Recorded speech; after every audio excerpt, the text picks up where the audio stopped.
The resurrectable amulet offers protection, allowing Sui Yu to act without restraint.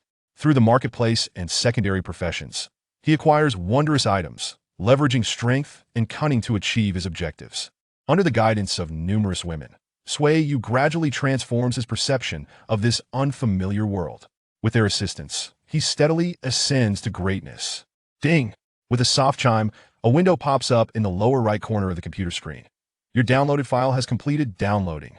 Seated before the computer, Sui Yu eagerly double-clicks to install the downloaded file. After all, over 100 gigabytes had taken more than an hour to download. Time is of the essence. Though somewhat exaggerated, for Sui Yu, who resides in 2088, the scant 3-day vacation must be utilized wisely. Sui Yu is an extraordinarily ordinary individual, currently employed at a gaming studio. The widespread popularity of holographic games has led to a flourishing of studios that have profited from online gaming.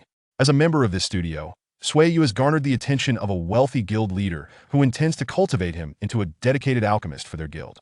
Consequently, the studio required him to delete his account and start anew. Due to the game's regulations prohibiting character creation within 3 days of account deletion, the studio's owner, Mr. Su, granted Sui Yu a vacation to relax. Having spent his days cooped up, Sui Yu decided to download a private server version of the game he had long wished to play, Primordial World. This game, once popular a decade ago, was where Sui Yu, in his early career, had worked as a spirit planner for a major guild, managing spirit fields to earn a living. He vividly recalls his initial foray into virtual gaming, where he was instantly captivated, albeit confined to guarding the spirit fields while watching other players soar on flying swords. Back then, he yearned to earn enough to indulge in the joys of a typical player. However, he never fulfilled that wish before Primordial World was forced to close its servers due to the emergence of newer virtual games. Recently, Sui Yu stumbled upon an announcement online regarding the server for Primordial World.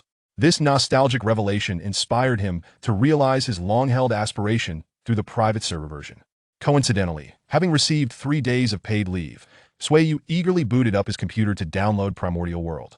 It wasn't that he didn't want to download it earlier. The studio enforced strict electricity management policies, requiring the computer to be shut off when not in use.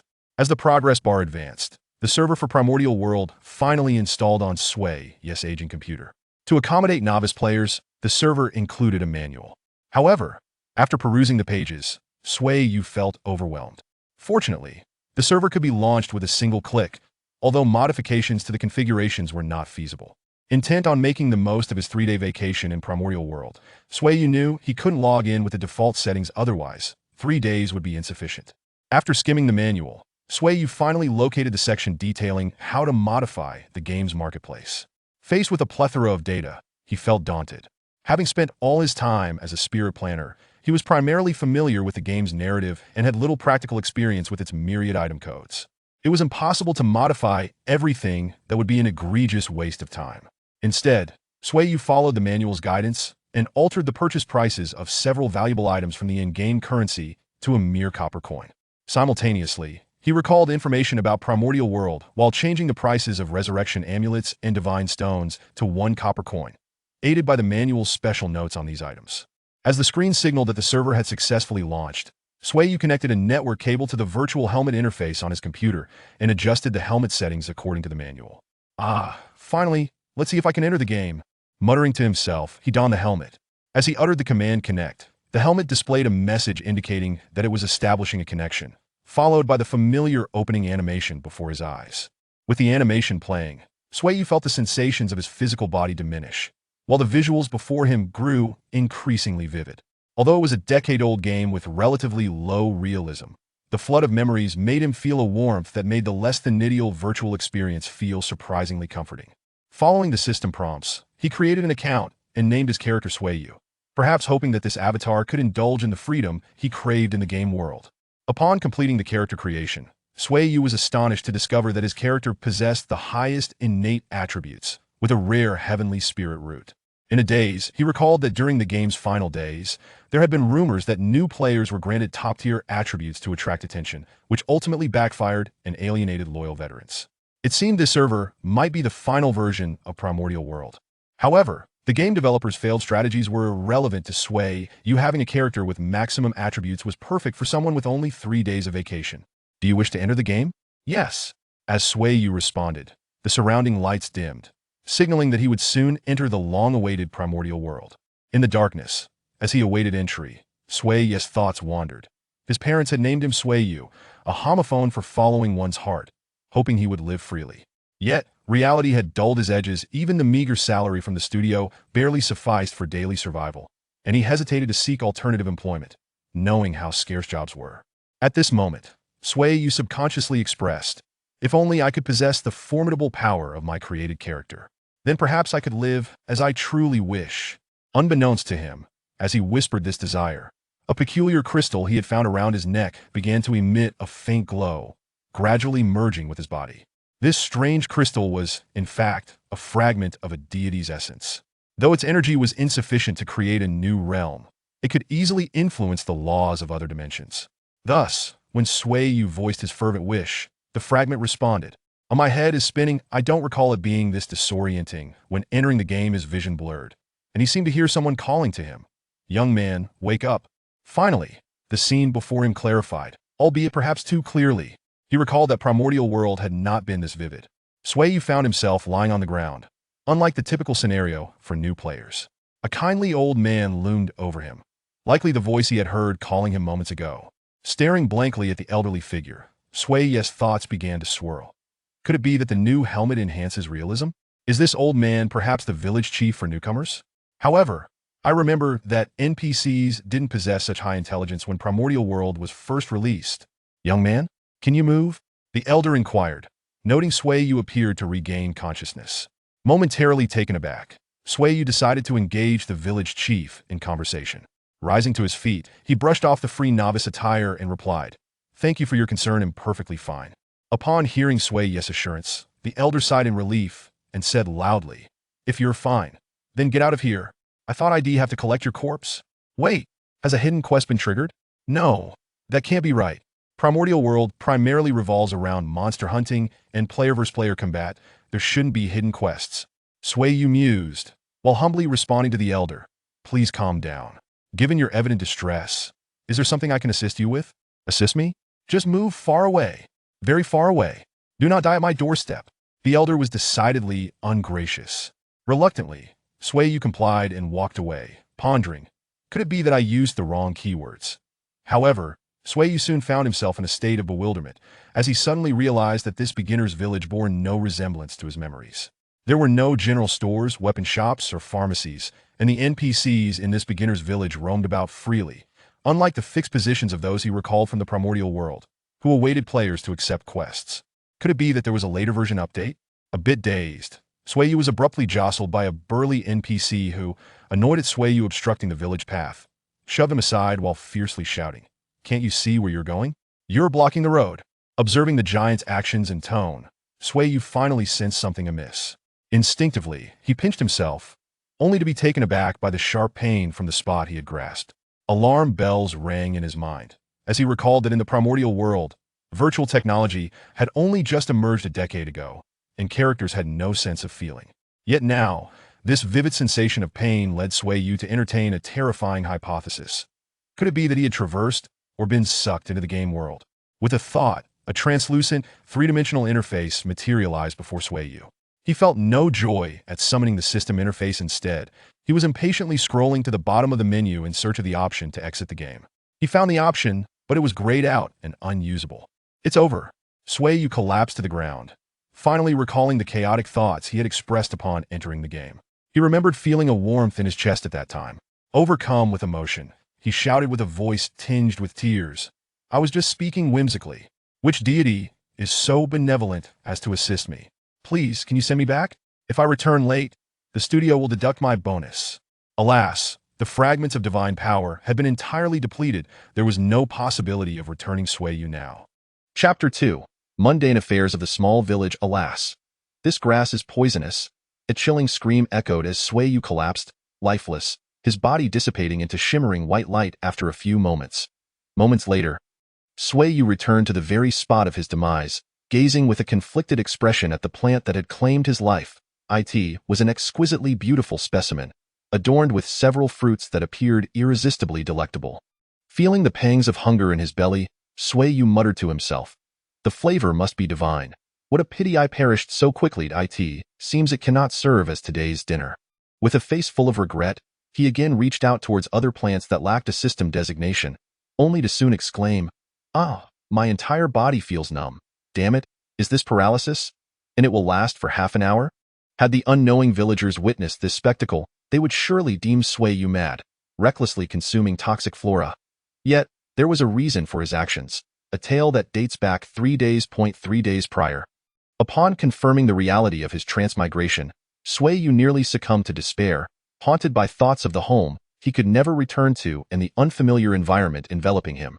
Wandering aimlessly around the small mountain village, his eyes vacant, he resembled a lost soul.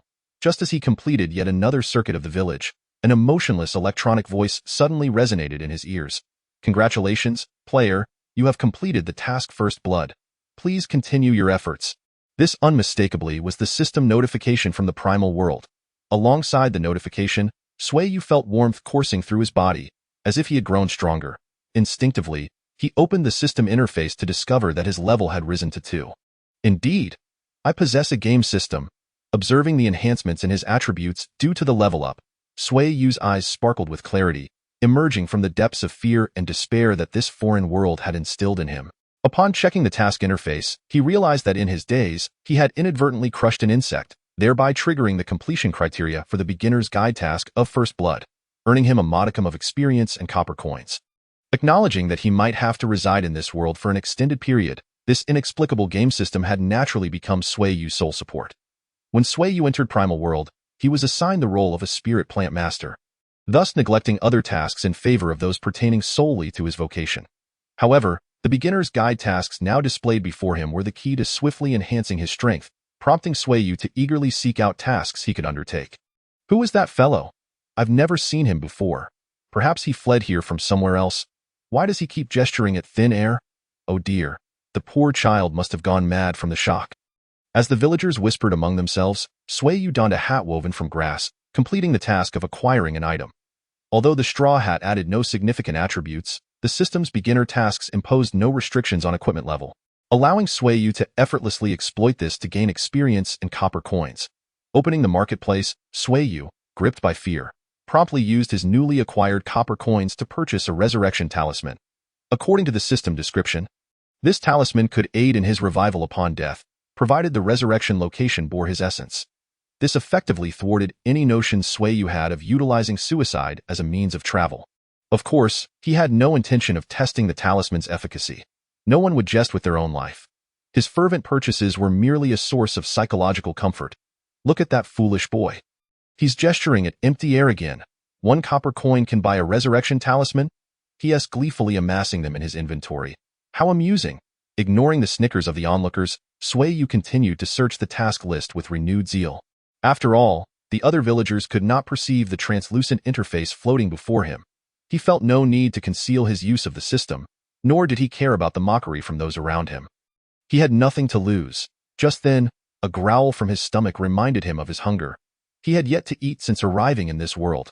Realizing he was not merely a game character, Sui Yu pondered where to find food. Observing him clutching his belly and surveying his surroundings, the 2 villagers who had been mocking him quickly turned to flee in this isolated village. Even the crops he had sown were barely sufficient for his own sustenance. He could hardly afford to share with others. Aware of the village's dire poverty from his previous tasks, Sui Yu had no intention of seeking assistance. As the sensation of hunger intensified, Sui Yu's attention was finally drawn to the beginner task titled Path of the Alchemist. Path of the Alchemist, Quest 1 to become an exceptional alchemist. One must first possess a fundamental understanding of all herbs. Thus, as a future alchemist, venture forth to sample the myriad of herbs as Shunong did. Task completion. 100. The single point of completion stemmed from Sui Yu's earlier attempt at the task when he sampled a bitter herb, causing him to abandon the endeavor in favor of others. However, with no other tasks available in the village and his stomach growling insistently, Sui Yu resolved to continue with the herb sampling task, not for the sake of the quest, but to satiate his hunger. "Look, that fool is so hungry he has begun eating grass. Truly a simpleton. Doesn't he know that grass can induce paralysis? How could he be so foolish as to consume such notorious flora?" Disregarding the 2 who lurked behind the wall, taking amusement from his plight, Sui Yu continually reminded himself, "Do not act rashly, remain low-key, As for the underlying reason, Sui Yu certainly would not divulge that he was apprehensive of attracting trouble. Having witnessed the villagers effortlessly lifting boulders weighing 100 pounds, indeed, he has been paralyzed. How hilarious! Amidst the distant laughter, Sui Yu collapsed into the grass, feeling the effects of paralysis take hold. He opened the system interface, only to receive a notification. Warning. You are afflicted with a negative status, paralysis for 10 seconds. After the 10 seconds elapsed, Sui Yu whimsically named the grass he had consumed paralysis grass and resumed his search for the next herb. Before long, he had assigned names to nearly all the grasses in the village's thickets. By activating the system's special visual effect, he could see the names of the designated plants hovering above them. The custom naming feature was a hallmark of Primal World, where items lacked names and players were encouraged to define their own, adding a unique layer of exploration and recognition to the game. As Sui Yu continued to consume and name the plants based on their properties, he gradually faded from view, while the two onlookers grew bored and departed, having lost interest in the spectacle. Warning. You have been poisoned, losing 1 health point per second. It seemed that the poisonous flora had been largely eradicated by the villagers. Just after leaving the village, Sui Yu found himself poisoned, suffering a health reduction. Despite the plethora of items available in the marketplace, he discovered none that could restore health. If only he had not been so timid and had not reduced all items to 1 copper coin. Filled with regret, Sui Yu began to resent the unique item naming feature of Primal World. Had the marketplace displayed item names instead of codes, he would have certainly adjusted the prices of restorative items. Fortunately, although Sui Yu felt as though he had truly crossed over, he retained certain player attributes. Even the most potent poison has a duration. As long as he could endure the poisoning, he would not face any life-threatening peril. Before long, the poison's effects subsided, and after waiting for his health to fully restore, Sui Yu resumed his herb-gathering endeavor. However, upon consuming another herb, he received a dire system prompt. Warning. You have been poisoned. Losing 100 health points per second, Sui Yu exclaimed, "This is bad," and collapsed. His health reaching 0 in the haze of unconsciousness, Sui Yu beheld a 3-dimensional map of the small village he had once inhabited. The system's notification chimed in his ears. You have died. However, due to possessing a resurrection talisman, you will not incur a death penalty this time. Please select a resurrection location, gazing at the map marked with green resurrection points. Sui Yu understood that as long as he was within that verdant area, he could resurrect by clicking on any point within the bounds. Nevertheless, he ultimately chose to hit the button for a local resurrection at the bottom of the map. The thought of being resurrected in the village, only to be mistaken for a monster and killed by the villagers, seemed too unjust to bear. The scene before him became clear once more, and Sui Yu reveled in the warm embrace of sunlight. Wang Yu involuntarily closed his eyes, savoring the warmth that enveloped his body, murmuring softly, "What a delightful feeling it is to be alive." Following this rebirth, Sui Yu sensed that a certain shackle, which had bound him since his arrival in this unfamiliar world, had seemingly shattered. Glancing at the inventory where the resurrection talismans had increased to 99, Sui Yu chuckled softly to himself. This seems to have become quite amusing. If I fear not death, then what else is there to fear? Chapter 3. The Rise of the Honest Man. Congratulations, player, for completing the Alchemist's Path, first ring. Please continue your efforts. Accompanied by the system's notification sound, Sui Yu felt a warmth envelop him as he leveled up. With this elevation in level, ordinary poisonous plants could no longer easily harm him. Yet he felt an overwhelming hunger gnawing at his insides.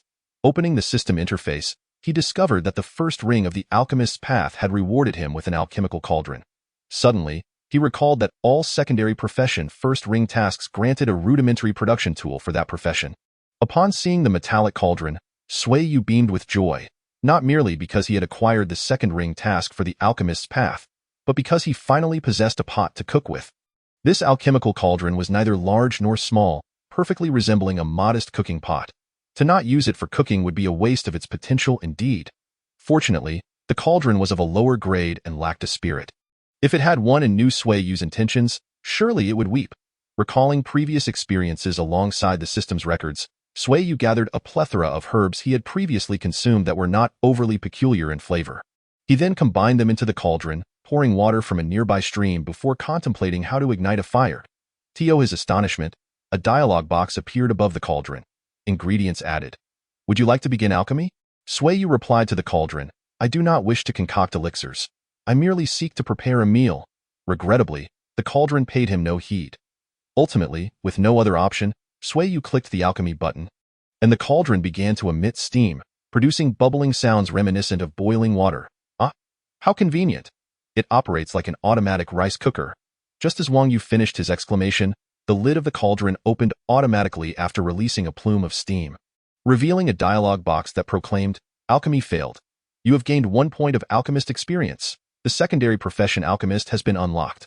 Although Sui Yu had anticipated the failure of his haphazard concoction, disappointment washed over him. In the primal world, failed alchemy resulted in the complete disappearance of materials, so he intended to stow the cauldron and search for more ingredients. However, as he approached the cauldron, he discovered remnants remaining within despite the failure. Observing the green broth and floating leaves, Sui Yu smacked his forehead, realizing he had forgotten. This was no mere game world. Thus, a failed alchemical attempt would not yield complete loss. After washing his hands in the stream, Sui Yu cautiously dipped his fingers into the cauldron, tasting the broth from the failed attempt, and his eyes lit up. What a delightful flavor! He quickly fashioned 2 sticks into chopsticks and scooped some cooked herbs into his mouth. Whether it was due to genuine hunger or not, Sui Yu savored every bite. He drank the entire pot of vegetable broth and embarked once more on the quest for ingredients. Indeed, it was a quest for ingredients. Having taken on the role of an alchemist, although his profession level was still modest, the system could now assess the medicinal properties of certain plants through Sui Yu's observations, finally liberating him from the tragic fate of perishing due to consuming the wrong items. With the system's guidance, Sui Yu discovered numerous non-toxic plants, as well as a fair number of toxic yet medicinally valuable materials. When the cauldron once again released steam and opened its lid, Sui Yu saw the dialogue box proclaiming, "Congratulations, you have successfully concocted an elixir." He sighed with disappointment. What a pity for my wonderful broth. Having stored the few elixirs he dubbed restoration pills in his inventory, Sui Yu casually opened the task panel, discovering that he had also completed the second ring task of the alchemist's path, earning a skill book titled Alchemy Compendium. Upon locating the Alchemy Compendium in his inventory and clicking to study it, he immediately mastered the fundamental skill of the alchemist, alchemy. Time passed swiftly, and before he knew it, Sui Yu had spent a week in this world. The villagers gradually grew accustomed to the sight of this seemingly foolish lad roaming about in search of food. Due to his reputation as a fool, he often overheard various bits of gossip. Through the villagers' idle chatter, Sui Yu finally gleaned insights into the nature of this world. Although information in the village was exceedingly scarce, the locals were aware of some basic power hierarchies. It seemed that due to the high concentration of spiritual energy in this world, humans could attain remarkable strength with minimal training, and a mere spark of insight could foster a sense of qi. Generally, those who manifested this sense of qi were categorized as being in the postnatal realm. With determination or fortuitous encounters, one could bridge the gap to the innate realm. The individual Sui Yu had previously observed, who effortlessly lifted heavy stones and ascended 8 stories without breaking a sweat, were merely ordinary people with a sense of qi. It was rumored that within this small village, 2 brothers had transcended the postnatal realm to reach the innate realm. And there were even tales that if they found a chance encounter, the 2 brothers might become celestial beings capable of soaring through the heavens. Sui Yu vaguely recalled that the levels he had encountered in primal world corresponded to postnatal, innate, foundation establishment, golden elixir, and then his memory faded. Previously, Sui Yu was merely a spirit planter. Although he possessed considerable information, most of it was absorbed as mere stories, and many details had slipped from his mind. As he pondered the chaotic rumors he had recently heard while diligently gathering ingredients, time flowed quietly, and Sui Yu's circumstances grew increasingly comfortable. Returning to his temporary dwelling, a somewhat narrow tree hollow, Sui Yu joyfully produced a root resembling a sweet potato. Thanks to the system's assistance, he recognized that this plant, which he had named sweet potato, was quite similar to the real thing.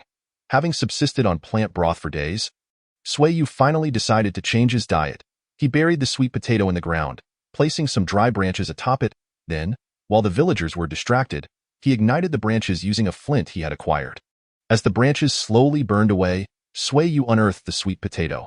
Upon peeling back its skin, an enticing aroma of roasted sweet potato wafted through the air. How delightful! The exclamation did not come from Sui Yu but rather from an unsuspecting, stout young man who had emerged from the thicket. Just as Sui Yu relaxed, judging the newcomer to be benign based on his appearance, the young man suddenly widened his eyes and glared menacingly at Sui Yu, demanding, "You there? Who are you? I've never seen you before. Do you know who holds sway around here?" Having been tempered by society in his previous world, Sui Yu stuttered in response, I just arrived." Sensing Sui Yu's demeanor, The young man appeared quite pleased with his menacing presence. He then boasted arrogantly, "You must have never heard of the twin tigers, then? The twin tigers? Were they not the two brothers who had entered the innate realm?" Upon instinctively replying, Sui Yu was taken aback when the young man beamed with delight, stating, "I cannot believe you have heard of my brother's reputation. So, do you know about the protection fee? Protection fee?" At that moment, Sui Yu recalled that some villagers had complained about the twin tigers, believing him to be a fool who would not disclose secrets. They had mentioned how the brothers, having broken through to the innate realm, had grown lazy, relying on their strength to exploit the village. Conjecturing that this self-proclaimed twin tiger was likely one of those idle rascals, Sui Yu remained silent, seemingly intimidated by the young man's bravado. The young man, misinterpreting Sui Yu's silence as submission, declared, "Forget it. You look poor and pitiful. I shall merely take your food as payment for today." At that moment, Sui Yu's stomach audibly growled in response to the sweet potato's enticing aroma, causing him to hesitate. "You dare provoke me?"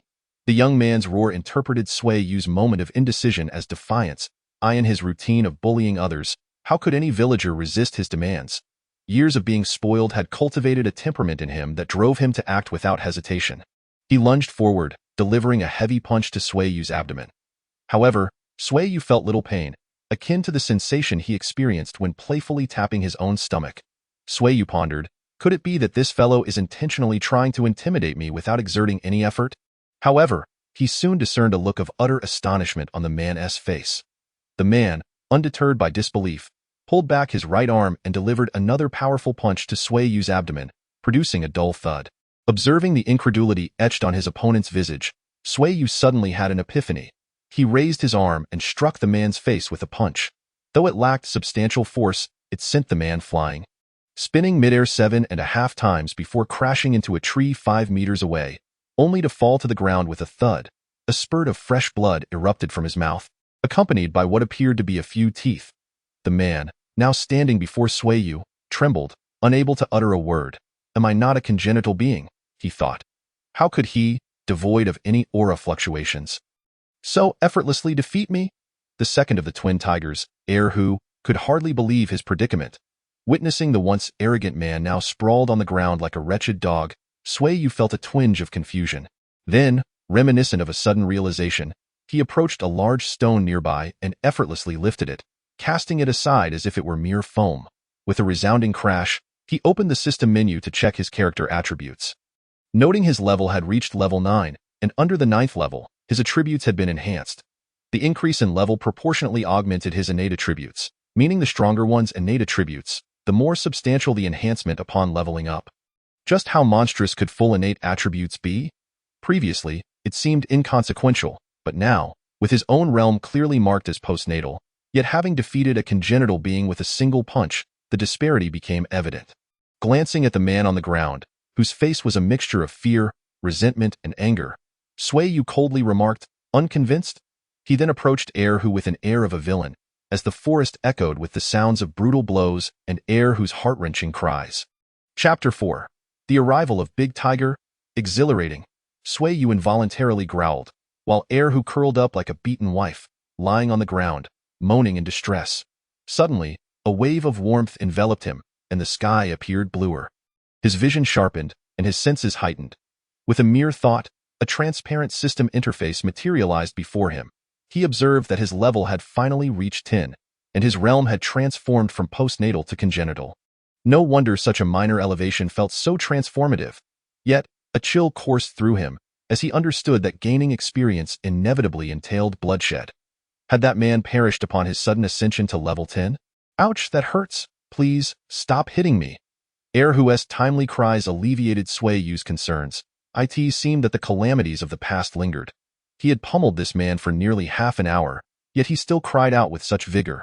This resilience was undoubtedly due to the omnipotent system. As Sui Yu's power increased, how could an ordinary man swiftly acclimatize to such a sudden augmentation of attributes? Hence, within the realm of the primordial world, the system aided players in managing their strength.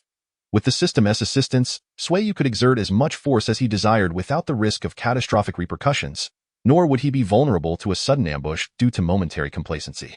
Just like when who attacked him, the system automatically provided a defense against the impact, though Sui Yu remained oblivious to this fact. Upon realizing the system's intervention, Sui Yu began to investigate the cause of his inexplicable upgrade. Finally, he discovered a notification in the system prompt. Battle concluded. You gained significant insights during the combat, earning experience points in that instant. Sui Yu comprehended that experience points in the real world could be understood as wisdom. Beating this congenital being, even without killing him, seemingly granted him experience. This, he surmised, illustrated the distinction between reality and gaming. To substantiate his hypothesis, Sui Yu addressed the crumpled heir who, half-time is over. Shall we commence the second half? Ah, no. Help, it hurts. Please, be gentle with me. Heir whose cries resonated once more. Fear not, it shall be over shortly. Ha ha ha, what a delightful sensation. He relished the moment, relieved that this world lacked any obsessive fans. Otherwise, their dialogue would surely incite uncontrollable reactions. Observing the diminishing yet still substantial experience points, Sui Yu finally grasped how to combat and level up in the future. Meanwhile, a certain unfortunate creature had nearly run out of breath. Witnessing heir whose plight, Sui Yu impatiently waved his hand and exclaimed, "Scram!"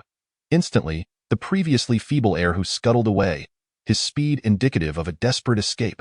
In his mind, he knew that lingering here could jeopardize his life. He often relied on his cultivation to bully others, but he had never been on the receiving end of such treatment. Confronted with Sui Yu, a fully endowed congenital being, he revealed his true nature of fearing the strong and bullying the weak. Once heir who had vanished from sight, Sui Yu leaned against a tree, panting heavily. Despite the exhilaration he felt from the earlier confrontation, the realization of having struck another person filled him with anxiety and dread, causing cold sweat to cascade down his back. Wait, in my nervousness, I nearly forgot. This fellow boasted of being one of the twin tigers, so there must be another. A sense of unease crept in as he pondered whether the other would seek revenge upon learning of his brother's beating. Just then, the system seemed to stoke the flames of his anxiety when he heard a notification chime in his ear, revealing a new random quest in the taskbar. Big Tiger approaches. Big Tiger approaches. Due to your beating and tormenting of the adorable younger brother, heir who, upon his return to lament his tragic fate, Big Tiger has resolved to rally his comrades to seek vengeance for heir who. Rewards for the quest include experience points, a silver coin, and a large sword, which appears to be a green-grade equipment.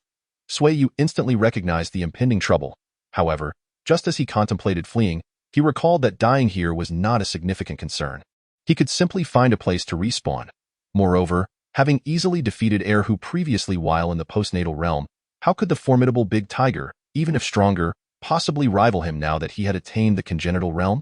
Simultaneously, Sui Yu reassured himself, Sui Yu, this is no longer the world you once knew.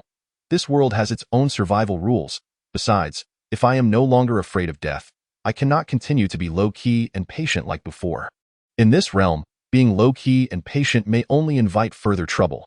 One must be fiercer than those around to thrive comfortably. It seemed Sui Yu was not far from the twin tigers' location. Just as he steeled himself for battle, a throng of individuals surrounded him. Observing the militia-like figures brandishing clubs and pitchforks, Sui Yu swallowed nervously, mentally chanting, I am not afraid. I am not afraid. I have faced death numerous times before. This is nothing. While he feigned calmness, a tall, burly young man emerged from the crowd. So, you are the one who harmed my brother? It appears I have been overprotective. He couldn't even withstand someone like you.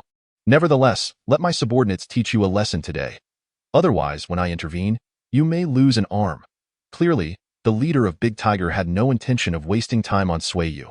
With a wave of his hand, those young men, evidently gathered by Big Tiger from surrounding villages, raised their weapons and charged at Sui Yu. Initially anxious, Sui Yu found that once the battle commenced, he felt as if everyone's movements had slowed down. Naturally, this was due to the system's intervention. To ensure players could relish the thrill of being a master, the game developers had certainly invested significant effort into the assistance systems. Spotting a man wielding a hefty wooden club, Sui Yu slightly bent his knees and forcefully stamped the ground. The man, expecting to be on the receiving end of a beating, was taken aback as Sui Yu seemingly appeared before him. And with a flick of his wrist, he felt a sharp pain in his abdomen, followed by an exhilarating sensation as he soared through the air. Am I flying? The thought barely crossed his mind when he collided with an unseen object, accompanied by a thud, and soon fell unconscious against a tree. Meanwhile, amidst the chaos of the brawl, Sui Yu swung the thick wooden club with gusto, wreaking havoc among the lackeys who had always followed Big Tiger. enjoying an easy ride. They had never encountered such a formidable opponent. Instantly, they lost their formation and scattered in panic. Had Sui Yu not feared potential retribution from Big Tiger, many would have undoubtedly fled. With a single swing sending 3 lackeys flying, Sui Yu was about to strike at the remaining few when he suddenly felt someone gripping the end of his club. Upon closer inspection, it was Big Tiger who had joined the fray. As Sui Yu prepared to exert more force to reclaim his weapon, Big Tiger spoke, "Impressive strength. Yet, it seems you lack combat skills. Would you care to join me? I could consider teaching you the techniques I've acquired through fortunate circumstances." Unexpectedly, the formidable tiger unexpectedly extended an olive branch. While Sui Yu was contemplating the sudden change in Tiger's demeanor, he was unaware that Tiger was feeling a chill run down his spine. It is crucial to note that when Tiger had joined the fray and grasped the stick that Sui Yu was wildly swinging, the stick had already lost much of its force after striking several people. Yet, upon seizing the stick, Tiger found himself nearly forced to retreat a few steps to dissipate the impact. Despite his immense effort to hold onto the stick, Sui Yu's seemingly casual tug nearly caused Tiger to lose his grip. What extraordinary strength was this? Even with Tiger's mastery of combat techniques, he might not be able to withstand such force, for it is known that sheer strength can overcome skill. If Sui Yu were merely a brash youth from a mountain village, Tiger might have successfully deceived him, but Sui Yu was not only a traveler from another world but also backed by a system. Did Tiger truly think he could recruit me as a subordinate? Ha! Even if Tiger begged and cried to be my underling, I would not accept. Just as Tiger believed Sui Yu was hesitating, he suddenly felt a sharp pain in his palm. The stick had been yanked back by Sui Yu, who then swung it towards Tiger with a whoosh. Tiger, being slightly more skilled than Eru, immediately executed a hasty roll to evade Sui Yu's impending strike. Witnessing their leader in such a disheveled state left the onlookers in stunned silence, momentarily forgetting that they were also participants in the brawl. Thus, a peculiar scene unfolded in the arena. Sui Yu wielded the stick, chasing Tiger, who was dashing about in panic, while Tiger's gang, aside from the injured and unconscious, formed a circle at a safe distance, intently watching their leader being beaten. "I surrender. I give up," Tiger shouted, desperately using the surrounding trees to shield himself from Sui Yu's relentless assault, his plea resonating with the commanding presence of a leader. Sui Yu, however, chose to ignore him, and with each swing, he grew more proficient. Although Tiger had reached a primal state, allowing for rapid replenishment of his internal energy, his limited knowledge of cultivation soon rendered him unable to sustain the vigorous movements. Consequently, Sui Yu's strikes began to rain down upon Tiger, eliciting cries of anguish. I truly surrender. Please, no more. If this continues, someone might die." "Oh, it's fine. If someone dies, so be it. After all, you troublemakers are not worth mourning."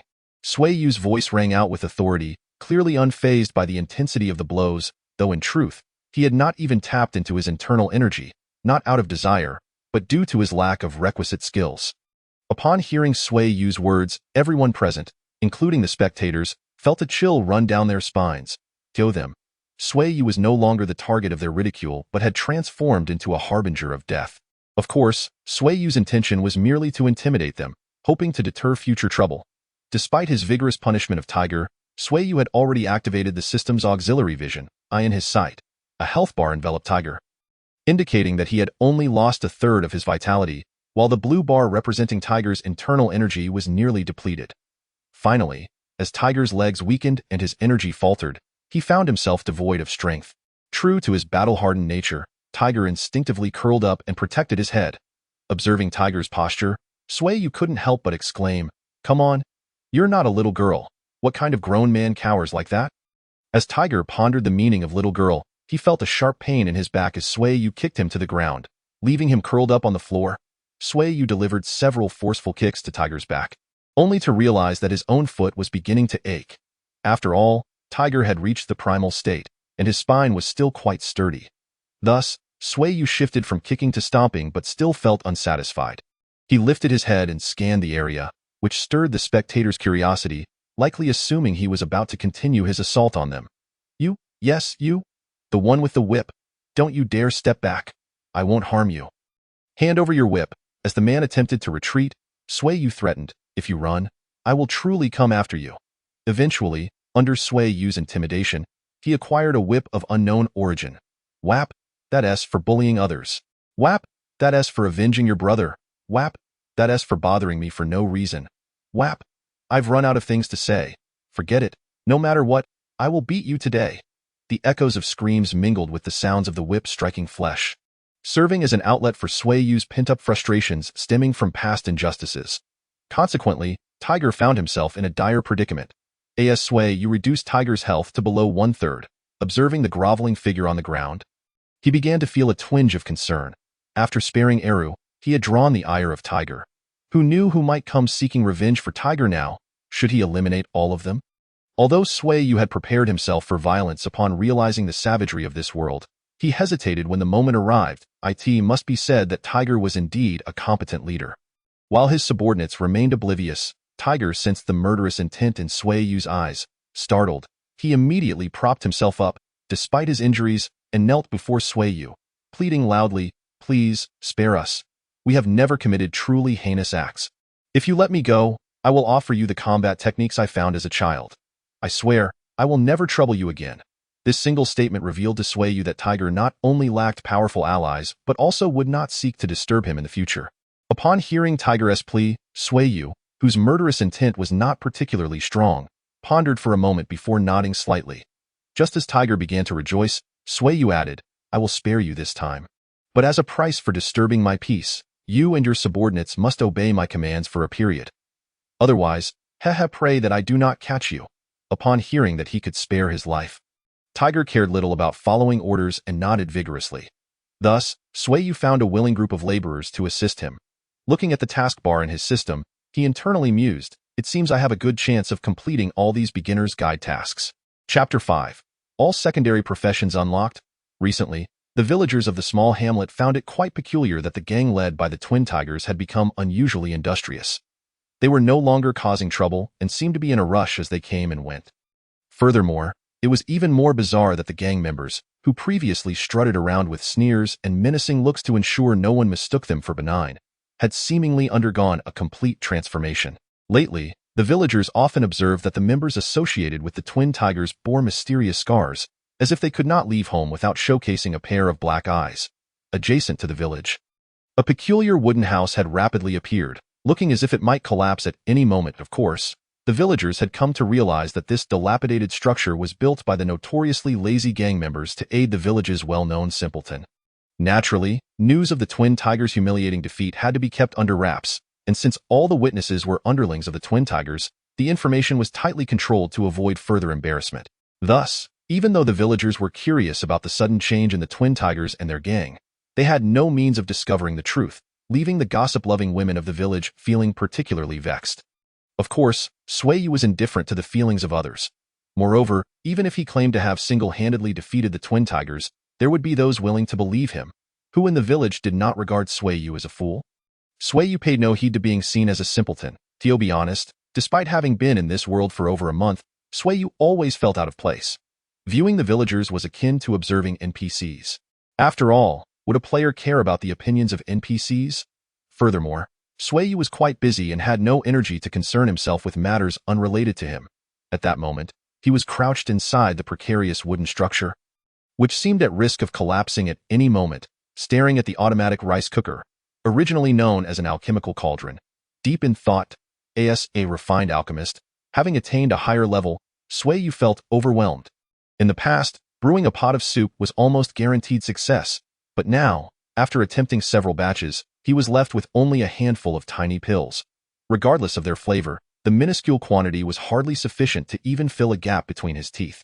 Sighing, he carelessly stowed the failed concoctions into his inventory and, with a face full of resignation, exited his dwelling for the umpteenth time to retrieve vegetables from the adjacent warehouse. Casting a weary glance at the exterior of his house and recalling the village gossip that the twin tigers intended to crush him by constructing a dangerous building, Sui Yu felt a wave of helplessness wash over him.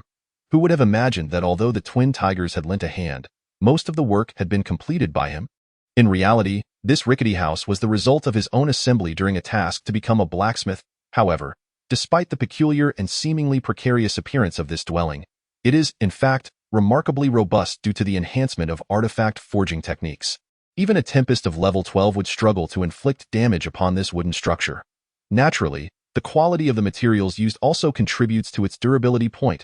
One cannot help but marvel at how resilient the trees in this world are. nourished by the celestial energies of heaven and earth. It recalls the time when Sui Yu, wielding a borrowed axe from the twin tigers, could only manage a modest dent despite his vigorous attempts. Ultimately, it was with the assistance of enthusiastic onlookers that he gathered sufficient timber to construct this abode, and of course, the tools employed by the kind-hearted individuals were provided by Sui Yu himself. Initially, after the collective efforts of many benevolent souls helped him acquire the necessary items for the first tier of the artisan's journey, Sui Yu utilized the forge rewarded from this tier to produce axes in bulk, enabling the eager volunteers to successfully fell trees into suitable lumber. Admittedly, Sui Yu lacked the metal ores required for crafting those axes, and he was indebted to the altruism and integrity of those well-meaning individuals. Upon the successful construction of the wooden house, Sui Yu, having obtained the essential skill of artifact forging, contemplated rebuilding the house into a more conventional structure. However, when he expressed his desire to construct a more standard wooden dwelling, both twin tigers fainted in unison, leading to the unfortunate demise of Sui Yu's reconstruction plans. Thus, he continues to reside in this structure that resembles a dilapidated shack. At this moment, a beautifully leveled field has emerged beside the rickety house, a result of the timber harvesting, divided into several sections. The largest area is planted with crops resembling rice, and it is likely that Sui Yu will soon enjoy the fruits of his labor. Additionally, various vegetables are cultivated in other sections, with the seeds generously provided by the enthusiastic volunteers. When Sui Yu remarked about the lack of management for such a vast expanse, the eager helpers insisted on assisting him, even tearfully requesting to lend a hand. Although it was somewhat incongruous for everyone to attempt to obstruct Sui Yu's view, the outcome was ultimately positive. Witnessing the enthusiasm of the crowd, Sui Yu decided that everyone should contribute to the fields without exception. Through the collective efforts of these volunteers, Sui Yu's former profession as a spiritual cultivator was successfully reinstated. He merely needed to adjust the ley lines periodically according to the system prompts provided by the spiritual cultivation technique, setting up a rudimentary spirit gathering array to enhance the yield. Observing the diligent laborers under the scorching sun, Sui Yu felt a wave of gratitude and affection, exclaiming, "You lot, pick up the pace. No slacking off. If you dare to slack, there will be no lunch for you." Hearing such motivating words, the crowd erupted into an enthusiastic flurry of activity, and Sui Yu nodded in satisfaction, carrying a bundle of vegetables into his uniquely designed abode. Meanwhile, he couldn't help but ponder that the volunteers were likely cursing the rickety house, wishing for it to collapse and crush this ungrateful fellow. With this thought, Sui Yu found ample justification for his monster hunting and leveling activities today. After considerable effort, he finally prepared a fragrant vegetable soup, while the rice he crafted through artifact forging was also ready. Naturally, the ingredients were all generously provided by the enthusiastic individuals, as his own produce had yet to yield. Sui Yu served himself a hearty bowl of soup and savored the delectable rice. Perhaps due to his recent experiences with hunger, he devoured his meal with such fervor that one might mistake him for someone who hadn't eaten in days. Fortunately, having attained the innate realm and possessing a remarkably resilient physique, he could indulge without fear of developing a stomach ailment from such gluttony. Once satiated, Sui Yu stored the remaining soup and rice in 2 large barrels, intending to reward the hard-working volunteers outside who toiled under the blazing sun. Observing their disheveled appearances, he sensed they were likely exhausted from their efforts, and thus he affectionately addressed them. "Comrades, you've worked hard." The result was a swift retreat from his presence, as if he were a fearsome beast. Noticing their reaction, Sui Yu's eyes widened, and he bellowed, "Get over here. It's time for a few of you to step forward. Don't make me call you out randomly." Upon hearing Sui Yu's threat, a few timid yet strikingly handsome individuals hesitantly emerged from the crowd. Do not misunderstand. Sui Yu's remark about their attractiveness was merely in comparison to the many bruised and battered faces surrounding them. "Well then, are you ready for a sparring session? Let us begin.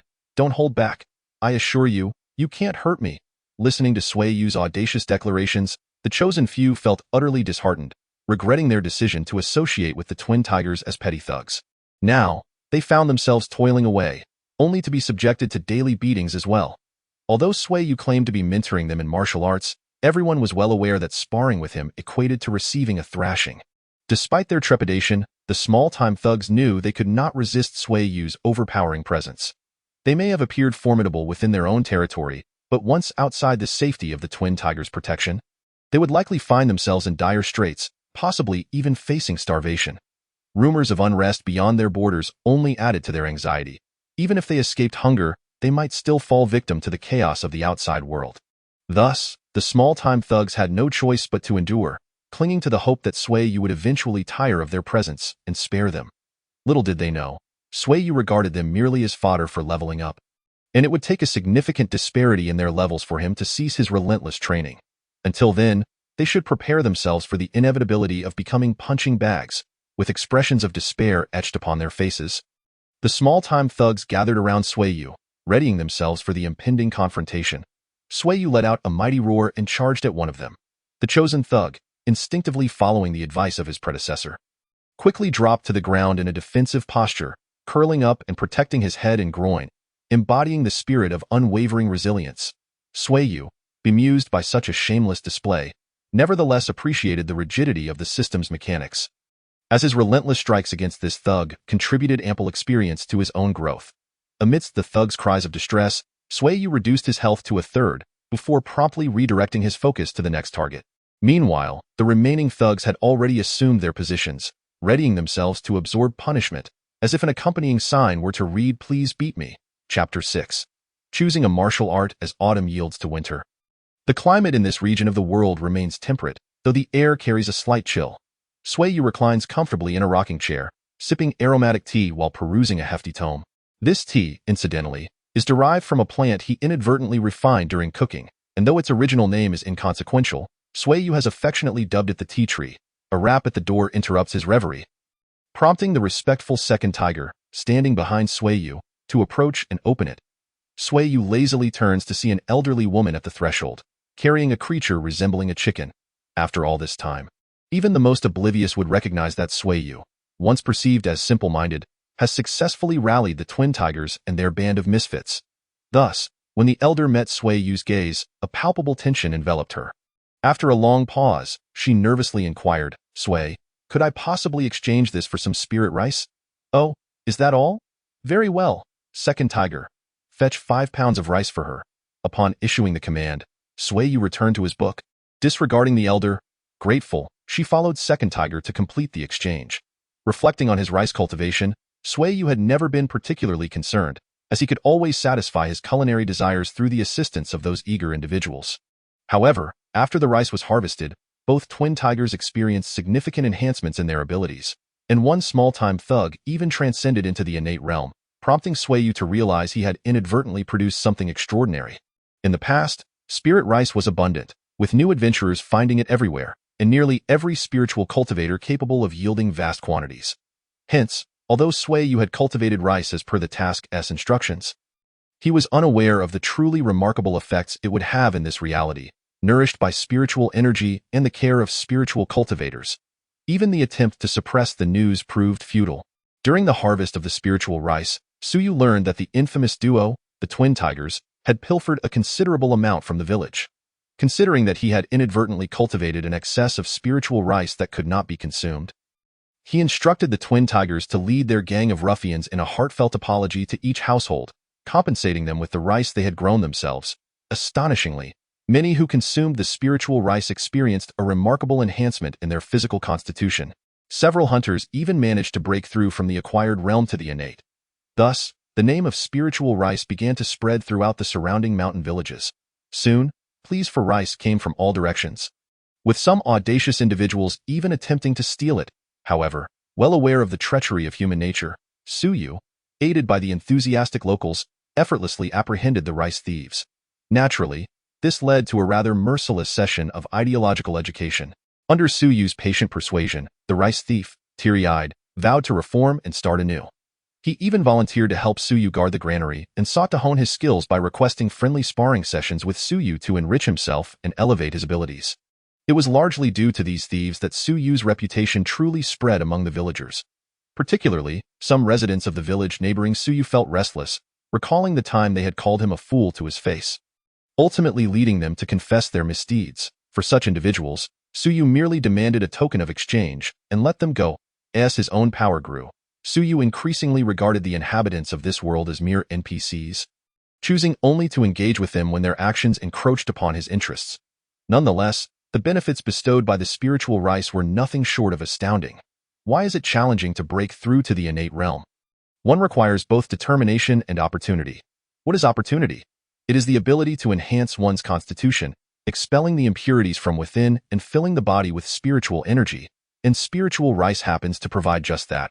Consequently, in the pursuit of bettering themselves or their descendants, even with the twin tigers stationed with their men around, people continued to come in search of rice. Ultimately, Sui Yu established a rule. Bartering was the method of exchange. As long as one could present something of value, they could trade for spiritual rice. From that moment on, the supply of meat, fresh vegetables, and fruits at Sui Yu's home was never lacking. Young master. It is time. Upon hearing Heir whose words while immersed in a book, Sui Yu nodded slightly, retrieving a tome titled Diagram of Arrays from a pile of items that could be purchased for a single copper coin, and proceeded outward. Who had long grown accustomed to Sui Yu's peculiar ability to conjure items from thin air and his habit of gesturing towards the air. Upon reaching the open space beside the house, several muscular men, upon seeing Sui Yu emerge, uniformly bowed their heads and greeted him in unison. Greetings, young master. This synchronized display was a result of Sui Yu's training during times of boredom, and the reason these men were so robust was, in fact, due to their daily consumption of spiritual rice. Sui Yu nodded with satisfaction at the men and softly commanded, "Then, let us begin." "Yes."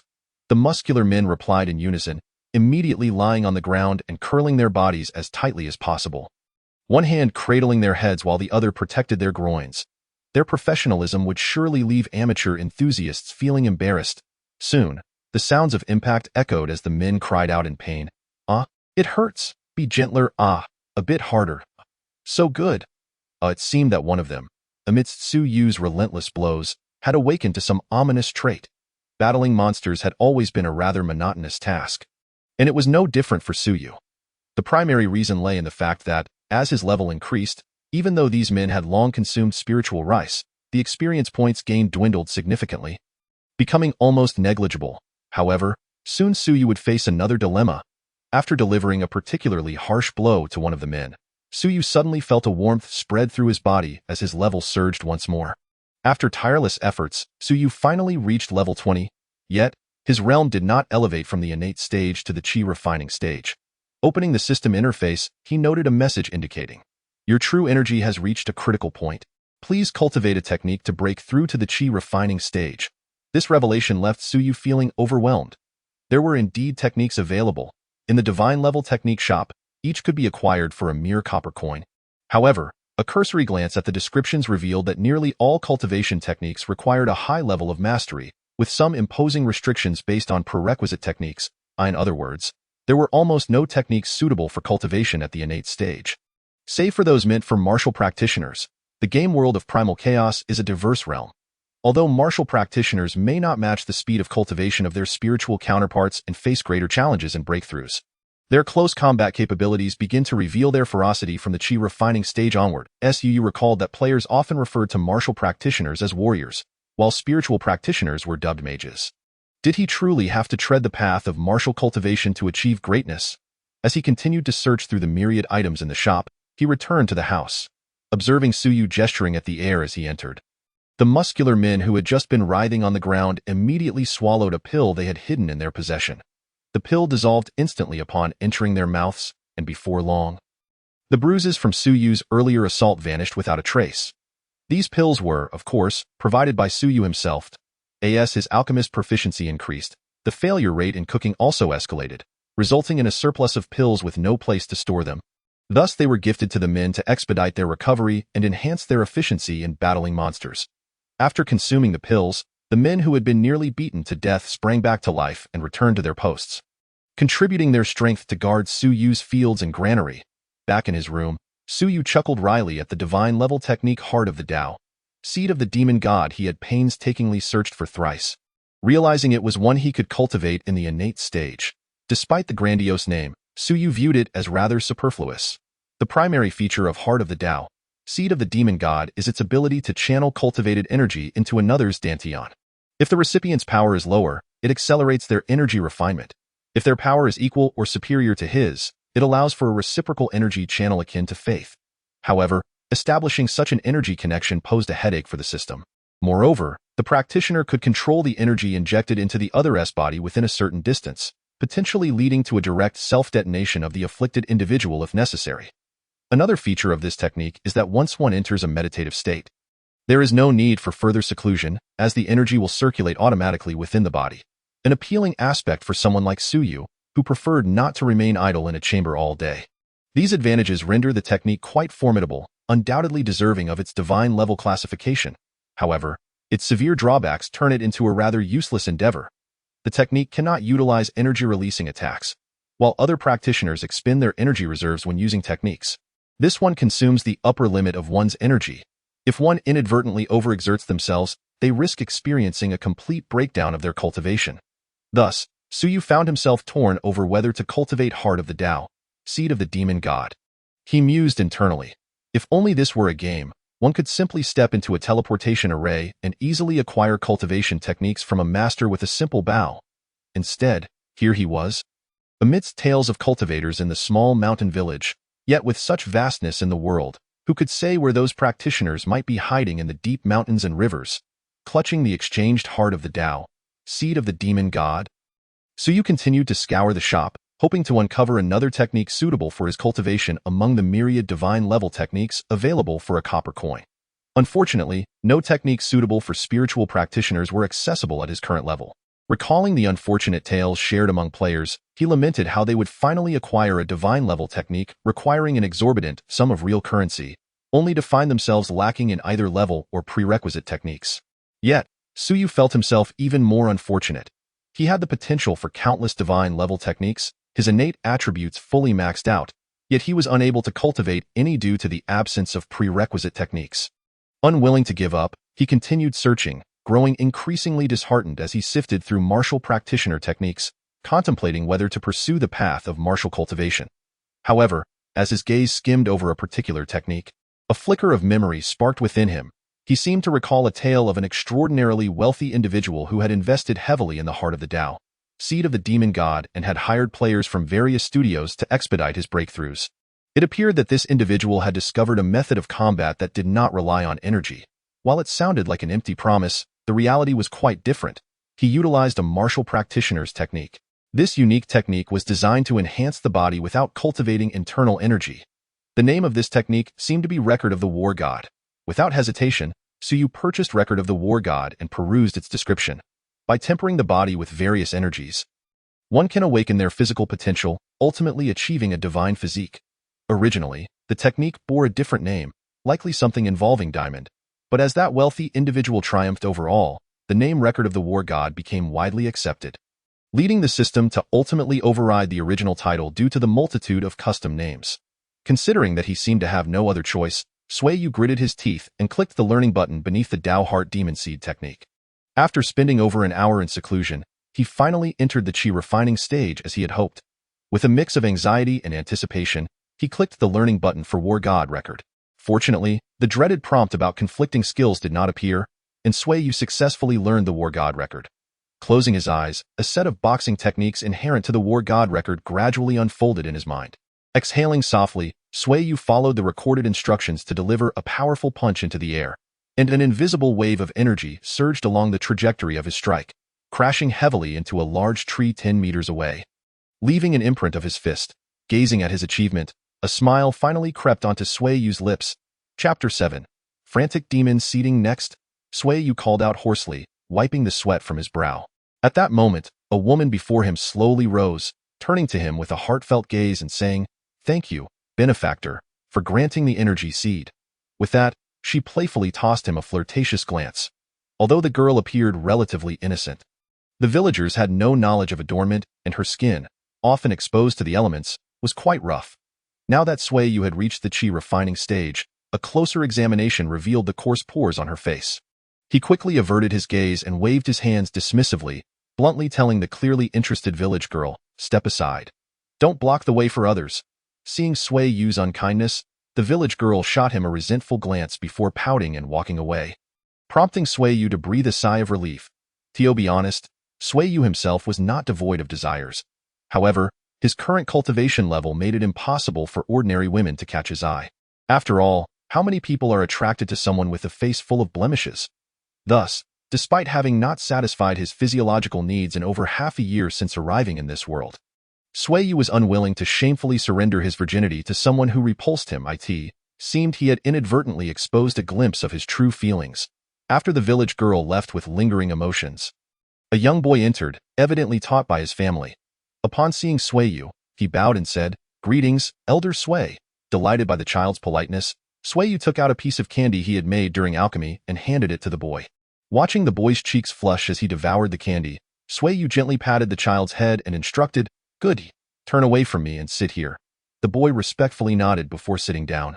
Observing the child's obedient demeanor, Sui Yu momentarily felt as if he were taking on a disciple, but that feeling quickly faded, overshadowed by the chasm separating him from this world. "I truly do not belong here," Sui Yu murmured bitterly. He then skillfully placed his right hand on a vital point on the boy's back, channeling a meager portion of his own spiritual energy into the child with the aid of the system, carefully guiding it to the boy's dantian. This task was essential for cultivating the Tao Heart Demon Seed technique, to seed the demon. Indeed, the Tao Heart Demon Seed technique lived up to its reputation, manifesting spiritual energy instead of true essence in the Qi refining stage.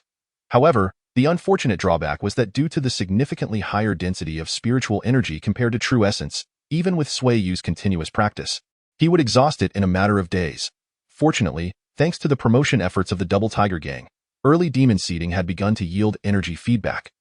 Otherwise, with the dismal efficiency of the Tao Heart Demon Seed technique, he might never dream of reaching the nascent soul stage in this lifetime.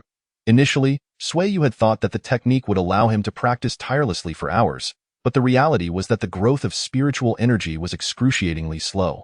Only when the feedback energy from the seeded demons began to flow into his body through mysterious channels did Sui Yu realize that the greatest power of the Tao Heart Demon Seed technique lay in its ability to rapidly refine the returned energy. Thus, after seeding the Double Tiger and his gang, he sent them out to promote his cause. After several days of diligent practice and demon seeding, most of the able-bodied villagers accepted Sui Yu's gifts. Reflecting on the villagers' tearful expressions of gratitude, Sui Yu couldn't help but scoff inwardly, thinking, haven't they ever heard the saying that there's no free lunch in the world? Once the boy had left, and upon hearing that all suitable individuals nearby had been attended to, Sui Yu collapsed onto a lounge chair, taking a deep swig of tea while muttering, "This work is no ordinary task. I'm utterly exhausted." Bestowing his painstakingly cultivated spiritual energy upon others, though intended for long-term benefits, left Sui Yu feeling an undeniable fatigue from the loss of energy. Glancing at his meager spiritual energy reserves in the system interface, he thought, "Great, it seems I won't be able to use any celestial techniques for a while. Otherwise, I might just end up scattering my own power before I even get a chance to launch an attack." Just as Sui Yu lay comfortably, watching his energy limits gradually rise, a series of urgent knocks echoed through the room. "Come in," Sui Yu called out languidly. Immediately, the door swung open, revealing a bruised figure whose features were obscured. Upon recognizing the visitor, Sui Yu said coolly, "Dehu, why are you back? I heard you went to the village in the east to promote, right? Why are you back so soon?" While others might not recognize Dehu, Sui Yu, who had personally styled him in various eccentric ways, found it easy. Dehu, sensing Sui Yu's casual inquiry, couldn't help but tremble as he replied, "I'm sorry, young master, that I failed to complete the task you assigned." "Oh?" As Sui Yu envisioned an increase in the number of people to be seated, his brow furrowed at Dehu's words. He maintained his lethargic tone and asked, "What is the reason?" Realizing Sui Yu's tone had grown sharper, Dehu, who had accompanied him for over half a year, understood that Sui Yu was angry. Fearing punishment, Dehu quickly recounted the events. It turned out that in the eastern village, there was a gang of ruffians led by a certain Tainyo, a master of the innate realm. This individual possessed a peculiar movement technique, and coupled with his inherent immense strength, he was nearly unbeatable in the area. The Double Tiger brothers had once assumed that two innate masters could overpower him and had attempted to seize his territory, only to be soundly defeated. This time, Dehu thought merely promoting would pose no threats, but upon arrival, he encountered Tainyo, who immediately attacked him.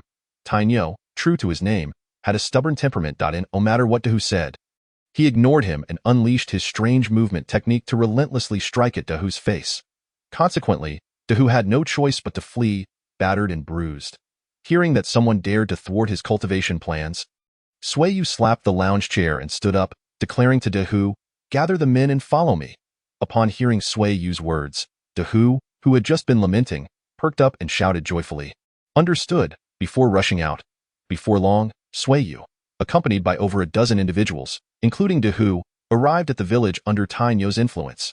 Perhaps anticipating Dahu's return, Sui Yu spotted a seemingly simple-minded fellow sitting on a tree stump, surrounded by several lackeys roasting meat at the village entrance. It was evident they were waiting for Dahu to return and settle the score. Seeing the group approach, Tainyo shouted from a distance. "Why did you take so long? I thought you were too scared to come back." "Ha! Don't get cocky, brat. Our boss is personally here today, and if you don't end up crawling away, I'll call you Grandpa." Dahu retorted angrily. Typically, such confrontations would involve a round of insults to build up tension before the fighting began. But Sui Yu had no time for such theatrics. As the two groups drew closer, he began to tense his muscles, and when the distance was just right, he suddenly launched a punch at Tainyo. Despite Tainyo's seemingly amiable demeanor, upon seeing Sui Yu's distant punch aimed at him, one that should not have caused harm, he instinctively evaded using his so-called peculiar movement technique. Boom! The tree stump Tainyo had been sitting on shattered into splinters from the force of the blow. A collective gasp filled the air, as everyone sensed Sui Yu's formidable strength. Are we still going to fight? After seizing the initiative, Sui Yu immediately pressed forward against Tainyo and his companions, causing those who followed Tainyo to instinctively take a step back, clearly revealing their growing trepidation. You may be formidable, but I am not without my own capabilities. How about we settle this in a one-on-one match? Though Tainyo appeared simple-minded, he was quite astute. Upon witnessing Sui Yu's terrifying punch, he realized that sending his subordinates into the fray would be akin to sending them to their doom, prompting him to propose a duel. Very well. A duel it shall be. Sui Yu had no reservations, and at that moment, Tainyo's once supportive lackeys had now become a burden, leaving Sui Yu in control of the situation. He had no need to worry about anything and readily accepted Tainyo's challenge. In Sui Yu's mind, he had already resolved that if it came down to it, he could always resort to a group assault. He wondered if the pale-faced individuals across from him would dare to step forward. Boom! Dust erupted as the ground was struck, creating a crater. Boom! A massive stone shattered under the force of Sui Yu's punch. Hey! Are you going to fight or not? What's the point of hiding so far away? While Sui Yu's words were fierce, he secretly regretted not having practiced much since mastering the War God record. He found himself relying solely on a straightforward attack, which, though powerful, lacked follow-up techniques, making it challenging to land a hit on an agile opponent. If you can't hit me, then what does that say about you? Tainyo, trying to provoke Sui Yu into making a mistake, only elicited laughter from Sui Yu instead of anger. Realizing that his strategy was failing, Tainyo attempted to evade another of Sui Yu's punches with agility, then shouted, "You blind fool! Your elder is right here." Upon hearing Tainyo's audacious claim to be his elder, Sui Yu, hailing from the land of Xianxia, felt a surge of anger.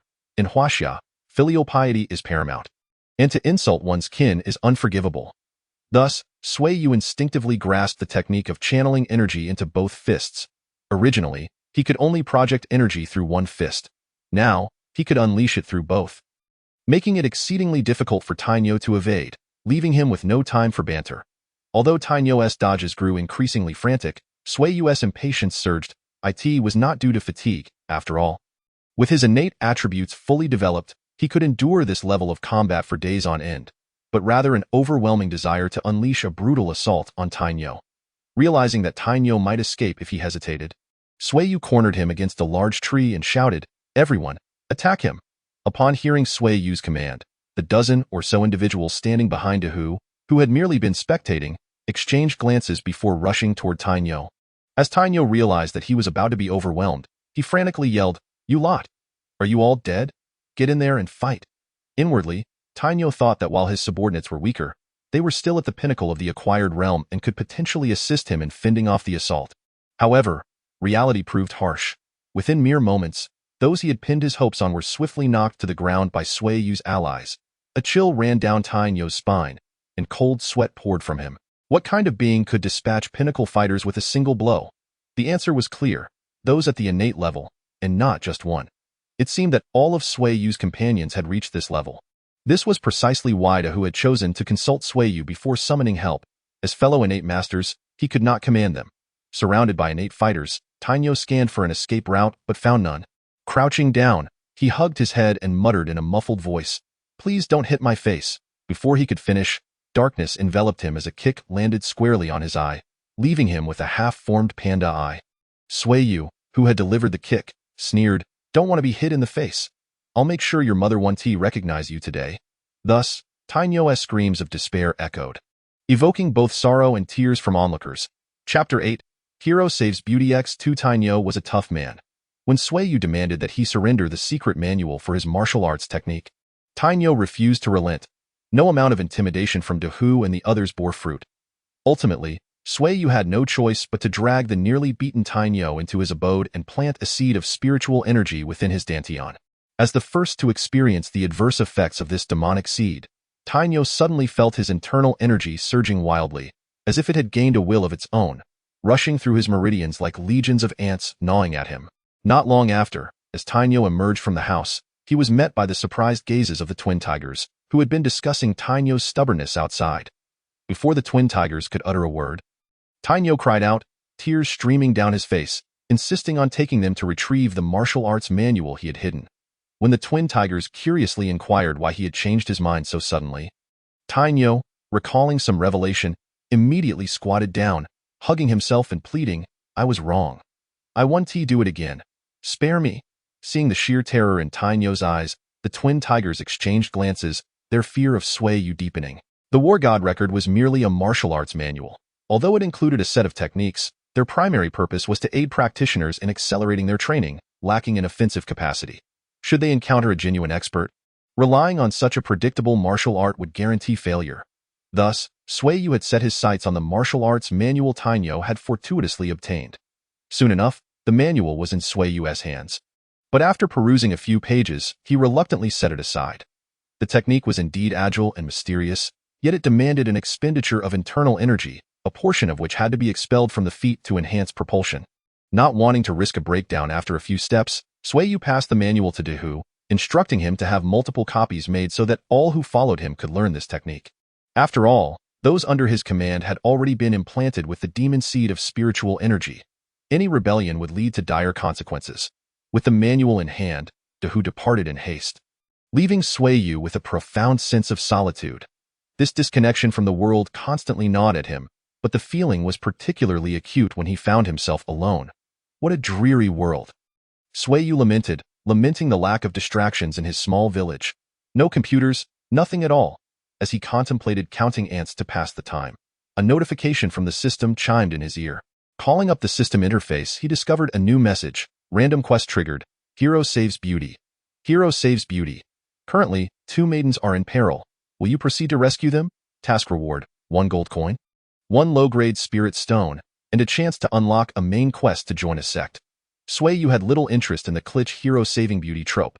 Moreover, given his discerning eye, the women he once perceived as beautiful were now no different from those marred by blemishes.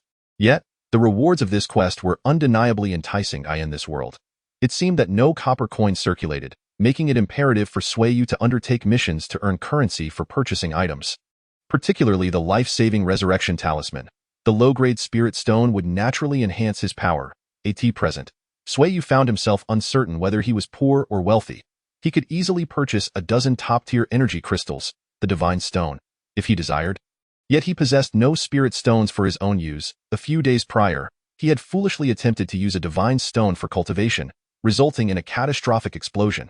After being resurrected, he vowed never to recklessly employ system items that exceeded his capabilities. However, now that a low-grade spirit stone lay before him, seemingly within reach, Sui Yu was more than willing to exert a bit of effort to rescue the 2 maidens mentioned in the quest prompt. If they were to plead for his favor, he would assess their appearances before making any decisions. Resolving this, Sui Yu clicked on the quest prompt for Hero Saves Beauty, activating the task guidance feature. A transparent arrow appeared, directing him toward his objective. In games, how could players complete quests without system guidance? Following the translucent arrow, Sui Yu hastened toward the task location, pondering various scenarios along the way.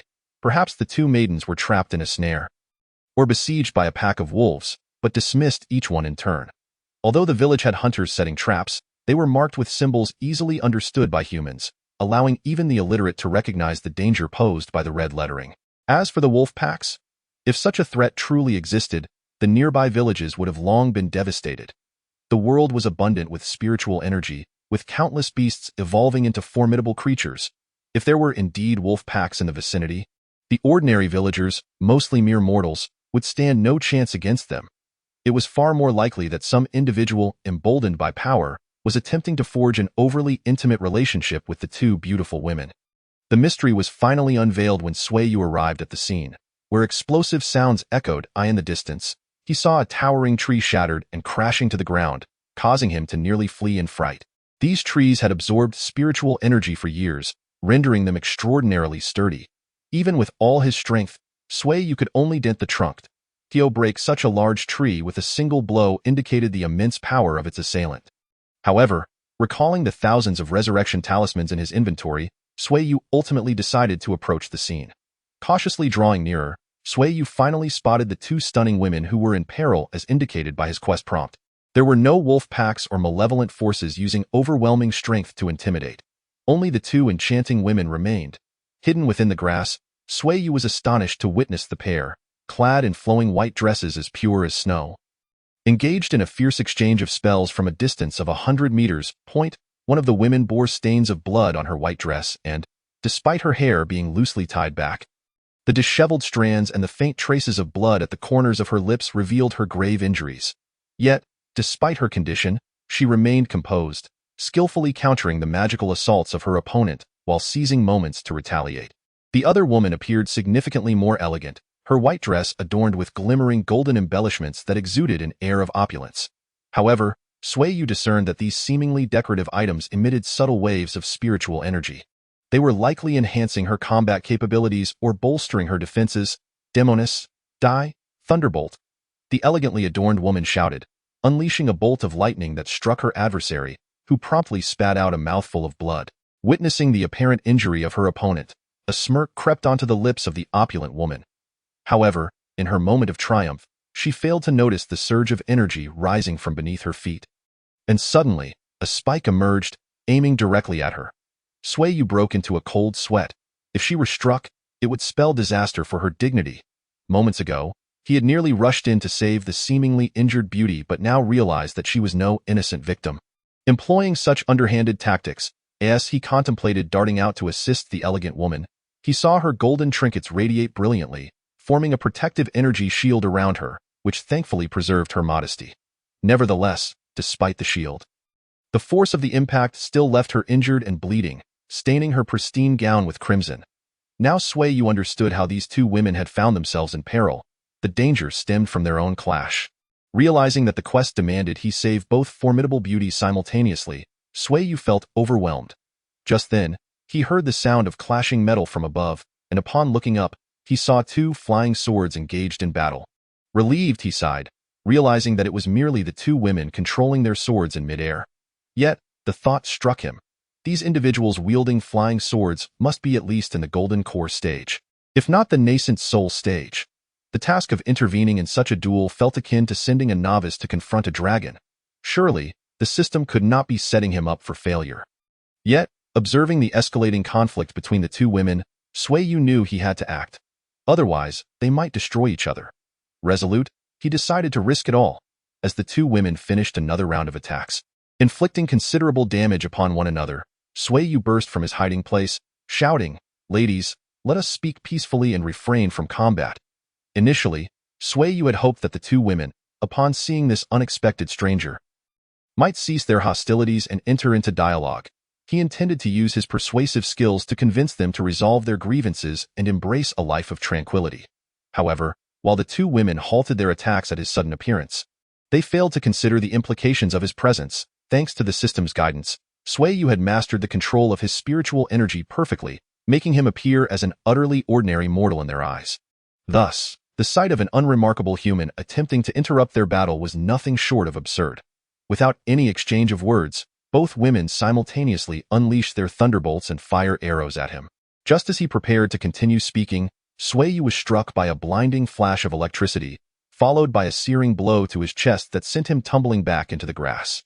With the nuisance eliminated, the women resumed their fierce clash, oblivious to the fact that Sui Yu's form had dissolved into shimmering white light and vanished, only to reappear moments later.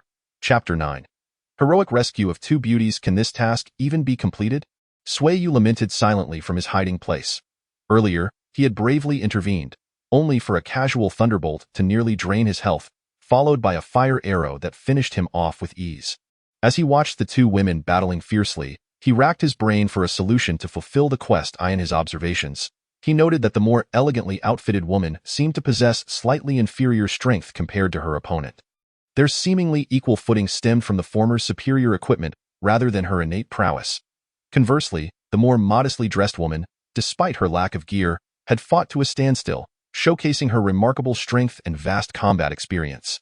Reflecting on how he had previously regarded those at the innate stage as masters, he now felt like a mere novice in comparison to true experts. After some introspection, Sui Yu reminded himself not to become overly complacent and returned to his quest dilemma. Ultimately, he found himself reluctantly accessing the system interface, hoping to seek assistance from the marketplace. Although he had previously slacked off, he had modified several items within the shop. However, few were usable or safe for him at this moment. For instance, the top-tier weapon, the Pango axe, was so fearsome that even its description deterred him from attempting to exchange for it. The Pango axe, a celestial artifact capable of cleaving through chaos and tearing apart the void. Setting aside whether he could wield such a powerful tool, even if he could, a single swing would obliterate the two women. Moreover, artifacts possessed intelligence. It was entirely possible that upon summoning it, it might turn against him. The second-ranked artifact seemed less perilous, a bow known as the Hui bow. While it wouldn't result in an accidental second crossing, if it were to accidentally release an arrow at the sun, the world would likely face a cataclysm. In such a scenario, no amount of protective talismans would suffice. As Sui Yu continued to browse, he concluded that none of the offensive items were within his capabilities. Resigned, he sifted through defensive artifacts, but found none. It is inevitable that every divine artifact possesses a spirit of its own. One must ponder. If a weapon were to gain consciousness, how could one like Sui Yu possibly control it? As Sui Yu sought ways to navigate the marketplace, the battle between the two women grew increasingly intense. The modestly dressed woman bore more wounds, and it seemed her supply of healing ointments had been depleted. With fresh injuries bleeding profusely due to the absence of medicinal treatment, the more elegantly attired woman, too, had seen her luxurious garments lose their splendor. The once radiant adornments now lay shattered on the ground. Stripped of their spiritual essence, the flying swords no longer clashed in the air but were now gripped tightly in the hands of the two combatants, who had commenced the most perilous of close-quarter duels. Sui Yu cast a worried glance, sensing that the tempo of their clash was leading them toward mutual destruction. According to the narrative, he would soon be left to pick up the pieces once both women had perished. While such a scenario might be entertaining in the context of two monsters battling it out, the impending demise of these beautiful women was unacceptable to him. His discerning gaze revealed that despite their current disheveled state from the fight, both women were undeniably stunning. Sui Yu resolved that he could not allow such a tragic fate to befall them. Determined, he turned away from the entangled duelists and resumed his anxious search within the marketplace. Expanding the scope of his quest, divine artifacts were unfeasible, as they all possessed spirits. Formations were out of the question too. Without the necessary materials, how could one arrange them? Moreover, without divine consciousness, how could one guide and activate the formations? There were no miscellaneous items either. Interestingly, the marketplace offered experience elixirs, but what was this restriction based on physical level? Would consuming one without meeting the requirements lead to catastrophic consequences? Ultimately, with no other options, Sui Yu shifted his focus to lesser-grade items. However, he could not hold any illusions about the celestial-grade artifacts either. Due to his own laziness, acquiring such items necessitated the use of celestial stones. As he gazed at the astronomical prices of the celestial artifacts in contrast to the singular copper coin required for a divine artifact, Sui Yu realized how fortunate he truly was. Just as he prepared to search once more for a usable divine artifact, he stumbled upon a celestial item with an astonishingly low price of merely 1 copper coin. It was important to note that when he previously adjusted the marketplace prices, he had done so without knowledge of the item codes, altering them from highest to lowest. A celestial artifact priced at 1 copper coin did not indicate its inferiority, but rather its exceptional quality post-adjustment. Curious, he recalled that during his initial modifications, he had only adjusted items up to the divine artifact level, meaning celestial artifacts should not have been altered. Hence, the only explanation was that this celestial item surpassed the typical divine artifact in value. He clicked on the icon of the celestial item resembling a rope, and immediately the information appeared before him. The binding rope, a specialized treasure for capturing fugitives in the celestial realm, capable of binding individuals to prevent them from channeling energy, though ineffective against those above the Great Luo Golden Immortal level. Consequently, this artifact was crafted using unique methods to ensure it could not develop a spirit. It must be wielded solely by its owner. This is it. The binding rope. Upon reading the description about its inability to possess a spirit, Sui Yu made his decision. Although it was not a high-grade combat treasure, its ability to restrain and nullify an opponent's power was precisely what he needed. Without hesitation, he purchased a single binding rope. However, upon discovering that the method for establishing ownership required a drop of blood, he gritted his teeth and bought 10. He then bit down hard on his finger, swiftly dripping blood onto each of the 10 ropes. The moment his blood mingled with the ropes, Sui Yu felt a remarkable connection forming between himself and the binding rope. With a mere thought, one of the ropes lying on the ground began to levitate gracefully, twisting and contorting like a serpent under his mental command. There was no time for further experimentation. The battle between the two women escalated to the point where they seemed on the verge of grappling with one another, teeth bared. Recognizing the dire situation, Sui Yu immediately stepped forward once more. Upon his reappearance, both women wore expressions of astonishment, not because of his miraculous return, but due to his peculiar appearance. He was ensconced in numerous white ropes, resembling a peculiar mummy, and he charged at the battling women with a rope held taut in his outstretched hands. At that moment, the two women sensed the depletion of their internal energy. Meeting Sui Yu's seemingly malicious gaze, they exchanged a knowing glance and simultaneously thrust their swords towards him. Despite the ordinary appearance of the white rope, it was no ordinary material. The swords of the two women failed to breach its defenses. Seizing the opportunity created by the impact against the ropes, Sui Yu swiftly ensnared their swords with the rope in his hand. In that instant, the two women gasped in shock as they realized their mental connection to their flying swords had vanished. Seizing the moment of their surprise, Sui Yu exerted force, and they felt their hands empty as he grasped their swords, which inexplicably vanished from his grasp. Although the two women possessed far greater cultivation than Sui Yu, their energy reserves were nearly depleted, leaving them comparably weak to Sui Yu, who had fully replenished his innate essence. Despite their superior attributes, the combination of their exhaustion and Sui Yu's training in the war god record gave him a slight edge in strength. "Who are you? Why did you attack us?" they inquired with melodious voices. Sui Yu relished their inquiry, reflecting on the truth that in this world, power dictated one's voice. Previously, they hadn't even exchanged a few words before being swept away. However, the women's intention behind their question was merely to use the opportunity to regain some of their energy. Unfortunately for them, their plan was doomed to fail. Sui Yu, aided by the system's enhanced vision, clearly observed the blue energy bars representing their vitality beginning to rise. He realized that if he allowed them to recover even a fraction of their strength, he would risk losing the chance to complete his task. Thus, he remained silent, just as they had, and charged forward with another binding rope in hand. "Humph! What can a mere mortal do, even if he possesses some strength?" scoffed the more elegantly dressed woman, as Sui Yu approached with the seemingly unremarkable white rope. She launched a scornful punch in his direction, her swift movement encroaching upon all possible avenues of escape. One could not deny the wealth of experience that cultivators possessed in battle. Knowing evasion was futile, Sui Yu did not waste energy trying to dodge. Instead, he braced himself to meet her delicate fist with his chest. Her seemingly gentle punch concealed a formidable force. Even without energy, her physical prowess was far from ordinary. Fortunately, Sui Yu was no ordinary individual. The impact of her energy dissipated against the extraordinary power of the binding rope, neutralizing her punch's force before it could reach him. The woman, taken aback by the unexpected result of her confident strike, was momentarily stunned, which Sui Yu exploited to bind her arm with the rope. As the binding rope coiled around her wrist, she immediately felt an overwhelming weakness in her arm, a sensation that swiftly spread throughout her body. Sui Yu was well aware of the binding rope's potency. He seized her arm in a grappling hold, twisting it behind her back and pinning it to the ground.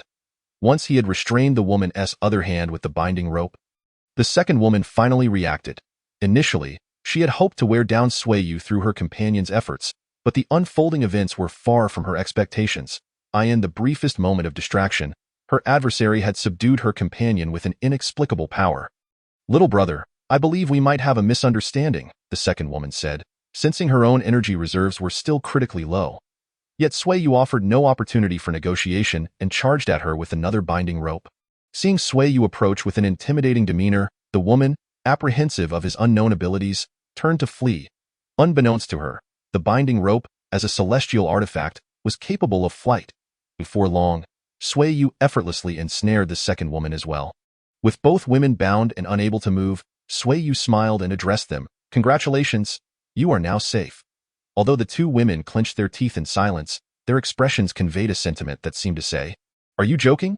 We are truly in danger now, you scoundrel." Despite their perception of being in grave peril, the rigid system rewarded Sui Yu with a task completion bonus without regard for the women's feelings. Having assessed that they were no longer in danger, it was unclear how the main quest involving joining a sect would be triggered. "Now, dear ladies, see how beautiful the world is. Why engage in violence? Come, follow me home, and let us enjoy a soothing bath and rest," Sui Yu said graciously, only to be met with expressions of sheer terror from the two women. The once vibrant and composed demeanor of the two women transformed into one of fury as they simultaneously unleashed a torrent of insults upon Sui Yu. In an effort to quell their incessant tirades, Sui Yu resorted to stuffing cloth into their mouths, and at last, tranquility descended upon the world. As the sun dipped below the horizon, Sui Yu, tugging at the two women, gradually led them away, their figures fading into the twilight. Chapter 10. A display in the sun. The small village erupted in commotion. The news of Sui Yu's return with two celestial maidens spread like wildfire among the villagers. Many were eager to glimpse the legendary beauties, but the twin tigers had anticipated such developments and had already mobilized their forces to surround Sui Yu's humble abode. No amount of flattery would grant anyone entry. Inside the wooden dwelling, the icy expressions of the two maidens turned ashen upon witnessing Sui Yu preparing a bath in a large tub. Their injuries had healed, thanks to the elixirs produced from Sui Yu's culinary mishaps. One could not help but admire the system's efficiency. Sui Yu felt an overwhelming sense of pride as he observed their astonishment at the rapid recovery following the consumption of the elixirs. After testing the water temperature, Sui Yu earnestly proclaimed, "All right, ladies, the bathwater is ready. It's time to wash up." Had it not been for the audible gulp that followed his words, the maidens, even if dazed as if struck by a donkey, might have believed his intentions were pure. However, the glint of desire in Sui Yu's eyes was unmistakable, and even the most grievous of injuries would not convince them that he merely wished for a simple bath. In response to their incredulous expressions, Sui Yu, unfazed by the revelation of his intentions, continued, "Hurry up, or the water will turn cold." After a moment of exaggerated realization, he added, "Ah, no wonder you haven't gone to bathe. I completely forgot that you're bound by ropes and unable to undress. Why, oversight, truly." The last sound was Sui Yu swallowing his desire once more. Observing Sui Yu's antics, the maidens instinctively stepped back. Wary of his intentions, however, the system had bestowed upon him two such exquisite beauties, and he could not afford to squander such goodwill. "Come now, don't be shy," Sui Yu coaxed, inching closer to them at that moment. One of the maidens managed to spit out the cloth from her mouth and let out a piercing scream that echoed through the air. The twin tigers, stationed outside, exchanged knowing smiles at the sound, continuing their vigil around Sui Yu's dwelling, feigning ignorance. Thus, a night filled with the occasional cries of distress passed in an oddly harmonious manner. Upon awakening, Sui Yu felt invigorated. Despite the previous night's tumult, he had finally shed the shame of his virginity. Was this the power he had longed for? As he gazed upon the slumbering figures beside him, his mind wandered. He clenched and released his fist, reflecting on the past, and suddenly realized that although this world lacked technology, it offered him immense power. He understood that regardless of the realm, only those who wielded great strength could dictate their fate and the destinies of others. While Sui Yu had no intention of lamenting his fate, he resolved to integrate into this world, enhancing his strength to lead a more comfortable and liberated life. Clenching his fist once more, he seemed to have made a momentous decision when he sensed that the maidens had awakened. Indeed, as he glanced sideways, he met their fiery gazes. Seeing them biting their lips in indignation, Sui Yu, with a nonchalant expression, declared, "You two will be my companions from now on. Feel free to join me whenever you wish."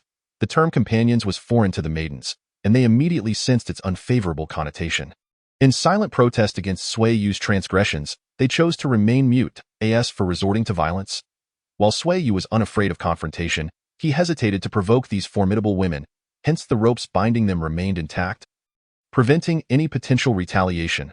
Outside, the twin tigers were idly chatting when they once again heard screams from within the dwelling, now accompanied by the unmistakable sound of a whip cracking. The elder tiger turned to the younger one with a knowing grin, saying, "Did you hear that? A lady must be disciplined. Look, the young master has already begun enforcing his rules." The younger tiger nodded, contemplating whether it was time for him to settle down as well. After a while, Sui Yu emerged from the house, wearing a satisfied smile, The moment he opened the door, the elder tiger's keen eyes caught sight of the two celestial maidens, tear-streaked and red-eyed. Yet they gazed at Sui Yu's retreating figure with a mix of resentment and fear. Overwhelmed by admiration for Sui Yu's ability to bring such beauty to such a state, the elder tiger approached him with unbounded reverence, exclaiming, "Young master, impressive! You managed to subdue them in just a day."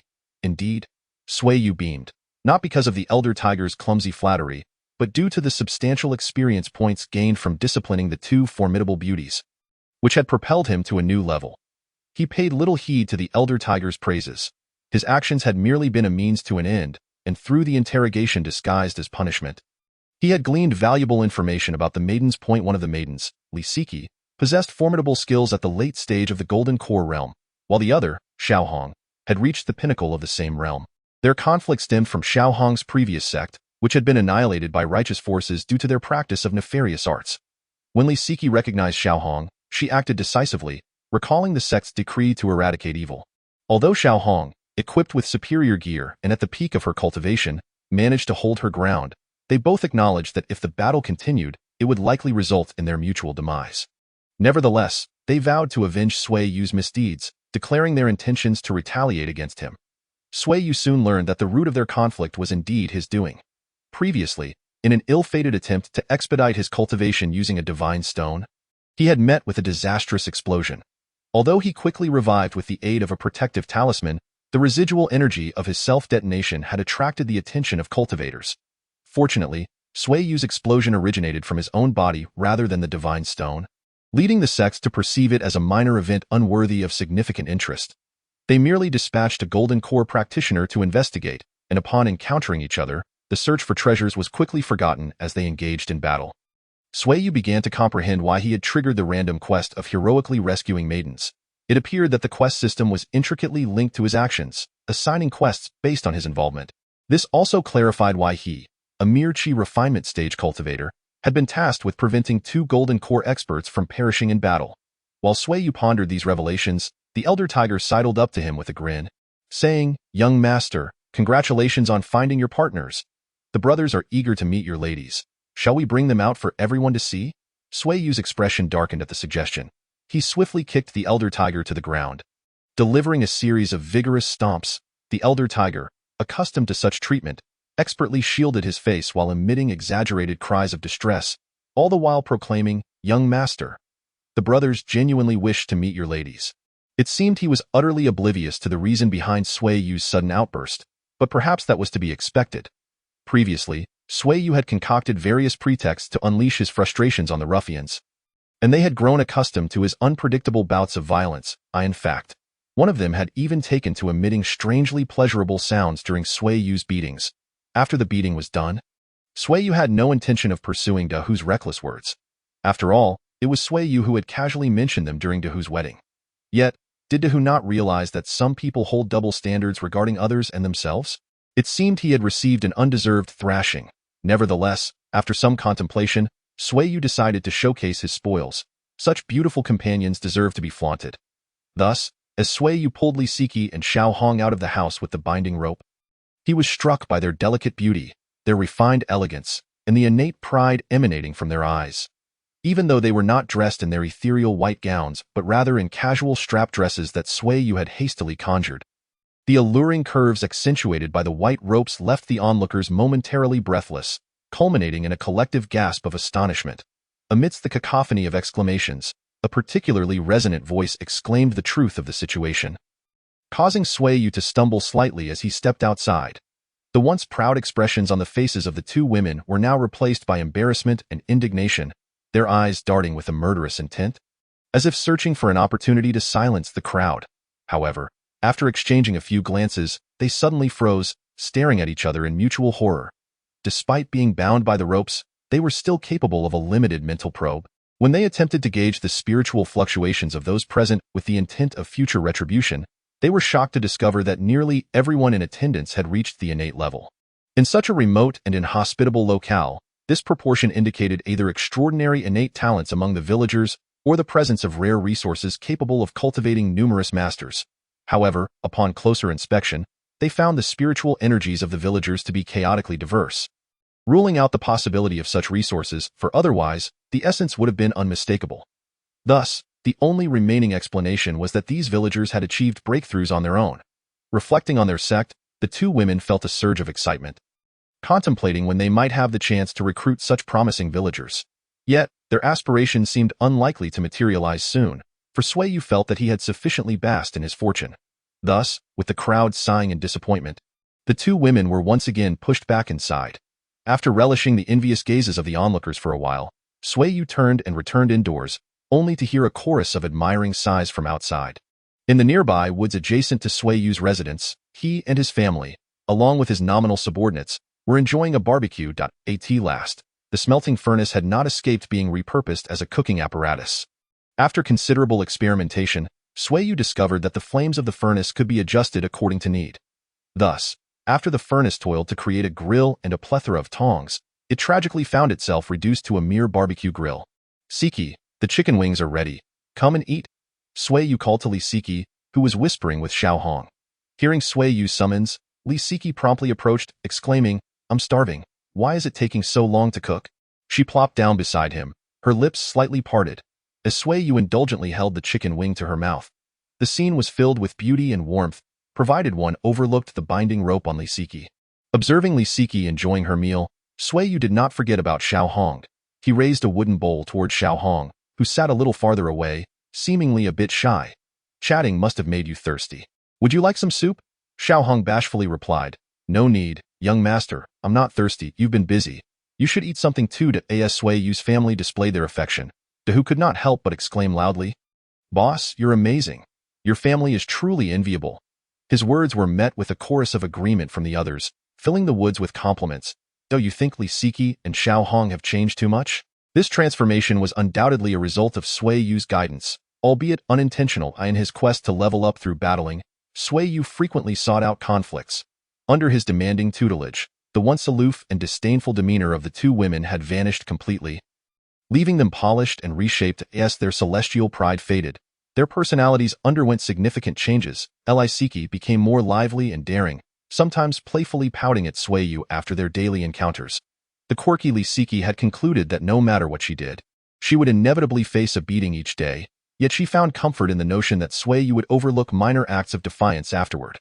Xiao Hong, on the other hand, had transformed into a devoted maid. Instinctively considering Sui Yu's needs, perhaps awakened by some peculiar facet of her nature under his influence. However, Sui Yu sensed that the current personalities of the two women felt authentic, as if their previous celestial heirs had been mere fades. "Boss, the meat is ready. Please give it a try," Dahu said, his expression one of eager flattery, embodying the role of a sycophant striving to improve himself. In truth, the spiritual seeds Sui Yu had sown not only provided him with energy for cultivation, but also accelerated the energy accumulation of those under his influence. Consequently, Dahu, who once wielded power due to his innate cultivation, had now become indistinguishable from the masses, struggling to break into the qi refinement stage due to the lack of a proper technique. Of course, Sui Yu had attempted to extract techniques from the two women, but even after a month of discipline, they remained resolute in their refusal to divulge such secrets. They insisted that the only way to acquire techniques was to join their sect, with dire consequences for any unauthorized transmission. Allegedly, such actions could lead to madness due to the violation of the heart demon's blood oath. Given his indifference to the advancement of his former subordinates, Sui Yu ceased to concern himself with their progression. This was precisely why Dahu was motivated to better himself, striving to excel in the art of flattery. With the increasing number of individuals at the innate peak, Dahu understood that if he did not make an effort, his promising position as Sui Yu's top subordinate would be jeopardized. While Sui Yu mused on Dahu's need to adapt to the ever-evolving circumstances, a raucous commotion erupted in the distance, accompanied by the sounds of scuffling and shouts. Sui Yu frowned and glanced at Dahu, who immediately understood the unspoken cue and hurried off to investigate. Moments later, he returned, wearing a peculiar expression, and reported the events unfolding nearby. It seemed that the son of the town mayor from outside the mountains had come with a large entourage to seize Sui Yu's companions, specifically the two women he referred to as his friends. Recently, due to the success of Sui Yu's guidance, he often took the two women out, garnering countless envious glances. News of Sui Yu's enchanting companions spread far and wide. In these mountains, where information was typically scarce, local happenings could be relayed quickly. Most villagers, aware of Sui Yu's background, could only envy him in silence. However, when the news reached those from outside the mountains, it was met with more than mere envy. Perhaps in ancient times, to ensure the strength of humanity's lineage, a custom known as bride snatching became prevalent. In this context, bride snatching did not resemble modern-day abductions. In this world, where strength reigned supreme, if a powerful individual or leader desired a beautiful woman, they merely needed to command their subordinates to claim her. Regardless of her marital status, she could be taken into their household. This was also why the surrounding villagers found it unremarkable that the two women were often bound by ropes. It was simply a common practice to secure a woman to prevent her from escaping. Upon learning that someone dared to come and claim his companions, Sui Yu was not enraged. Rather, he was elated and slapped the table, exclaiming, "Excellent!"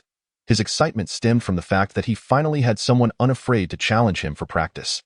Sui Yu had long felt his combat experience was lacking, yet every time he proposed sparring with his subordinates, they had declined, claiming they were too intimidated, leaving Sui Yu with no recourse. After such a prolonged period of companionship, the signs preceding Sui Yu's actions had been thoroughly deciphered by his subordinates.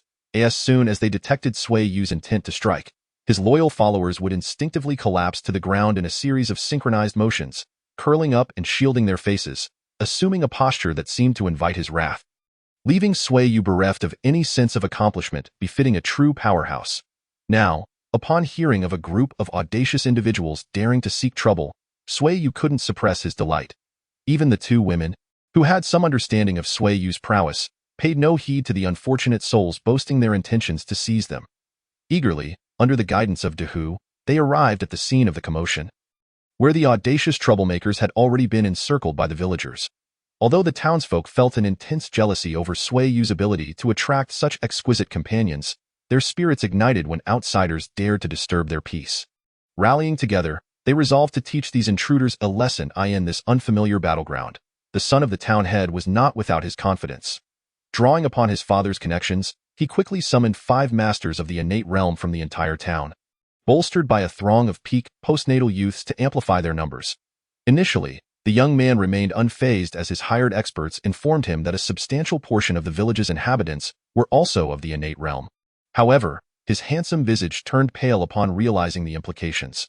When Sui Yu arrived and beheld the boy nearly petrified with fear, he whispered a few words into Dehu's ear, with a glint of mischief in his eyes. Dehu assured Sui Yu of task completion. Consequently, as the boy contemplated retreating or sustaining injuries before withdrawing, salvation appeared. Dehu, with an icy demeanor, approached the villagers, turned his back to the town's experts, and loudly proclaimed, "What are you all doing? Do you not realize these individuals are here to cause trouble for that fellow named Sui Yu living at the village's edge? They are not here for you. Why are you joining the ruckus? Disperse.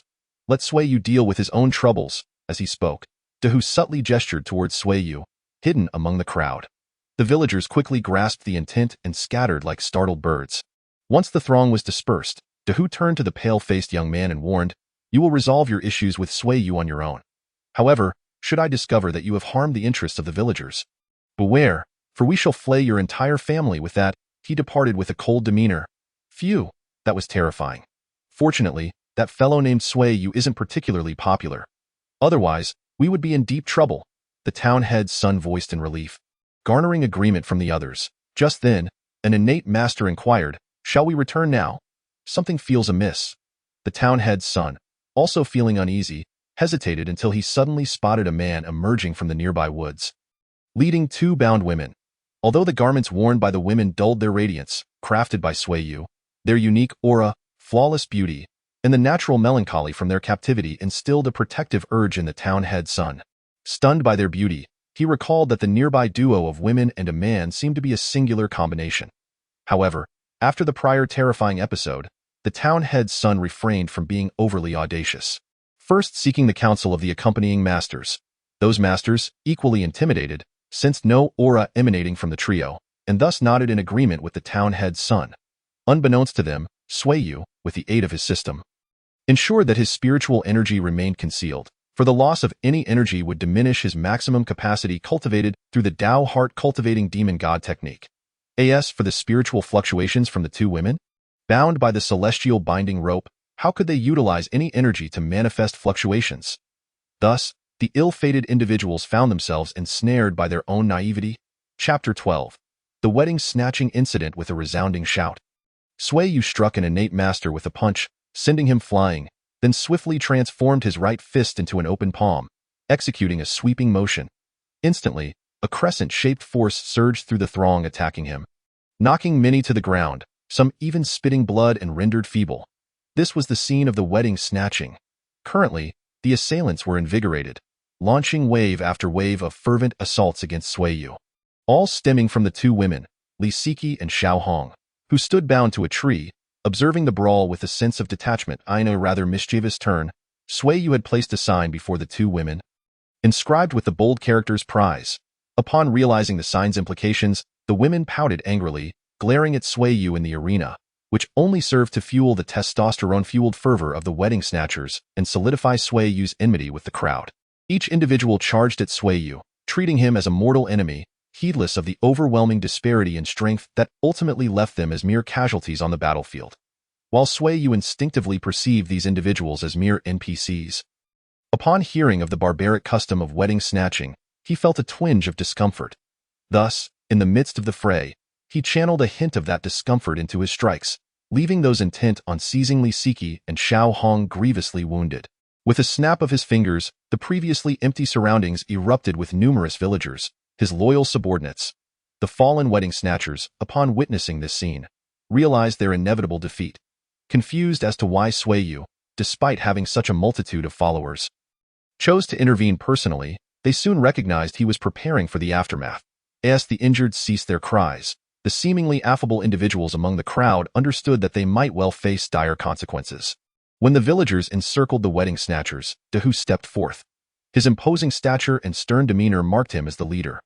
The town head's son and several innate masters intended to hear what he had to say, only to witness him darting to Sui Yu's side, bending his waist and lowering his legs, as though on the verge of kneeling. Perhaps due to the abrupt shift in Dehu's demeanor, astonishment washed over the faces of the wedding snatchers. Unfazed by his own dignity, Dehu wore a sycophantic smile and addressed Sui Yu. "The news has been contained, and rumors are circulating." Sui Yu nodded, patting Dehu's shoulder. "Then, I leave the rest to you." With that, he gracefully departed with the two women.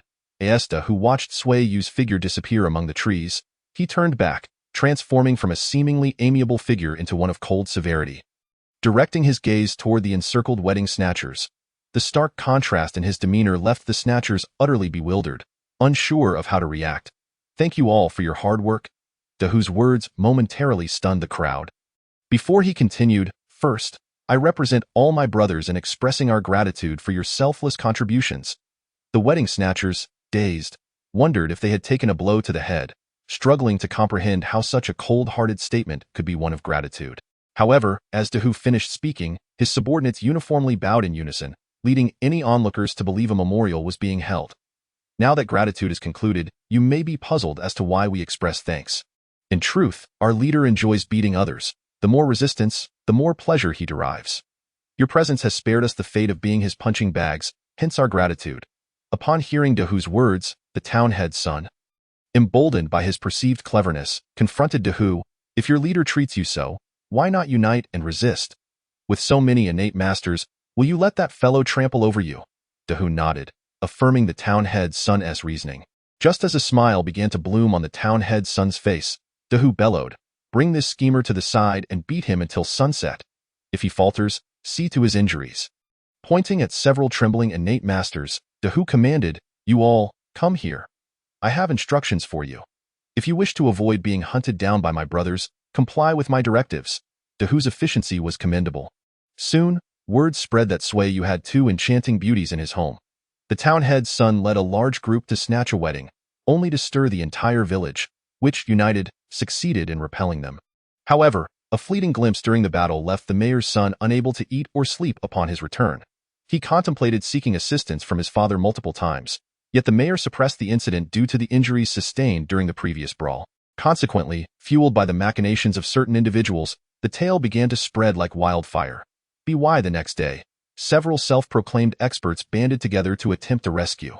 The process was brutal, culminating in tragedy. Following the event, these young men, under the enthusiastic hospitality of the imposing Big Tiger, resolved to spread the word, adhering to the notion that it is better to share joy than to revel alone. However, they were instructed to downplay Sui Yu's prowess to avoid scaring potential challengers away. Thus, they attributed their failure to Sui Yu's alleged treachery, claiming he had laid ambushes around them, leading to their unfortunate downfall and the loss of the beautiful maiden. As more and more would-be suitors fell victim to the ordeal. Various embellished rumors began to circulate, depicting Sui Yu as a cunning strategist who set traps or poisoned his opponents to diminish their fighting capabilities. Under such propaganda, a consensus emerged that with a little more effort, victory was within reach, turning Sui Yu's vicinity into a veritable tourist attraction, with crowds flocking incessantly. Even when multiple teams of suitors collided, they often lost their fighting spirit due to infighting, ultimately retreating in defeat. For Sui Yu, the orchestrator behind the scenes, this was a delightful outcome. The contenders from the preliminary rounds were all seasoned fighters, aligning perfectly with Sui Yu's training requirements. Simultaneously, it inadvertently provided the local villagers with a unique form of entertainment. In areas prone to frequent brawls, villagers began to take watch, promptly relaying news of any scuffles that erupted. Consequently, local men, young and old, would grab snacks and rush to the scene, cheering and munching in delight.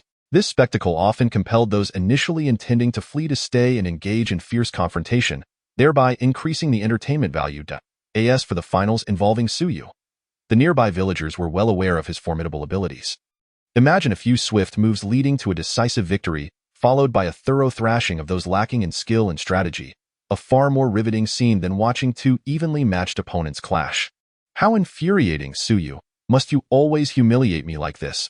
This was the lament of the vivaciously Siki, who, after enduring her daily beatings, vented her frustrations while also complaining to Sui Yu. Indeed, it was quite embarrassing. Yet if this was what the young master preferred, she resigned herself to silence. Meanwhile, the increasingly soft-hearted Xiao Hong quietly pleaded, having just learned from her subordinates that another group of suitors was on the way. As Sui Yu prepared to confront them, he humorously placed a sign reading prize in front of the two girls, eliciting their complaints. Realizing the inappropriateness of his actions, he removed the sign and crafted a crimson banner, inscribing the words "Final Reward" in golden dye, which shimmered enticingly above the girls. As the cheers of excitement began to resound, it became apparent that the champion team had finally arrived.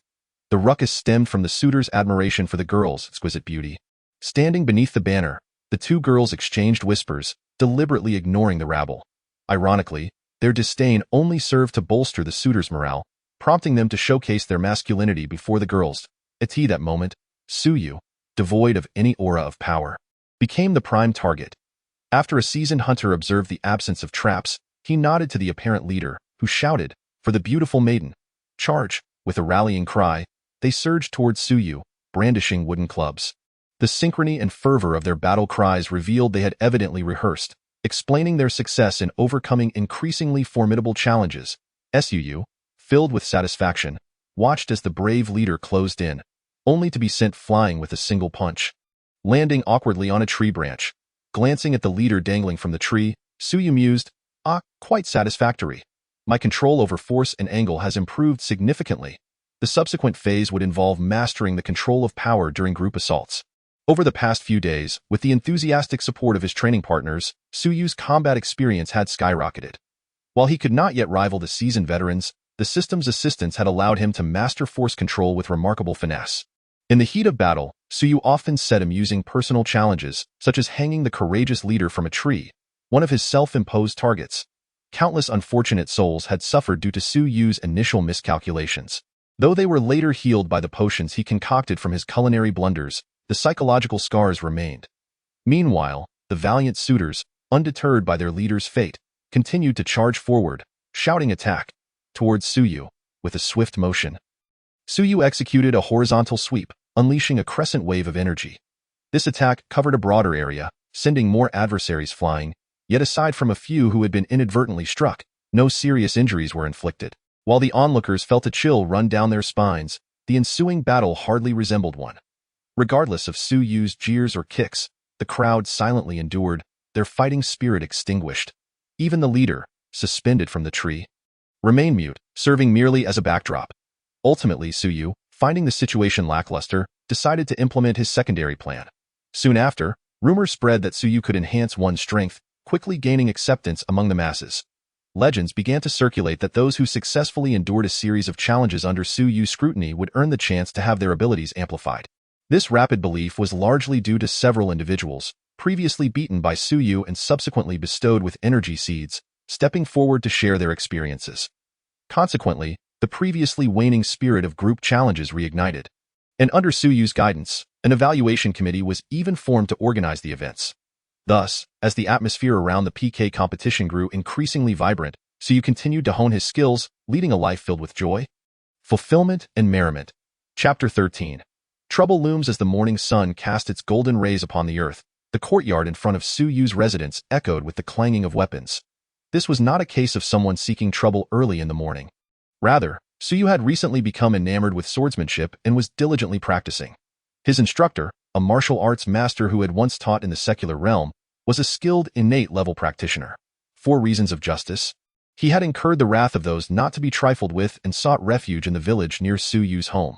Recognizing Sui Yu's potential for growth, he approached him for assistance. Hoping to one day exact revenge in exchange for planting energy seeds in him, Sui Yu requested that the master teach him sword techniques. Despite his age, the elder possessed excellent talent. Within days of receiving the energy seed, he effortlessly broke through to the innate level. After solidifying his cultivation, he fulfilled his promise and began instructing Sui Yu in swordplay. After just one day of teaching, the master exclaimed with exasperation, "In my 30 years of running a martial arts school, I have never encountered such a dull-witted disciple." Alas, Sui Yu's abilities were largely a product of his system's assistance. Coming from a highly advanced civilization, he found it exceedingly challenging to learn a martial art he had never encountered before. Fortunately, the master was seasoned in teaching. Recognizing that Sui Yu struggled to grasp the complexities of sword techniques, he ultimately imparted a few fundamental cutting moves, continuously engaging Sui Yu in sparring to feed him techniques. This approach transformed Sui Yu, who initially did not even know how to grip a sword, into a novice capable of wielding a blade without harming himself. The master and Sui Yu engaged in spirited combat with unsharpened steel swords. A notification from the system reached Sui Yu's ears. He furrowed his brow slightly, exerting a bit more force, causing the master to involuntarily stagger backward under the immense pressure. The master craftsman prepared to question Sui Yu about the sudden display of extraordinary strength. He was taken aback by Sui Yu's furrowed brow and the way he pointed into the air with his finger.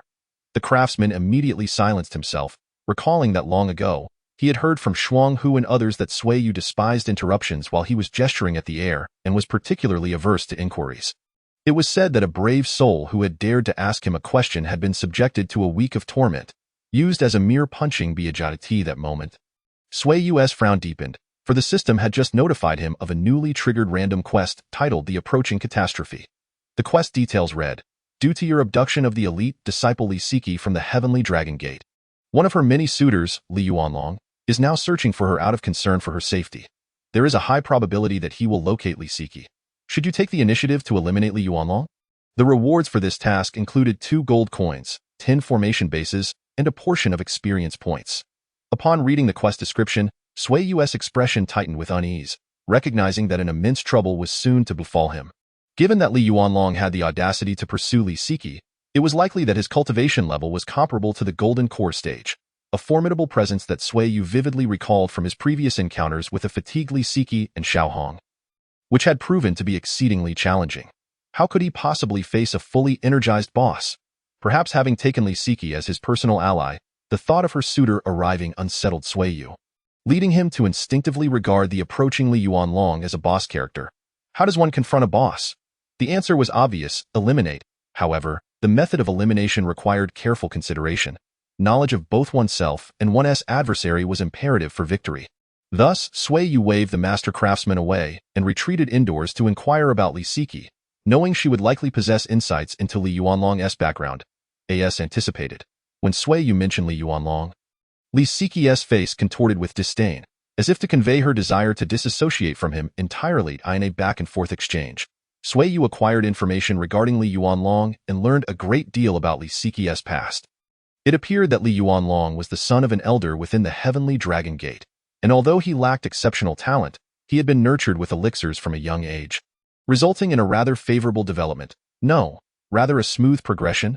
Presently, Li Yuanlong had been advanced to the early stages of the Golden Core realm. Li Siki's master was indeed that elder, and to honor the spirit of treating her master as a father, she had adopted his surname upon entering the sect in her youth. Li Siki was exceptionally intelligent, though her beauty had yet to blossom as it had now, leading Li Yuanlong to show little interest at the time. However, after she broke through to the golden core stage several years ago, her allure grew exponentially, finally capturing Li Yuanlong's attention. Li Yuanlong had previously bullied Li Siki out of jealousy for her talent when they were younger. Thus, when he expressed a desire to cultivate with her, Li Siki firmly rejected him. Yet, having always obtained what he desired, Li Yuanlong developed a stubborn personality that refused to accept defeat. The term spoiled child aptly described him. The more Li Siki detested him, the more determined he became to win her over.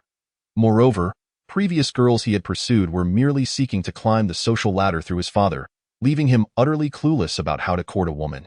Consequently, their interactions grew increasingly strained. After several failed attempts to woo Li Siki, Li Yuanlong, much like many indulged children, sought assistance from his father. However, despite being a nascent soul expert, his father's position as an elder owed more to ancestral influence than to actual authority within the sect. Additionally, Li Siki's extraordinary talent drew the attention of many elders, making it impossible for Li Yuanlong's father to dictate her romantic affairs.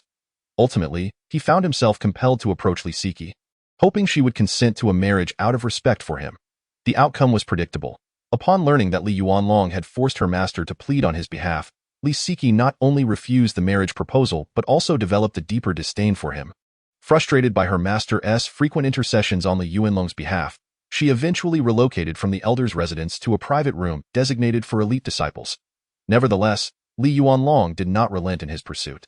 There was a time when Li Siki felt a flicker of sympathy for his persistence, yet a fateful incident occurred when, while laughing at a humorous mistake made by an outer sect disciple, Li Yuanlong witnessed her mirth.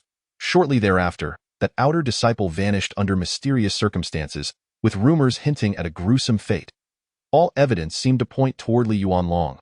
Ultimately, the matter was suppressed through his father's influence.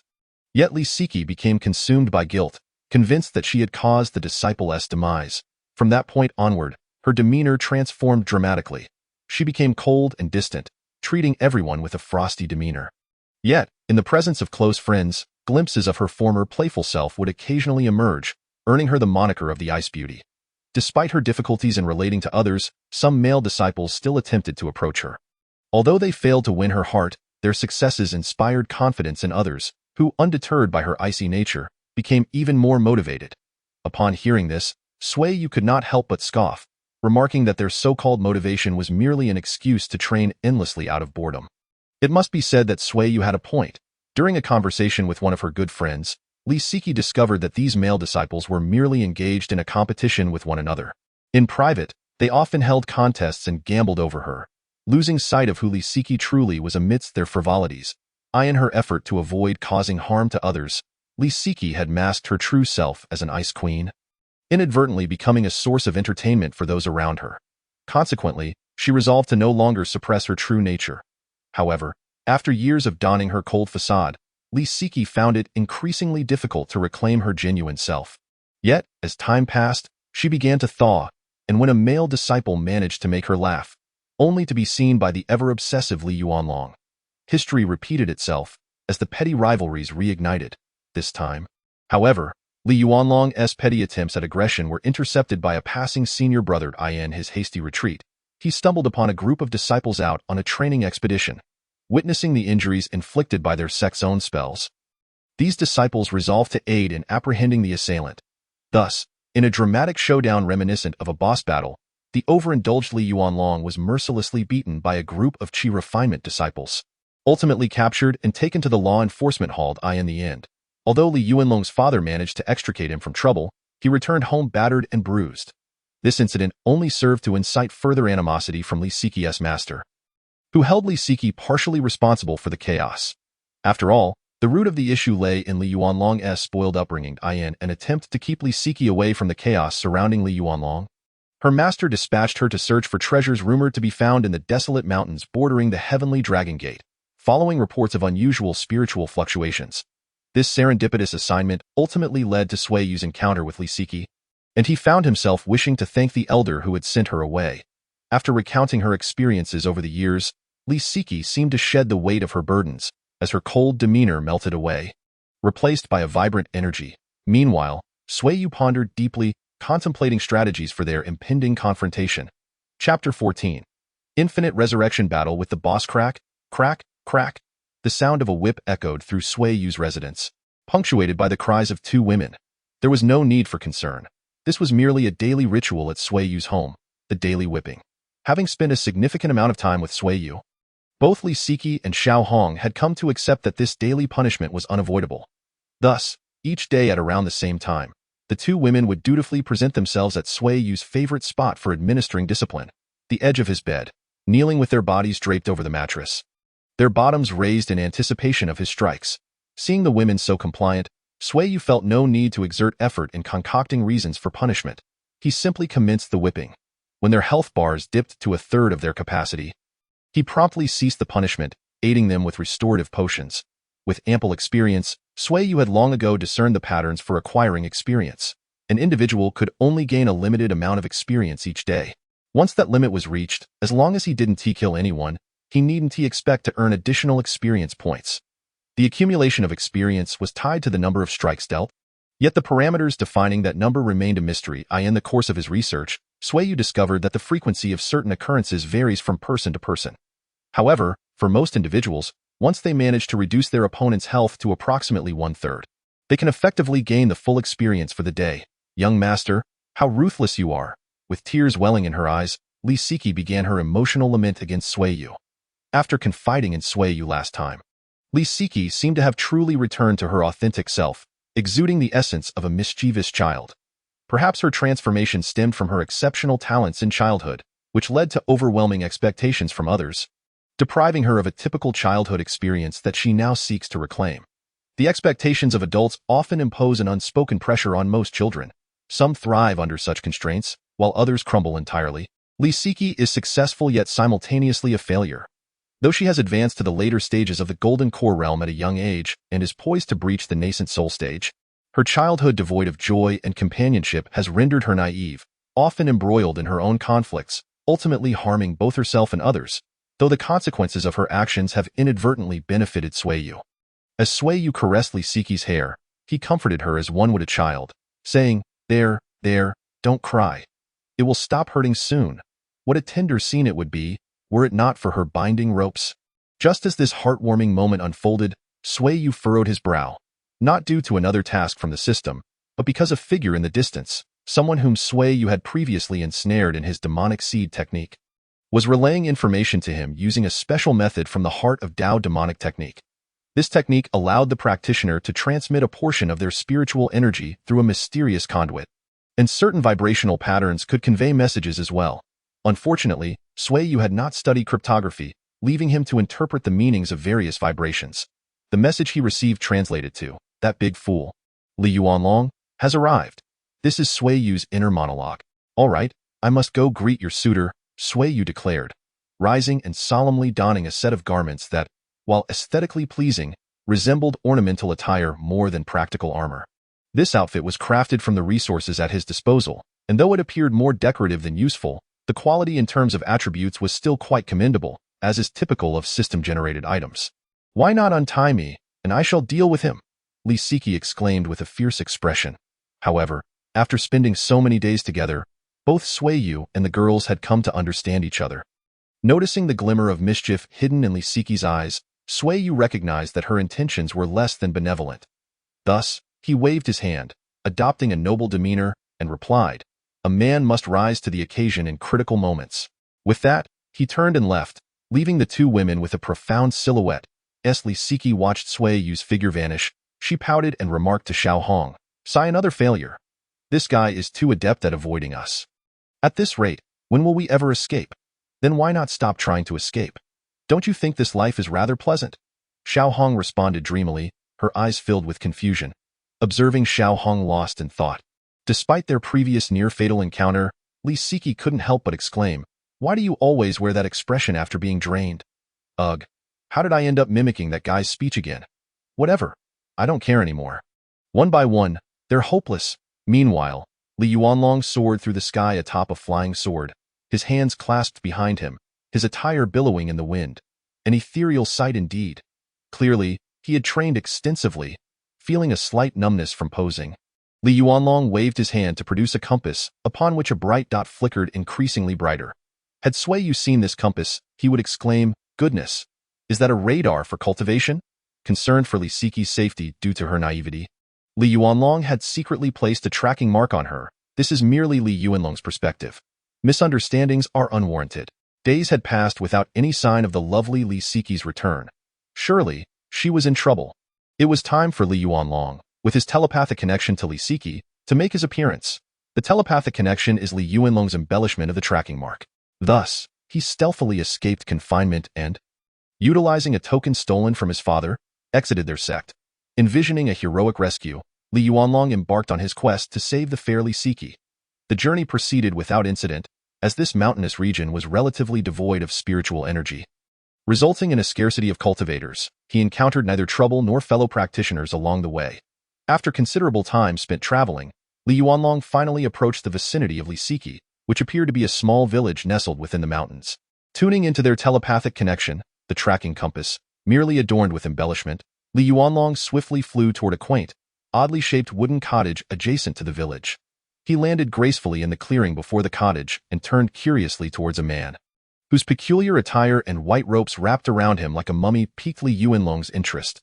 This individual, of course, was Sui Yu. With an air of arrogance, Li Yuanlong addressed Sui Yu. "Your attire is quite peculiar. Now, I permit you to tell me who you are." His expression suggested that knowing Sui Yu's name would be an immense favor. Sui Yu barely uttered a word before being interrupted by Li Yuanlong, who waved his hand to conjure an image of a woman.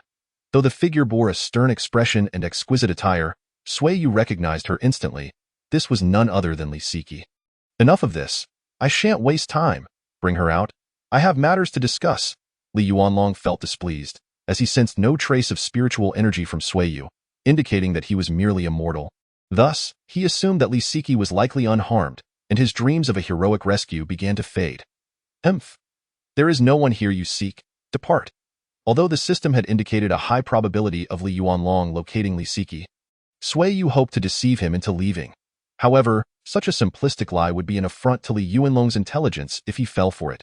Furious, Li Yuanlong formed a decisive gesture with his right hand. Summoning the flying sword he had recently stored in his dantian, which appeared before him, its tip aimed at Sui Yu. "Hey, no need to be so rash, you fool." Sui Yu was taken aback by the swiftness of Li Yuanlong's response, expecting a verbal spar before any physical confrontation. However, it was evident that Li Yuanlong dismissed Sui Yu's life as insignificant. Upon hearing Sui Yu's insult, Li Yuanlong bellowed, "Charge." Almost instantaneously, the flying sword pierced Sui Yu's body. Had it not been for the binding ropes, the blade would have likely pierced straight through. A spray of blood erupted from Sui Yu as he activated the system's auxiliary vision, observing that his health bar had dwindled to a mere sliver. He mused to himself, "Indeed, this is a lethal move. Even after leveling up to over 30, I nearly faced instant death." Logically, at level 30, Sui Yu should have reached the golden core stage, and with his innate attributes at full capacity, he should have held an advantage. Yet, Li Yuanlong had no intention of engaging in close combat. He initiated the most potent sword technique of the golden core realm, and Sui Yu's resilience had merely proven that he was tough-skinned. Initially, Sui Yu had anticipated forcing Li Yuanlong to unleash his full strength through verbal jabs, but now it seemed the situation had simplified. A peculiar smile crept upon Sui Yu's lips, for by a twist of fate, he had inadvertently achieved his goal. As the sword remained lodged in his body, Sui Yu quickly used the binding ropes to ensnare the precious blade. Li Yuanlong, witnessing this action, scoffed, "What a futile struggle. My celestial sword is far beyond what a mere mortal can contend with." His sentence was cut short as he suddenly found the connection to his sword severed. To his astonishment, there was no spatial distortion. Sui Yu had merely flipped his hand, causing the beloved sword to vanish. This sword, a lower-grade magical artifact, had been a birthday gift from his father on his 100th birthday. Li Yuanlong's eyes reddened instantly. "Return my sword," he cried, charging at Sui Yu in a frenzy, only to be knocked away by a single punch. Though Sui Yu's health was critically low and fatigue weighed upon him, his extraordinary attributes easily overpowered Li Yuanlong. In a fit of rage, Li Yuanlong attempted to engage Sui Yu in close combat, an endeavor that could only end in disaster. "You dare strike me? Even my father would hesitate to do so." Li Yuanlong's eyes, already red, seemed on the verge of tears, and while it would have been a source of satisfaction to see such a dashing figure weep, Sui Yu had no intention of witnessing a grown man cry. Thus, he decided to put an end to this fellow. Indeed, from the very beginning, Sui Yu had resolved to eliminate Li Yuanlong. A defeated boss is the only good boss. However, sensing Sui Yu's murderous intent, Li Yuanlong unexpectedly erupted in fear. With a swift motion, a bolt of lightning struck Sui Yu, instantly obliterating him, as his already meager health points vanished. Li Yuanlong was momentarily stunned, then burst into laughter, exclaiming, "So it was merely a matter of strength.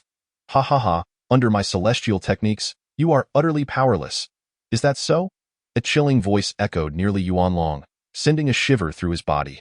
He felt a sharp pain across his face, followed by a euphoric rush, before crashing to the ground with a thud.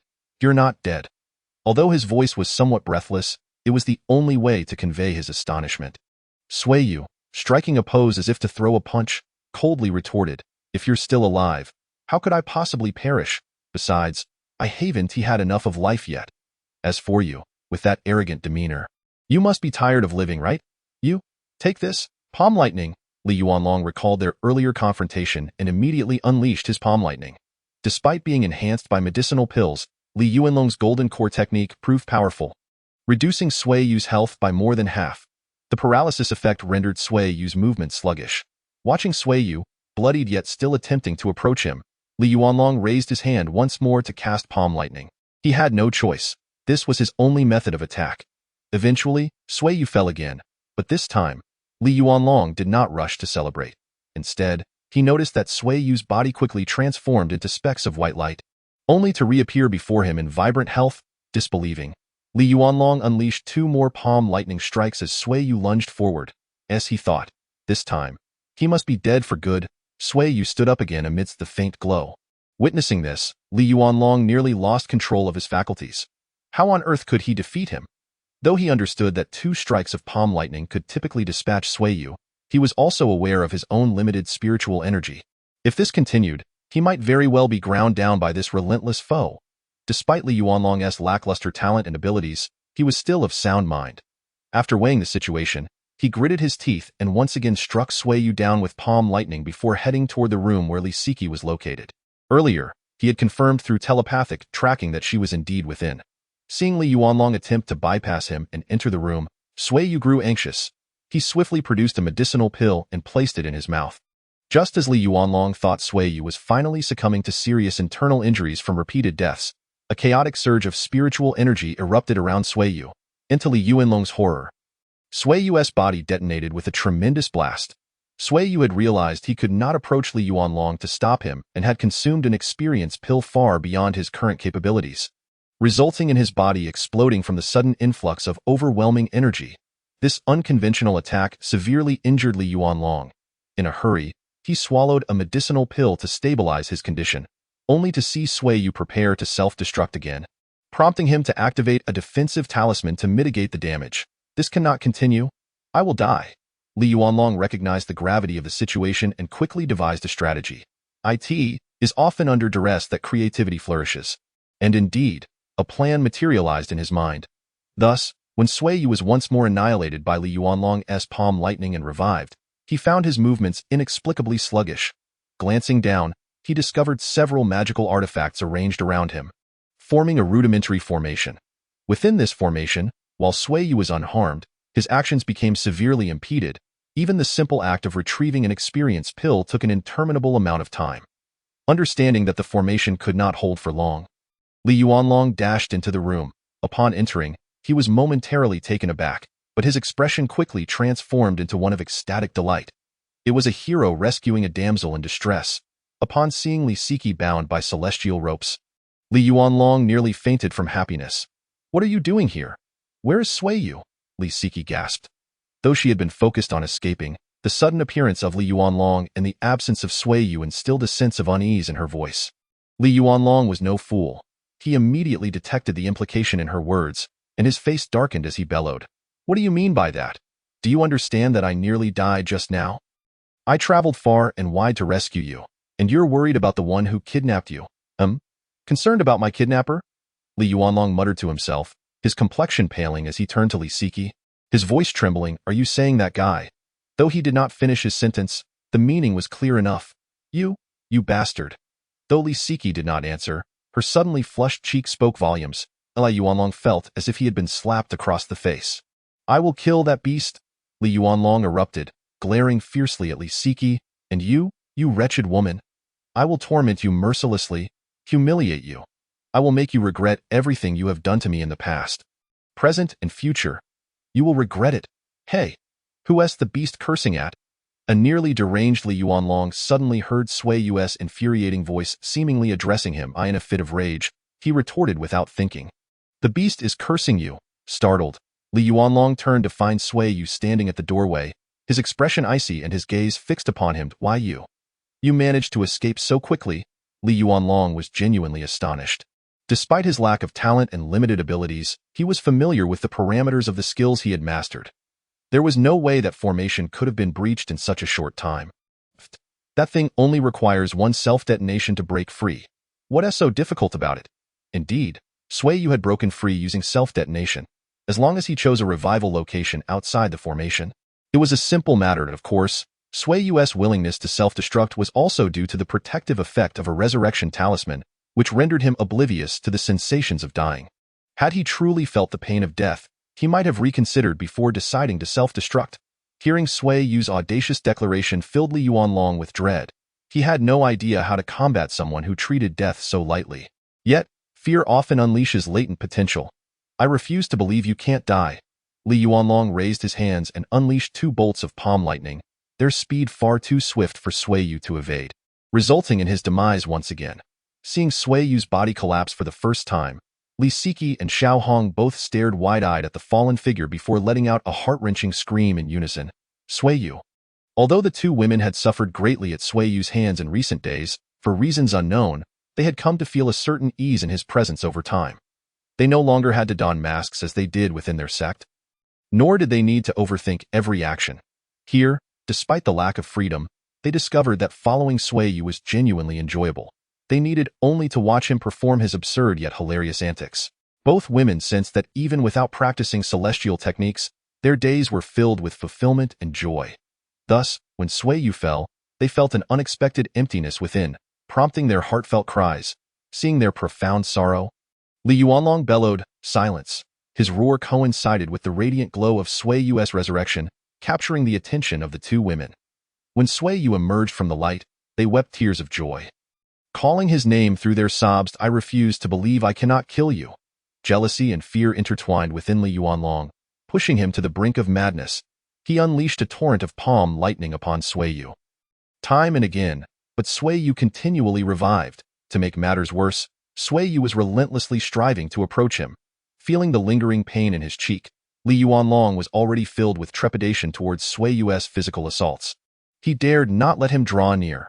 As Sui Yu continued to resurrect, Li Yuanlong unleashed a palm thunder that decimated Sui Yu's health once again. However, he suddenly felt an emptiness within. His spiritual power had dwindled to nearly nothing under the relentless assault. No!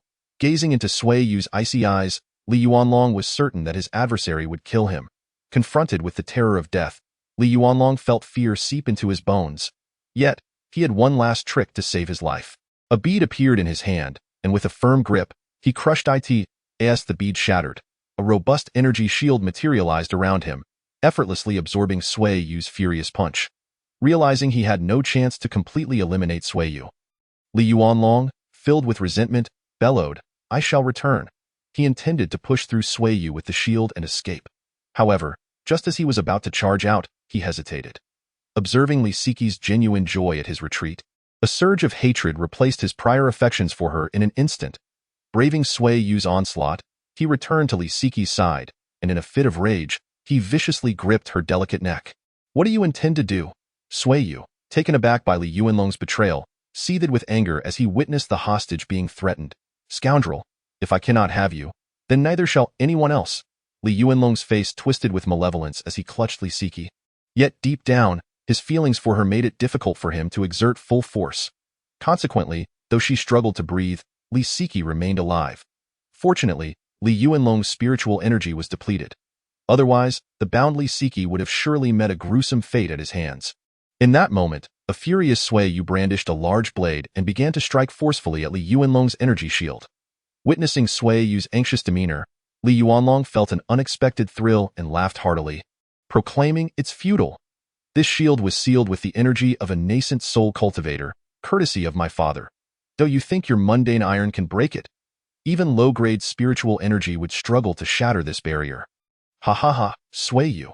Are you sorrowful? In pain? Suffering? Ha ha ha. Remember this. Such is the lament of the weak. This world belongs to the strong. Attempt to seize from the strong, and even if successful, it will ultimately result in tragedy. Ha ha ha. Just as Li Yuanlong's laughter echoed and Li Siqi's complexion turned ashen, a sound akin to shattering glass pierced the air. The so-called indestructible shield Li Yuanlong boasted about splintered into fragments. And Sui Yu's blade, having breached the barrier, swiftly severed Li Yuanlong's neck. As he clutched Li Siqi, preparing to witness the destruction of his once beloved, Li Yuanlong suddenly felt the world spinning around him. His vision blurred, and he was enveloped in darkness. In his final moments, he glimpsed his own body. Yet, shockingly, it was headless. Even in death, he could not fathom why the shield his father had prepared for him was shattered by an ordinary iron blade. Had he known that this so-called mundane iron possessed a minuscule defensive breaking attribute, he would have likely died in despair, cursed by the cruel hand of fate. The headless corpse collapsed, blood gushing forth. While Li Siqi, her face smeared with blood, gasped for air. Meanwhile, Sui Yu, equally bloodied, remained frozen in the act of his final strike. Moments later, he turned and vomited violently. After expelling all that he could, Sui Yu approached the two women and touched the ropes binding them. The seemingly seamless, knotless ropes of confinement automatically unraveled, returning to Sui Yu's grasp. Observing this, Xiao Hong cautiously inquired, "What does this mean? Are you planning to release us?" "No, merely enlisting your assistance for a cleanup, to dispose of a body and erase traces. You are more familiar with this than I," Sui Yu replied dispassionately, as if discussing a mundane meal. Yet, the pallor of his face revealed his struggle to maintain composure. "Aren't you afraid we might run away?" Li Siqi, having momentarily lost focus, regained her senses. Upon hearing her words, Sui Yu rolled his eyes and retorted, "If you wish to flee, then run. But who informs their pursuers beforehand? Humph. Even if I were to flee, I'd ensure to eliminate all those villagers who know my secret." Li Siqi, not unaccustomed to bloodshed, spoke with a fierce resolve. Yet, Sui Yu remained unfazed, merely stating, "If you wish to kill, then do so. No one will stop you." I doubt anyone could. Gazing at Sui Yu's indifferent expression, Li Siqi suddenly perceived the most genuine facet of his being, a profound apathy towards the world and a disdain for other lives. It was as if Sui Yu hailed from a realm entirely separate from her ownit. Must be said that in her musings, Li Siqi inadvertently struck upon a semblance of truth. "I was jesting, however. Despite your peculiar resurrection ability, what you are doing is perilous. Should I return home and expose the elder son, you wouldn't have enough lives to spare," Li Siqi warned Sui Yu earnestly. Yet, Sui Yu simply replied, "You won't, because now we are accomplices. Although I killed him, it was because of you that he died. Given what he did to you, would you truly act as you suggested?" After a moment of contemplation, Li Siqi sighed and confessed, "I would not. Moreover, I no longer wish to bear the surname Li. From now on, you shall call me Siqi, and only Siqi." With that, tears streamed down her face. Sui Yu comforted her by patting her back. He understood that in that brief silence, Siqi had relinquished many burdens, including her once unwavering commitment to protect her sect. Once Siqi's emotions stabilized, Sui Yu and Xiao Hong began to dispose of the body. Observing their industrious figures, particularly the upright silhouette of Sui Yu, Siqi murmured to herself, "Accomplices, huh?" A soothing smile crept across her lips. Chapter 15. Setting sail. Li Yuanlong, this OS, was remarkably competent. Upon his demise, not only did he possess commendable equipment, but as a privileged second generation, his storage ring contained numerous magical artifacts. Though their quality was not exceptional, their quantity was impressive. Even more amusingly, Sui Yu discovered that Li Yuanlong's corpse still gleamed with the light of equipment after his death. Naturally, this glow was invisible to Siqi and Xiao Hong. Upon touching the luminous aura, Sui Yu activated the game's loot interface, only to find that Li Yuanlong had an impressive drop rate. He unexpectedly uncovered a blue-quality flying sword. Although blue quality denotes a magical artifact tier in the game, it significantly surpassed the green quality of mundane items. Regrettably, this flying sword, despite its attribute of reduced consumption for flying, was utterly useless to Sui Yu, who could not project spiritual energy. Ultimately, He gifted the sword to Xiao Hong, while Siki possessed a superior sword of her own. After Siki lamented the unfairness, Sui Yu reluctantly distributed a resurrection talisman to both women, emphasizing the importance of keeping it on hand. The resurrection talisman, upon being retrieved from the inventory, manifested as a small green jade pendant. Once worn around the neck, the jade gradually morphed into a human figure, strikingly resembling the wearer, astonishing even Siki, who had encountered many wonders as a disciple of a prominent sect. In gratitude, both women entrusted their savings to Sui Yu for safekeeping. Though modest, the swift spirit stones would enhance Sui Yu's cultivation speed.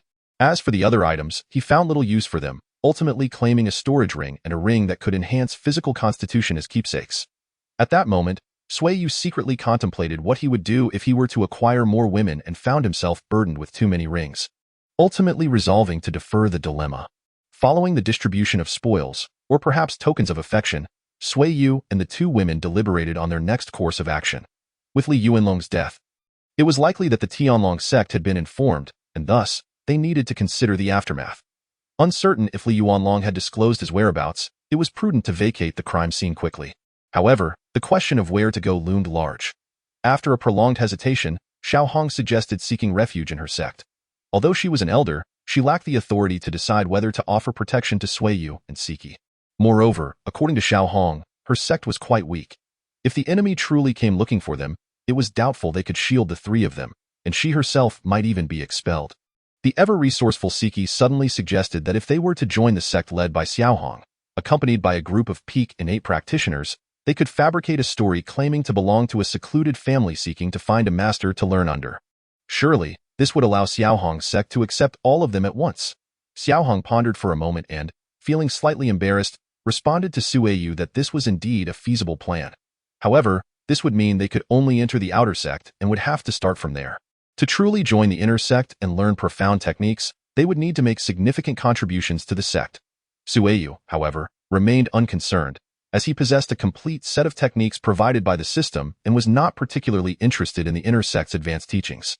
Siki, being an elite disciple of the Heavenly Dragon sect, had sufficient techniques at her disposal to reach a very high level of cultivation, thus she had no immediate worries regarding skills. After much discussion, they decided to lead a portion of the exceptionally talented villagers to join Xiao Hong's sect, followed by devising a selection plan. Once all arrangements were in place, Sui Yu casually inquired about the name of Xiao Hong's sect. Xianxia Sect, Xiao Hong replied, her face darkening as she realized that, after all this time, no one knew the name of her sect. Meanwhile, Sui Yu received a notification from the system, and without hesitation, opened the interface in front of the two women.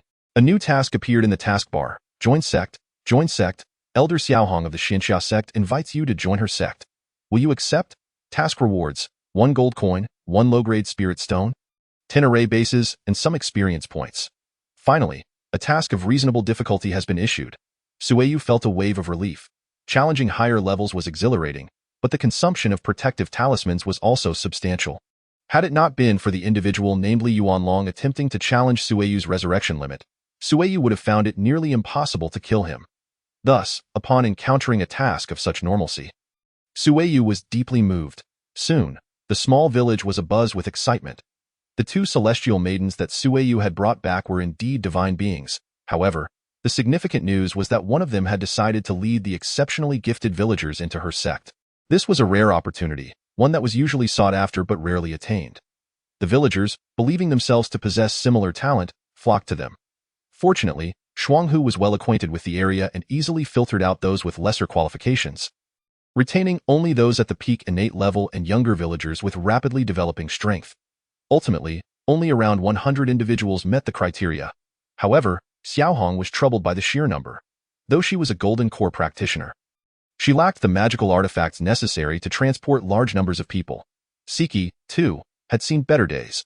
Most of her equipment had been destroyed in prior battles with Xiao Hong, leaving her without any specialized artifacts for transport. When Sui Yu learned of the two women's dilemma, he confidently proclaimed, "Leave it to me." Under Sui Yu's leadership and with the selfless contributions from many enthusiastic villagers, a large wooden ship was constructed in just a few days on a vacant lot. Although the ship appeared somewhat peculiar due to the numerous patches and repairs, it was overall a commendable vessel in the days that followed. Sui Yu was exceedingly busy, simultaneously arranging the array using the bases obtained from defeating Li Yuanlong and supervising the eager villagers. Amidst this chaos, he still managed to conduct his daily draws, which relieved Xiaohong's worries. Hey, what do you mean by relieved? You don't think you've awakened some troublesome trait, do you? This was Siki's playful remark. 3 days later, in the captain's cabin of the wooden ship, Sui Yu sat in the center, wearing a serious expression. In front of him, several young women seemed bewildered, staring blankly at the control panel while clutching the instruction manual. Is this so-called flying vessel truly reliable? Siki, standing behind Sui Yu, anxiously asked for the nth time. Rest assured, trust me, there's no mistake.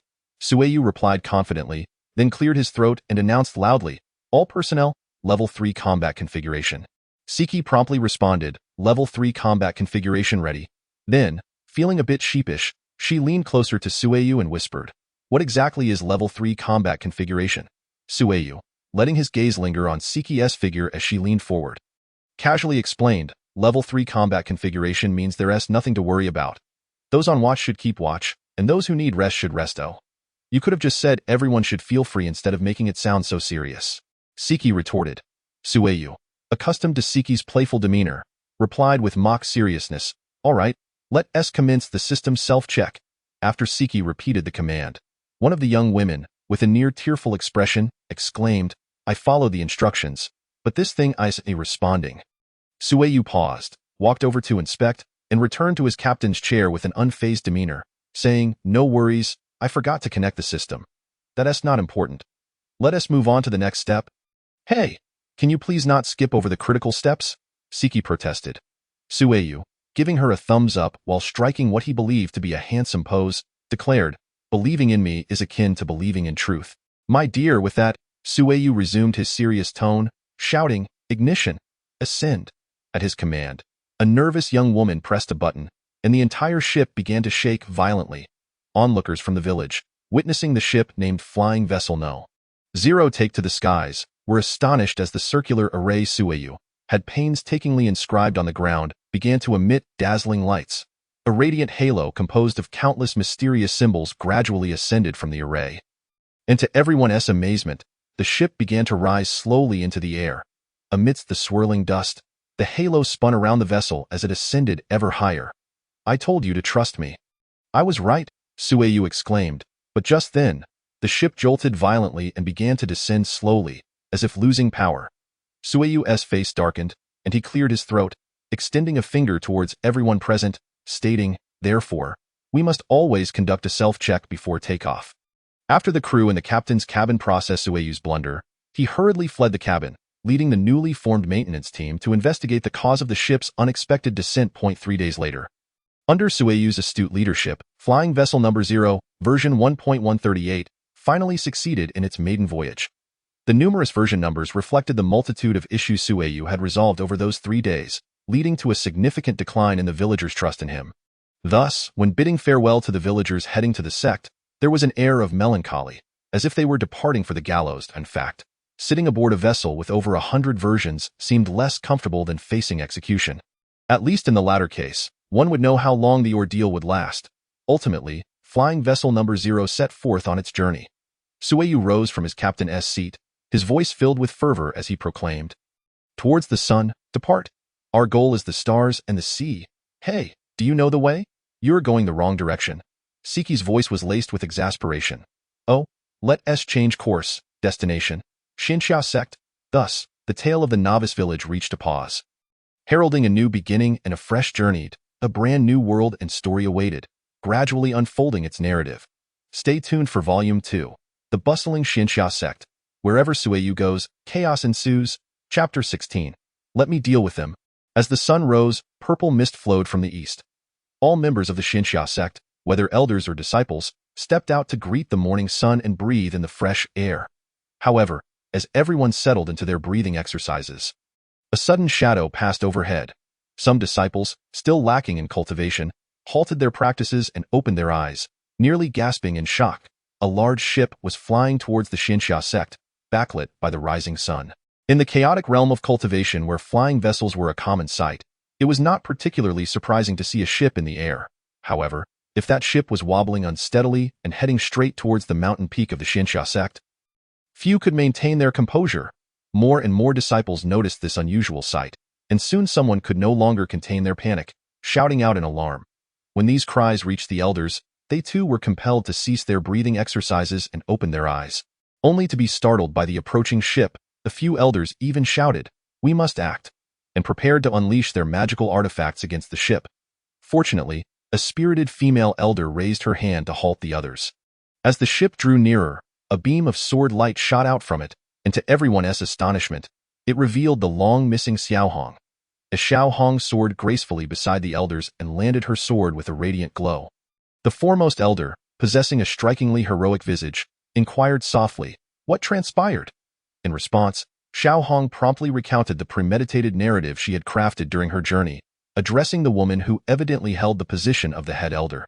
In essence, she conveyed that she had encountered other cultivators, sustained severe injuries during a confrontation, and was subsequently rescued by a declining yet fundamentally reputable cultivation family.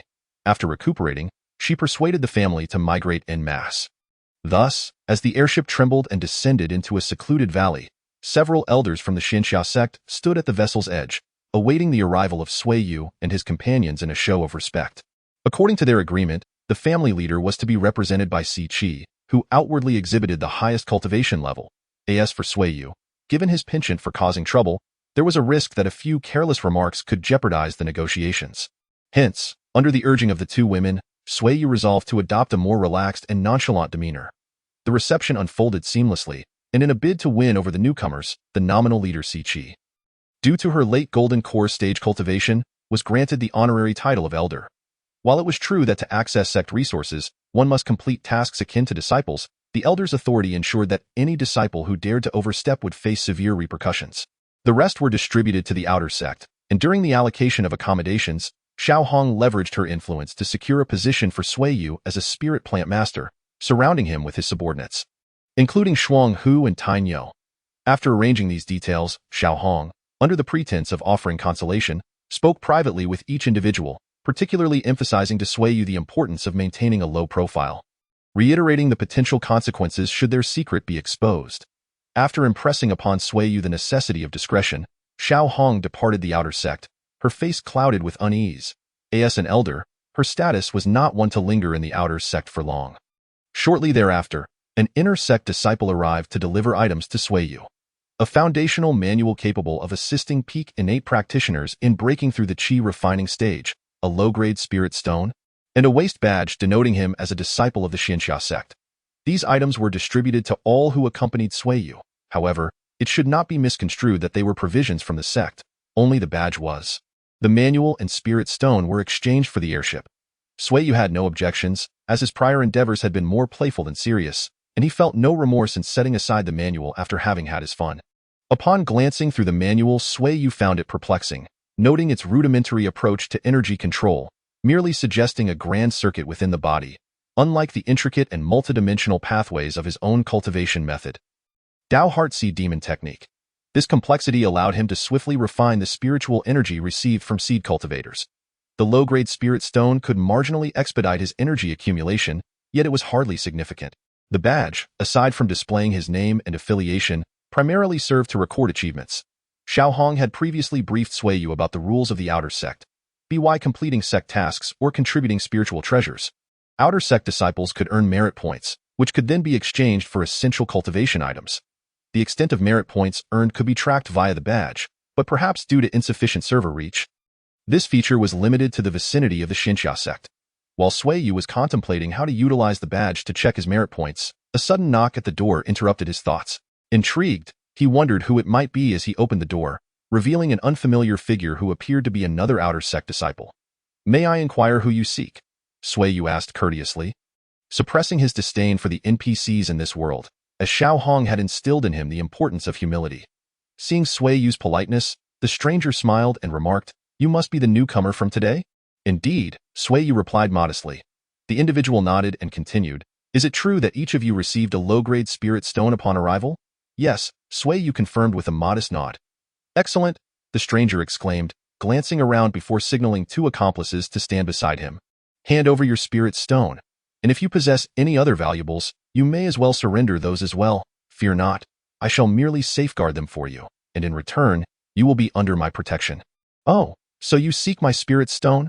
Sui Yu responded, nodding in understanding before swiftly delivering a punch that sent the unsuspecting assailant flying several meters, tumbling through the air until he crashed into a tree with a resounding impact. You dare to strike me? The two accomplices exclaimed in disbelief, pointing at Sui Yu. I am not striking a person, Sui Yu retorted, sending another would-be thief reeling with a powerful blow. To hell with discretion, he declared, seizing the collar of the third assailant who had attempted to intimidate him. Facing the terror-stricken expression, Sui Yu sneered, robbery? That seems like an intriguing proposition. With that, he struck the individual in the abdomen, sending him hurtling towards his companions.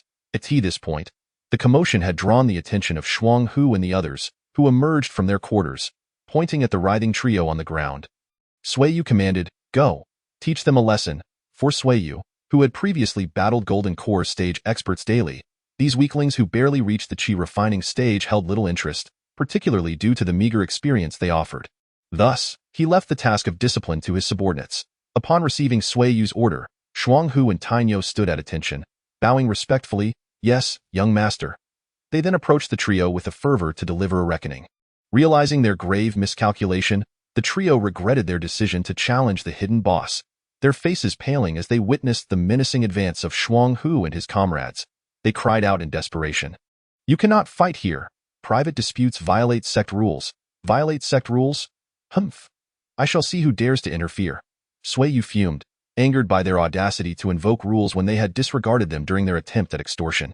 As Shuang Hu and the others encircled the trio, raining down blows upon them, their cries for mercy echoed through the valley. Meanwhile, the disciples of the Law Enforcement Hall had arrived shortly after Sui Yu's altercation. But upon seeing who was involved, they recalled Elder Xiaohong's prior instructions. Ultimately, they chose to avert their gaze and departed, pretending not to have witnessed the scene. Chapter 17. Please, do be my cannon fodder. Xiaohong, why did you resort to violence on your very first day? Siqi, indeed. And you stirred up such a ruckus. Xiaohong, do you have any idea how hard I worked to suppress this news? Siqi, and now it has reached my ears. Xiaohong, could you not exercise a bit of restraint? Would it kill you to keep a low profile? Siqi, you barely managed to maintain a low profile for half a day before revealing your true nature. Xiaohong, you must keep a low profile. The Tianlong sect might already be investigating. Do not forget that Li Yuanlong's father is an elder. Siqi, understood. Although lacking in authority, I possess a considerable network of connections. Xiaohong, remember, maintain a low profile and avoid causing trouble. Siqi, if anything happens, I can step in, can I? At this moment, Sui Yu was enduring a barrage of critiques from both Siqi and Xiaohong. Naturally, had the two women not been simultaneously massaging their own behinds while persuading him, the atmosphere might have retained a semblance of seriousness. But witnessing both women frowning and rubbing their respective backsides in front of him infused the situation with an inexplicable humor. This day marked the second since Sui Yu's arrival at the Xianxia Sect, and early in the morning, the two women hurried over to receive their daily punishment. Afterward, they began to unleash their grievances towards Sui Yu, venting their dissatisfaction from the recent chastisement. The reason the two women obediently submitted to their punishment was, in fact, orchestrated by Sui Yu. On the very first day, they fell into his grasp. Sui Yu had, under the cover of night, implanted a demonic seed within them while they were rendered ordinary mortals due to their internal spiritual energy being unable to circulate, ultimately succumbing to fatigue and slumber. The demonic seed of the Tao Heart Seed Demon Goddard is exceedingly tyrannical. To dispel it, one must employ a higher-level energy force. The hierarchy of energies ranges from the most basic chi, true essence, spiritual energy, celestial energy, to divine power. The chi produced within an ordinary person's body is the most rudimentary form, while attaining innate abilities allows one to draw in the celestial spiritual energy. Forming true chi. Through the cultivation of techniques, true chi can be refined into true essence. After establishing a foundation, the energy transformed via one's spiritual roots becomes spiritual energy, which, despite becoming increasingly refined through cultivation, undergoes no qualitative change until one reaches the Great Ascension stage. Only after overcoming the Thunder Tribulation and entering the Great Ascension phase can one harness the energy of the tribulation to form celestial energy, ultimately ascending to immortality. Although Sui Yu is merely at the chi refinement stage, the Tao Heartseed Demon Goddard enabled him to condense spiritual energy equivalent to that of the Foundation establishment stage. In other words, Those who are implanted with his demonic seed can only seek out cultivators at the Great Ascension stage or higher to rid themselves of the seed lodged within their dantian. Upon discovering, through the foundational text he perused, that only formidable cultivators above the Great Ascension stage could expel the demonic seed he had implanted, Sui Yu finally comprehended the overwhelming power of a divine-level technique. Returning to the topic, once Sui Yu had implanted the demonic seed within the two women, he could manipulate them remotely through special means. Consequently, when the time for their punishment approached, they suddenly sensed an instability within their spiritual energy, predominantly concentrated in their backsides, leading them to misunderstand the situation and, of course, perhaps only Si Chi was truly misled. Xiao Hong had no such confusion, as she was diligently making her way to Sui Yu's residence after evading the other higher-ups of the Xianxia Sect. Following a session of criticism, when Sui Yu expressed his desire to unwind, the two women swiftly seized the opportunity to make their escape. They were elders after all, and although they had raised their voices during the scolding to ensure outsiders knew it was a reprimand, spending excessive time engaging in more intimate activities with Sui Yu would be rather inappropriate. After all, cultivators are astute and perceptive individuals. Moreover, employing soundproofing formations would be tantamount to proclaiming, "There is no silver here."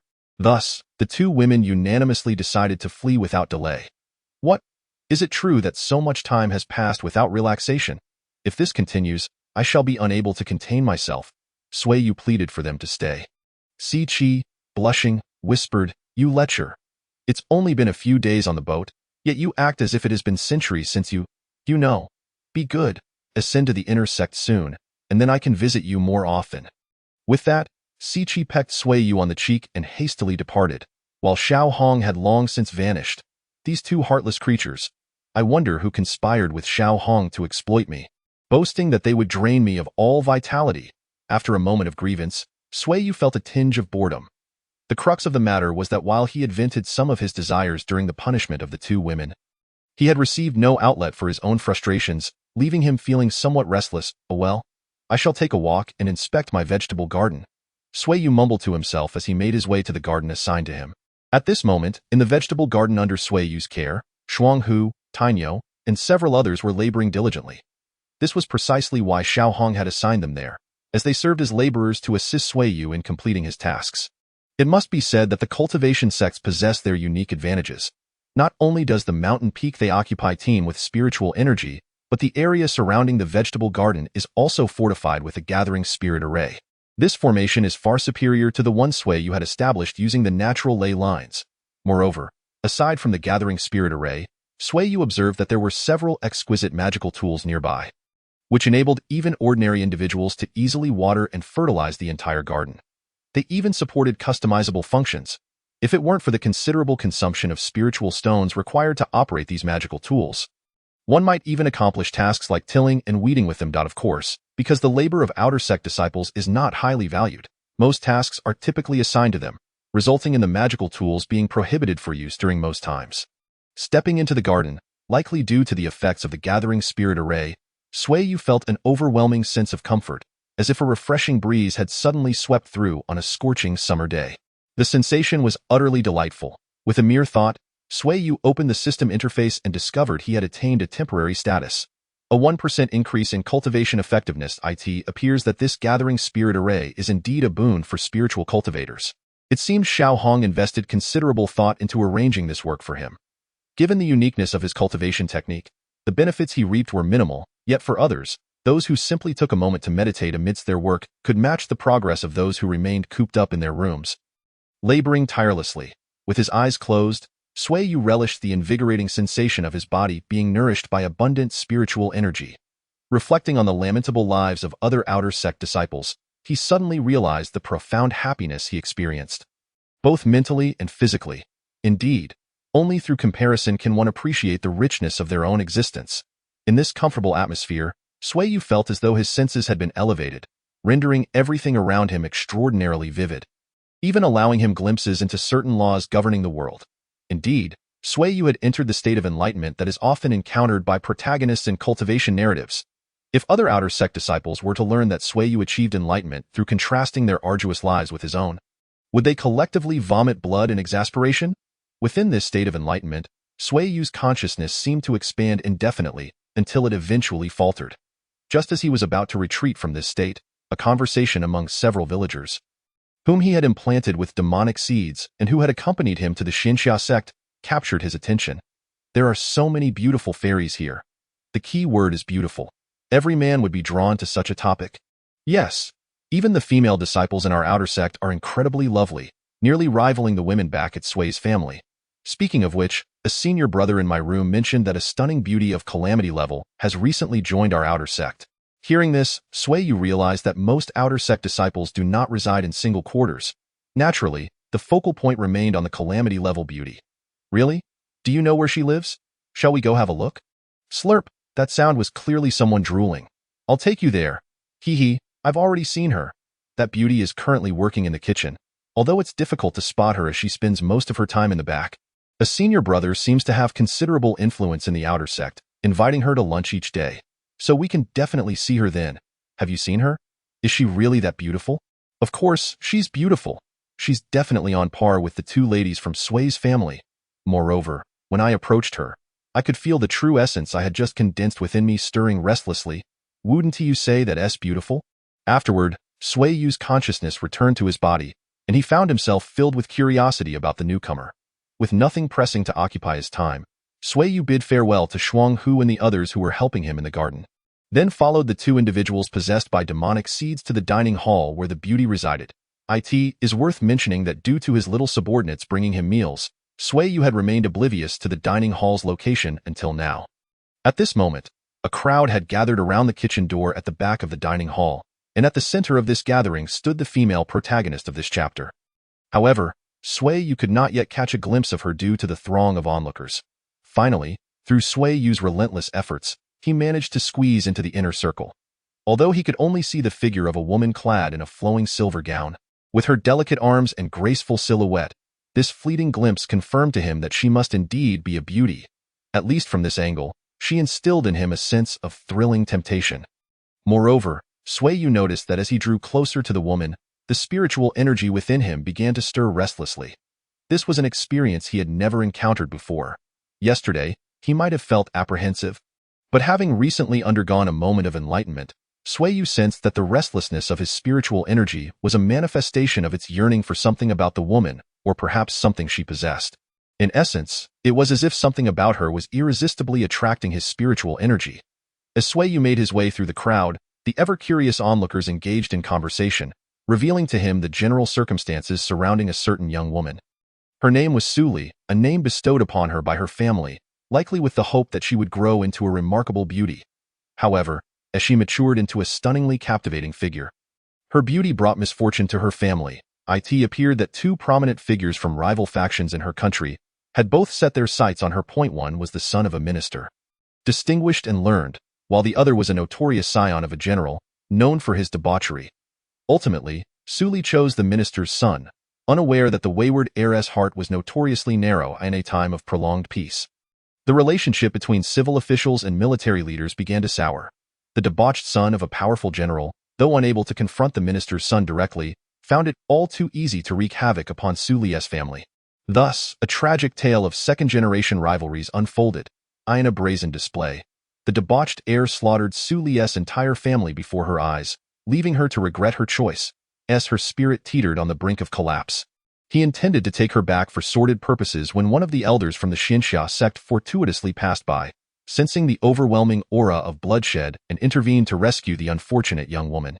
At that moment, Suli was in a state of despair. Although the elder avenged her by eliminating the leading scion and his henchmen, her will to live began to wane.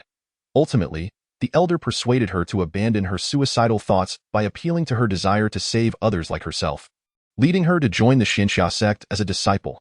However, her beauty seemed to attract admirers wherever she went. In her efforts to earn merit points for cultivating skills, Suli diligently worked in the kitchen, seldom venturing out. Yet, each time she did, her beauty became the talk of the town, drawing crowds of eager onlookers who awaited a glimpse of her. Soon, the number of disciples wishing to gain her favor grew, resulting in frequent brawls outside the kitchen. Recently, the contest ceased when Liang, the most promising outer disciple expected to advance to the inner sect within a year, boldly confessed his feelings to Suli, seeking to become her cultivation partner. Following his victory over numerous rivals, The defeated could only watch as Suli laughed and chatted happily with Li Yong, tears silently falling from their eyes. At that moment, Sui Yu seemed to hear the collective sound of shattered hearts. With a sigh, he pushed through the crowd to approach the pair. As onlookers speculated about his sudden appearance, Sui Yu fixed his gaze on Suli, scrutinizing her with an air of calm. Her delicate face, though slightly pale, bore an ethereal beauty. Her proportions were exquisite, with a slender waist that promised an enticing touch. Meanwhile, his thoughts wandered. What was he doing? Suli, feeling a mix of embarrassment and anger under his scrutiny, remained silent. Naturally, Li Yong, being the foremost disciple, stepped forward to confront Sui Yu. Sui Yu, however, paid no heed to Li Yong, continuing to regard Suli with earnestness as he introduced himself. You are Suli? Are you not? I am Sui Yu. A recent addition to the Xianxia Sect. It is a pleasure to make your acquaintance, and please, do consider becoming my companion. Chapter 18. Sui Yu's troubles begin. Excuse me? Upon witnessing Suli and Li Yang's astonishment, Sui Yu cleared his throat and repeated earnestly, I implore you to be my companion.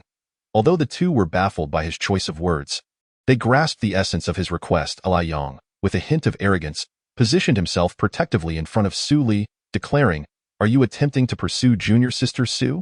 You should first assess your own worth. Sui Yu waved dismissively at Li Yang, who, feeling insulted, prepared to retaliate. How dare you? He thought. I am on the verge of breaking through to the foundation establishment stage, while you are merely a novice.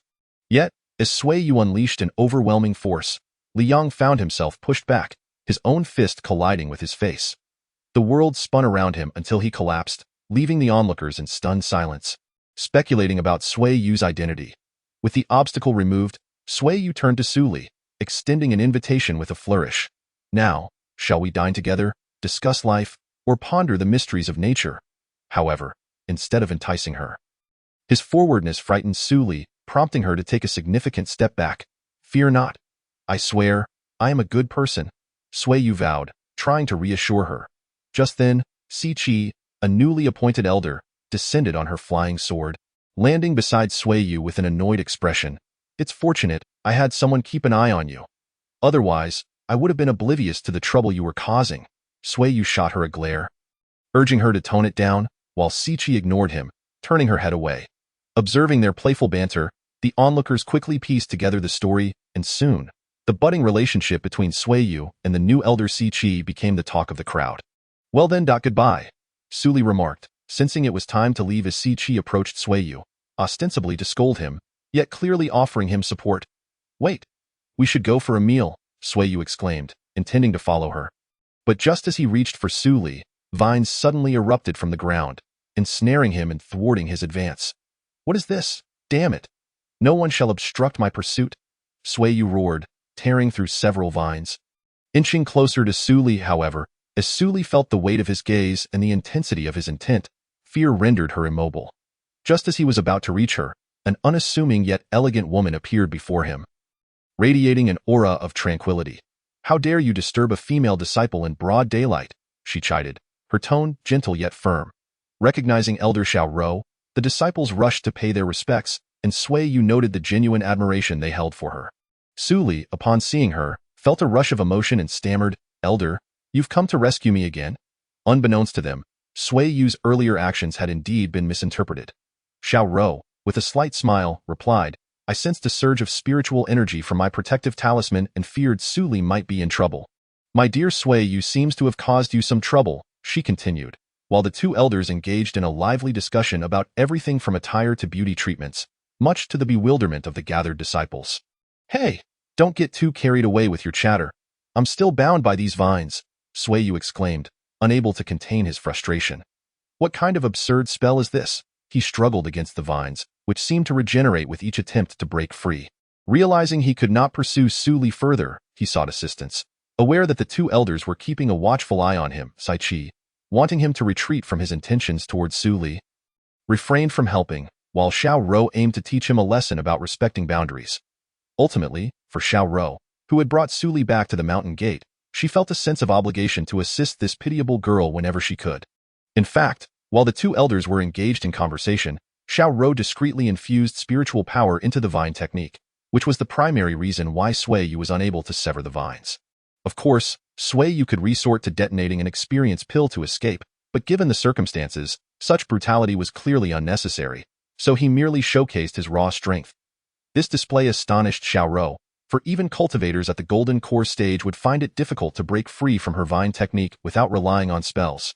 Yet, this seemingly ordinary mortal, devoid of any spiritual energy fluctuations, managed to snap several vines, indicating that Sui Yu's strength was indeed on par with that of a Golden Core cultivator. It was evident that if Sui Yu's current potential were to flourish, he could very well become a formidable asset for the Xianxia Sect. Considering the possibility of Sui Yu contributing to the sect's growth, coupled with the backing of the newly appointed elder Qi, Xiaorou recognized that punishing Sui Yu today would be unwise. Consequently, she waved her hand to retract the vine technique and smiled at Sui Yu, saying, "Not bad, young man, but you're a bit too hasty. Remember, if you wish to pursue a girl, do not be so impatient." Xiaorou, the elder, Sui Yu interjected, "You misunderstand. I have no intention of pursuing Su Li.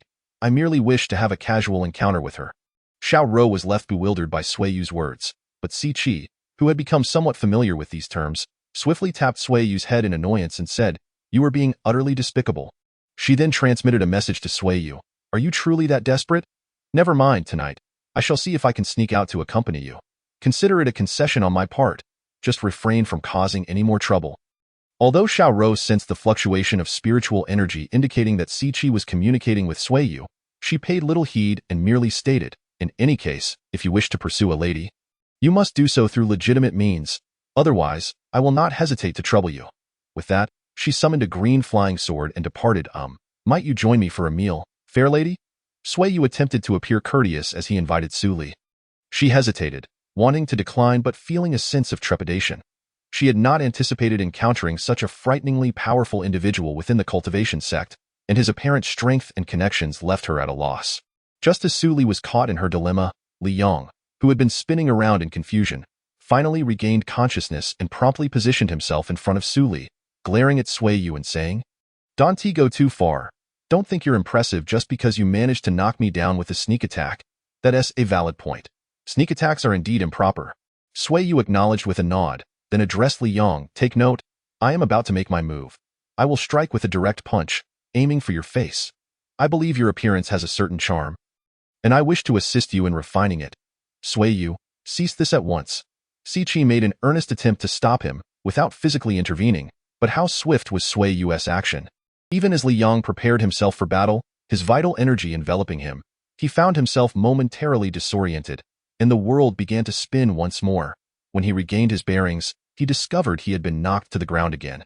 The glaring sunlight seemed to mock his ineptitude, casting Sui Yu's figure in shadow as if he were a demon descended upon the mortal realm, uttering words that filled Li Yong with dread. "You are quite confident? Aren't you? A sunny, handsome, and self-assured fellow like you is perfect for accentuating my greatness. Moreover, you've frightened away the adorable goddess I cherish in my heart, an exceptional partner. Tell me, is it not a disservice to the audience if I do not trample you while in this state of frustration?" In truth, upon witnessing Sui Yu's malevolence, Su Li had fled after letting out a startled cry, realizing that Sui Yu had the backing of an elder, thus preventing him from going too far. Consequently, the newly awakened Li Yong became the ideal outlet for Sui Yu's frustrations. "What do you intend to do?" The top disciple of the outer sect now lay powerless on the ground, resembling a helpless maiden unable to resist an assault, slowly inching away from Sui Yu. "What do you think? I intend to beat you," Sui Yu declared, lowering himself to grasp Li Yong's collar, lifting him up and proceeding to rain down slaps upon his relatively handsome face until Li Yong transformed into a grotesque visage. Sui Yu then kicked Li Yong back to the ground, mercilessly delivering a series of brutal kicks to the curled-up figure. At this moment, Li Yong had lost all semblance of the top disciple. His meager vital energy was entirely devoted to withstanding Sui Yu's onslaught, leaving him incapable of any resistance. "Permit me to express my helplessness." Qi appeared somewhat distressed under the gaze of the surrounding disciples seeking her assistance, adopting a pained demeanor. "Ouch! Oh dear!" Li Yong, wailing in pain, yelled at Qi, "Elder! It hurts! Stop posing! It hurts! It hurts! Come and save me! If you don't rescue me soon, I'll be beaten to death." Ultimately, once Sui Yu had finished his cathartic bout, Qi, feigning nonchalance, tugged at Sui Yu, bringing an end to Li Yong's wretched ordeal. Following this incident, Sui Yu's notoriety surged within the outer sect, while the inner sect remained securely sealed off by elders Xiaohong and Siqi. Chapter 19. Sui Yu's Date Extravaganza. Siqi, do you have a handkerchief? Upon awakening one morning, Siqi noticed Sui Yu seemingly preparing something and, upon seeing her awake, inquired if she had a handkerchief. Of course, without much thought, Siqi handed her handkerchief to Sui Yu, then curiously asked, "What do you need my handkerchief for? But let me be clear. No strange business. Come now, you are being overly sensitive. What bizarre things could a handkerchief possibly facilitate?" Sui Yu treasured Siqi's handkerchief as if it were a prized possession. Observing Sui Yu's increasingly suspicious demeanor, Siqi disregarded her own modesty and clung to one of Sui Yu's arms, rubbing a particularly soft part of herself against him while sweetly inquiring, "What exactly are you preparing?" To be honest, it has been quite the endeavor. After so many days of effort, that girl Suli has finally agreed to go on a date with me. The venue is a meadow adjacent to Xianxia Mountain. I've heard that a disciple who loves flowers has cultivated a magnificent flower garden there. Siqi, fuming, flung Sui Yu's arm away and sulked to the side. Sui Yu, taken aback, chuckled and comforted Siqi for a while before promising to take her on a date whenever he had the chance, which allowed her to begrudgingly set aside her irritation. In truth, Siqi was fully aware of Sui Yu's recent antics, as he had been incessantly pestering Suli to the point where she now dared not venture outside. Initially, Siqi believed that after a period of neglect, Suli would distance herself from Sui Yu, but she had not anticipated his relentless pursuit would eventually yield results. Reflecting on the fact that the two had never truly gone on a date since their acquaintance, Siqi felt a mix of envy and resentment toward Suli. She even contemplated creating a little mischief to disrupt their outing, but the potential consequences of Sui Yu discovering such antics made her hesitant. Surely, she would incur double the punishment for each day of mischief, and she certainly did not wish for her backside to be punished to the point of blooming. As for seeking Xiaohong's assistance, she likely feared that if Sui Yu were to find out, he would reduce her daily punishment. With no recourse against Sui Yu, Siqi ultimately redirected her focus, inquiring about the various peculiar items he was meticulously inspecting. This vial of potion? It's harmless and side effect free. It simply enhances one's libido. I'm certain that once Suli consumes it, she will be eager to indulge in our amorous escapades. This syringe is designed to circumvent Suli's refusal to drink my concoction, enabling direct injection. Sui Yu boasted, "I have diligently acquired knowledge of alchemy for the sake of this. This bottle contains a potent aphrodisiac. It took me quite some time to concoct it. Not only would it incapacitate a novice cultivator like Suli, even golden core cultivators would succumb to its effects. Your handkerchief will be used in conjunction with the aphrodisiac. If all else fails, I'll pour the potion onto the handkerchief and suddenly cover her face, rendering her completely pliable." He cackled gleefully, "And this red ball with holes? It's a pinnacle creation of my alchemical skills. Just stuff it in her mouth, and she won't be able to utter a sound, no matter how exhausted she becomes. The straps on either side are designed for securing it, and these, binding ropes for setting up illusions, stones for powering temporary illusion formations, and just in case of emergencies, I've even sketched a few immobilization talismans." Siqi remained silent for a considerable time before softly uttering, "Are you certain you're going on a date? Hey, you're critiquing me in the wrong direction. Why not ask me how I became so incredibly resourceful? Sui Yu ought to feel proud."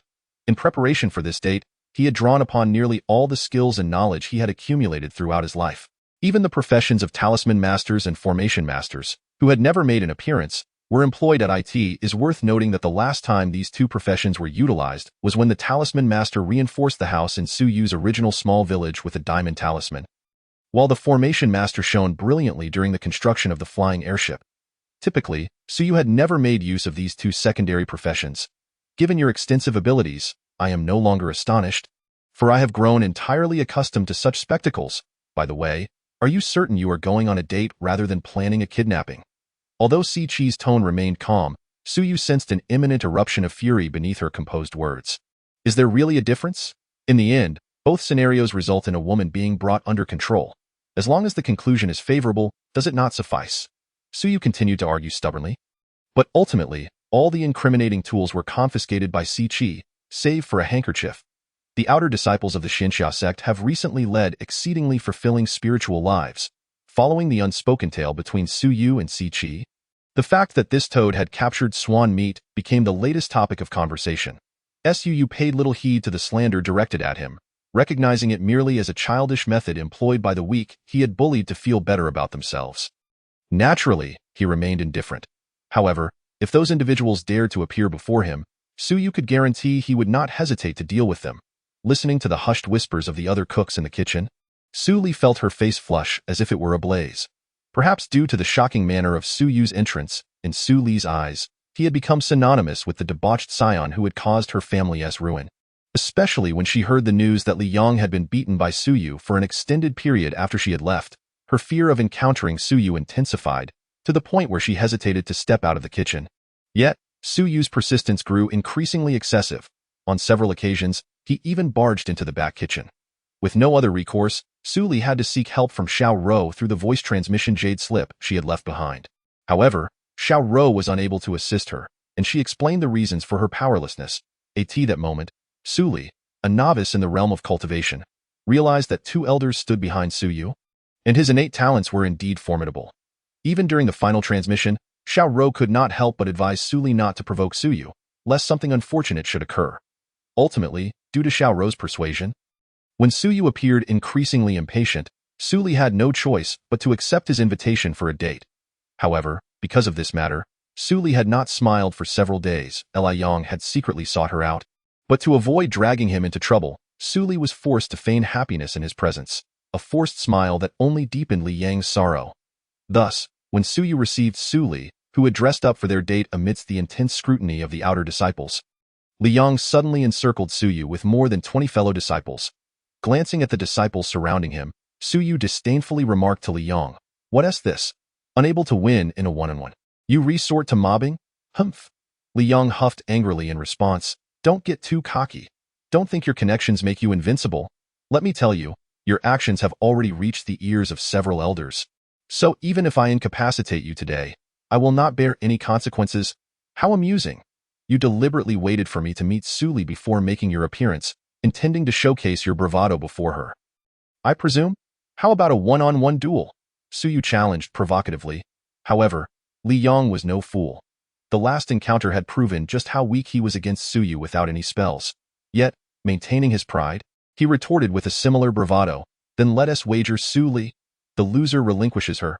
I refuse. Su Li is free. The choice lies with her, not me." Sui Yu replied without a moment's hesitation, failing to notice the sudden spark of intrigue in Su Li's eyes upon hearing his words. In a feudal society, how many women truly possess the agency to dictate their own marriages?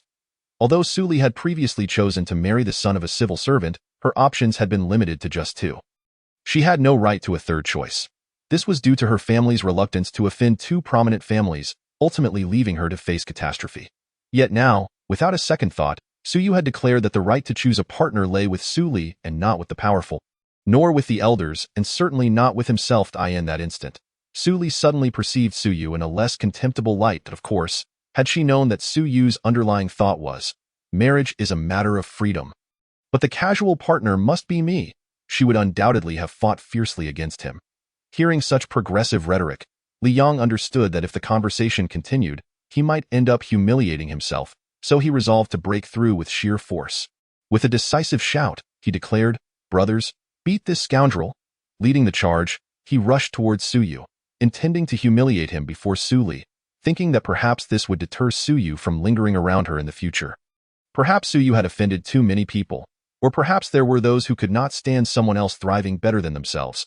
Under Li Yang's influence, some onlookers prepared to take advantage of the chaos, ready to kick Sui Yu while he was down. However, as these individuals rushed forward, Sui Yu pulled Su Li behind him and executed a sweeping palm strike with his right hand. The crescent-shaped force of his punch knocked everyone down. Yet none were severely injured, prompting admiration for Sui Yu's remarkable control over his strength. For the outer disciples without merit points to exchange for offensive spells, this maneuver was utterly unsolvable, as the fallen crowd exchanged bewildered glances. Sui Yu spoke up, "Do you believe that the world is solely determined by the magnitude of power? That having more people equates to greater strength and influence, allowing you to act with impunity? Then, I shall play this game according to your rules." After finishing his statement, Sui Yu snapped his fingers. Instantly, over 100 individuals emerged from the crowd, orderly surrounding the 20 or so who had just attacked him. "More people. Laughs, you all. Give them a beating, and make it creative. Anyone who doesn't take it seriously, be careful when you return. I'll use you for practice." With a wave of his hand, though no bones were broken, the sudden chorus of screams, accompanied by the thuds of kicks, could rival that of a 100-member choir. The majority of these over 100 people were disciples who had joined Sui Yu recently, while the rest were new recruits introduced by the Twin Tigers. Although Sui Yu had not issued any commands, the natural leader, Big Tiger, had immediately begun to communicate actively with the other disciples. Striving to recruit new blood, by leveraging Sui Yu's ability to rapidly elevate others' cultivation levels, the total number of followers had nearly doubled in just a few days. It is worth noting that the current gathering was merely a fraction of the total. Many others were occupied with tasks assigned by the sect. Isn't it exhilarating to oppress the weak? I don't know how you feel, but I can confidently say I feel fantastic. Ha ha ha! Sui Yu laughed maniacally, pulling Suli close to his side, perhaps influenced by his current audacious demeanor, or perhaps out of fear of resisting him. In any case, Suli obediently nestled against him like a docile kitten. After witnessing the dramatic chorus of screams, when Sui Yu took Su Li's hand and walked to a flower bed, the sun was nearly setting. With a growling stomach, Sui Yu spread a cloth and laid out the prepared food and pastries, casually offering a few of his proud creations to Su Li before indulging himself. Su Li held the pastry with both hands, savoring small bites, and was taken aback by the unexpectedly delightful flavor, prompting her to ask Sui Yu, "Where did you buy these pastries? Our kitchen can't make anything this delicious." "Buy?" Sui Yu swallowed the mouthful of food and took a sip of juice before responding. "I made these myself. You must know, I worked diligently to modify my alchemy furnace to create these cake-like pills. How do you find them? Quite delectable, right?" He seeing Sui Yu's expression of pride, as if showing off a toy to a friend. Su Li inexplicably relaxed her guard and replied, "You modified the alchemy furnace? You must be joking. Don't think I know nothing just because I'm new to cultivation. Alchemy is not something just anyone can master, let alone being adept at both refining pills and crafting tools. I'm not lying. I was forced into it. My pill success rate is nearly 100%. After all, to earn a living, I had to make the most of it." Su Yu's words elicited a laugh from Su Li. Encouraged by her reaction, Su Yu continued enthusiastically, "You have no idea how much effort I expended to avoid turning food into pills. Look, the first batch of pastries I made was specially brought over for you." Su Yu beamed with pride, though he felt it necessary to embellish the truth a bit. He wouldn't disclose how many pastries he had actually produced in that first batch.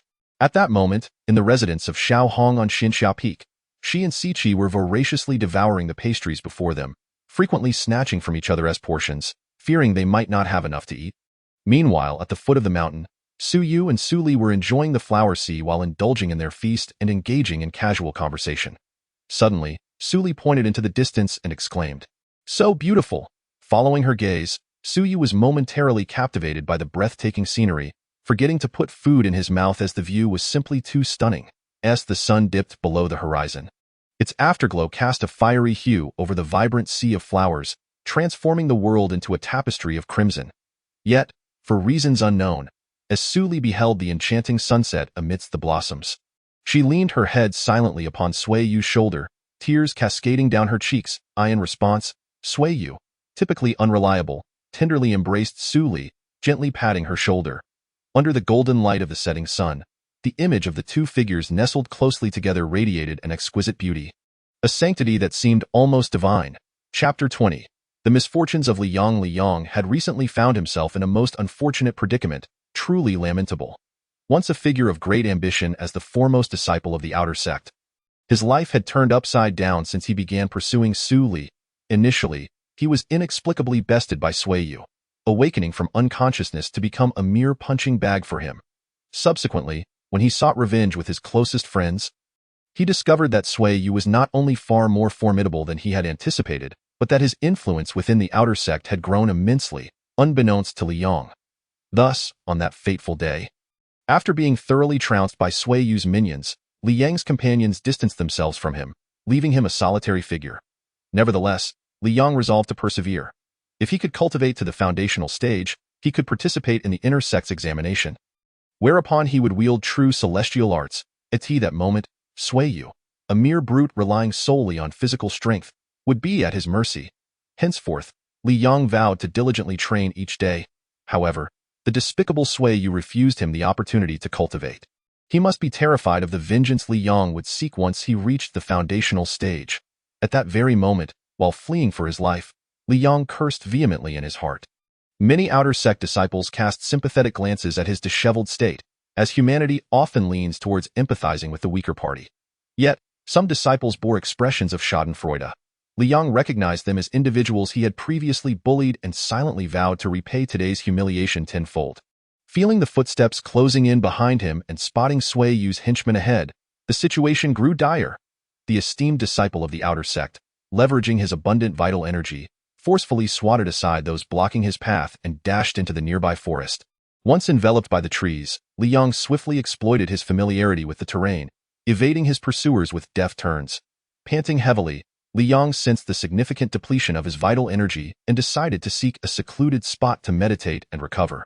Just then, the rustling of foliage caught his attention as a towering figure lunged at him, attempting to tackle him to the ground.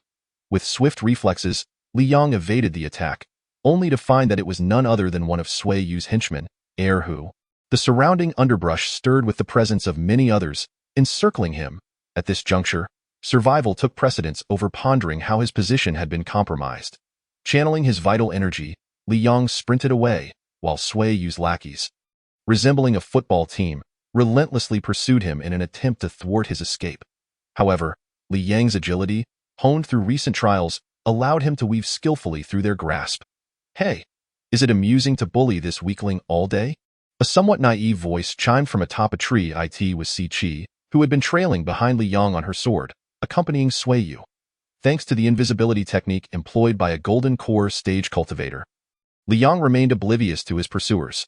Sui Yu's subordinates were remotely commanded by him through spiritual energy signals. Although it was challenging to coordinate using the agreed-upon special frequencies, Sui Yu relished the experience, treating it as a game. Hearing Si Chi's remark, Sui Yu smirked derisively, saying, "You still dare to ask if it's enjoyable? Aren't you having a splendid time watching?" Ignoring the duo of Si Chi and Sui Yu, who were engrossed in their antics while spectating Li Yang's plight, he continued to flee, pursued by a cadre of menacing figures intent on capturing him. Li Yang felt utterly beleaguered, especially as yet another group joined the chase. While the previous wave of pursuers rested, he lamented the unfairness of fate, exclaiming, "Alas! How unfortunate!" Eventually, after what felt like an eternity of being chased over countless kilometers, Li Yang found himself cornered by the formidable duo of Shuang Hu and Tai Nyo. Sensing the burgeoning waves of spiritual energy emanating from this group, he realized that, although not as powerful as himself, they were more than sufficient to subdue him in his current exhausted state. Collapsing onto the ground, panting heavily, he declared, "Phew! No more running today. Do as you please." "Well, quite the bold stance." Sui Yu stepped forward, confronting Li Yang, whose gaze was filled with animosity. If looks could kill, Li Yang's glare would have already dispatched Sui Yu. "Just you wait. One day, I shall reclaim the humiliation of today. Once I cultivate to the foundational stage, you will be doomed. At that time, we shall see whether the elders favor you, a mere commoner, or me, a foundational disciple." Perhaps Li Yang was too engrossed in his training, or perhaps his pent-up fury reached a breaking point, for he vocalized all his grievances in that moment. Yet, one could hardly blame him. After all, he had been knocked out by Sui Yu on his very first appearance, unaware of the events that transpired thereafter. His former friends, cognizant of his ignorance, refrained from informing him, fearing it would only reopen the wounds in his heart, leading him to believe that achieving the foundational stage would grant him the chance for revenge. Upon hearing Li Yang's brazen declaration, Sui Yu responded with glee, "Excellent, absolutely splendid. Especially your gaze filled with hatred. Witnessing such a look makes me feel no remorse while I teach you a lesson. Although I relished beating you the other day, I felt a twinge of guilt for perpetually bullying you.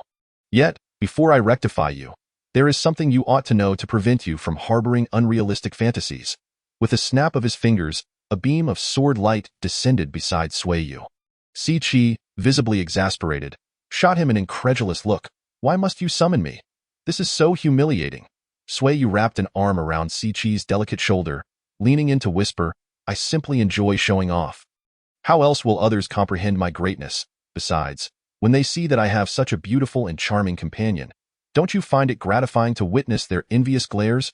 Blushing, Si Chi buried her face in Sui Yu's embrace. Her cheeks flushed not only from embarrassment, but also from the warmth of happiness he instilled in her heart. As for the term companion, it had long been filtered from her consciousness.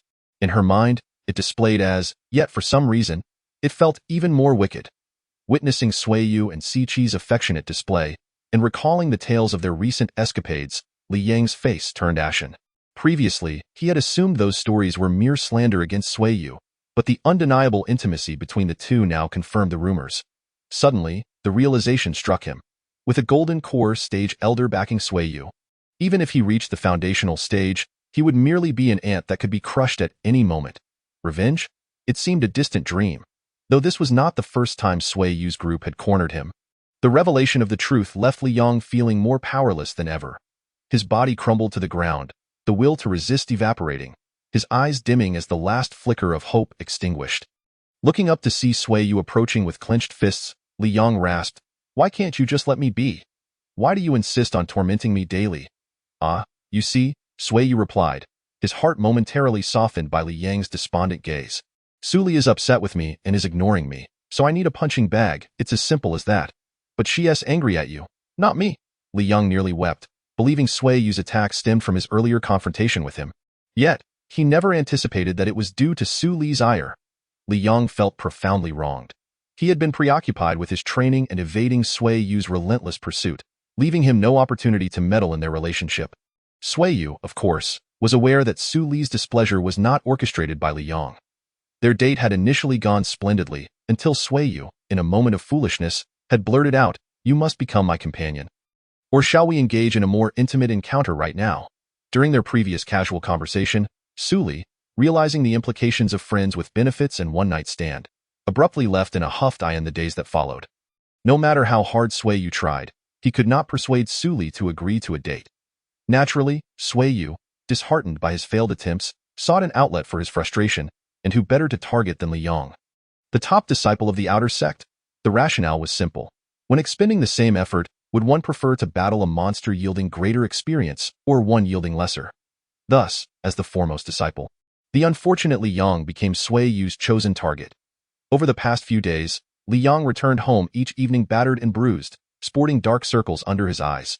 Initially, he harbored thoughts of revenge after reaching the foundational stage, but upon realizing that such aspirations were utterly futile, he braced himself for a future filled with torment at Sui Yu's hands. Finally, mustering what little courage he had left, Li Yang shouted at Sui Yu, "If you dare, just kill me." To which Sui Yu replied, "Murder is so discordant. Why not allow you to resist? Come on, Li Yang, stand up and spar with me." Li Yang, recognizing Sui Yu's malicious intent, lay down flat on the ground, eyes closed, and cried out, "Do whatever you wish to me." "Hey, your words can easily be misinterpreted." Sui Yu, witnessing Li Yang's shamelessness, felt his enthusiasm for combat wane, as he contemplated how to wrap up the day's antics. Dahu, a member of Sui Yu's inner circle, suggested, "Young master, why not have him assist you in farming? This way, the brothers can devote more time to their cultivation." Sui Yu's eyes brightened at the suggestion, and he responded, "Excellent idea. I'll leave the rest to you." With that, Sui Yu took Xiqi's hand and drifted away. Once the duo vanished from sight, Dahu turned to the supine Li Yang and said, "Now, let's have a serious talk." Ultimately, Li Yang capitulated. Though he had once contemplated giving up in despair, he realized that living, even in humiliation, was preferable to death. Under Dahu's insistence, Li Yang chose the path of least resistance and became a spiritual planter, dutifully assisting Sui Yu in cultivating the spirit field, sweating profusely under the scorching sun to earn points for Sui Yu's achievements. Rumor has it that from that day forth, the fields echoed with Li Yang's lamentations, filled with despair and indignation, resembling the wails of a vengeful spirit. Chapter 21. A love turned to casual encounters. Sui Yu felt increasingly despondent of late, as Su Li had completely ignored him. Despite his numerous attempts, he could not even gain entry past the gatekeeper. When he contemplated a forceful entry, he was met with the retort, "Elder Xiaorou has instructed that you are not to enter." Thus, Sui Yu found himself at an impasse. Could it be that my previous strategies were flawed? He pondered, turning to Xiqi for insight. Xiqi, shaking her head vigorously, insisted, "Not at all. Perfectly correct. Absolutely flawless. How suspicious." Sui Yu pressed, fixing Xiqi with a steely gaze. "Given your nature, you would relish my failure with Su Li, wouldn't you?" "You must be speaking in jest." Sticking out her tongue, Xiqi averted her gaze, feigning a hurt tone. "Is it that you must have Su Li to be satisfied? Am I and Xiaohong not enough for you?" Incorrect. I am quite satisfied with both of you. Moreover, Suli is not my sole objective. Si Chi, intrigued, inquired, if you are indifferent to Suli, why the gloom? No, Si Chi, you misunderstand. Sui Yu interjected, raising a finger in protest. My aspirations reach for the stars and the sea. Suli is merely one target among many. Yet she is one I must conquer presently.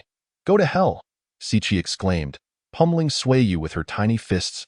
With her fierce demeanor, one might think a lesser man would have been knocked unconscious.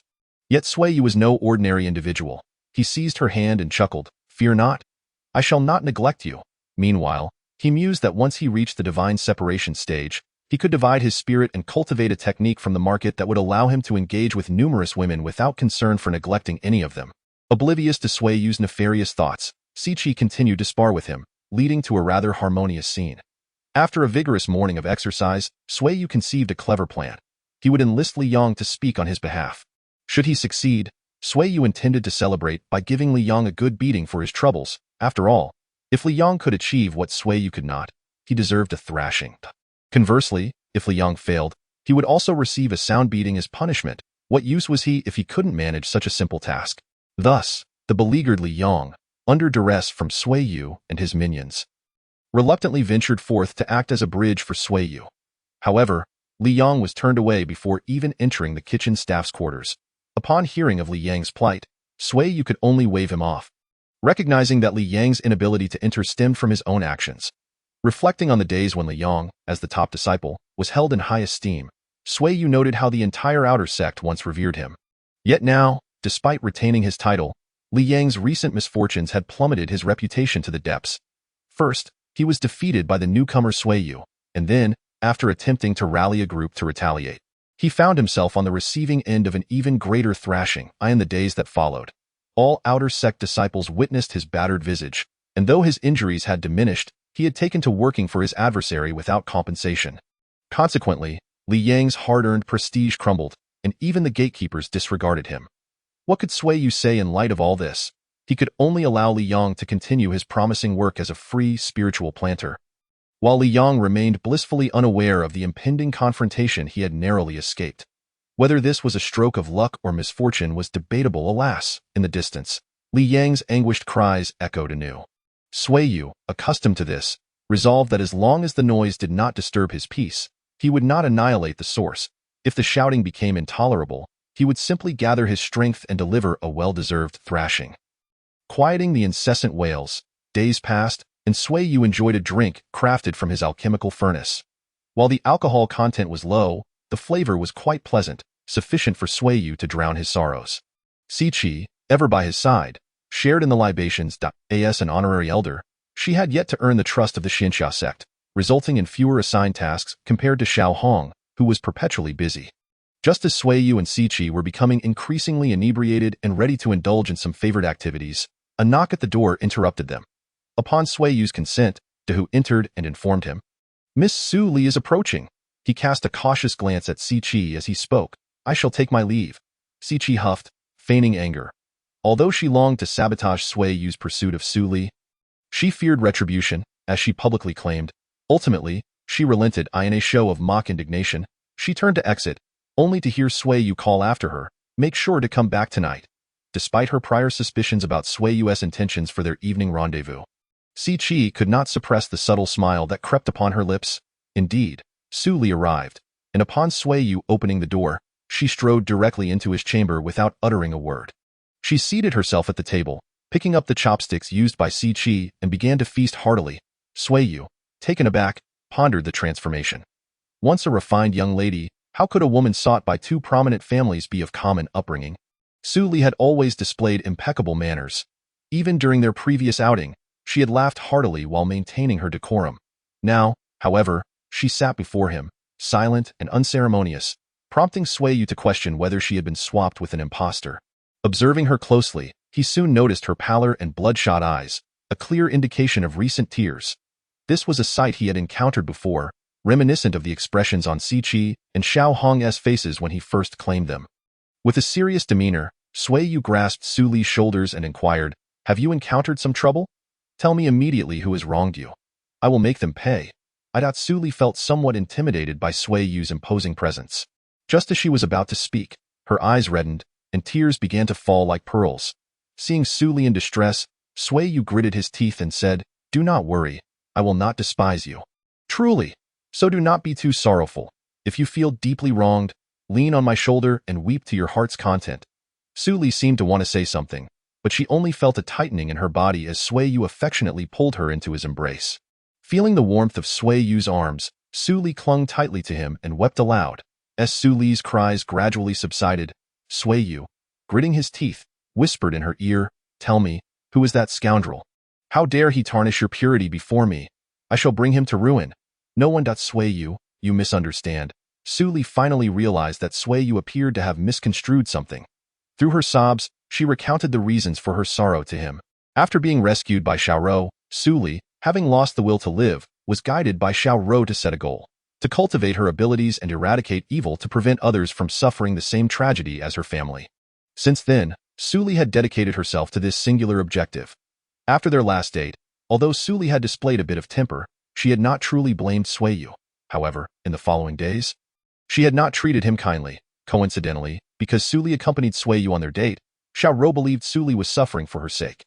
After several days of effort, Xiaorou managed to secure a basic cultivation technique for Suli, along with a low-grade spirit stone, encouraging her to attempt cultivation. Consequently, Sui Yu could no longer find Suli, and even Li Yang was turned away by the gatekeeper, as Xiaorou had expressly prohibited anyone from disturbing Suli's training.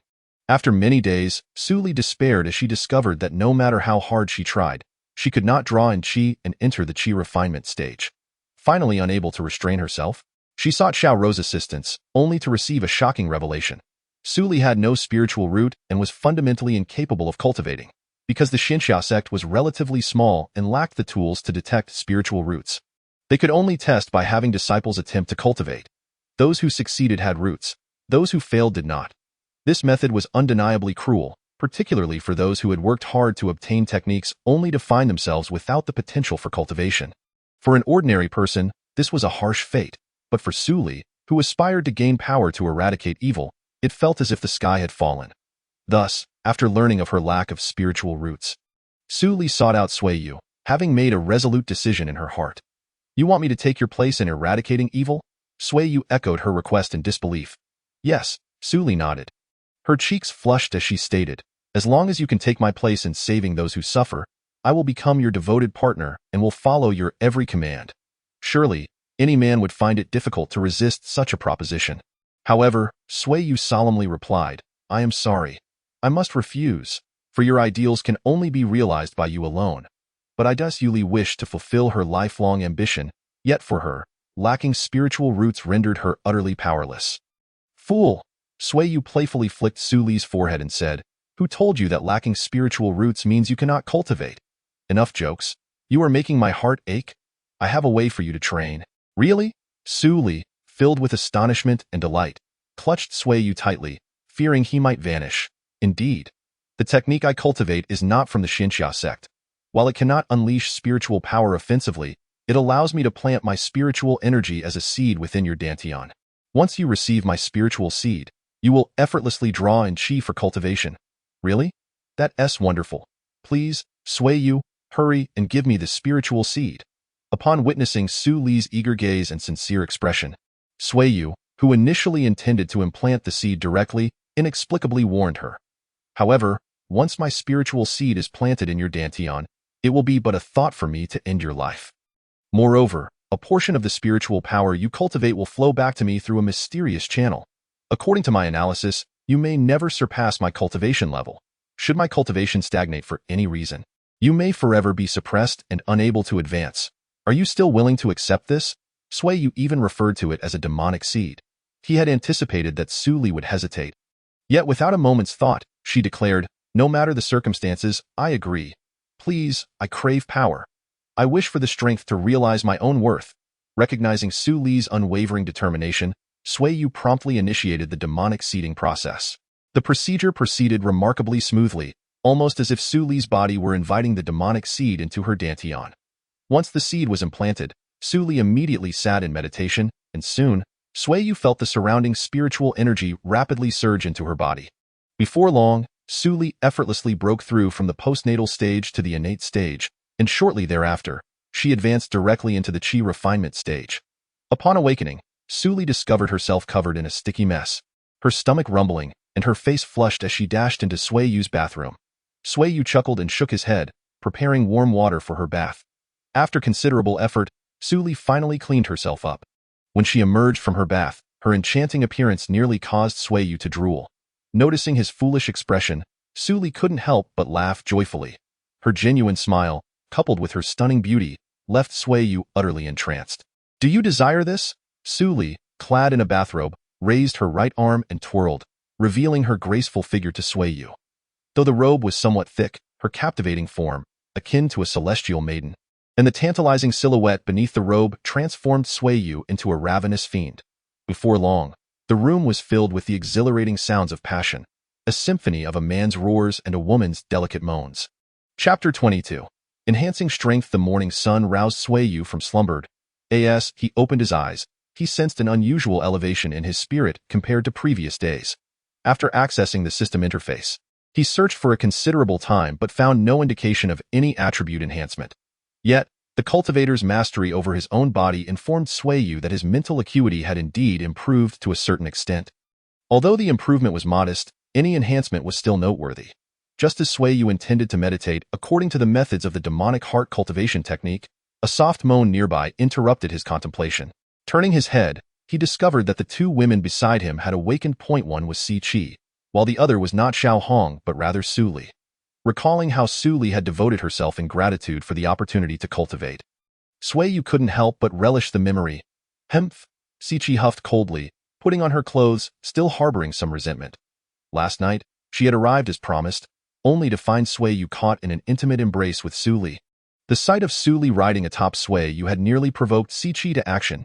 Yet, under Sui Yu's gentle persuasion, Si Chi had inadvertently joined the fray, leading to an eventful night for all three. Reflecting on how easily she had capitulated left Si Chi feeling diminished, prompting her to express her displeasure early in the morning to assert her position. "Sister, allow me to fetch water for you." Suli, perceptive as always, noticed Si Chi's lingering anger and sought to appease her by quickly dressing and going outside to draw water, leaving Sui Yu to accompany Si Chi. Sui Yu attempted to embrace Si Chi, but she swatted his hand away. Undeterred, he wrapped his arms around her again, pulling her close. Though Si Chi struggled, she did not resist with much force. After planting a light kiss on her forehead, Sui Yu continued to whisper sweet nothings, and gradually, Si Chi's anger began to dissipate. At that moment, Suli re-entered, serving Si Chi like a dutiful maid as she prepared to wash up. This back and forth eventually led Si Chi to accept Suli's presence. Although she still formally warned Sui Yu not to bring any more people into their home, Sui Yu readily agreed, but what he truly thought remained a secret known only to himself.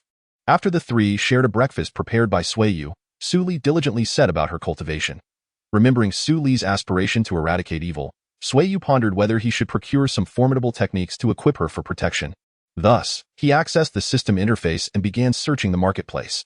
Noticing Sui Yu's peculiar actions, Suli was about to inquire with curiosity, but Si Chi pulled her aside and explained that this was Sui Yu's habit and a secret of his own, advising her not to pry further. Thus, obedient Suli ceased to pay attention to Sui Yu's actions and instead found a quiet spot to begin her meditation and energy cultivation. After searching for a considerable time, Sui Yu managed to procure two divine-level techniques suitable for Si Chi and Xiao Hong, both at the Golden Core stage. However, he found no appropriate methods for the Chi refinement stage, in a moment of inspiration. He purchased a copy of the Record of the War God, intending to let Suli try her hand at it.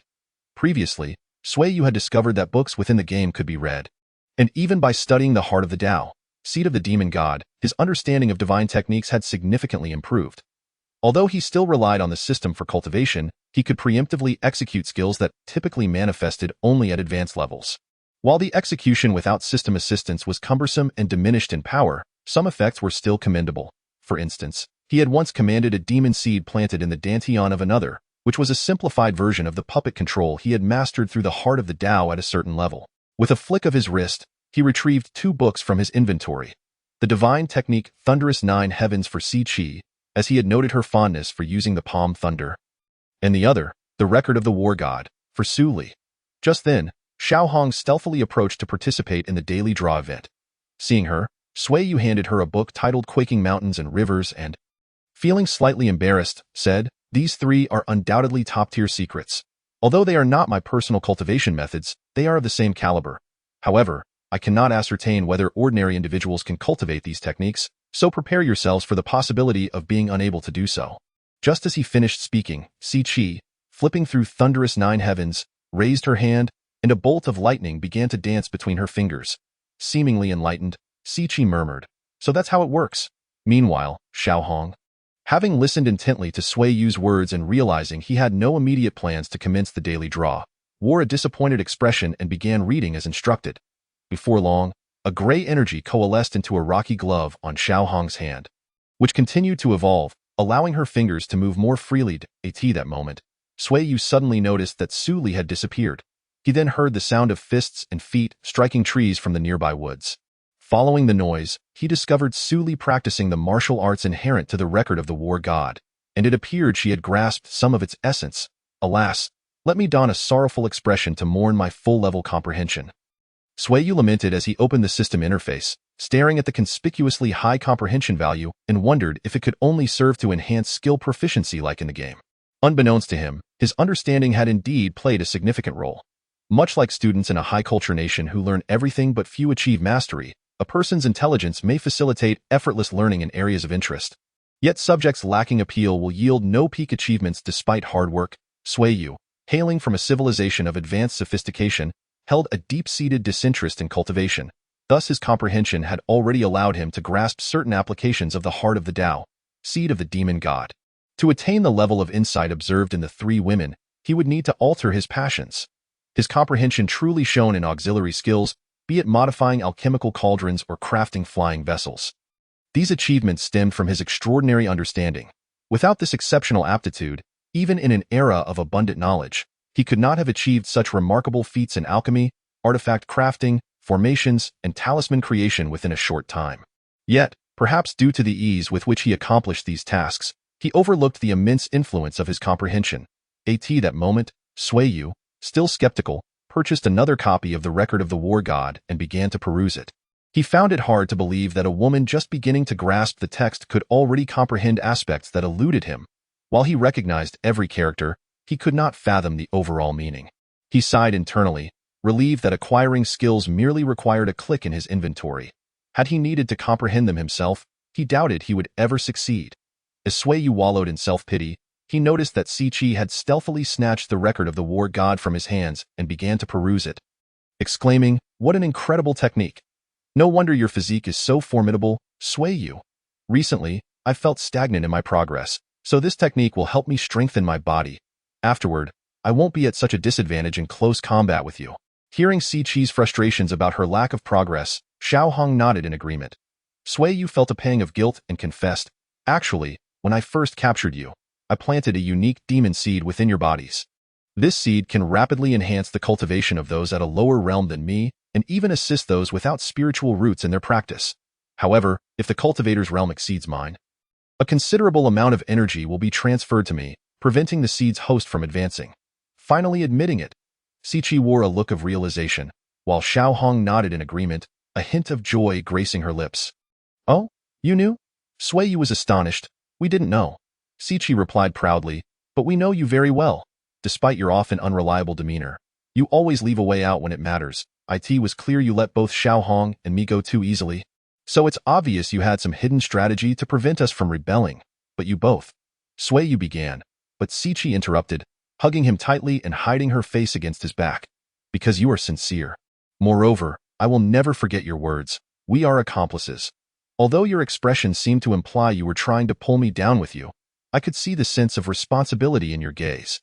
From your statement about being accomplices, I recognized your courage to bear responsibility. I believe that if we were in trouble as an accomplice, you would never stand idly by. Furthermore, compared to other cultivators, someone like you, who can see through things so easily, is truly invaluable. I know you can be unreliable, but I also see your convictions. I understand that you feel a disconnect from the world, yet your heart remains warm. It is precisely because we understand you that we feel an unparalleled sense of security while by your side. Although you sometimes frustrate us, disregarding our feelings and acting absurdly, we only need to know one thing. You will treat us exceptionally well.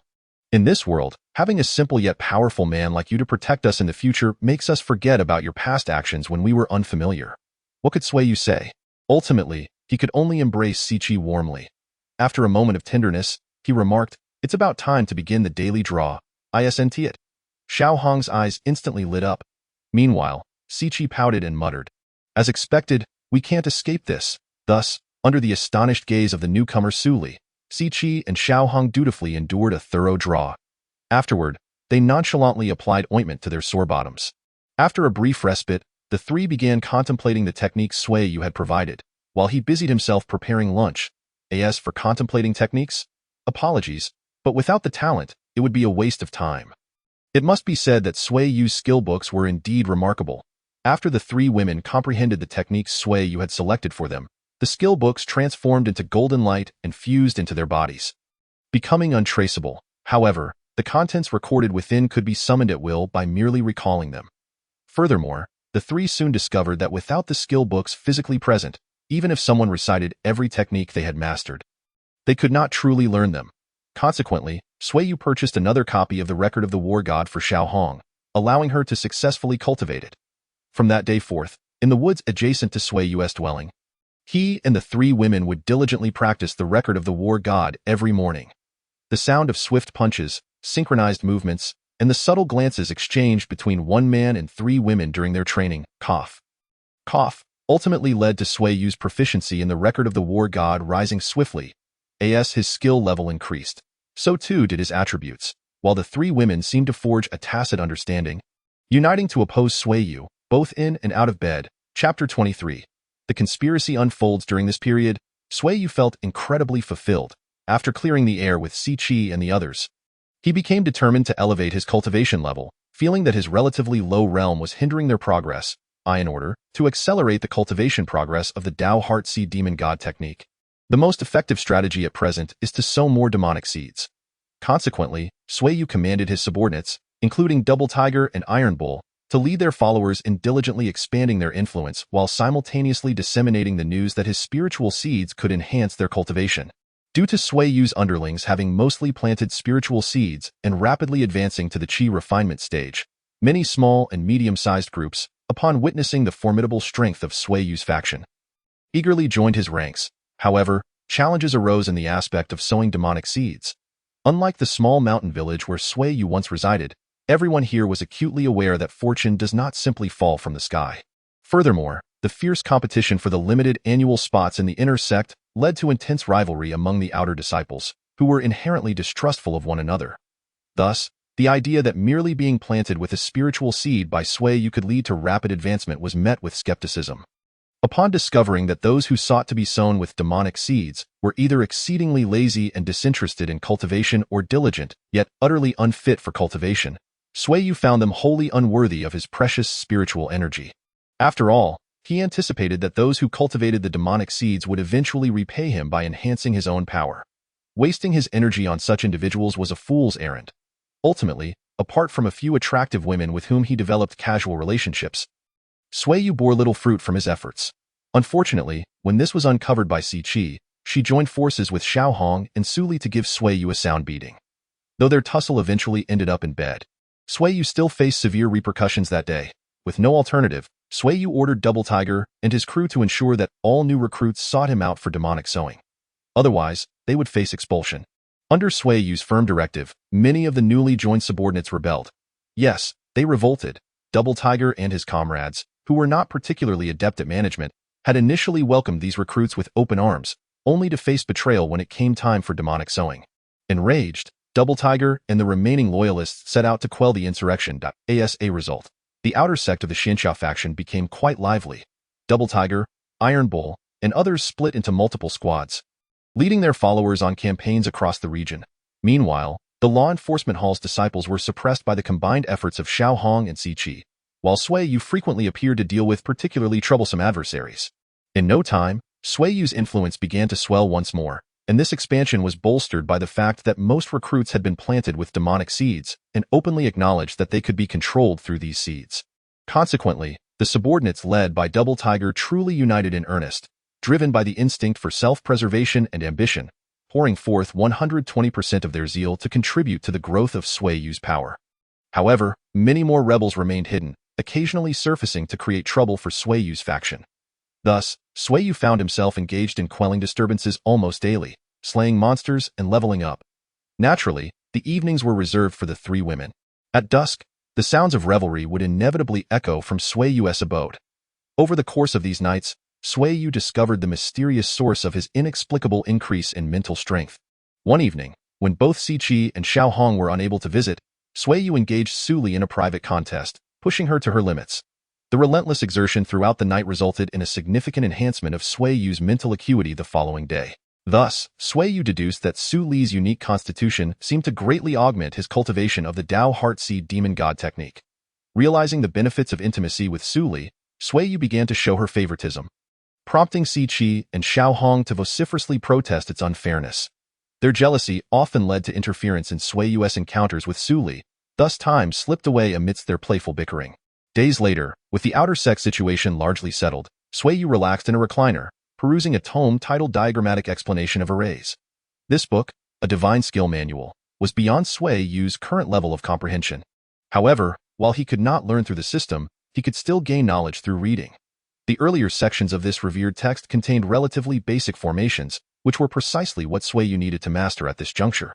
As he immersed himself in the book, Su Li sat beside him, pouring water and occasionally offering a massage to his legs and shoulders, prompting Sui Yu to emit contented sighs. At that moment, Siqi burst in, glaring fiercely at Sui Yu. "Remove your hands from Su Li," she exclaimed, having caught Sui Yu indulging in Su Li's affections, causing her cheeks to flush. Then, turning her ire towards Su Li, she chided, "You are too cunning. Are you planning to indulge in secret again?" This only deepened Su Li's embarrassment. After successfully thwarting Su Li's treachery, Siqi remembered her purpose for entering. Sui Yu, Double Tiger and his team were attacked while transporting or collected as protection fees. "They've just sent a distress signal. Dio, you want to go check it out?" Although Siqi spoke urgently, her face bore an amused expression. "Excellent," Sui Yu exclaimed, rising from his chair. However, upon noticing Siqi's expression suggesting he was out of luck, he quickly corrected himself. No, it's simply intolerable. This is truly outrageous." He muttered under his breath, "I was just bored." Perfect timing to relieve some stress. Sui Yu could not acclimate to a tranquil existence. In his words, "How can I expect others to recognize my prowess if I do not flaunt it?" Thus, while he had been incredibly busy during the recent insurrections, he had found immense joy in the chaos. Consequently, having grown accustomed to such a vigorous lifestyle, Sui Yu found himself restless after only a few days of peace, and the news of an attack on the transport team was just the excitement he craved. Understanding Sui Yu's pent-up energy, Siqi eagerly reported the incident, and upon hearing the news, Sui Yu became electrified with enthusiasm. The unscrupulous duo promptly set off, and under Siqi's guidance, they swiftly arrived at the scene. There, Double Tiger and his men were embroiled in a fierce battle against a large group of assailants. Although they hesitated to use blades due to sect rules, they fought valiantly with clubs and their fists, resulting in a gruesome clash. Armed with their chi refinement stage abilities, Double Tiger and his team held their ground against multiple adversaries. Just as the skirmish reached a stalemate, a streak of sword light illuminated the area, revealing the graceful figure of Siqi, with Sui Yu closely behind, arms wrapped around her waist, presenting themselves as a couple blessed by the heavens. "Elder Siqi."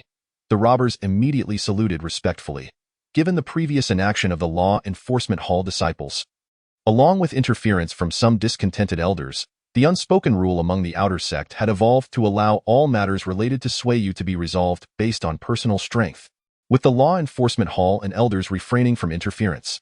Thus, upon seeing Siqi, the robbers did not scatter but instead paid her their respects. Siqi, bound by the rules established by several elders, could not openly contradict them. Therefore, after Sui Yu dismounted from his flying sword, she addressed the assembled disciples, saying, "This is quite the commotion. I merely passed by and requested Sui Yu for a ride. You need not concern yourselves with me. Continue as you were. I have matters to attend to in the inner sect, so I shall take my leave." With that, she soared away on her sword. Witnessing Siqi's disappearing figure and Sui Yu's eager demeanor, the robbers shouted in unison, "What the hell? This works too." While it was generally prohibited for elders to meddle in outer sect disputes, Siqi had not engaged in the fray, so even if they reported her actions, it would bear no consequence. Everyone, Let us not waste time. Let us indulge freely, Sui Yu shouted excitedly as he charged into the fray. Upon seeing Sui Yu's fierce, wolf-like gaze, the outer disciples, most of whom were merely at the mid-chi refinement stage, scattered in terror, unbeknownst to Sui Yu, as he chased after his opponents in a game of cat and mouse. A group had arrived at his dwelling. A man with a scarred cheek glared menacingly at Sui Yu's residence and said to his companions, "The plan is unfolding smoothly. The scapegoats have eagerly launched their attack. And that rascal Sui Yu has indeed behaved as predicted, leaving like a summoned beast. Now, only the renowned beauty of the outer sect remains within, brothers. Now is the time for revenge. Let us leave Sui Yu with a lesson he shall never forget." With that, the group unleashed a thunderous roar, their eyes ablaze with the fiery wrath of vengeance. Indeed, these individuals were Sui Yu's enemies. Previously, when he had quelled uprisings, they, as rebels, had been driven to desperation, ultimately watching helplessly as their possessions were stripped away by Sui Yu's minions due to their past betrayals.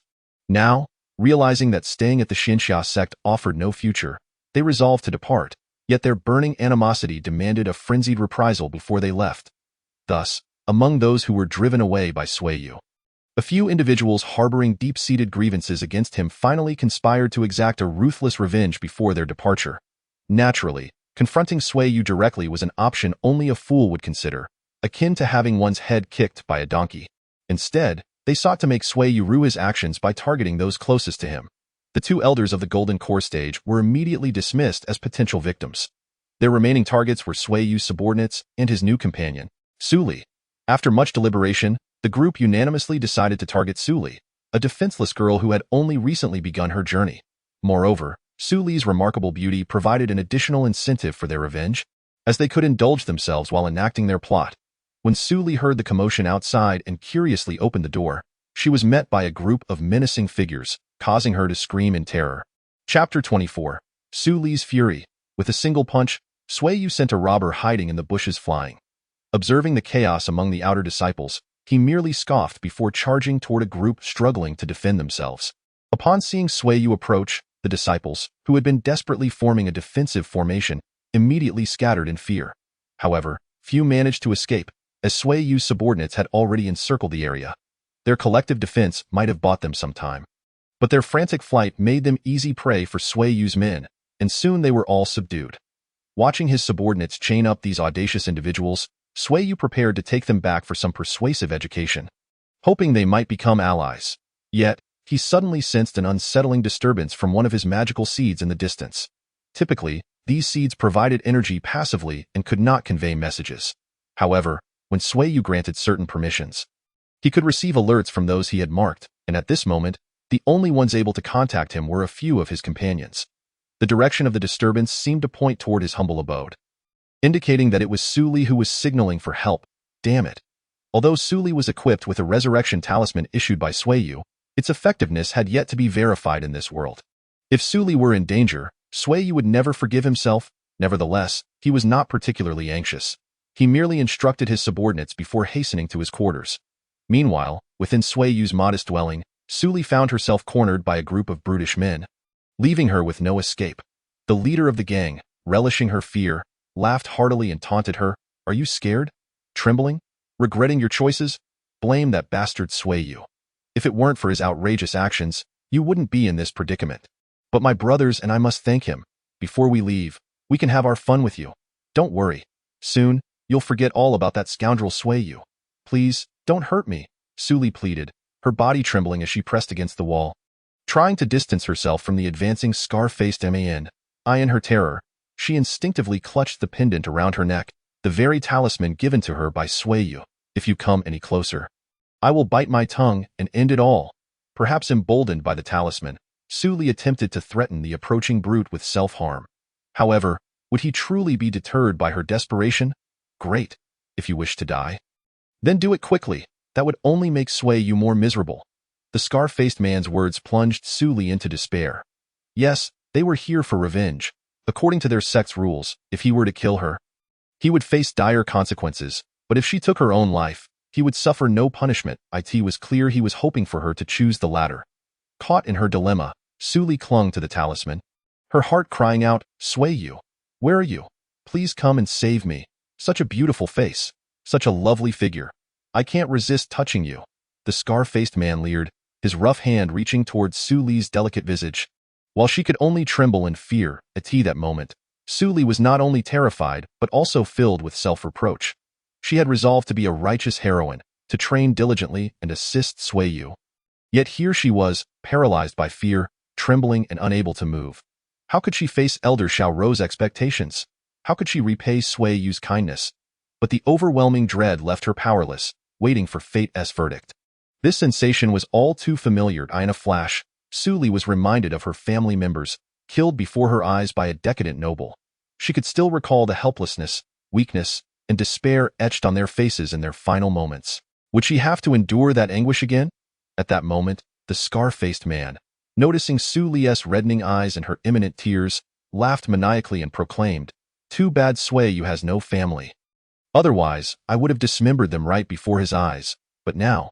His words were cut short as a delicate yet powerful arm clamped around his throat, lifting him effortlessly off the ground. The sensation of choking rendered him voiceless. And in his panic, he instinctively grasped at Su Li's seemingly fragile arm, which felt like an iron vice. His legs flailed helplessly, a fish out of water. "You just said you wanted to kill Sui Yu's family?" Su Li seethed, her eyes ablaze with fury. The scar-faced man could no longer interpret her crimson gaze as tears, for he now saw the ferocity of a beast in her eyes. The words died in his throat as Su Li tightened her grip. His companions, finally realizing the danger, rushed toward her. One of them shouted, "Kill!" At that moment, Su Li's gaze shifted, and the world around her seemed to turn crimson. Memories of her family's demise flooded her mind. Hearing the command to kill ignited a primal rage within her. "Are you going to kill my loved ones again, you bastards? I will tear you to shreds." In a frenzied roar, Su Li swiftly snapped the scar-faced man's neck, using his lifeless body as a shield against the incoming blows.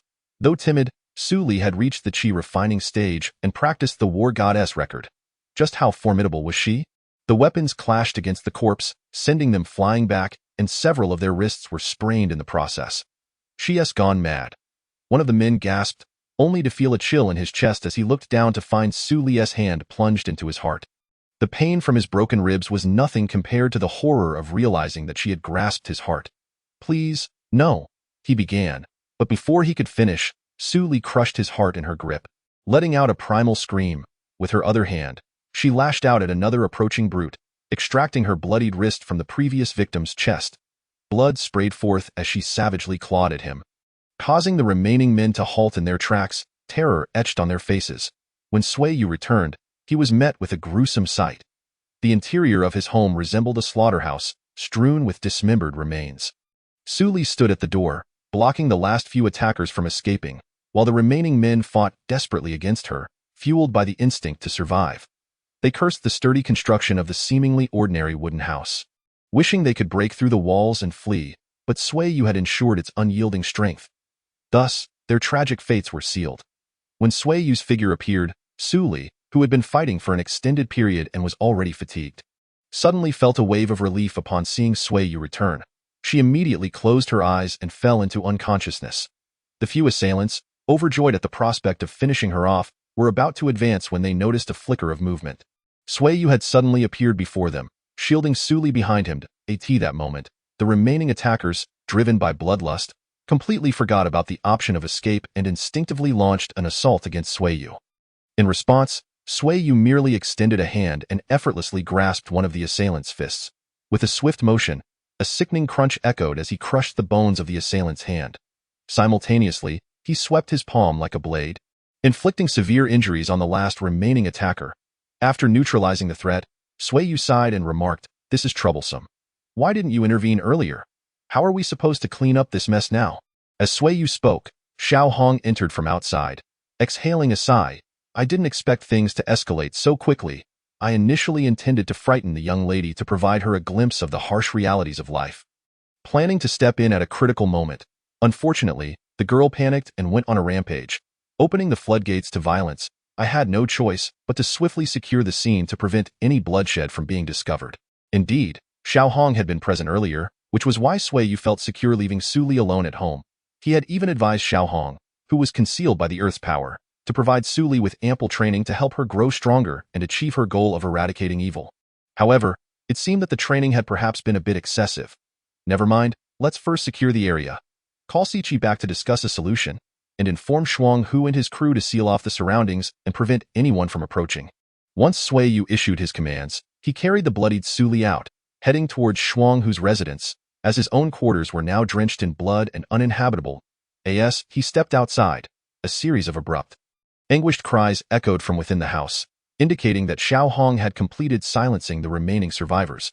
What lay ahead was merely the task of concealing the incident and cleaning up the scene. But foremost was how to comfort Suli. Chapter 25. An unexpected conclusion. Blood, crimson blood, an endless sea of blood. This was a world woven from blood. In this realm, familiar faces repeatedly appeared before her, only to meet their gruesome demise once more. This nightmare had accompanied Suli through countless nights, yet in this iteration of her dream, she no longer wept helplessly. Instead, she transformed into a vengeful spirit from the depths of hell, fiercely attacking those who had slain her loved ones in the dream. Su Li. Someone seemed to be calling from afar. Su Li, wake up. Su Li, do not be afraid. Accompanied by that familiar voice, Su Li felt herself enveloped in a warm embrace. The scent was unmistakably Sui Yu's. She instinctively tightened her hold around him as she opened her eyes, her body slick with cold sweat from the nightmare. However, upon catching sight of Sui Yu's slightly reddened eyes, her heart was instantly flooded with warmth and happiness. In that moment, Su Li realized she was clad in only a thin, transparent garment, which had grown even more sheer due to the earlier nightmare. The normally reserved Su Li clung tightly to Sui Yu, hoping his broad frame would shield her modesty and assuage her embarrassment. With a light slap to her rear, Sui Yu chuckled softly. Uve slept for over a day. You must be hungry, right? I've been simmering porridge. Let me fetch it for you. Upon hearing this, Su Li's stomach emitted a timely growl, causing her cheeks to flush crimson. Yet, she did not release Sui Yu. Instead, she softly pleaded, just a little longer. Please, of course, hold on for as long as you wish, but don't forget to care for your health. Although he urged her to take care of herself, Sui Yu indulged her whim, allowing her to remain in his embrace for a tranquil 20 minutes. Only when she murmured, I'm hungry, and cocooned herself in the blankets, did he reluctantly leave the room to retrieve the porridge. However, unbeknownst to him, though her head was buried in the covers, Su Li's eyes remained fixed on Sui Yu as he departed. Alone in the room, Su Li chastised herself. He must have seen me in that state. Will he despise me for appearing so terrifying?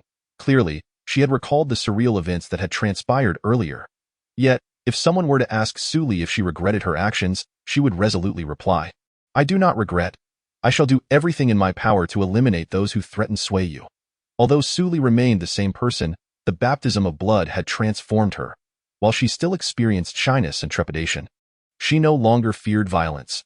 Nestled in Sui Yu's embrace, relishing his gentle care, and savoring the porridge he fed her, she felt an urge to weep. This sensation transported her back to her childhood. Recalling how her mother had once lovingly spoon-fed her when she was ill, alas, that maternal warmth was something Su Li would never experience again. Thus, the warmth emanating from Sui Yu became all the more precious to her.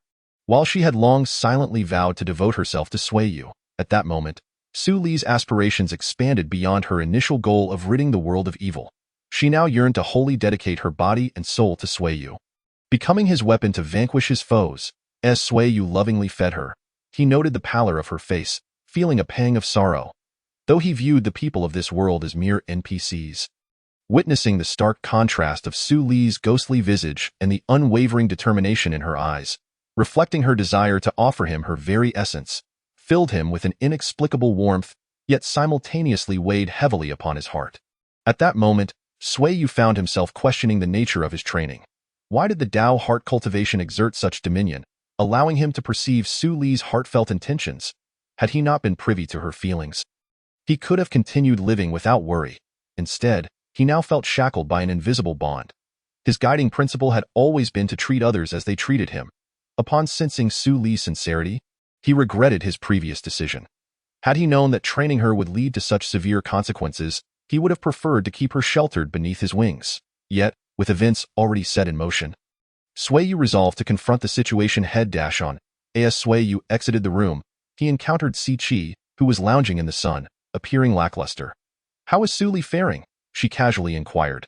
Truth be told, despite often acting as a rival, Siqi had remained by Su Li's side, assisting her with bathing and changing clothes during her unconsciousness. Sensing Su Li's impending awakening, she had stepped outside to grant the two some privacy.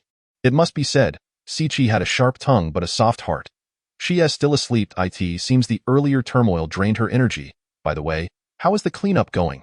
Suddenly, Sui Yu remembered that a day had passed. Surely Siqi and Xiao Hong had devised a solution by now. Our lives as sisters are quite unfortunate, Siqi lamented, continuing, ever since I joined you, I've been plagued by constant misfortune, cleaning up your messes. The bodies in the room have been completely incinerated with alchemical fire, but alas, the pervasive scent of blood remains impossible to erase discreetly. For now, we can only seal the room to prevent the odor from attracting attention. Sui Yu chuckled awkwardly upon hearing how troublesome the situation had become. Reflecting on their experiences since encountering him, it seemed Siqi and Xiao Hong had indeed faced a string of misfortunes. Whether it was being scolded by him or narrowly escaping death. After the arrival of the Xianxia faction, Siqi had found some respite, while Xiao Hong, previously more transparent, had busied herself covering up Sui Yu's actions. It seems I've become a harbinger of calamity, Sui Yu concluded, realizing that Su Li had also suffered misfortune due to him. Harbinger of calamity, my foot. You should stir up less trouble in the future, Siqi promptly retorted. Sui Yu merely nodded in agreement. Whether he truly absorbed her words was known only to him. I almost forgot to mention, Xiao Hong said she had a solution, after asking for some tools. She went out. I wonder what she is up to. Upon hearing that Xiao Hong had a plan, Sui Yu felt a sense of relief, even if the details were still unclear. While he personally did not care much about whether the incident would be exposed, the implications for Su Li compelled him to be more vigilant. Before long, as Sui Yu and Siqi basked in the sunlight, they suddenly caught sight of a flash of sword light. And Xiao Hong returned, shouldering a black bag. Observing the suspicious shape of the bag, Sui Yu wore an expression of intrigue, as its form easily conjured thoughts of a human occupant within it. This moment, Xiao Hong appeared somewhat anxious. As soon as she landed, she immediately carried the bag into another room. Since Sui Yu had previously requisitioned this wooden cabin, there were currently no other individuals nearby. Moreover, with Sui Yu's subordinates stationed outside to deter any intruders, there was little concern about anyone approaching. Observing Xiao Hong's peculiar actions, Sui Yu and Siqi promptly followed her into the wooden cabin. Upon entering the bedroom, they watched as she placed the suspicious bag onto the bed and opened its mouth. Indeed, a beautiful young woman, peacefully asleep, emerged before Sui Yu and Siqi, as the black bag was slowly removed by Xiao Hong. The sight of the water-blue dress, her graceful figure, and the delicate, bare feet left Sui Yu utterly mesmerized. Upon seeing the charming young lady lying on the bed, Siqi, resembling a cat whose tail had been stepped on, snapped at Xiao Hong. Hey, Xiao Hong, why did you bring her here? In response, Xiao Hong remained remarkably composed, ignoring Siqi's outburst and directly addressing Sui Yu. I will do my best to keep this matter under wraps.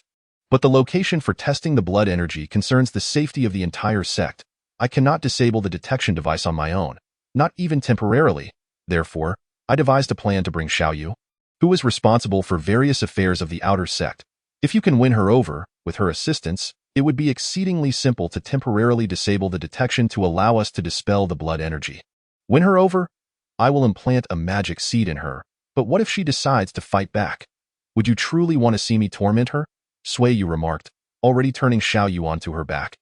Placing his hand on her spine to guide the magic seed into her dantian. After witnessing Sui Yu implant the magic seed, Xiao Hong commented, that part is simple. It seems Xiao Yu places great importance on loyalty. Her greatest desire is to find a partner and lead a life of domestic bliss. Unfortunately, as one of the elders, those who admire her feel inferior, while those who do not are either already committed or indifferent to marriage. Leaving Xiao Yu without a suitable match, if you can make her fall in love with you, she would undoubtedly do anything for you, even betray the sect. After hearing Xiao Hong's words, Sui Yu nodded, but then reconsidered and complained, so how can I make her love me? I am no romantic savant, and time is of the essence. At this moment, we must resort to this, Xiao Hong said, producing a suspicious vial of liquid that felt familiar to Sui Yu. Wait, if he recalled correctly, this vial was the potent aphrodisiac he had previously concocted, which had been confiscated by Siqi. How did it end up in Xiao Hong's possession? Sui Yu's abilities in pharmacology were indeed impressive. That potion capable of incapacitating golden elixir stage practitioners had been verified, and this vial would undoubtedly be effective. If he administered it to Xiao Yu, she would certainly fall in love with him. Xiao Hong referred to this potent aphrodisiac as love at first sight. Sui Yu conceded that the actual name of the potion was a drop of passion. Gazing at the sleeping beauty, he felt a twinge of disdain for the two women using his confiscated tools for their own mischief. Yet, seeing the lovely figure sprawled on the bed, he found it somewhat forgivable, noticing Sui Yu's increasingly heated gaze upon Xiao Yu. Siqi finally couldn't hold back and exclaimed, "Hey, Sui Yu, you aren't seriously considering following Xiao Hong's suggestion, are you? And how else should I proceed?" Sui Yu retorted, leaving Siqi momentarily speechless. After all, they had already brought the unconscious girl back, and it seemed there was no turning back. Thus, Siqi bit her lip and glared at Xiao Hong before turning to leave, silently signaling to Sui Yu that she would no longer intervene. Handing love at first sight to Sui Yu, Xiao Hong gave him a thumbs up and said, "Good luck, young master." She then turned to leave, leaving Sui Yu alone in the room. After a brief hesitation, he feigned decorum for a moment before tilting the vial towards Xiao Yu's lips, watching as the verdant liquid flowed into her rosy mouth. After a while, he dripped the antidote into Xiao Hong's hand, instantly waking the slumbering Xiao Yu. "It's he first." She appeared dazed, surveying her surroundings in confusion before her gaze settled on Sui Yu, softly asking, "What happened to me?" As she attempted to sit up, the potion had been laced with an anesthetic by the unscrupulous Sui Yu, rendering her unable to muster any strength, even her internal spiritual energy moving sluggishly. Xiao Yu's cheeks suddenly flushed, her body began to writhe restlessly, accompanied by enticing gasps.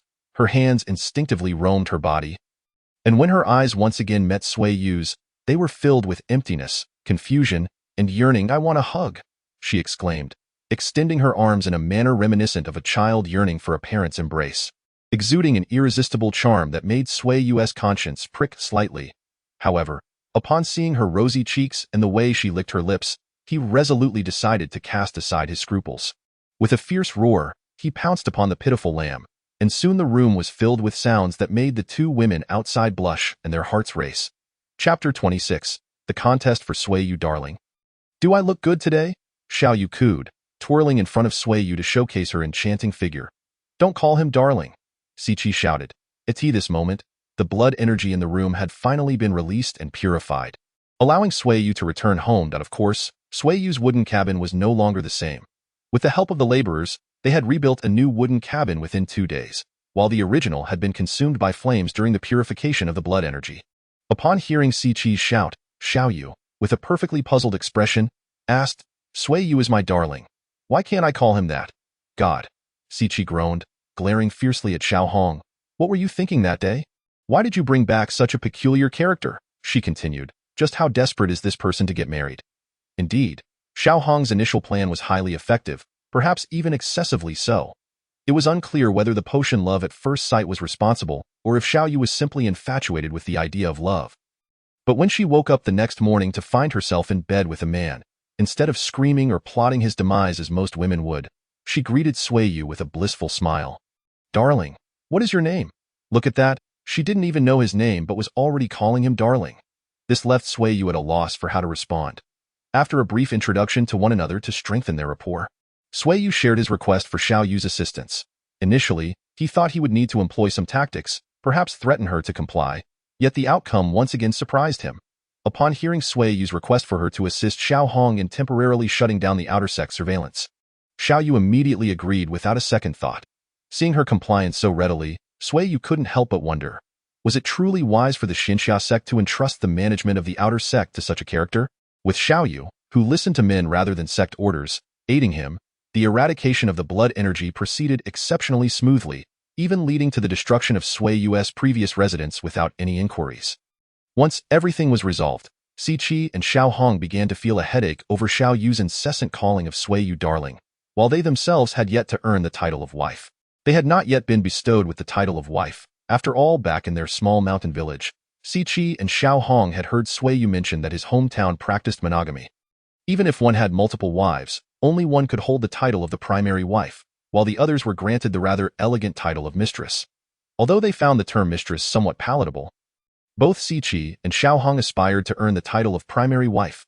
However, due to their bond forged through adversity, neither could bear to harm the other, resulting in both of them remaining merely as Sui Yu's companions. Moreover, since Su Li had moved into Sui Yu's home without any intention of claiming the title of primary wife, Siqi and Xiao Hong had not regarded her with much attention. Yet now, Xiao Yu seemed eager to claim the position of Sui Yu's primary wife, immediately raising alarms for Siqi and Xiao Hong. Darling, what do you want for lunch today? I'll have Su Li prepare it. Xiao Yu declared, further asserting her claim as the primary wife and taking the liberty to direct Su Li. Witnessing Su Li nodding obediently to Xiao Yu's words incited Siqi's fury. Hey, Xiao Yu, don't go overboard. Sui Yu's primary wife is not you. If he intends to marry, it will be me, however. Before Xiao Yu could utter a word, Xiao Hong surprisingly voiced her protest. Why must you marry him?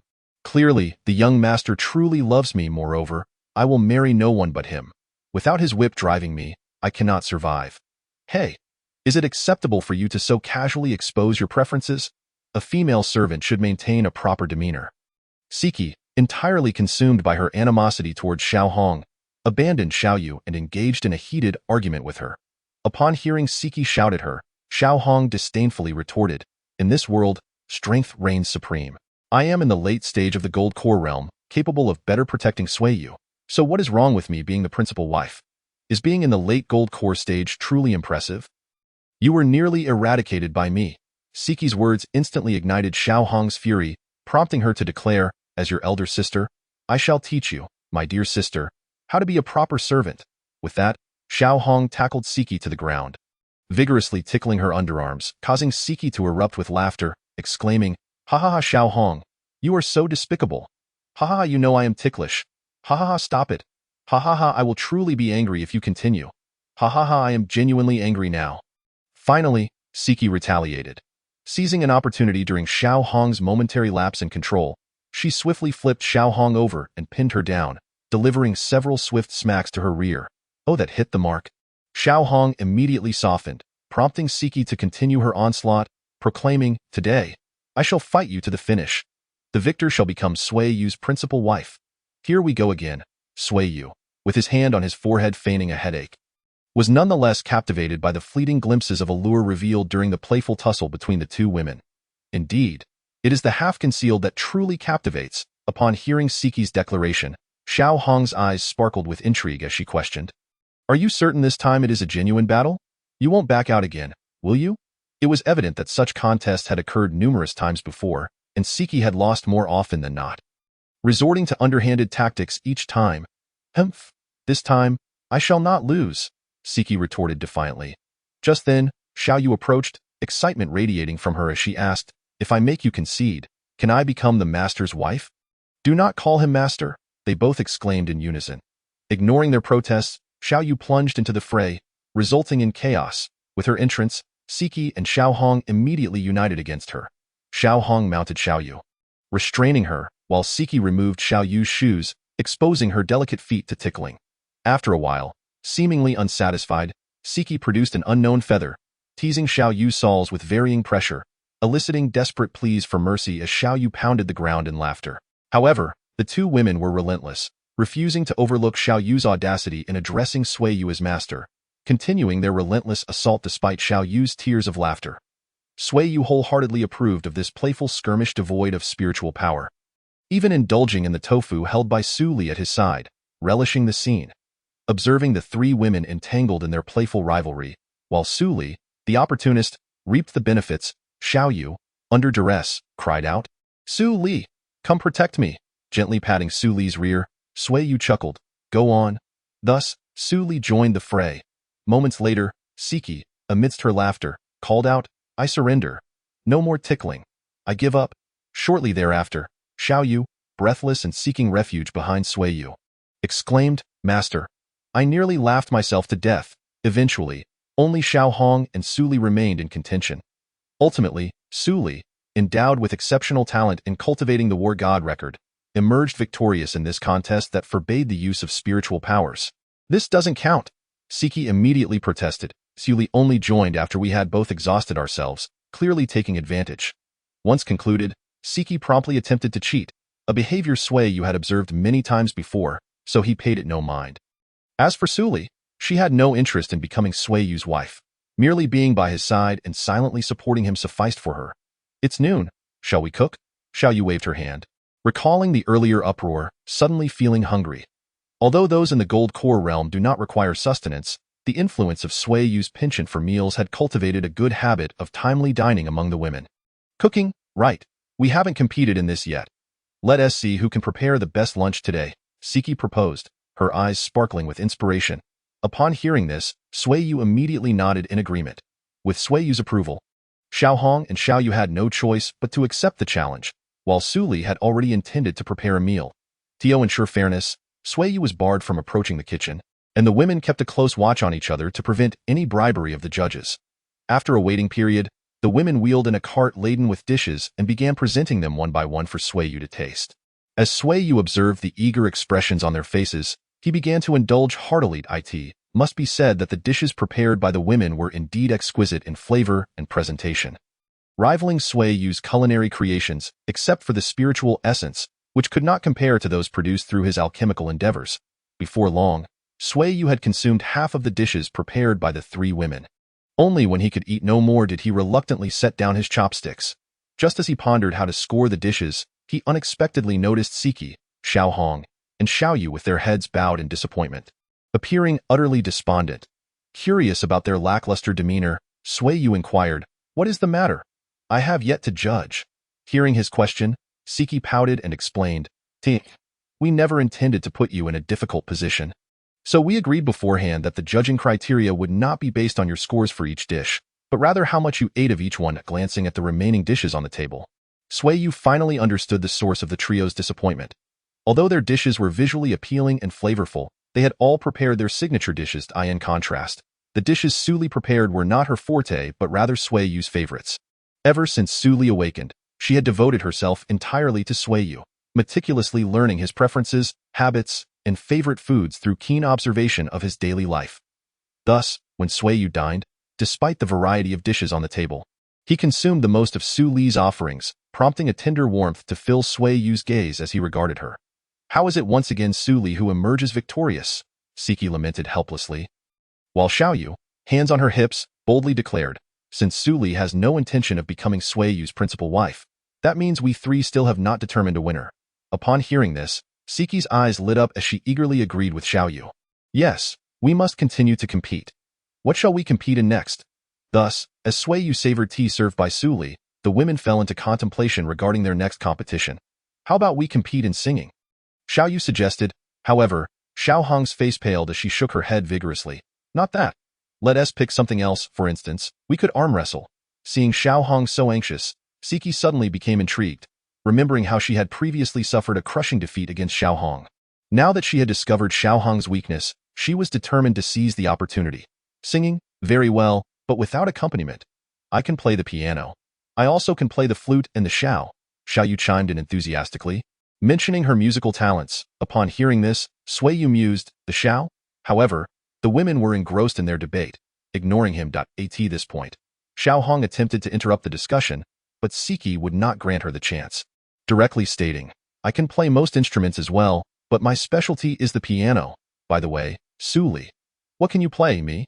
As a novice cultivator, how could I possibly compare to these gold core experts?" Su Li thought to herself. Fortunately, as a young lady of good upbringing, she had dabbled in various arts. Ultimately, amidst 3 votes in favor and 1 against, with Sui Yu abstaining, preoccupied with dubious thoughts, they decided to compete in singing. With melodious rhythms accompanying the joyous tone, Xiao Yu eagerly volunteered to sing first, performing a lively folk song. The upbeat tempo, combined with her lively antics, transported everyone into a carefree world of happiness. Even as Xiao Yu's enchanting smile prompted soft hums of the melody, the performance concluded with applause and cheers. Next came Siki's turn. Though her song lacked the previous cheerfulness, its haunting melody evoked a sense of coolness, while within its depths lay an innocent, childlike playfulness, alongside a yearning and trepidation for the adult world. Uncontrollably, Sui Yu was reminded of the emotions that once enveloped Si as she navigated a world that left her utterly bewildered. Living behind a cold mask, he felt the solitude, fear, and the imminent extinguishment of childhood innocence that lingered in that chill eye. In that moment, Sui Yu seemed to fully comprehend Si. Thus, as Si concluded her performance, he instinctively embraced her, wishing to offer her solace through the warmth of his presence. Si, in return, silently reveled in the comfort of Sui Yu's arms, her face radiating happiness, a sight that made Xiao Yu exceedingly envious. Once Xianxia emerged from the emotional depths of her melody, Sui Yu shyly ascended the stage. The moment she began, the air was thick with a sense of melancholy, unmistakably signaling that she was performing a mournful song. It was undeniable that, as a cultivator, her mastery over the instrument was beyond that of an ordinary person. Even unfamiliar sheet music flowed effortlessly from her fingertips. Thus, in this poignant tone, Sui Yu unveiled her slightly husky voice. Rather than detracting from the beauty of the melody, her raspiness added a haunting quality that resonated deeply with the audience. Amidst the desolate notes, Sui Yu seemed to glimpse the sorrow that resided within Sui Yu. A profound anguish intertwined with a relentless hatred that tormented her. As the heart-wrenching music drew to a close, Sui Yu collapsed into Sui Yu's embrace, weeping softly. At that moment, the other three women shared an unspoken understanding, allowing Sui Yu to release her pent-up frustrations in the safety of Sui Yu's arms. After all, who has not experienced the ebb and flow of life's joys and sorrows? Who does not have their own story to tell? Yet, it must be said that during times of sadness, having a sturdy shoulder to lean on transforms the so-called challenges into mere trifles, and difficulties lose their weight. After a cathartic cry, Sui Yu's face transformed into one of bliss, for she felt Sui Yu's warm embrace gradually melting away the deep-seated hatred in her heart, filling her once tormented soul with happiness. Thus, in Sui Yu's arms, Sui Yu found joy, and she smiled. After a quick touch-up of her makeup, Sui Yu returned to the piano to accompany Xiao Hong, who sighed in resignation as she took the stage, unable to escape her fate in a slightly more relaxed rhythm. Xiao Hong began to sing. Although her voice was decent, the audience could not perceive the emotions behind her performance. It seemed as if she poured none of her feelings into her song. Most of her emotions appeared to be locked away deep within her heart. In a wonder, Xiao Hong often seemed aloof. She too was a girl with a story. Sui Yu mused, though he had no intention of probing. What was meant to be known would reveal itself in due time, and what was not meant to be known held no significance. Regardless, Sui Yu resolved to treat these devoted girls with kindness. The results of the singing competition ultimately remained inconclusive due to the distinctiveness of each performance. After the event, the girls gathered to share their strengths, planning to perform together for Sui Yu. Thus, while Sui Yu was out inspecting the fields to ensure the diligent workers were not slacking off, the girls engaged in a fervent rehearsal. Upon his return, Sui Yu was met with a truly splendid performance. Although Xiao Hong struggled to infuse her emotions into her singing, she excelled at playing the drums. Saichi and Xiao Yu accompanied her on the piano, while Sui Yu's enchanting flute melodies captivated all, her husky voice adding a unique charm during the occasional vocal interludes. The girls' collaborative musical event left Sui Yu feeling elated, and in a moment of distraction, he realized night had fallen. Later, the family gathered joyfully for dinner, naturally engaging in friendly comparisons and learning from one another. That evening, Sui Yu discovered that every dish prepared by the girls was one he adored, a testament to Sui Yu's culinary guidance. After a lively dinner, Xiqi's eyes twinkled with mischief as she proposed a new contest to determine who possessed the greatest charm. How would they measure charm? Quite simply by who could present themselves most beautifully. Thus, the girls, including Sui Yu, began to meticulously adorn themselves, embodying the essence of the saying that a woman dresses to please her admirer. After a lengthy wait, the ladies made their entrances, each clad in vibrant attire and sporting lightly applied makeup, leaving Sui Yu momentarily speechless. Subsequently, at the insistence of the girls, particularly Xiqi, Sui Yu was compelled to name the victor, Sui Yu. The other girls protested vehemently, leading Xiqi to expose Sui Yu's ulterior motives. Noting that Sui Yu wore the least clothing among them, despite the similarities in their outfits, Sui Yu's attire resembled a qipao, featuring a daring slit along her thigh, revealing her fair skin with each step, instantly captivating Sui Yu's attention. With no regard for the other girls' resentful glances, Sui Yu promptly crowned Sui Yu as the winner. This round was Sui Yu's victory, but they unanimously agreed to a best-of-3 format. Xiqi then playfully attempted to renegotiate the terms, and surprisingly, she garnered the support of 2 other girls. Thus, the second round of the charm contest commenced. Learning from the previous round, the girls opted for outfits that exposed their arms and legs. Clearly considering Sui Yu's preferences, each one radiated allure, subtly drawing Sui Yu's gaze. Once again, Sui Yu emerged victorious. "This is unfair, Sui Yu. Didn't you say that subtle beauty is the most alluring?" Xiqi exclaimed, inadvertently revealing her past inquiries to Sui Yu. Sui Yu could only helplessly point to Sui Yu, stating, "Look, while you all embody subtlety, Sui Yu's boldness and distinctive beauty are simply impossible to ignore." Finally, the girls recognized the reason for their defeat.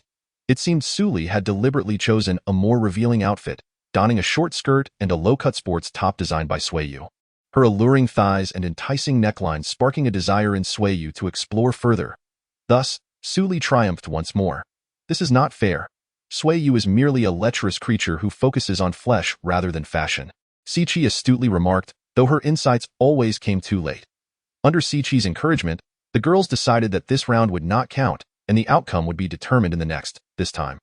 The wait was longer, and when the girls finally emerged, Sui Yu's eyes nearly bulged. They had all chosen to wear sheer, form-fitting undergarments, primarily composed of delicate gauze.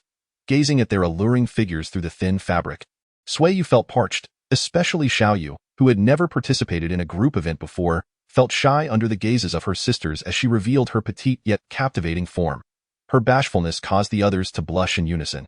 At that moment, Siqi's graceful silhouette, Xiao Hong's voluptuous figure, Xiao Yu's delicate charm, and Su Li's continuous poses to showcase her allure all thoroughly captivated Sui Yu's attention, leaving him wishing he could master the art of projection.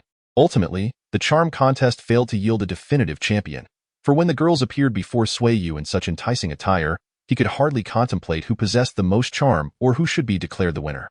In his heart, Sui Yu held only one thought, which swiftly materialized into reality. With a wild howl, he lunged toward the girls and soon, the sounds of Su Li's sultry cries, Siqi's furious shouts, Xiao Yu's laughter, and Xiao Hong's cries of surprise filled the room, merging into a singular, intoxicating melody as night deepened, leaving only the tantalizing echoes of their revelry behind. Although the current physical level of 40 may not rival the strength of the nascent soul cultivators in this world, it undoubtedly surpasses the average Golden Core practitioners in terms of overall attributes. Consequently, the attribute enhancement gained by Sui Yu upon entering the Foundation Establishment stage is rather negligible. As for the minor skills acquired automatically from the Dao Heart cultivation method. Upon seeing the substantial spiritual energy costs associated with each skill, Sui Yu could only give a wry smile. Over the past year, only the War God record has seen significant progress, resulting in numerous enhancements and the acquisition of several combat skills. However, compared to a certain formidable woman who could easily overpower Sui Yu in an arm wrestling match when she applied herself, his achievement seemed rather trivial. Sui Yu often pondered whether Su Li had consumed some extraordinary treasure, as her rapid advancement in the War God record was astonishing. If this were a game, she would likely have surpassed level 50 by now. Unfortunately, due to the fact that practitioners of martial arts were not acknowledged in this world, Su Li could only gain Foundation Establishment experience from practicing War God record, which held little interest for Sui Yu. Thus, to avoid hurting Su Li's feelings, he ultimately decided to exclude her from his daily draws. Of course, the reality was that while Sui Yu drew other women and listened to their melodious cries of pain, he felt an inexplicable thrill. Could it be that some innate ability had finally awakened? However, when it came to Su Li, who had become toughened through her training in the War God record, she exhibited no reaction, making it impossible for Sui Yu to proceed. Throughout the year, Sui Yu was not solely focused on drawing women to level up. He also sought amusement. However, with the lessons learned from prior experiences, Siqi, Xiao Hong, and Xiao Yu united to eliminate any potential troubles at their roots. This left Sui Yu lamenting daily. The subordinates are too capable. How can I showcase my own prowess in such an environment? Yet, if he was to refrain from causing trouble, Sui Yu had his own methods. As the saying goes, a home flower is not as fragrant as a wild flower. Thus, he intended to seek out new flings. Previously, several of his casual relationships had ended upon Siqi's forceful intervention, leaving Sui Yu helpless. After all, those flings had merely been for a change of pace, and none could compare to Siqi and the others in terms of appearance, physique, or abilities. Losing them was no great loss. He could always find new partners. However, the reality proved far more complicated than Sui Yu had anticipated. After encountering numerous obstacles in his pursuit of casual encounters, he finally learned from his subordinates that a rumor was circulating. Sui Yu was practicing energy absorption techniques, and any woman who engaged with him would suffer significant depletion of their vital energy. Moreover, Sui Yu was notoriously fickle, abandoning his partners after a single encounter, which resulted in all the female disciples scattering in fear upon seeing him, leaving Sui Yu with no opportunity to cultivate new flings. Clearly, there were some individuals with ulterior motives spreading malicious rumors. Siqi, I assure you, I am not one of them. Ultimately, out of options, Sui Yu resorted to using public affairs for personal gain. Whenever the Twin Tiger subordinates approached him for energy cultivation, if any attractive female disciples were among them, Sui Yu would request they become his flings. However, just as success seemed within reach, Si Chi or one of her allies would invariably intervene at the last moment to thwart Sui Yu's schemes, leaving him frustrated and compelled to vent his frustrations on a few women at night. Though this seemed to align with their wishes, as the days passed, and after multiple failed attempts thwarted by Si Chi and the others, Sui Yu retreated to his lair, living a life of indulgence filled with reading and casual flings. Just when he felt restless and contemplated stirring up trouble, one day Si Chi casually complained about having consumed too much food lately, resulting in an excess of impurities that required considerable time to refine. This revelation finally provided Sui Yu with a productive endeavor. By combining the genetic techniques he had learned in school with the spirit plant techniques from the game system, and utilizing various materials collected from protection fees, he even unearthed a divine stone, ultimately creating a new strain of rice. This rice, when planted near the divine stone, possessed a mysterious quality that allowed it to absorb a portion of the divine energy emanating from the stone, subsequently converting it into a highly concentrated spiritual energy stored within the grains. The first time Si Chi tasted this rice, she was left astonished, her mouth agape. From that moment on, the culinary standards of Sui Yu's household skyrocketed. Even a few golden core flings began to feel their cultivation improve slightly from consuming the spiritual rice. After meals, Si Chi even declared that she would no longer seclude herself in meditation. Consuming this rice daily was far more effective than closing herself off. Thus, from that point onward, Sui Yu channeled all his surplus energy into enhancing the family's diet, venturing out less frequently, which brought a slight sense of relief to the women. It was well known that Sui Yu found it difficult to refrain from causing mischief for even a single day. Whenever he stepped outside without anyone following, trouble was sure to ensue. However, sometimes, refraining from seeking trouble did not guarantee that trouble would not come knocking at his door. As Sui Yu concluded his daily draws and sent the women off, each of whom had their own matters to attend to, he began his research for the day when a knock echoed at the door. Assuming it was one of his subordinates delivering materials, he opened the door only to find a handsome young man dressed like a scholar standing outside. The scholar, upon seeing Sui Yu open the door, calmly inquired, "Are you Sui Yu?" Noting the calm indifference in the scholar's demeanor, which suggested that Sui Yu was of no concern to him, and hearing the emotionless tone, Sui Yu smiled internally, thinking, "Heaven has finally sent me someone looking for trouble." Although he was unaware of the scholar's intentions, he surmised that, whether it was about women or something else, they would surely have a delightful encounter. "So, you're the one cultivating that high-energy spiritual grain?" Sui Yu thought derisively. How naive. He had underestimated the scholar's motivations. Indeed, Sui Yu replied confidently, "Very well. Hand over the seeds. Oh, and all the harvested spiritual grain as well." The scholar stated this with an air of entitlement, as if it were a matter of course. Nodding, Sui Yu responded, "Absolutely, that's splendid." Just as the scholar was puzzled by Sui Yu's unexpected enthusiasm, a sudden flash of movement occurred, and before he knew it, pain shot through his cheek as the world began to spin rapidly. Yet, this scholar was no ordinary individual. In such a situation, he remained remarkably composed, finding his balance and managing to spin a few times before finally coming to a halt without falling. "You seek death." As one of the inner disciples, the scholar's anger surged at Sui Yu's sudden attack. With a fierce shout, he began to weave intricate hand seals while reciting an incantation. "Boundless heaven and earth. I borrow the laws of the universe. 5 elements." That final gasp was not part of the incantation, but rather a cry of agony as Sui Yu's fist sent him flying. "Do you take me for a fool?" Sui Yu shook his hand, reminiscing about that delightful sensation. After a year of restraint, how nostalgic it felt. Sui Yu approached the scholar, who was rolling on the ground while clutching his face, and remarked, "You need to chant incantations like a shaman to unleash a palm thunder strike, and you dare to come here to flaunt your prowess? Tell me, how could I not teach you a lesson?" "You?" The disheveled scholar pointed at Sui Yu, unable to articulate his frustration. However, through the gaps of his hands, it was evident that his eyes were swollen, and true to Sui Yu's reputation, a single blow had left him resembling a panda. Crack!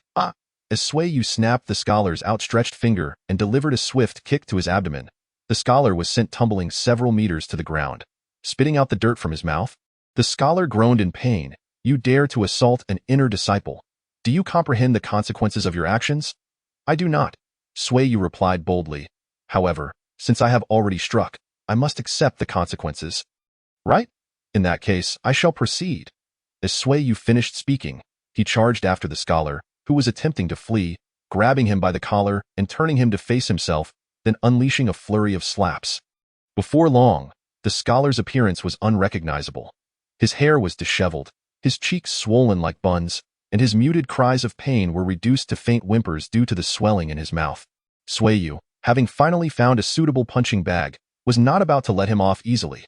Thus, the unfortunate scholar was bound to a tree, and Sui Yu unleashed a series of combination punches aimed at his abdomen.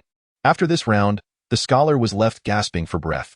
Fortunately, Sui Yu recognized the importance of not causing permanent harm, so he produced a healing pill and stuffed it into the scholar's swollen mouth.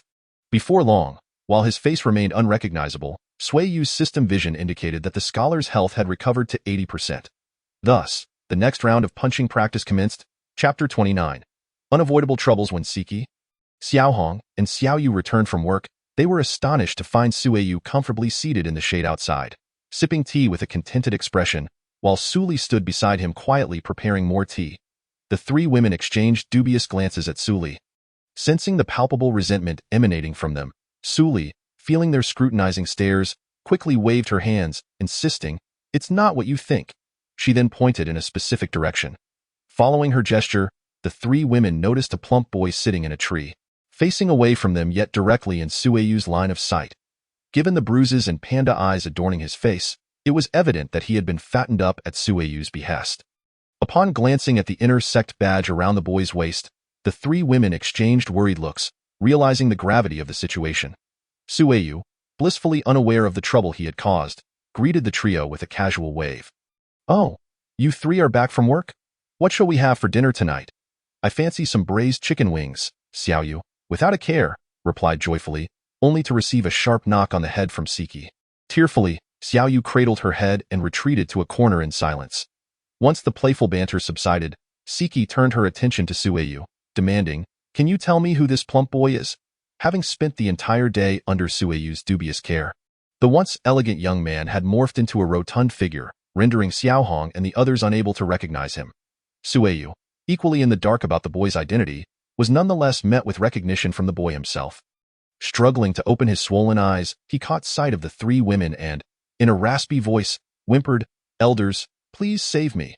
Ignoring his cries for help, the three women, fueled by anger, surrounded Sui Yu, demanding an explanation. Their indignation stemmed from the fact that, despite Sui Yu's year of boredom from avoiding trouble, the three had tirelessly worked to keep him from causing any chaos. Yet, despite their precautions, calamity had found them. Typically, the girls could manage Sui Yu's bullying of outer sect disciples. Largely because the Xianxia Sect neglected them. In truth, only inner sect disciples were regarded as true disciples of Xianxia, which explained why Sui Yu's mission to join the sect remained unfulfilled. The inner sect, however, held a markedly different stance. Skills and techniques that required merit points for exchange in the outer sect were freely taught to inner sect disciples, and the management of inner sect members was considerably stricter than the lax oversight of the outer sect.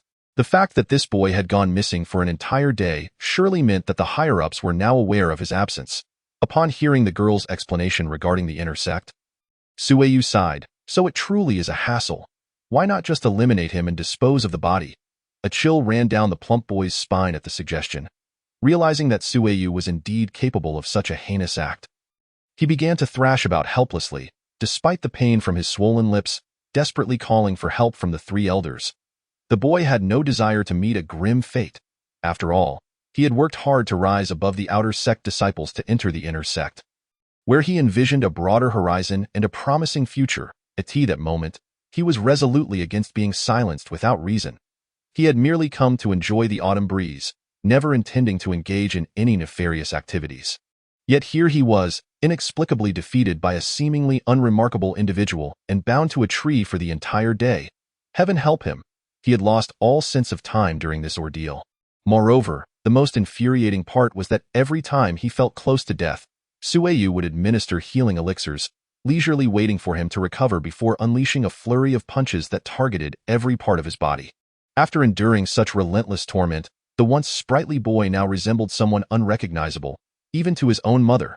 Throughout this harrowing day, he had come to appreciate the value of life and the preciousness of existence. But now, he was hearing that Sui Yu intended to eliminate him. The nonchalance with which Sui Yu suggested it was akin to casually discussing dinner plans. At that thought, Regret consumed the boy. Had he known he would encounter such a person, he vowed he would never have ventured near this cursed place. Alas, it was too late for regrets. His only option now was to plead for mercy and seek help from the three elders. Hoping they would spare his life due to his status as an inner sect disciple, as the boy wrestled with his frantic thoughts, the three women exchanged baffled glances. Elimination? The inner sect disciple's badge was embedded with tracking talismans. If the boy's soul jade slipped away, tracing his whereabouts would be a trivial matter. However, if they chose not to kill him, what then? This was infuriating. They had been working diligently to prevent such occurrences. Why had this inner sect disciple found himself in the outer sect? Did he have too much free time on his hands? Siki, in a fit of frustration, tousled her hair in dismay. Hearing Siki's complaints, Sui Yu slapped his forehead and exclaimed, "Right? This guy swaggered in here demanding spirit rice, and I ended up beating him into a fool without realizing how he even found his way here." Spirit rice? The women exchanged puzzled glances. They were well aware of its value, and upon its discovery, they had immediately sealed the news. They even placed seals on the spiritual fields where Sui Yu cultivated the rice, ensuring that none could enter without reaching the golden core stage. Yet, how did this boy know that Sui Yu had spirit rice? But that didn't add up. If he knew of the spirit rice, he should have also learned that Sui Yu was not someone to be trifled with. How did this foolish boy manage to stumble in? The women were thoroughly perplexed, as they believed they had executed their information lockdown remarkably well. In fact, no one in the inner sect had even heard of Sui. As for the outer sect, the Xianxia Sect hardly paid them any mind, allowing for greater latitude without attracting attention from above. Thus, through their collaborative efforts, the information within and outside the Xianxia Sect was effectively severed. While the outer sect was in disarray due to Sui Yu and his subordinates, the inner sect remained blissfully unaware of who Sui Yu was. Even during this inner sect disciple selection, the three women had chosen several promising foundation-building disciples from Sui Yu's extensive roster of capable subordinates. As for Sui Yu, although he had also reached the foundation-building stage, due to the peculiar nature of his cultivation method and his penchant for instigating trouble, the three women were already exhausted from managing his affairs in the outer sect and dared not allow him into the inner sect. Furthermore, with the three women wielding immense power in the outer sect, they had no reservations in placing their bets on Sui Yu. However, if he were to join the inner sect, their lives would no longer be as carefree as they currently enjoyed. Yet, despite this impenetrable information barrier, the plump boy had somehow managed to find his way here, driven by the lure of the higher-tier spirit rice, which only heightened the elders' concerns, leading them to wonder if some elder was orchestrating events from behind the scenes. As the three women engaged in hushed discussions, contemplating whether a conspiracy was afoot, Sui Yu interjected, "Why complicate matters? If you have any questions, just ask this fellow directly." With that, clarity dawned upon them, and the group encircled the plump boy, embarking on an interrogation. Rather than an interrogation, it was more of a dialogue where questions met answers. After Sui Yu administered a potent recovery elixir, the boy's swelling diminished significantly. Though still battered, he was now able to articulate his story. Driven by fear, he recounted his misadventures, revealing that the situation was not as the women had suspected. There was no elder pulling strings behind the scenes. His arrival had been entirely accidental. It turned out that one of Sui Yu's most trusted subordinates, who had once assisted in cultivating spirit grains, had inadvertently boasted while intoxicated about Sui Yu's ability to cultivate a type of spirit grain rich in spiritual energy, perhaps due to a deep-seated admiration for Sui Yu's prowess. The subordinate had rambled on about Sui Yu's cultivation methods while under the influence, inadvertently neglecting to mention Sui Yu's formidable strength. Consequently, the plump boy, eager to gain recognition within the sect by mastering the cultivation of spirit grains, had recklessly embarked on a perilous quest. Ultimately, he became a mere punching bag for Sui Yu, enduring a full day of relentless beatings. Once everything was clarified and the three women learned the true identity of the chubby boy who had swollen up like a pig's head, they threatened him in their capacity as elders. After the chubby boy wept and promised, swearing on his heart demon not to divulge any information from this side, the three women finally released this audacious yet exceedingly fortunate lad. As he stumbled away, the three women exchanged glances in silence until Siqi sighed, remarking, "Trouble truly cannot be avoided." Chapter 30. The turmoil of Ling Valley. The chubby boy departed, filled with grievances and helplessness. And the troubles brought by Ling Valley should, in theory, have come to a close. However, this incident served as a wake-up call for Siqi and her fellow elders.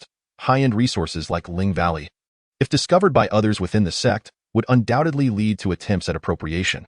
Should these attempts fail, it was likely that the matter would escalate to the sect's higher authorities, exerting pressure to seize control of Ling Valley. Given Sui Yu's notoriously foul temper, if the sect acted unreasonably and attempted a direct seizure, Sui Yu would undoubtedly retaliate, leaving individuals like Xiao Hong caught in the middle. Theo addressed the potential crisis. The women decided to negotiate with Sui Yu about exchanging a portion of Ling Valley for contribution points. Upon hearing their suggestion, Sui Yu felt as though they were inviting trouble and voiced his confusion. Exchange for contribution points? Wouldn't that be akin to announcing to everyone in the Xianxia Sect, "I have a wealth of Ling Valley, come and take it"? Not quite. Xiao Hong calmly began to analyze, and no matter how thorough our secrecy, there will always be a flaw. Rather than waiting for trouble to find us due to oversight, it would be wiser to take the initiative, draw out the trouble, and resolve it while we hold the upper hand. If we fail, we can simply pack up and flee.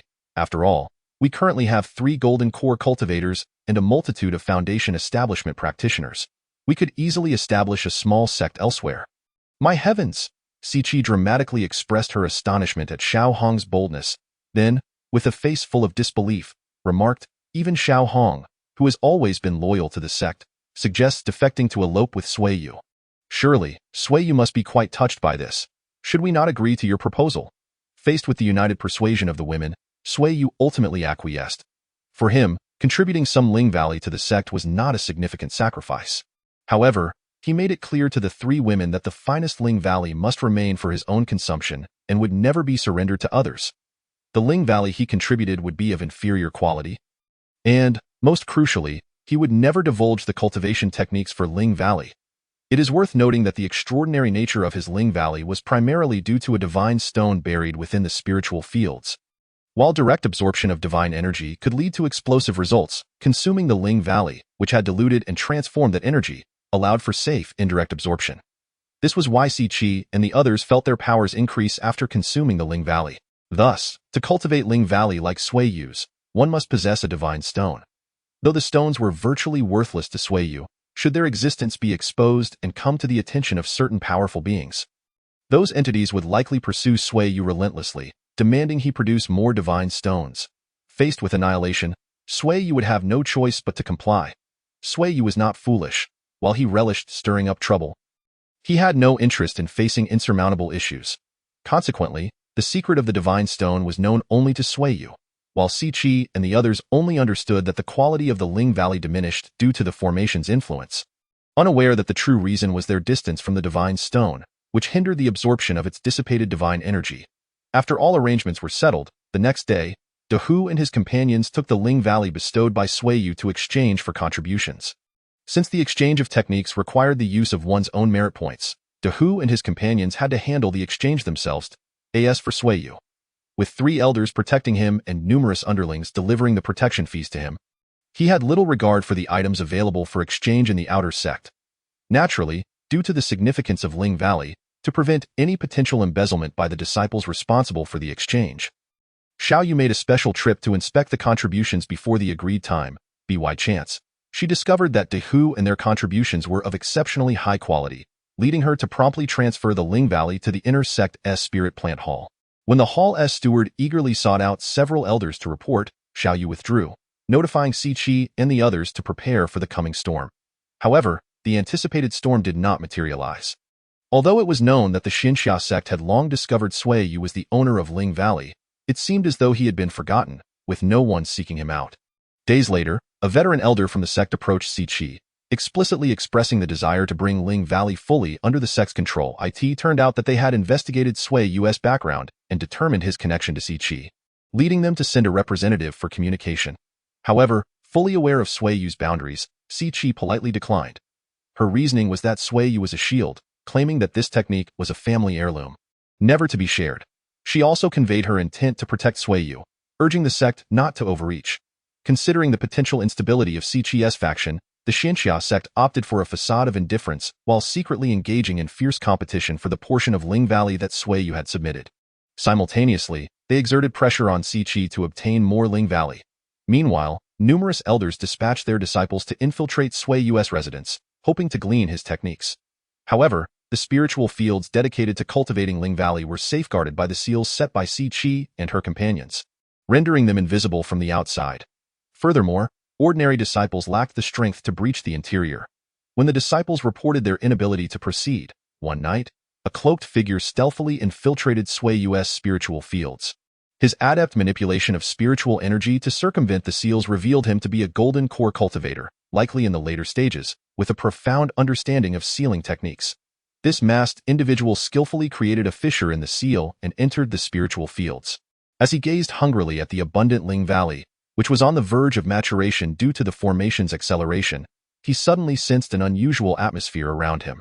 Turning abruptly, he found Si Chi, Xiao Hong, Xiao Yu, and Sui Yu standing behind him, their presence inexplicably unnoticed until now. Elder Lu Hong, may I inquire what brings you here at this hour instead of cultivating? Si Chi's frosty inquiry left the masked figure flushed with embarrassment. Gritting his teeth, he pulled off his mask, revealing an aged face. Upon seeing his visage, Xiao Hong coldly remarked, I knew it. How could my barriers have been breached so swiftly? It turns out Elder Lu Hong has graced us with his presence. I wonder if you are here in a personal capacity or representing the sect.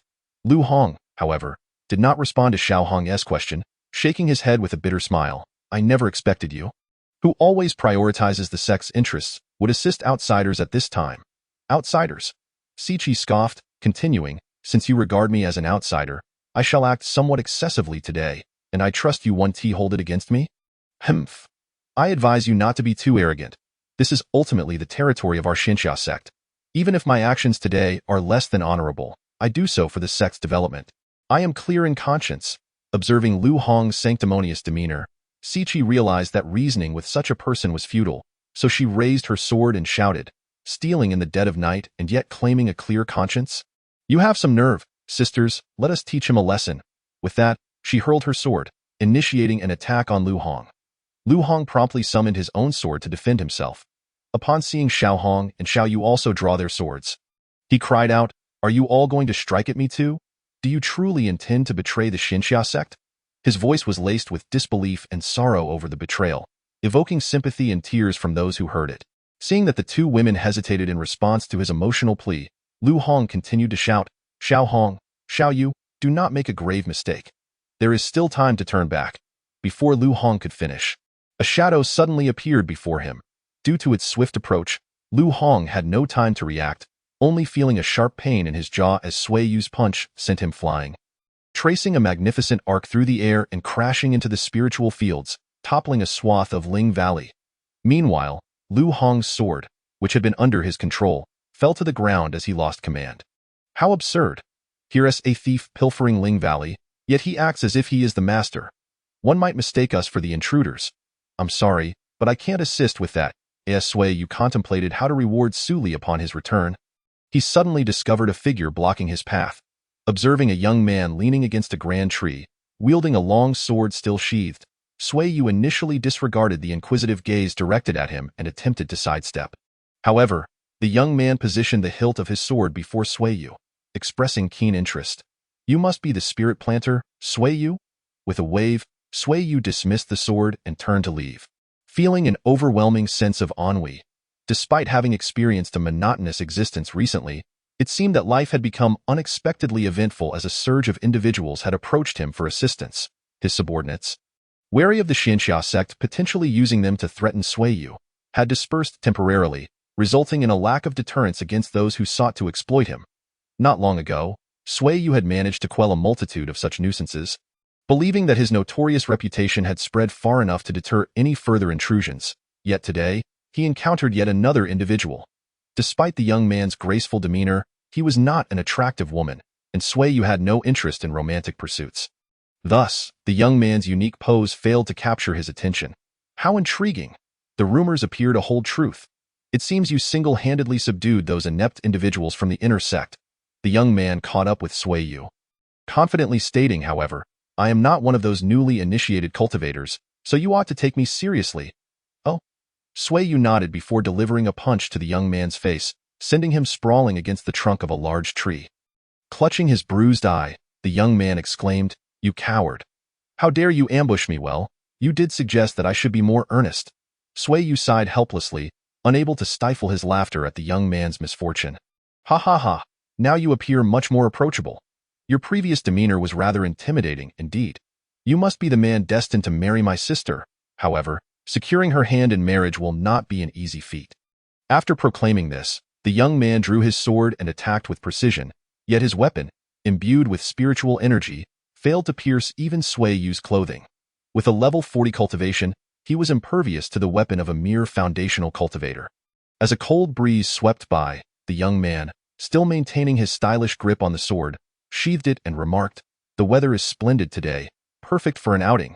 He turned to leave, but an arm suddenly landed on his shoulder. And Sui Yu's voice echoed behind him. "It seems I just caught wind of something quite astonishing. Were you just saying something about marrying your sister? You truly remain unaware. So this is not your request." "I suspected as much. Who could bear my sister's temperament?" "What are you talking about? Who is your sister?" Sui Yu's patience wore thin, and he tightened his grip on the young man's shoulder. "Ah, that hurts." "Be gentler." The young man winced, quickly responding, "My sister is Lu Ying. Perhaps as an outer sect disciple, you may not know, but she is a renowned cultivation genius, currently ranked second among the inner disciples. She loathes being referred to as second, so do tread lightly. As for me, I am the infamous Lu Tian, a dashing rogue who enjoys showing off but has little else to boast about." "Lu Ying? I have no recollection of her," Sui Yu confessed, slightly bewildered. Though he had endeavored to cultivate a circle of casual companions, interference from Siqi and others had hindered his progress, and none bore the name Lu Ying. "So, upon returning home last night, I discovered my sister in a foul mood. After inquiring, I learned that the sect intends to betroth her to you. Initially, I thought you might have a penchant for misfortune, but it seems the situation is more complex." Realizing the gravity of the matter, Sui Yu inquired seriously, "Is your sister beautiful?" Lu Tian was taken aback by Sui Yu's earnest inquiry, but quickly launched into an enthusiastic response. "Of course. She is stunning. You have no idea how many suitors vie for her affection, yet most retreat upon encountering her notoriously foul temper. Like that third-ranked fighter who once they continued their discussion. Both settled beside the tree, and Sui Yu produced snacks and drinks, leading to an extended conversation. When Lu Tian recounted how his sister had displayed her violent talents at the tender age of 5, he suddenly questioned Sui Yu. "Aren't you infuriated?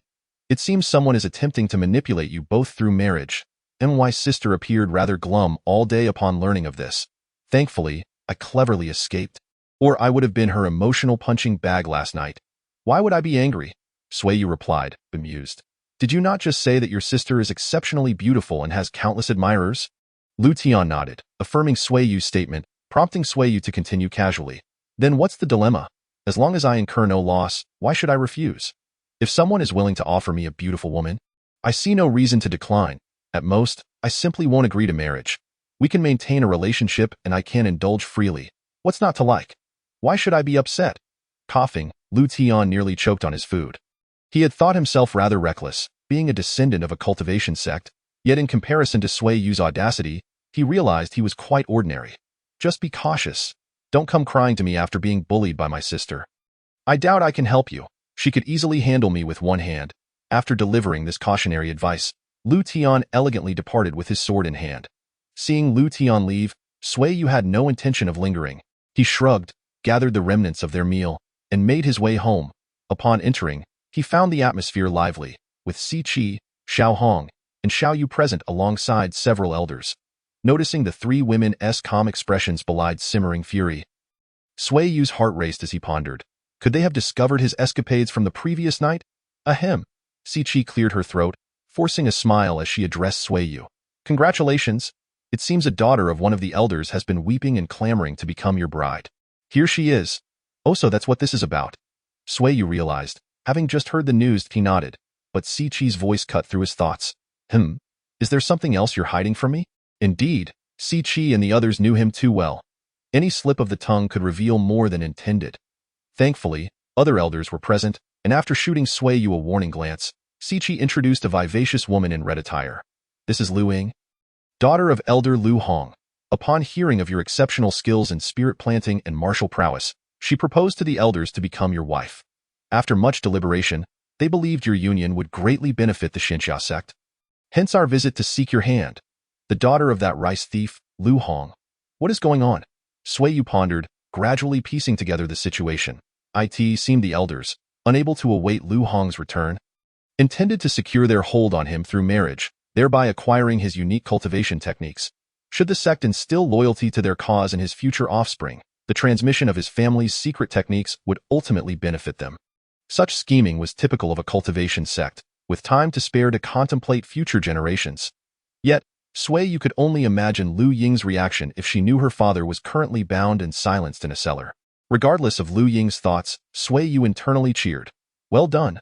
Regardless of their hidden motives, if they dare to send a beautiful woman my way, I shall gladly accept, especially upon seeing Lu Ying's striking features.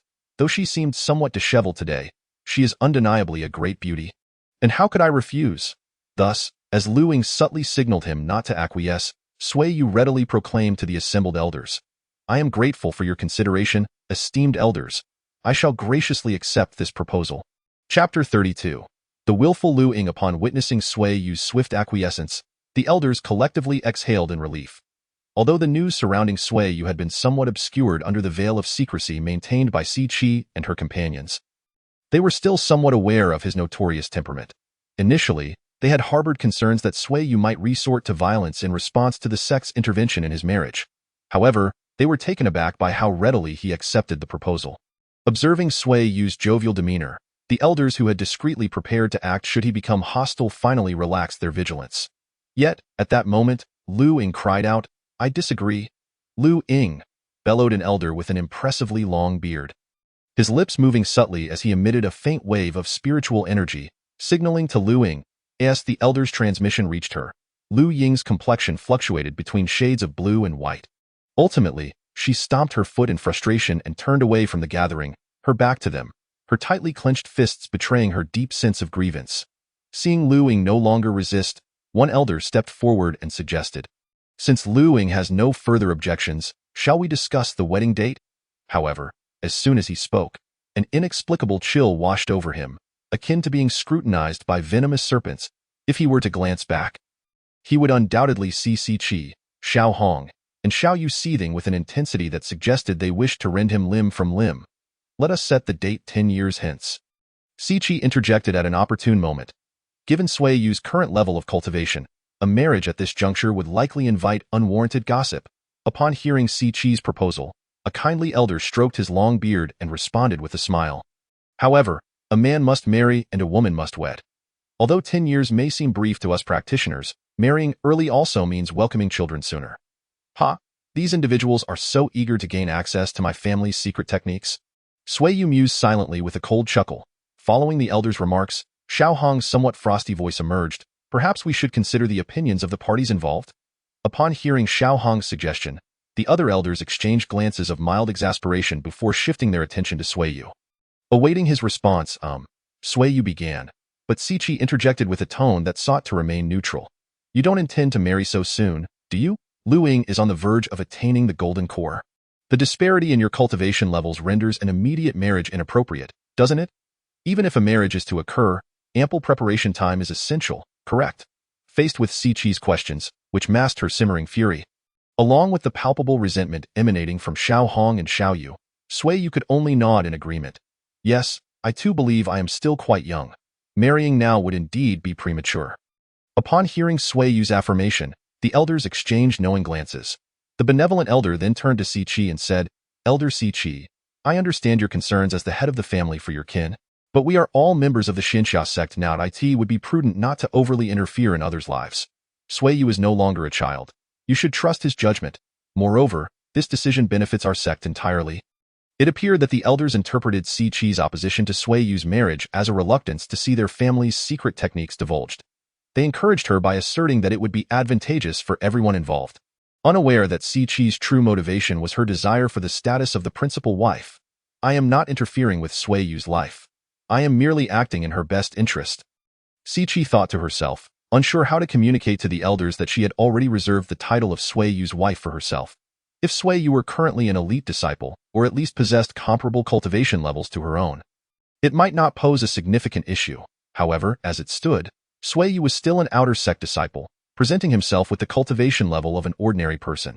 As a newly inducted elder, Si Qi's influence was already limited.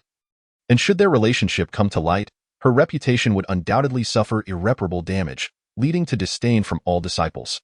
Thus, refraining from revealing her true feelings, Siqi ultimately yielded to the collective pressure from the elders. After much debate and coercion, it was decided that Sui Yu and Lu Ying would wed in 5 years. Furthermore, as Sui Yu's fiancée, Lu Ying was required to relocate to Sui Yu's residence from that day forth. While some elders proposed that Sui Yu move to the inner sect, he ultimately remained in the outer sect due to the insistence of Xiao Hong and Xiao Yu, who cited the rule prohibiting outer disciples from entering the inner sect. The elders' primary objective was to firmly anchor Sui Yu to the Xianxia Sect, and there was little opposition to this arrangement. Once all matters were settled, the room was left with Sui Yu. Su Li and an irate Lu Ying, as Sui Yu gently caressed his side. A look of dejection crossed his face. It turned out that, just before departing, Siqi had discreetly pinched a tender area of Sui Yu's waist, leaving him with a painful reminder of her displeasure. Admitting that Siqi had indeed struck him rather harshly, Sui Yu realized that there were still entities in this world capable of instilling fear within him. While Sui Yu silently endured the parting gift bestowed by Siqi, Lu Ying appeared to have an epiphany, beginning to pace about the room. Following the previous incident of obliterating evidence, Sui Yu had constructed additional rooms. After surveying the premises, Lu Ying pointed to one of the rooms and declared, "This will be my room from now on. Remember, if you dare enter without my permission, I shall break your legs." Upon hearing Lu Ying's proclamation, Sui Yu and Su Li exchanged incredulous glances. Sui Yu, somewhat perplexed, inquired of Lu Ying, "Aren't you my fiancée? Shouldn't we be sharing a room?" "Nonsense," Lu Ying retorted, her cheeks flushed with indignation. "You think you can take advantage of me? Not in this lifetime. If you dare entertain such thoughts, I will ensure you are left bedridden for life." With that, she stormed into her chosen room. Slamming the door behind her, as the door closed, Sui Yu collapsed to the floor, his hands bracing against the ground in a posture of defeat, gazing blankly at the closed door of Lu Ying's room. At that moment, Su Li cautiously patted his back, whispering, "Sui Yu, are you all right?" With a heavy heart, Sui Yu lamented to Su Li, "This is too much. I thought I might have a chance." Su Li remained silent in response. Yet, Sui Yu's sorrow was fleeting. After all, she was now present, and it was only a matter of time before she would be his, however, just as he settled down with a cup of tea while awaiting Su Li to prepare lunch. Lu Ying emerged, casting a disdainful glance at Sui Yu before exclaiming, Su Li, Su Li." Responding promptly, Su Li hurried from the kitchen. "The bedsheets in my room are utterly hideous. Change them for me," Lu Ying commanded. Akin to a queen issuing orders to her subjects, Su Li felt a twinge of discontent, for Sui Yu had never spoken to her in such a manner. Noticing Su Li's disquiet, Lu Ying casually remarked, "Perform well, and if I am pleased, I shall allow Sui Yu to take you as a concubine. Should I be dissatisfied, I shall ensure Sui Yu keeps his distance from you." One could not deny that while this woman was somewhat headstrong, her powers of observation were astute. She had keenly discerned Su Li's feelings for Sui Yu upon her arrival. Indeed, when Lu Ying mentioned the prospect of becoming a concubine, Su Li's eyes sparkled with intrigue. Despite having devoted herself entirely to Sui Yu, her upbringing had instilled in her a profound respect for status. Although she had previously refrained from contesting the position of principal wife with Siqi and the others, it did not mean she was entirely averse to the notion of status. Even if it meant being a concubine, it would provide her with a greater sense of security, ensuring that Sui Yu would not easily cast her aside. Thus, when Lu Ying presented the enticing offer of becoming a concubine, Su Li was immediately captivated. Bustling about to assist Lu Ying in selecting new bedsheets and curtains, Sui Yu shook his head, contemplating, "This foolish girl, does she not realize that I am the one who ultimately decides these matters?" Under Lu Ying's demanding direction, Su Li worked tirelessly, and remarkably, she managed to prepare lunch on time. However, as they sat down to eat, just as Su Li was about to take her usual seat, Lu Ying barked, "Do you not understand etiquette? Did I invite you to the table? Stand aside and serve us." At Lu Ying's command, Su Li's bottom seemed to prick with an invisible needle, and she promptly stood, obediently awaiting instructions. With a smile that radiated compliance and her hands folded demurely over her abdomen, she resembled a dutiful little maid. "All right, Su Li, you may take a seat. We have no such customs here," Sui Yu interjected, growing frustrated. While Lu Ying was indeed attractive and Sui Yu welcomed the prospect of developing a closer relationship with her, he could not tolerate her bullying Su Li now. Even denying Su Li a place at the table was a line that he could no longer overlook. Lu Ying slammed her hand on the table, causing the dishes atop it to tremble. She then shouted at Sui Yu, "Is the world turned upside down? You, a mere waste who hasn't even reached the foundation establishment stage, dare to speak back to me. I haven't bothered you before simply because I found you unworthy of my attention, but now you seem to have gained some audacity, haven't you? Silence. Sui Yu, too, was infuriated. Though she enjoyed engaging in casual affairs and harmonious interactions, it did not mean she would tolerate Lu Ying's arrogance and impudence. You want me to be silent? Lu Ying's pent-up rage finally erupted, and she shrieked, I'll kill you. Let us see how they will allow me to marry you. With that, she swung her hand towards Sui Yu's face, fully aware of the spiritual energy surging through her body, and she had no doubt that Lu Ying truly intended to strike her down. However, just as Sui Yu prepared to retaliate, a delicate, pale hand swiftly seized Lu Ying's arm, and the sweet smile on Su Li's face vanished, replaced by an icy glare that nearly pierced Lu Ying's eyes. What do you intend to do to Sui Yu? The chilling tone made Lu Ying feel as if the temperature around her was plummeting. In that instant, she realized she had made a grave mistake. Su Li, what are you doing? Lu Ying felt an inexplicable fear towards Su Li. Although Su Li's aura was only recently established, the strength of her grip on Lu Ying's arm made it evident that Lu Ying was no match for her. However, the proud Lu Ying was not one to easily admit defeat. She shouted fiercely at Su Li, hoping to intimidate her with her commanding presence. Yet, Su Li paid no heed to Lu Ying's outburst and continued with her cold inquiry. You were intending to harm Sui Yu, weren't you? Despite sensing the danger emanating from Su Li, Lu Ying's temperament would not allow her to back down. Instead, she retorted with even greater fury, harm him? I want to kill this useless waste. Do you have a problem with that? Suddenly, Lu Ying noticed that Su Li's eyes were gradually turning red with her words, leading Lu Ying to believe that Su Li might burst into tears. Yet, her own burgeoning spiritual awareness warned her that this girl, who had just entered the foundation establishment stage, was akin to a ferocious beast. Feeling the threat posed by Su Li, especially as her arm began to ache from Su Li's grip, Lu Ying contemplated yielding. Yet, her pride made it difficult for her to submit.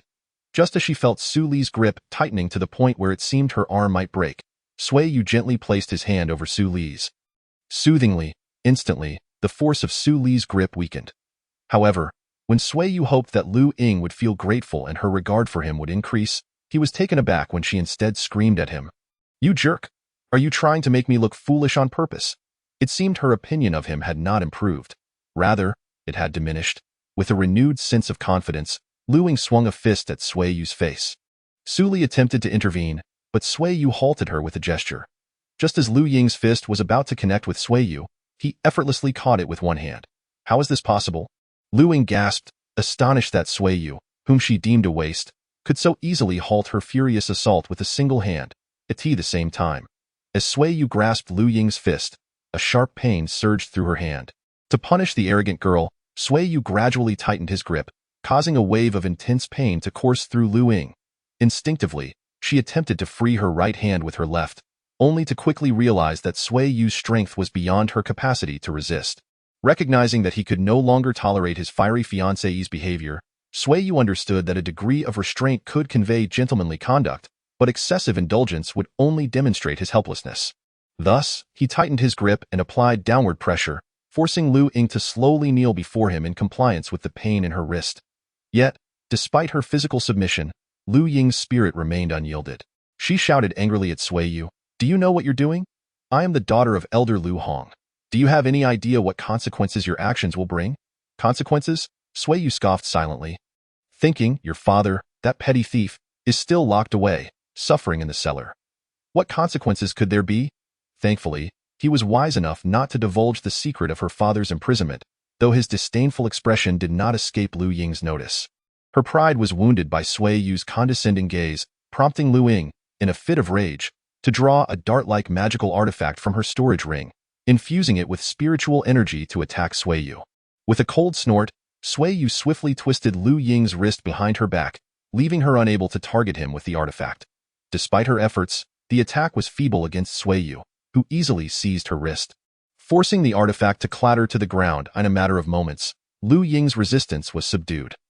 Realizing her hands were firmly held behind her by Sui Yu, Lu Ying could only shout, You jerk! Let me go! You wretched scoundrel! You're hurting me! Seeing Lu Ying's fierce demeanor, Sui Yu exchanged a resigned smile with Su Li, remarking, It seems if we don't handle this madwoman today, we won't enjoy a peaceful meal at noon. Who are you calling a madwoman? Lu Ying bellowed in fury. As Suli, under Sui Yu's direction, stuffed a towel into Lu Ying's mouth. The world finally fell silent, of course. Lu Ying continued to struggle. But Sui Yu was prepared, and the binding ropes made a grand reappearance in no time. Lu Ying was tightly bound by Sui Yu and Suli, who had cleverly utilized her voluptuous form to secure her. Honestly, this binding method would leave a child unable to control themselves, wouldn't it? Suli quipped, displaying her newfound knack for banter. As Lu Ying squirmed and writhed, Sui Yu, with a serious expression, turned to Suli and said, "Perhaps a child might be overwhelmed, but fortunately, I am no child." "Then can you tell me if that mysterious liquid you just swallowed was your saliva?" Suli's teasing remark hit the mark, earning her a playful rap on the head from Sui Yu. The afternoon meal resumed its previous warmth, filled with the affectionate exchanges between Suli and Sui Yu, while they savored the sight of a bound Lu Ying. After tossing the fiery-eyed Lu Ying into her room, Sui Yu ventured out to tend to the fields. Truthfully, it was quite troublesome to be without any subordinates, as Sui Yu typically avoided laborious physical work. However, he had no choice but to manage the vast spirit fields within the barrier himself. To prevent his subordinates from being bribed or controlled by the elders and discovering that his spirit fields had not been plundered. Sui Yu had to toil alone. Fortunately, his proficiency as a spirit planter was relatively high, and with the assistance of the system's spirit planting skills, he could employ simple spells to ease the workload.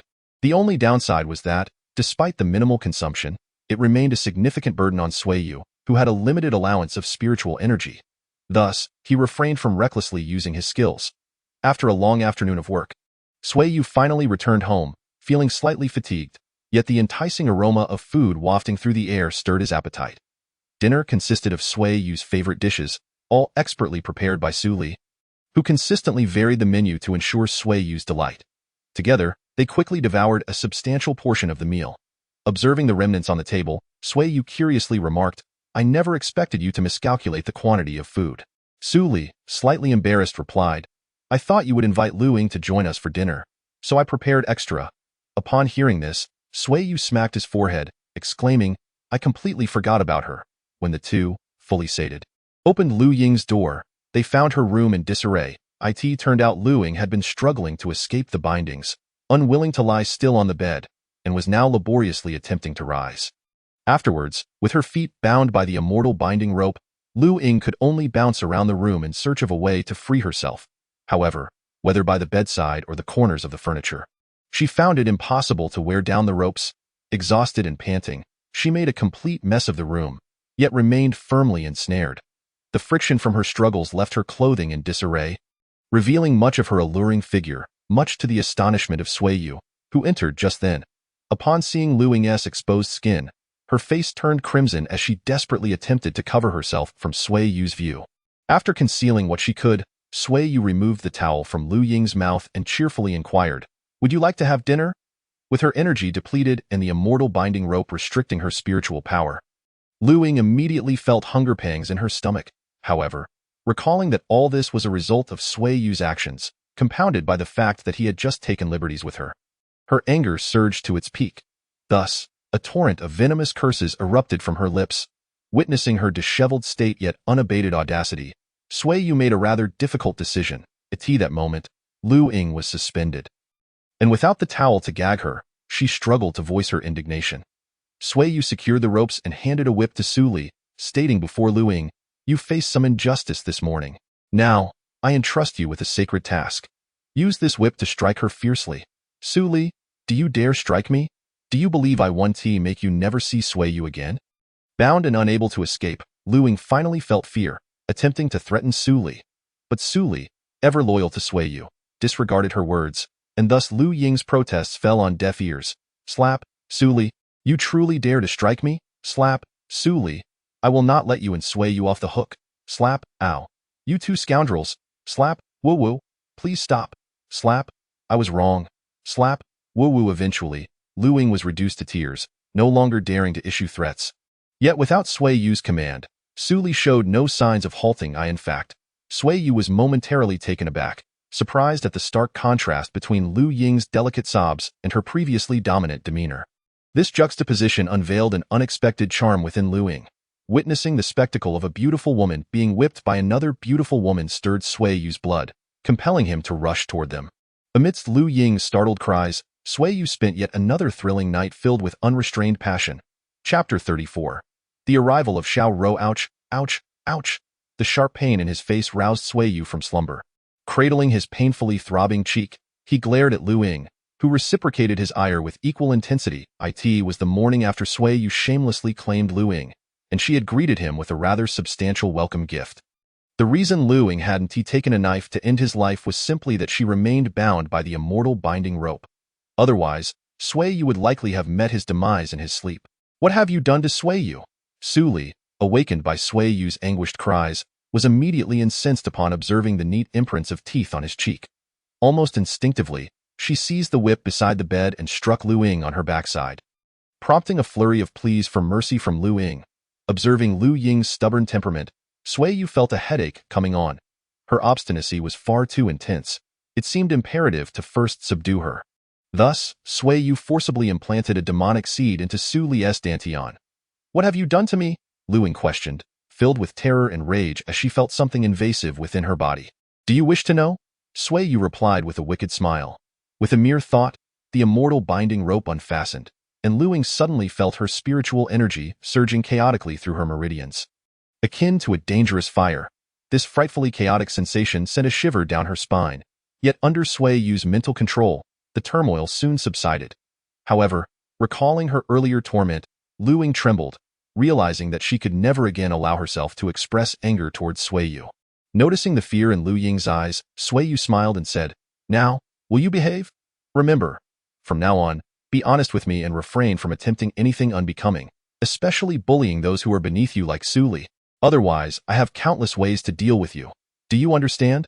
Though she yearned to concede, the sight of Sui Yu's contemptuous grin and the memory of her former pride brought tears cascading down her cheeks as she cried out, If you have the guts, kill me.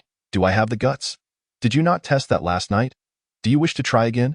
Sui Yu's taunt, reminiscent of the previous night's ferocity, rendered Lu Ying pale, lowering her head in fear. Yet her puffed cheeks betrayed her anger, a silent protest against her helplessness. Seeing her in such a state, Sui Yu felt a pang of concern. After all, Lu Ying was the daughter of an elder. If word got out that he had bullied her, would it not bring trouble to Si Qi and the others? While he relished the opportunity to flaunt his prowess, if his actions could lead to complications for Si Qi and her companions, it would be a dismal affair. Despite his propensity for trouble, Sui Yu only sought to avoid issues that he could not manage, such as Lu Ying running to other elders to complain about him. Would they not retaliate against him, dragging him back to face punishment while coercing him to divulge his secret techniques?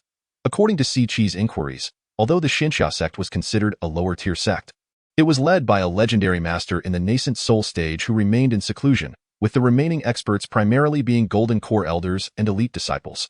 Though not numerous, they likely numbered in the hundreds. Unlike the Tianlong sect where only those at the Golden Core level could join the inner circle, and only nascent soul cultivators could serve as elders.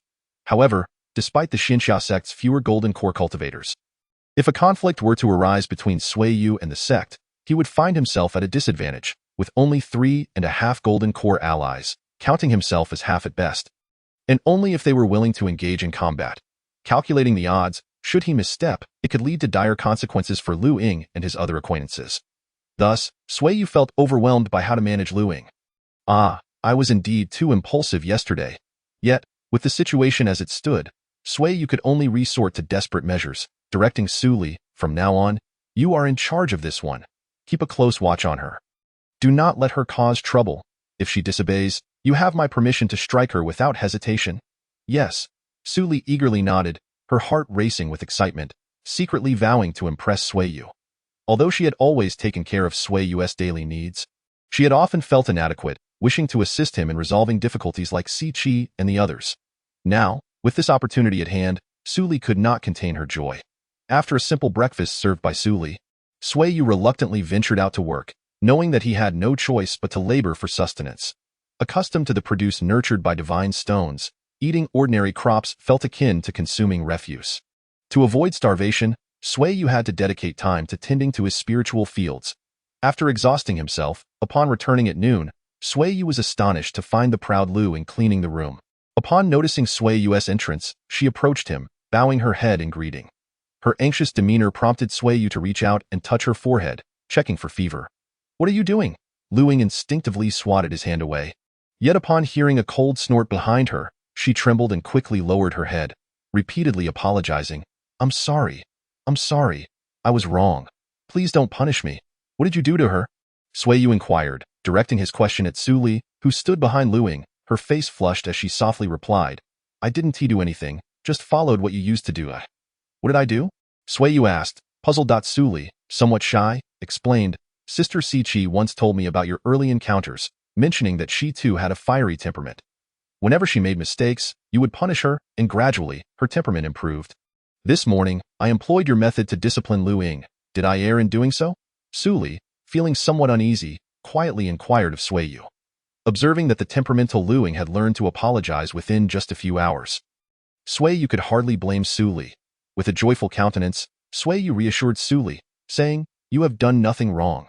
I was initially concerned that you might lack the resolve, but now I am at ease. I did not anticipate you would handle it so well from now on. Let Luing take care of the household chores. This will free you up to dedicate more time to your training. All right, Sui Yu. The meal is prepared. Shall we commence dining? Su Li, elated by Sui Yu's affirmation, hummed a tune as she went to serve the dishes. Sui Yu, with keen hearing, discerned that Su Li was humming a lively song that seemed to be a favorite of Xiao Yu. It appeared that, deep within her heart, Su Li's sorrow was gradually dissipating, soothed by the passage of time and Sui Yu's presence.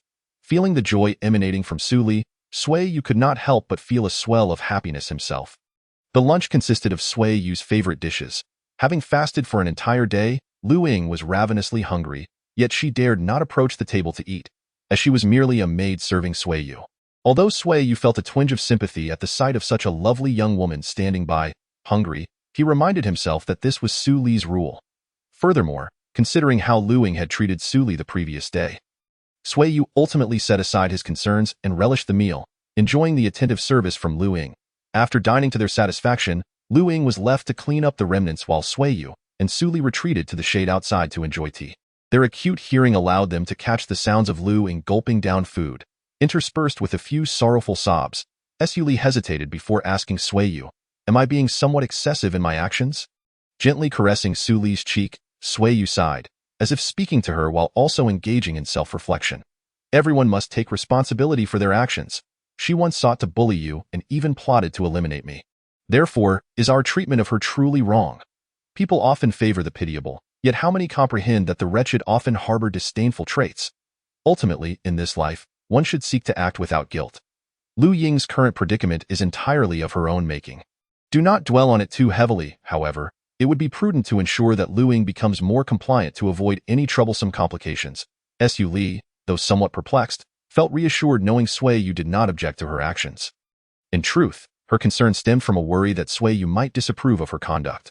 Upon learning that Sui Yu not only accepted her actions but also supported them wholeheartedly, Su Li cast aside her reservations.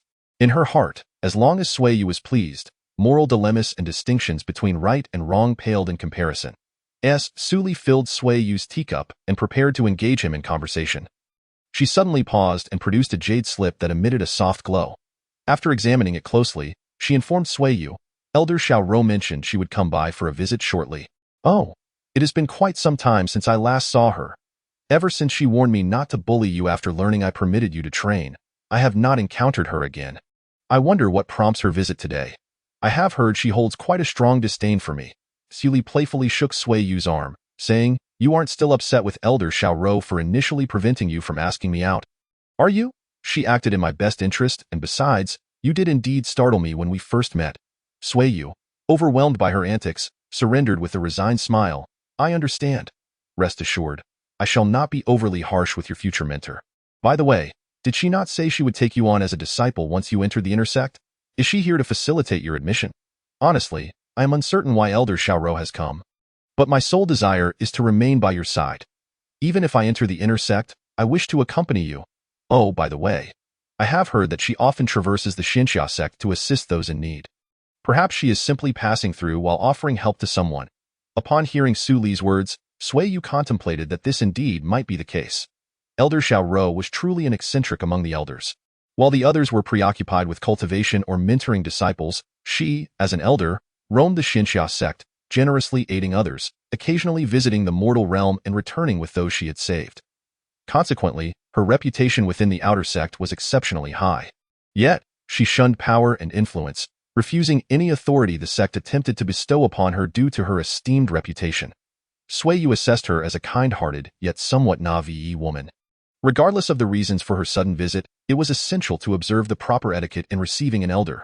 Thus, when Xiaorou arrived, Sui Yu, accompanied by Su Li and Lu Ying, awaited her at the entrance. "Greetings, elder," the two women greeted her. "Hello, this is Sui Yu," he introduced himself, disregarding the manner of Sui Yu's greeting. Xiaorou entered Sui Yu's modest abode with a warm smile, casually assessing her surroundings and commenting on the increased spaciousness of the room. An insipid topic. Afterward, as Su Li served tea, Xiaorou inquired whether Su Li had encountered any difficulties in her cultivation, frequently praising her intelligence and reiterating her intent to accept Su Li as her disciple in the future. At this point, Sui Yu finally comprehended the purpose of Xiaorou's visit. She had likely heard about Sui Yu's fiancée residing here and had come to ensure that Su Li was not mistreated. However, Xiaorou seemed oblivious to the peculiar expressions on Sui Yu and Lu Ying's faces, which betrayed their understanding of the situation. Thus, as idle chatter continued, the dinner hour approached. Naturally, Sui Yu extended an invitation for Xiaorou to join them for the meal. As the two women prepared the food, Xiaorou, concerned that Sui Yu might misinterpret her intentions, deliberately stated, "Su Li is a good child. Her life has already been difficult enough. Therefore, I hope you will treat her well and not bully her. Should you dare to mistreat her, I will certainly come to confront you. Even if your family intervenes, it will be of no consequence." What could Sui Yu say in response to Xiaorou's earnest admonition? He could only nod repeatedly in agreement. Once the meal was served, Xiaorou's curiosity was piqued as she observed Lu Ying standing by like a maid, and she began to sense that something was amiss. It seemed that this infamous hot-tempered girl, who dared to contradict elders, was surprisingly obedient this afternoon. Eventually, under Xiaorou's persistent questioning, Sui Yu was compelled to admit that he had been assisting Su Li in confronting Lu Ying.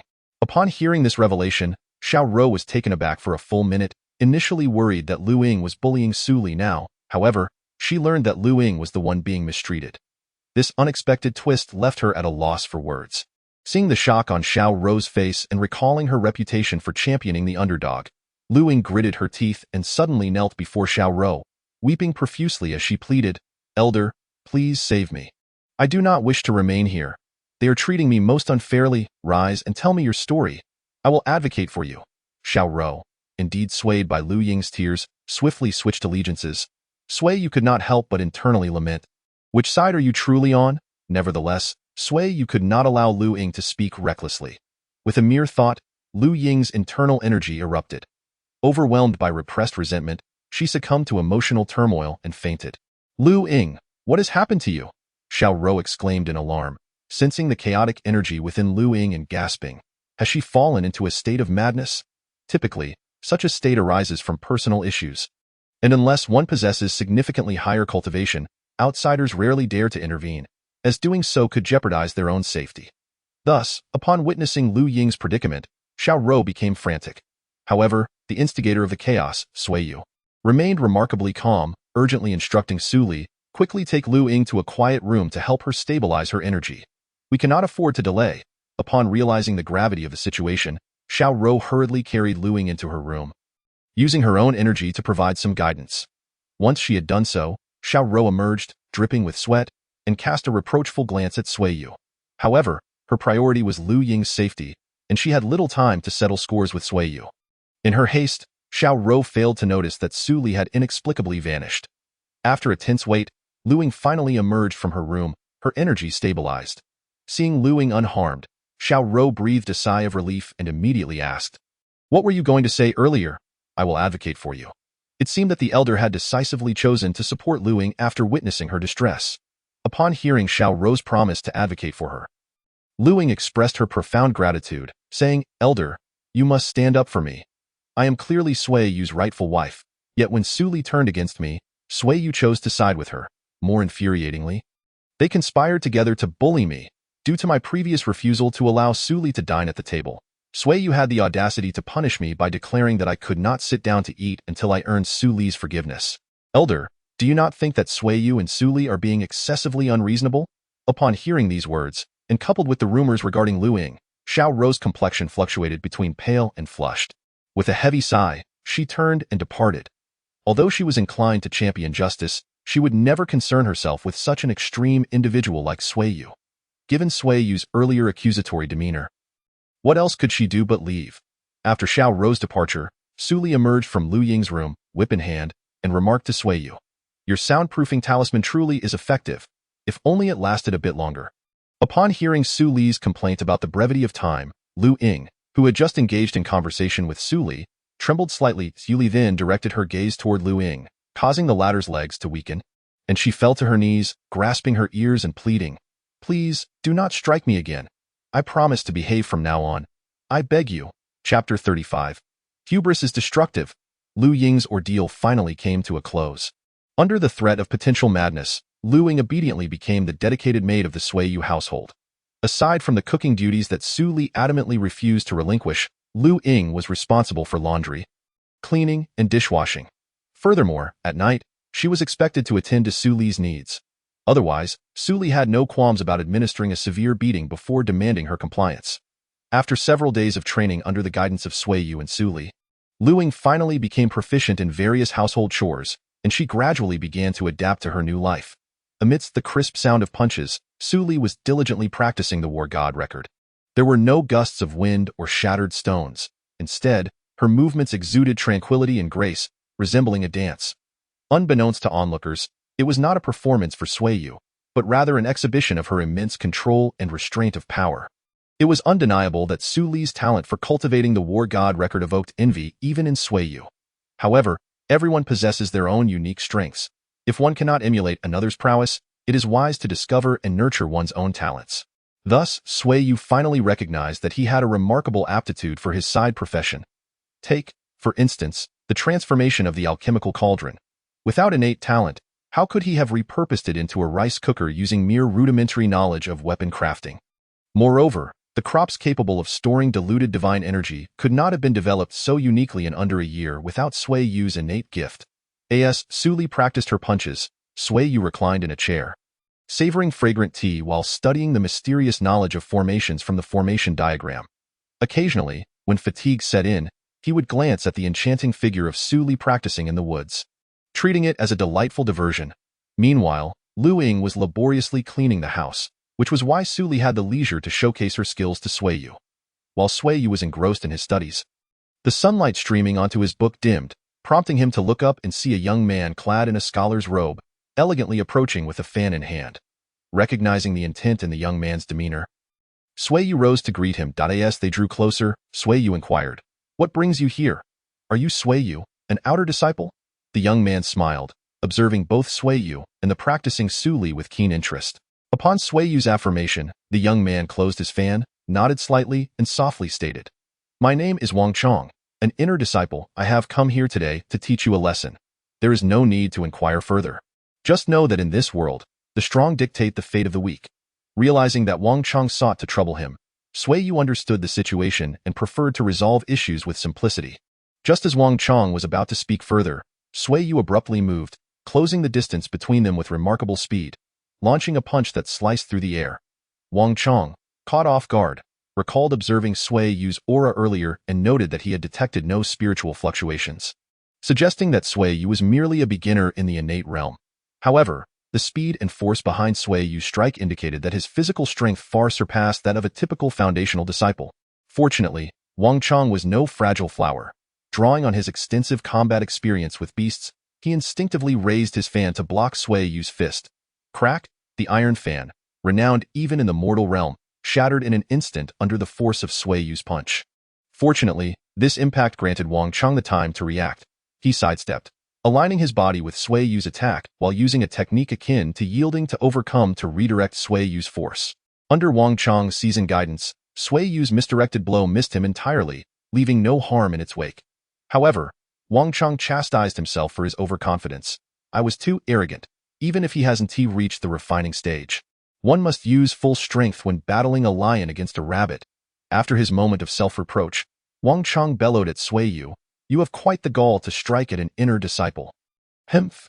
Yet, you shall pay dearly for such reckless aggression."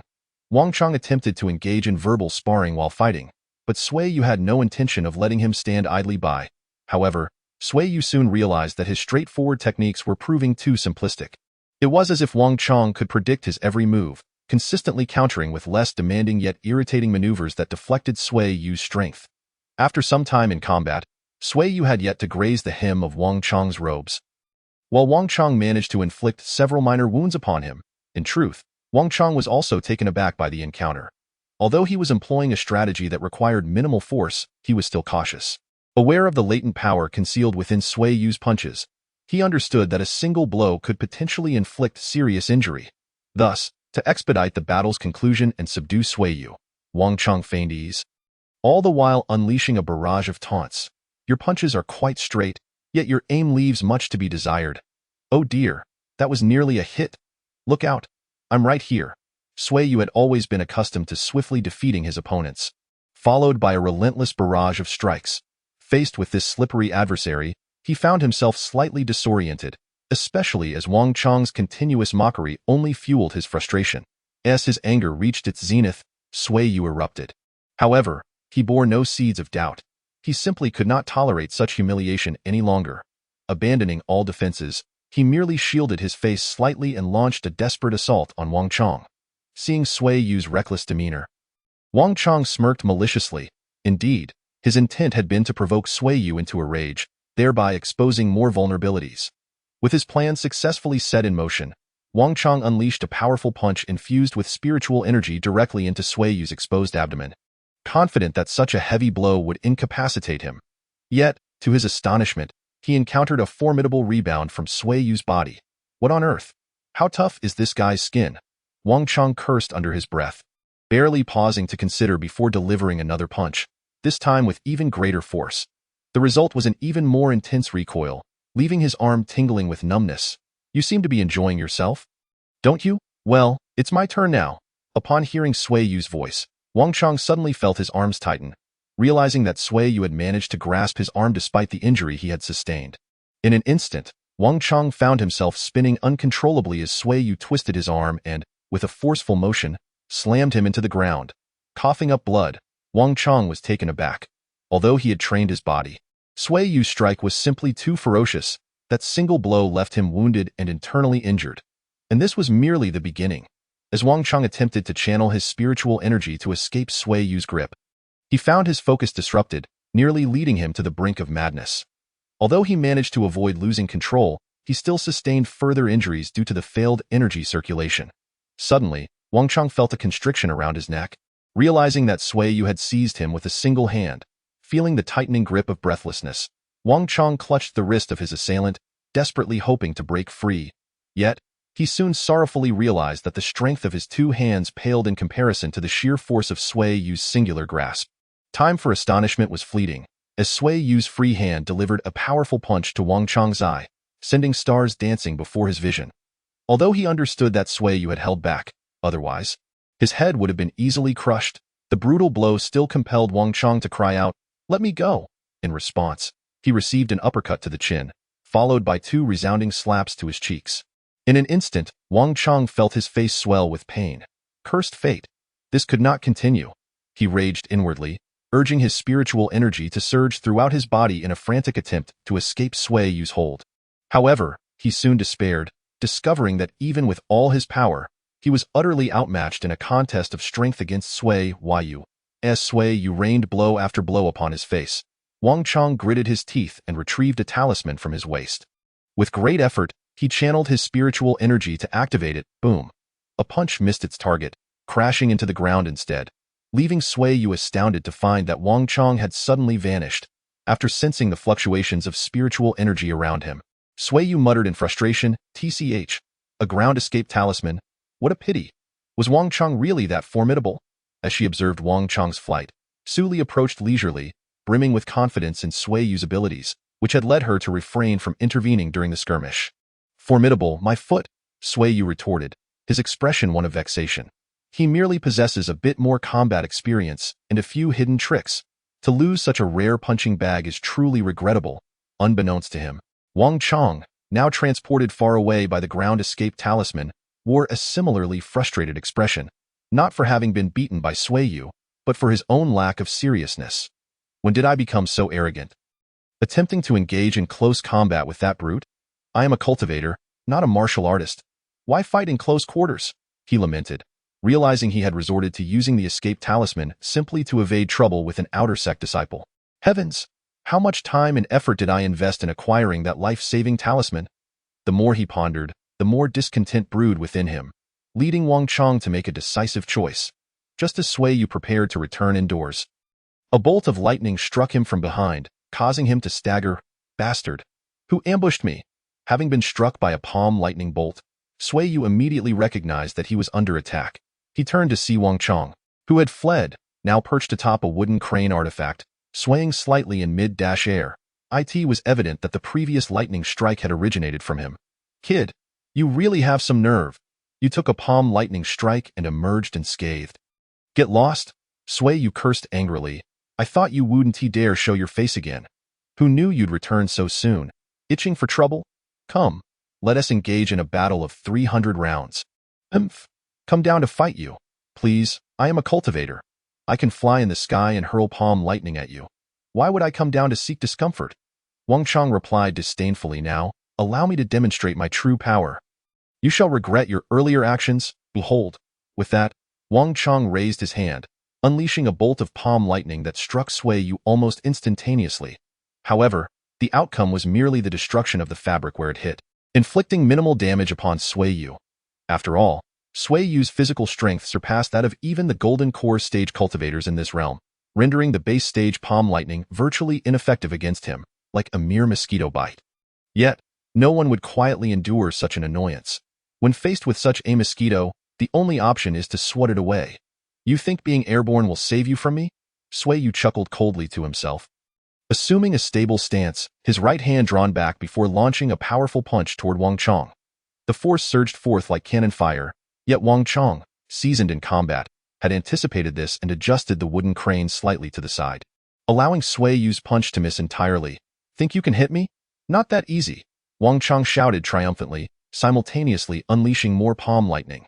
Thus, they began to exchange ranged attacks. However, Sui Yu soon grew frustrated, realizing that his strikes were too direct and could not land on his opponent. Although Wang Chong's attacks were not particularly potent, the irritating paralyzing effect of the palm lightning frequently left Sui Yu feeling uncomfortable. While Sui Yu was struggling, Wang Chong was in an even worse predicament. How much spiritual energy could a base stage cultivator possess? After casting a few palm lightning strikes, he quickly found himself drained. Nevertheless, witnessing Sui Yu's charred appearance brought Wang Chong some satisfaction. Yet, revenge was his primary objective. Mere satisfaction would not suffice. Evidently, instantaneous spells lacked sufficient power. Now, let me show you the full version of palm lightning.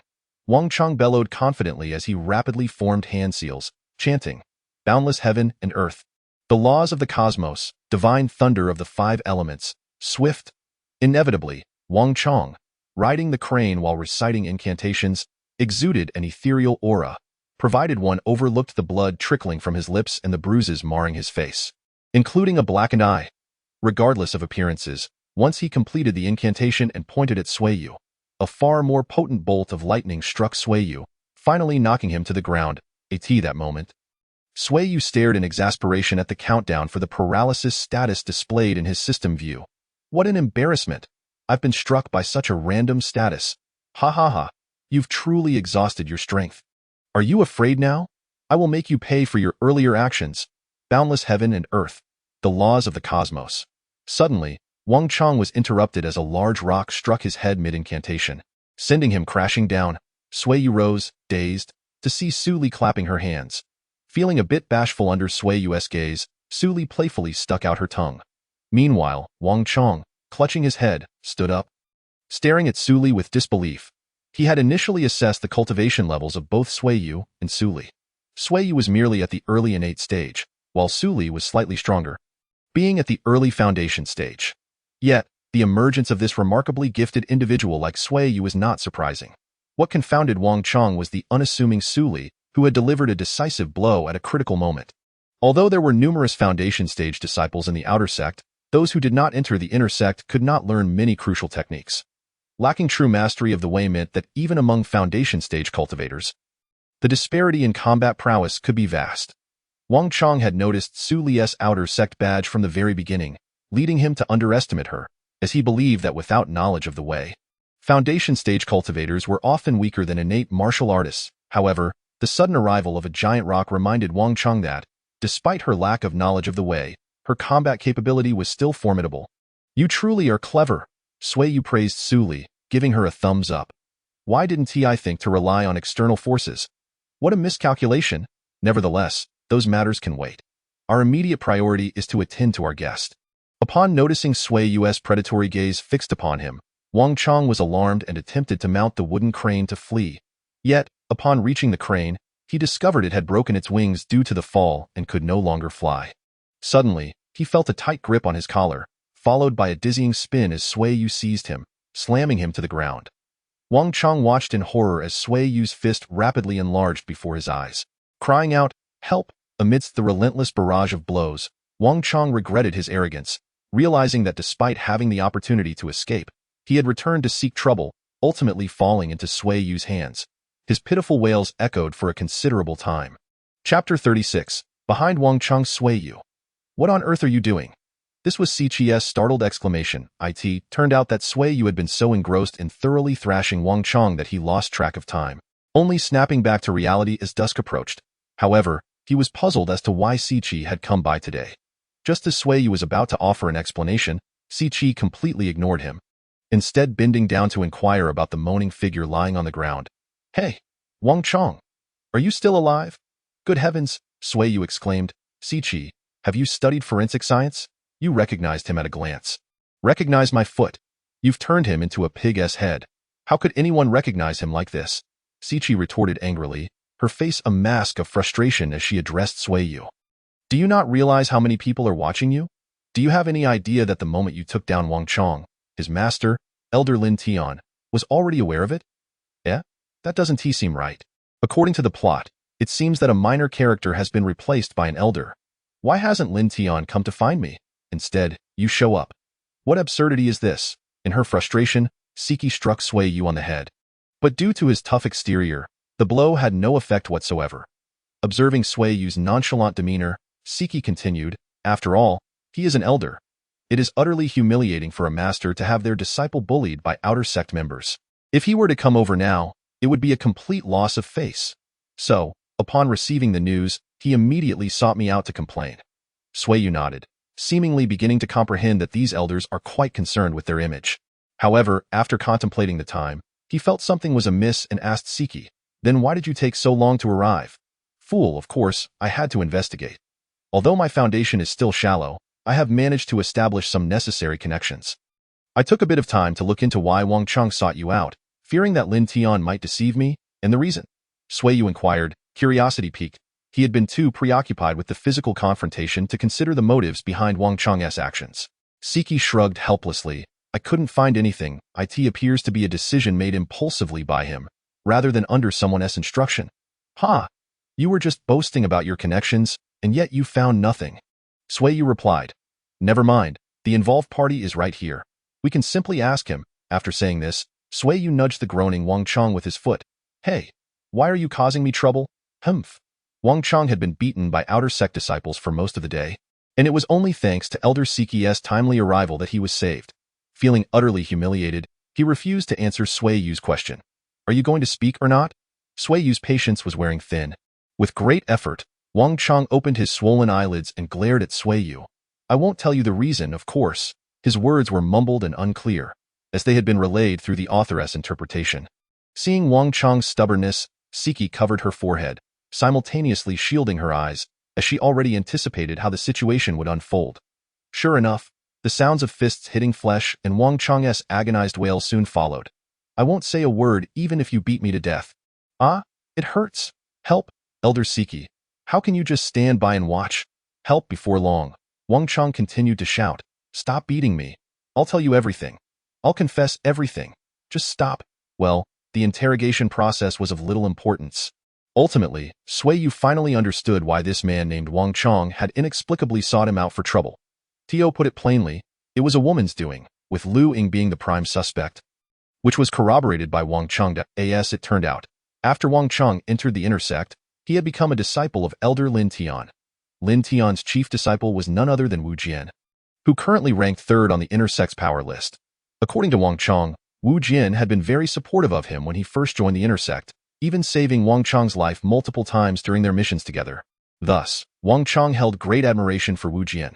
Upon hearing Wang Chong's description, Sui Yu promptly asked, "So, you and Wu Jian are together now?" This question nearly caused Wang Chong, who was already severely injured, to spit out blood, almost leading to his demise. Fortunately, Sui Yu's elixir managed to save him. After a thorough and forceful persuasion from Sui Yu, the despairing Wang Chong began to divulge more, because Wu Jian liked Lu Ying and had pursued her fervently for a time. But they seemed to have had several intense arguments, leading to the abrupt end of their budding romance. Nevertheless, Wu Jian has remained infatuated with Lu Ying, often lamenting over drinks with me about how he regretted not yielding to her, which caused their fallout. And then you seized the opportunity to win over Wu Jian. Sui Yu's remark nearly drove Wang Chong to a fit of rage again, and this time he declared he would never speak again. However, ultimately, he relented and continued his tale. Recently, Wu Jian has started drowning his sorrows in alcohol and has repeatedly expressed his wish that the outer sect disciple named Sui Yu would die. Believing that then he would have another chance. He has no chance now. I have already claimed Lu Ying. Sui Yu's declaration caused Wang Chong to spit blood once more. Thankfully, the situation had been mostly clarified. And after Wang Chong insisted he had revealed everything, Sui Yu released this unfortunate soul, clearly being used as a pawn. Why was he merely a pawn to Wu Jian? It was evident that Wu Jian's initial emotional investment had a distinct purpose. As for Wang Chong's claims of being saved during missions, it was entirely possible that any danger he faced was orchestrated by Wu Jian himself. Most suspiciously, Wu Jian had hinted more than once for Wang Chong to cause trouble for Sui Yu. While it could be argued that Wu Jian was merely speaking out of drunkenness, the frequency of these suggestions was excessive. Only someone like Wang Chong, who idolized Wu Jian to the point of self-sacrifice, could be so easily manipulated into acting as cannon fodder. Coupled with Siki's earlier deductions during the interrogation, Sui Yu was beginning to grasp the role Wu Jian played in this matter. It was evident that Wu Jian intended for the foolish Wang Chong to confront Sui Yu. If Sui Yu were weak, it would be a significant humiliation in front of Lu Ying, leading her to despise Sui Yu. Little did Wu Jian know, Lu Ying was not in a position to make such choices. Moreover, even in failure, if Wang Chong was humiliated by Sui Yu, it would still reflect poorly on the elder Lin Tian. Leaving Sui Yu, now an outer sect disciple, to bear the brunt of the consequences, it was a scheme calculated to perfection. However, Wu Jian seemed to overlook a third possibility. Wang Chong's defeat could easily allow Sui Yu to handle the pressure from the elders with ease. Upon entering the inner chamber, only Sui Yu and Siki remained. When Siki heard Sui Yu's intention to pass the trouble on to her, she decisively replied, "This is quite troublesome." Siki's reaction took Sui Yu by surprise, and she continued to explain, "Lu Hong has been missing for quite some time now, and the people from the Xianxia Sect have begun to suspect that Lu Hong absconded with the spirit seed. You must have guessed it. Lu Ying's strong arrival here was twofold, to tie you to the Xianxia Sect and to see if they could force Lu Hong into revealing himself." Regarding Siki's comments about Lu Ying, Sui Yu had similar suspicions. However, he was puzzled as to why Lu Hong's disappearance was the source of his current troubles. Thus, he posed a direct question, "Isn't the reaction to Lu Hong's prolonged absence something you anticipated? Why is there still trouble?" Upon hearing Sui Yu's inquiry, Siki explained, "It's simple. Using Lu Hong to divert attention is not a long-term solution." The elders seem to be growing restless. I've heard that many inner sect disciples have recently been dispatched on secret missions, likely to track down Lu Hong. After such an extended period without a trace, the elders have likely concluded that Lu Hong has completely betrayed the sect and defected to another. Fortunately, my sister and I have kept everything under wraps. Otherwise, if those people discovered you had 3 golden core experts by your side, they would have likely come to demand your surrender. Is it for profit? Have they truly lost their composure so quickly? Could the Wang Chong incident be a precursor for them to demand spirit grain? Indeed, Siki affirmed, nodding as she continued, "Today, when Lin Tian came to see me, he beat around the bush while asking for compensation. And he even mentioned that you should have some spirit grain reserves. What's the big deal? If necessary, just give it to him." Upon hearing that the other party had their eyes on his spirit grain, Sui Yu, who was expecting a bountiful harvest, waved his hand with bravado. "You spendthrift, do you not realize that some matters should not be casually discussed?" Siki scolded Sui Yu with a look of exasperation. "Human greed knows no bounds. If Lin Tian successfully extracts spirit grain from you, the other elders will undoubtedly follow suit. Isn't that perfect? Wouldn't that mean we have sandbags to hit every day?" Sui Yu's eyes lit up. only to be met with a sharp reprimand from Siki as she struck him on the head, warning, "Do not stir up trouble." But it seems that my warnings have little effect. In any case, one must not open the floodgates. Otherwise, if the trouble escalates to a point where even my sister and I cannot handle it, you will have ample reason to lament. It must be said that while Sui Yu often lacked seriousness, upon realizing that this matter might involve significant consequences, he felt compelled to devise a solution. Suddenly, a light seemed to shine in Sui Yu's eyes as he declared to Siki, "Actually, this can be resolved quite easily. As long as Lin Tian does not pursue the matter, then everything will be fine." "That sounds ideal. But how do you propose to keep him from pursuing it?" Siki's face betrayed a strange smile as Sui Yu, oblivious to her expression, believed himself to be a genius and immediately shared his plan. "It's simple. Just use a demonic seed to control Lin Tian." "Very well. I have already spoken with Lin Tian, and he will come tomorrow to discuss this matter. You should also make preparations in a timely manner." Upon hearing that Siqi had arranged a meeting with him, Sui Yu immediately realized that the clever plan he had conceived was already anticipated by Siqi, who had even completed the preliminary work. With a face full of frustration, Sui Yu confronted Siqi, exclaiming, "Are you scheming against me?" Chapter 37. Settling matters with Lin Tian. Early the next morning, Elder Lin Tian arrived, accompanied by his disciple Wang Chong, to demand an explanation. Naturally, Siqi, Xiao Hong, and Xiao Yu followed. Xiao Hong was reluctant to join, as Siqi had informed her of the plan to use the demon seed to control Lin Tian, which put her in a moral quandary given her loyalty to the sect. Although Xiao Hong had previously sold Xiao Yu to Sui Yu without hesitation, it was because she understood Xiao Yu well and knew that Sui Yu would treat her kindly. However, now that Siqi intended to harm Elder Lin Tian, Xiao Hong felt deeply conflicted. Even after learning of Siqi's plan, she openly stated that she would not become an accomplice. Nevertheless, worried that Siqi and the others might fail and consequently bring trouble to Sui Yu, she decided to accompany them. Sui Yu was unaware of Xiao Hong's internal struggle, as Siqi and the others had not informed him to avoid making Sui Yu suspicious of her. Thus, Sui Yu's attention was focused on Wang Chong. It was undeniable that a cultivator's physique, combined with elixirs, could recover remarkably quickly. After just one night, Wang Chong's injuries had almost healed. Although his face still bore some swelling, he was at least recognizable. Containing his urge to mock Wang Chong, Sui Yu invited everyone to take their seats, while Su Li approached, serving fragrant tea to each cup. Lu Ying stood on either side of Sui Yu, resembling two devoted handmaidens. The sight of these two respectful women, especially Lu Ying, known for her fiery temper, only heightened Wang Chong's sense of humiliation. After a brief cough to gather attention, Siqi glanced at Lu Ying, concealing her jealousy of Lu Ying's title as Sui Yu's fiancée, before addressing everyone present. "Now that we are all gathered, Elder Lin Tian, please speak your mind to my shame. My disciple has been grievously injured by an outer sect disciple," Lin Tian began, exposing his vulnerabilities. This revelation rendered Siqi unable to use Wang Chong's predicament to mock Lin Tian as she had intended. Lin Tian continued in a calm tone, "Wang Chong's lack of skill is my responsibility to address. However, the outer sect disciple Sui Yu has shown a complete disregard for his superiors, using his strength to assault a fellow disciple. I demand an explanation for this matter." Siqi seemed poised to interject, but Lin Tian did not afford her the opportunity, turning instead to Sui Yu with a stern inquiry. "Sui Yu, I assume you practice martial cultivation, correct?" "Martial cultivation?"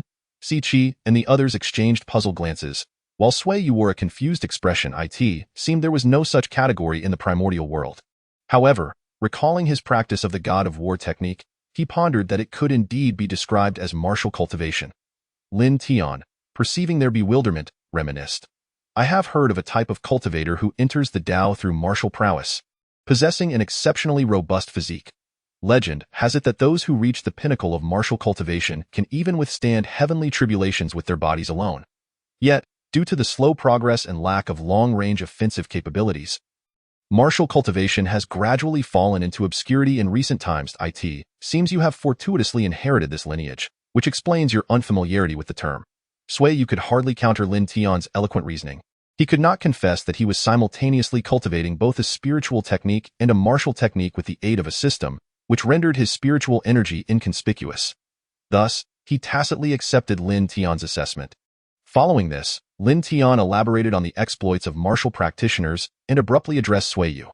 "Given the enhancement of your physique through martial cultivation, I presume your actual cultivation level has already reached the foundation establishment stage, correct?"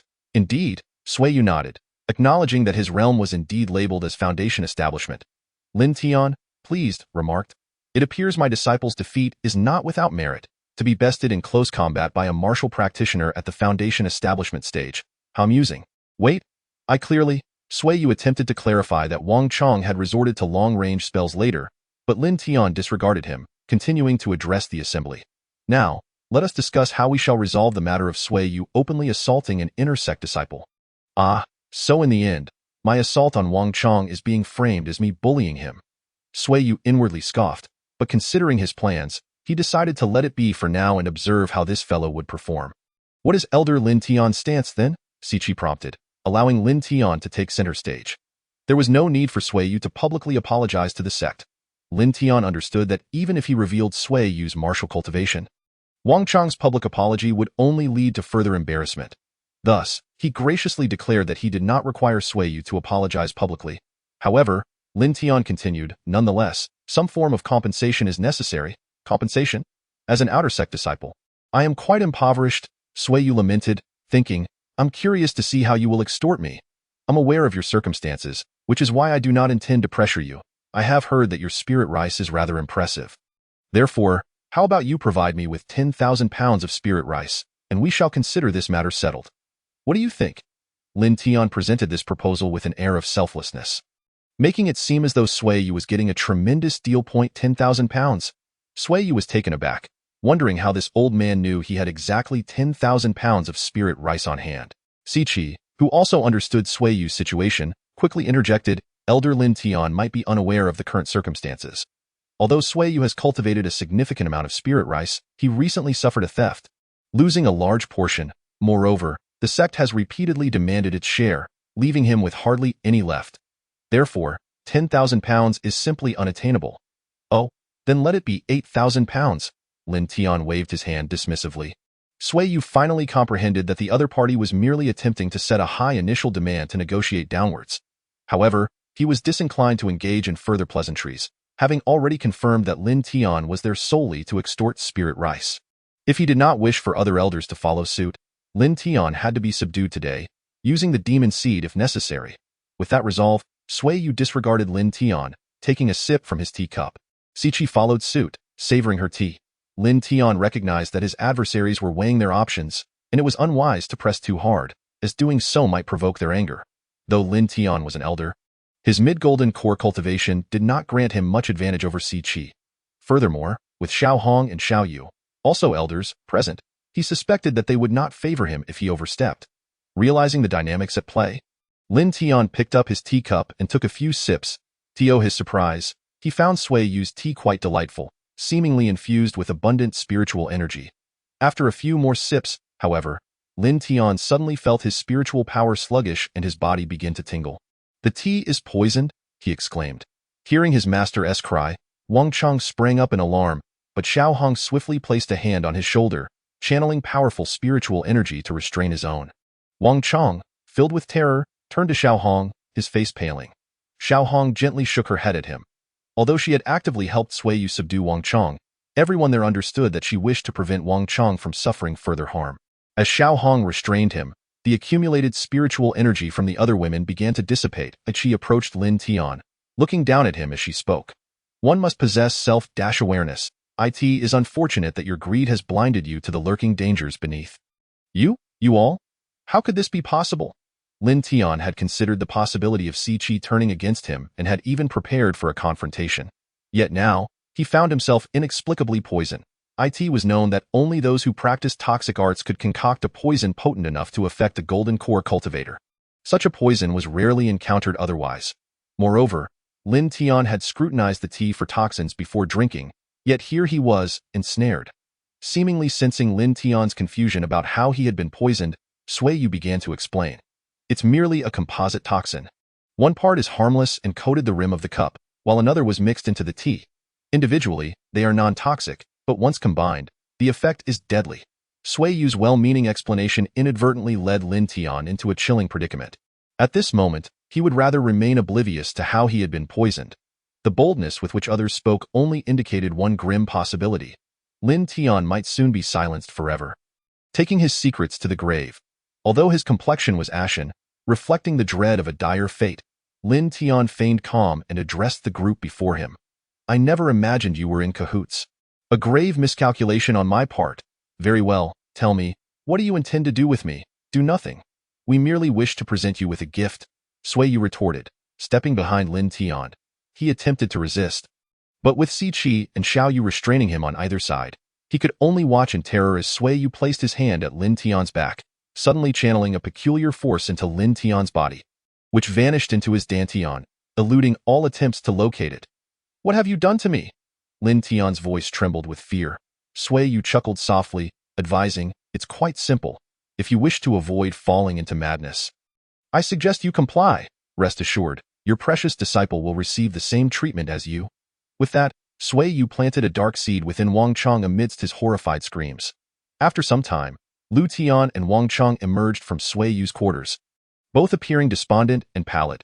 Upon returning, Lin Tian publicly declared the cessation of his grievances with Sui Yu and announced a retreat into seclusion, henceforth refusing to meet with visitors.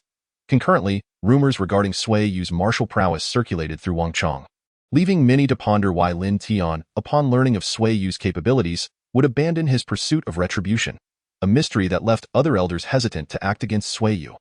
Often, it is the unknown that incites the greatest fear. Chapter 38. Intrigue within the inner sect. Having bid farewell to the worn-out Lin Tian and Wang Chong, Sui Yu convened with Si Qi and others to deliberate on Lin Tian's disciple, Wu Jian. The shadows of Wu Jian loomed large behind both Wang Chong and Lin Tian, whether instigating trouble or orchestrating schemes. This suspicion was only reinforced when Sui Yu and the calm Lin Tian corroborated each other's observations. Upon realizing that Wu Jian was the architect behind Sui Yu's control over Lin Tian through coercion, Lin Tian erupted in a tirade against his ungrateful disciple, vowing to exact revenge upon his return. Yet, Si Qi restrained him, as Lin Tian's actions were under the scrutiny of the other elders. If he were to back down, it might create an illusion, but confronting Wu Jian would be inconsistent with Lin Tian's usual protective nature, arousing suspicion among the elders regarding whether he had been coerced. At this juncture, Sui Yu's foundation was still tenuous. Should the other elders discover his ability to manipulate others through dark means, it could lead to a concerted effort among the nearly 100 golden core cultivators of the Xianxia Sect to eliminate Sui Yu and his associates. Sui Yu had never been one to harbor grudges. He preferred to retaliate swiftly. Yet, knowing that Wu Jian was plotting against him while feeling powerless was deeply frustrating.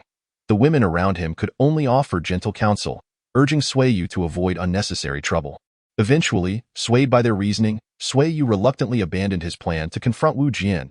As an outer disciple, he was not permitted entry into the inner sanctum. The elders were eager to find excuses to extract more spirit grains from Sui Yu, and should he violate sect rules by entering the inner sect, they would undoubtedly amplify any transgression to extract more from him. Cursed Wu Jian, I hope I catch you at the right moment. Sui Yu muttered under his breath, cursing Wu Jian in frustration before setting the matter aside. Perhaps fate had other plans, for Sui Yu believed he would not find an opportunity for revenge against Wu Jian in the near future. However, one day, Si Qi approached him with surprising news. Under the elder's proposal, Sui Yu was to be exceptionally promoted to an inner disciple. Due to Sui Yu's unique spiritual field, he would also be granted entry into the inner sect, along with Su Li, who would share his living quarters. Isn't it true that you have always used my insufficient foundation as an excuse to prevent me from entering the inner sect? Sui Yu inquired, puzzled. He was indeed keen on joining the inner sect, knowing his main quest remained incomplete. However, the women, concerned for his safety, had previously opposed his entry. Si Qi, upon hearing Sui Yu's question, explained, it can't be helped. After you decisively defeated Wang Chong, no one would believe your strength insufficient.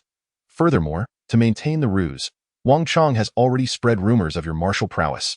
Thus, even if we were to oppose it, we cannot prevent your ascension to the inner sect.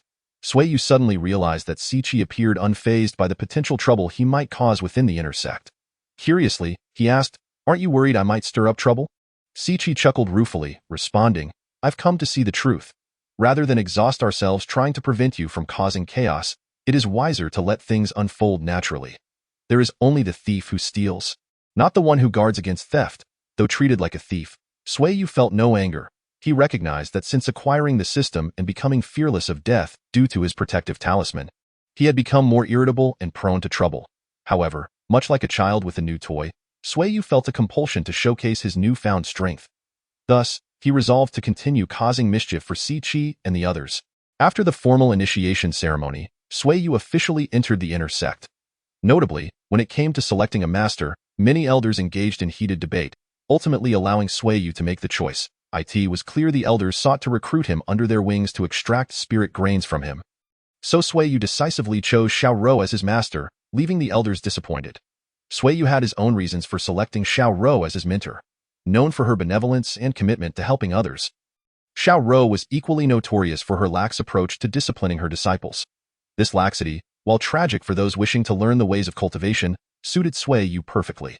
After the initiation, Sui Yu performed a perfunctory bow to Xiao Rou, who casually tossed him the waste token of an inner disciple before disappearing, just as the rumors suggested, showing no concern for her disciples' cultivation. Before departing, she left behind a tome of cultivation techniques for Sui Yu and Su Li. Su Li, having long regarded Xiao Rou as her mentor, was unfazed and happily began to peruse the text. Sui Yu flipped through the tome but ultimately found it as incomprehensible as ever. Bored, he decided to explore the inner sect, having never been there, and ponder the next steps for his main quest.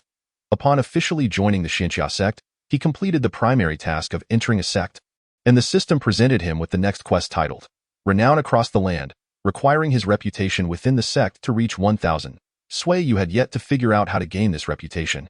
In the game, it seemed that fulfilling tasks assigned by NPCs would increase the reputation within their locales. However, despite the world around him behaving like NPCs, he had yet to receive any tasks. Consequently, Sui Yu felt frustrated, wondering how he could increase his reputation. As he strolled through the elegantly decorated inner sect, Sui Yu admired the beautifully crafted buildings while shamelessly casting glances at the passing female disciples. The quality of the inner sect's female disciples was indeed on another level, not merely in terms of beauty but also in their refined demeanor, which naturally drew one closer to them. Sui Yu's gaze, however, attracted the ire of several inner sect female disciples. Yet, as they were also disciples, most chose to ignore him, not fully understanding his background. Nevertheless, not all turned a blind eye to him. "Lecture! Where are your eyes wandering?" A woman clad in yellow finally snapped, unable to endure his lingering gaze. "Are you truly curious where my eyes are fixed?" Sui Yu replied innocently, brazenly lingering his gaze on the woman's figure. "You scoundrel!" Enraged by Sui Yu's brazen behavior, the woman drew a sword from her spatial ring and lunged at him. However, just as the blade was about to reach him, Sui Yu effortlessly caught it between two fingers. The woman soon realized she could not retrieve her sword from his grasp. With a smirk of self-satisfaction, Sui Yu taunted the woman in yellow, thinking to himself, "Indeed, this display of bravado is quite impressive." The time spent learning this technique with Siki has not been wasted. Just as Sui Yu was basking in his self-satisfaction while trying to play the part, a sudden whoosh pierced the air beside him. Instinctively, he released the sword that was pinning the woman and quickly retreated, as a streak of sword light zipped past him. Had he not let go, his fingers might have been severed by that very sword. "Who dares to ambush me?" Sui Yu glared furiously in the direction from which the flying sword had originated, spotting a man of relatively handsome appearance with an air of righteousness, clearly the one controlling the sword. Although it was odd that a man whose aura suggested he was at the Foundation establishment stage could wield a technique typically reserved for Golden Core practitioners, Sui Yu had no time to ponder this, for he was too busy muttering in anger. Wu Jian, indeed. The individual attempting to assist the female disciple while simultaneously aiming to sever Sui Yu's fingers was none other than Wu Jian. Why was Sui Yu able to recognize him instantly? It was simply because he had long been plotting against this adversary. Sui Yu was not one to hold grudges lightly. He usually exacted revenge promptly. However, due to Wu Jian's duplicitous nature, Sui Yu had been unable to retaliate, and thus, he had to remember the affront. As an enemy, it would be quite unfortunate if he did not even know what Wu Jian looked like. After several coercive attempts, Siki reluctantly obtained an image of Wu Jian for him. Consequently, having often cursed and circled Wu Jian's likeness, Sui Yu immediately recognized him upon their encounter. "Oh? You know me?" Wu Jian feigned surprise, as if it were peculiar that Sui Yu could recognize him. With a sunny smile, he continued, "I haven't had the pleasure of learning this junior brother's name. Why do you meddle with our junior sister in broad daylight?" To an outsider, it might appear as though he was merely helping in a time of injustice.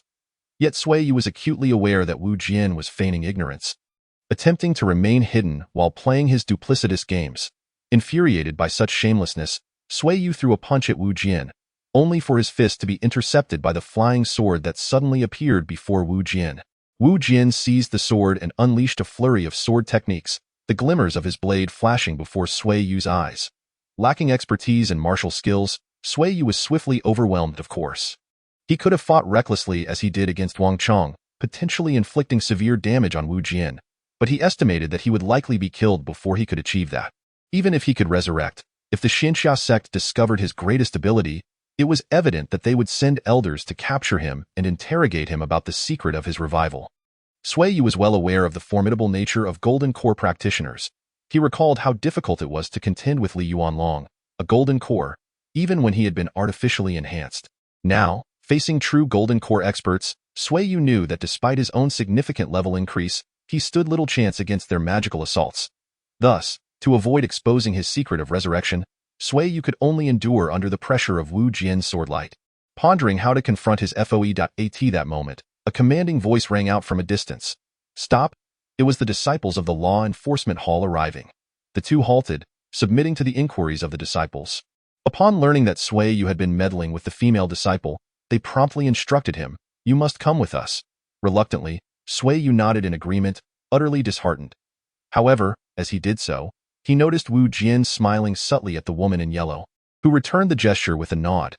Instantly, Sui Yu realized he had once again been manipulated by Wu Jian, and given the latter's brazen exchange of glances, it was evident he intended to provoke Sui Yu. With this realization, Sui Yu couldn't help but smiled. That moment, Sui Yu mused. "You wish to play tricks on me?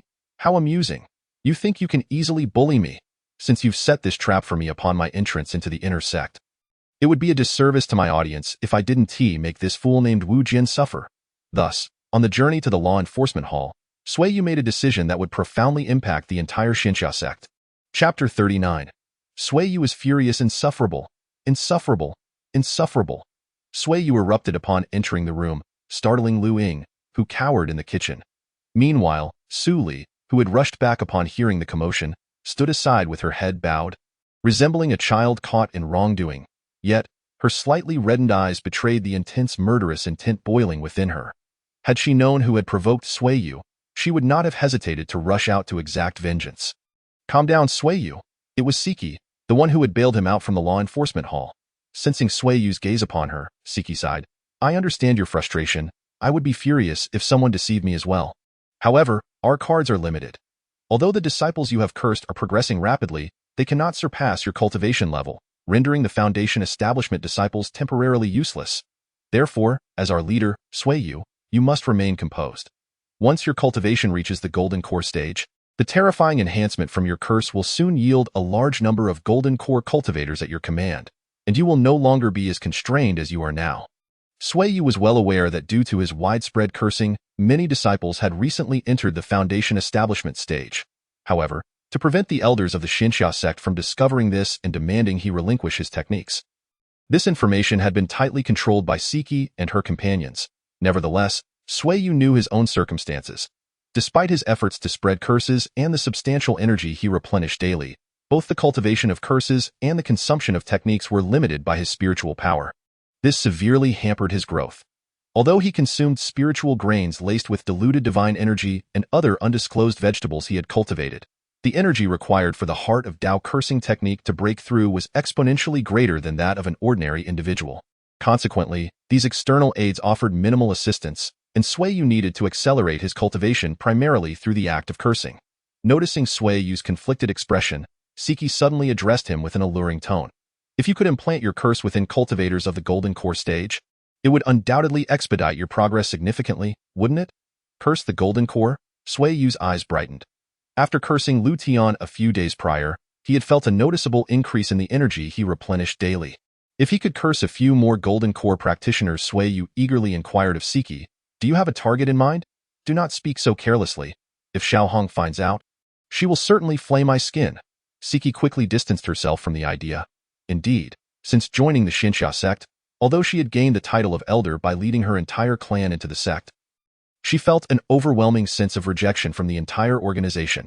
Especially after Sui Yu's spiritual grains became public knowledge, Siki had incurred the wrath of many by defending him. The recent forced arrangement of an engagement for Sui Yu only fueled her anger further. as the elders who believed they had him under control continuously pressured her to abandon her support for him. While Xiao Hong often endeavored to assuage Siki's grievances and repeatedly apologized on behalf of the sect, Siki's resentment towards the elders only intensified. Unable to contain herself after Sui Yu was secretly sabotaged, she dared to propose a suggestion that Xiao Hong had warned her against broaching on multiple occasions, to undermine the golden core elders of the sect. As if a Pandora's box had been opened, Sui Yu, already enraged prior to being taken to the law enforcement hall, was now consumed by a frenzy of revenge upon hearing Siki's suggestion to curse the golden core elders. This matter must remain concealed from Xiao Hong and Xiao Yu. If necessary, Su Li can assist. Lu Ying must also be kept under control. Su Li, remember to securely bind Lu Ying with the binding rope of immortality before heading out, lest she divulge our plans. Sui Yu immediately shifted into action, assigning tasks. Upon hearing that she could assist Sui Yu, Su Li enthusiastically nodded, oblivious to Sui Yu's request for her to betray the sect. Her excitement only grew when Sui Yu provided her with several binding ropes of immortality, allowing her to claim ownership with a drop of blood, for these were artifacts of the immortal realm. Sui Yu seldom allowed others to touch such items. Noticing Siki gazing longingly at the binding ropes in Su Li's hands, Sui Yu, with a sigh of resignation, procured several more to hand to Siki while explaining their usage. Although these binding ropes can be controlled with spiritual energy to bind others, complex maneuvers may be beyond their capability if one's spiritual energy is insufficient. However, once any part of the target's body is ensnared by the rope, their spiritual energy will become impeded. Furthermore, as an artifact of the immortal realm, the binding rope serves well as both a weapon and armor, albeit with a somewhat peculiar appearance. Having provided the binding ropes, Sui Yu resumed his preparations, pulling out more items, while rummaging through his belongings. Sui Yu explained to Si Chi and Su Li, these two vials contain the concoction that previously incapacitated that old rascal, Lin Tian. Individually harmless, when combined, they yield a substance capable of inducing paralysis akin to that experienced by those in the golden core stage. For Foundation establishment practitioners, it can render them utterly unconscious. After placing the vials down, he retrieved the drug that Xiao Hong had previously used to subdue Xiao Yu, informing Si Chi, this potion can only be employed when the target is unsuspecting. Once we have more golden core practitioners under our control, we can discreetly administer it, ensuring a foolproof outcome, he continued. And this vial I refer to as dissolution powder.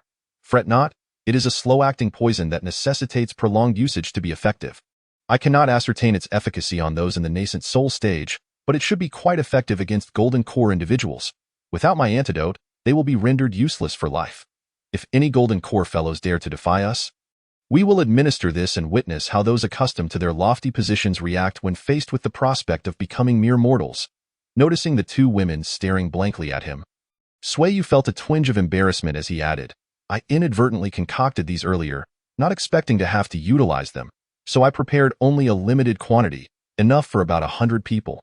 Any more would require time to refine. Su Li and Si Chi gasped in unison, 100 doses. At that moment, they seemed to realize the gravity of the situation, contemplating whether Sui Yu had long harbored intentions of confronting the golden core elders. However, feeling somewhat insecure, Sui Yu continued to dig through his belongings. This is a binding talisman. It consumes spiritual energy to craft, so I only made 30 of them. You can share. It should hold a golden core practitioner for about 10 seconds. And if they do not resist with their own spiritual energy, the duration could extend to 20 minutes. This is a soundproof talisman. When affixed, it can temporarily muffle sound, allowing us to conduct our affairs without fear of being overheard. Oh, right. Su Li has used this before.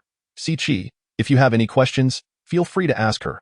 Observing the two women receiving the talismans with a mix of confusion and intrigue, Sui Yu, still feeling uneasy, produced 2 sets of inner armor, stating, these sets offer decent protection. At the very least, ordinary flying swords won't pierce through. Wearing them will safeguard you from any last-ditch efforts by the elders. Do not forget to wear the protective talismans I provided as well. I'll give each of you 50 more, safety first. As Si Chi accepted the inner armor and a multitude of protective talismans, she curiously inquired, if you possess so many items, why didn't you use them during your fight with Wu Jian? Upon hearing this, Sui Yu slapped his forehead exclaiming, I forgot. I'm so accustomed to knocking opponents out with a few punches that I completely overlooked my arsenal. After a moment of silence, Si Chi helplessly shook her head, storing her items in her spatial ring while casually asking Sui Yu, is there anything else left? To her surprise, Sui Yu suddenly remembered something and began gesturing at the air to retrieve more items. As he produced several drawings, both women looked puzzled, unsure of their purpose. Sui Yu quickly clarified, "These are formation diagrams. My current knowledge of formations is limited, allowing me to create only these two types. One is a maze formation, which can disorient those who enter, preventing them from finding an exit. However, as the range is not extensive, Golden Core practitioners can easily escape by flying. Still, if one wishes to hide something within the formation, it can be quite difficult for an untrained individual to find it. The other is a confinement formation, akin to a prison, which can trap an individual in a specific location. However, if the opponent's attack power exceeds the formation's recovery power, they can break free with relative ease. The drawback of these diagrams is that they take time to activate, and if interrupted, they become useless. Therefore, use these formations in secluded areas after securing the diagrams." Xianxia uncertainly asked, "There shouldn't be anything left now, right?" "There is one item I'm unsure about giving you," Sui Yu confessed, appearing conflicted. However, Xianxia, undeterred, urged, "Just give it to me. I'm not afraid." Seeing the determination in her eyes, Sui Yu nodded and produced several metallic spheres with a sci-fi appearance, placing them in Xianxia's hands. Observing the strange orbs, Xianxia instinctively reached out to tap one, only to be hastily stopped by Sui Yu, who exclaimed, "Are you planning to blow us and this entire room to smithereens? Blow up? What on earth are these?"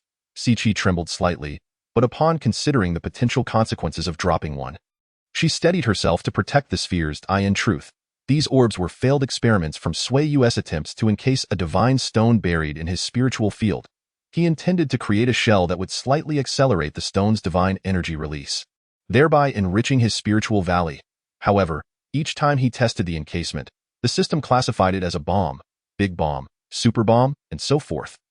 Thus, he had no choice but to treat these as explosives. Of course, Sui Yu would not be foolish enough to disclose that they contained divine stones. He chose instead to present them as his own invention of a super bomb, whose power remained untested but was assuredly formidable.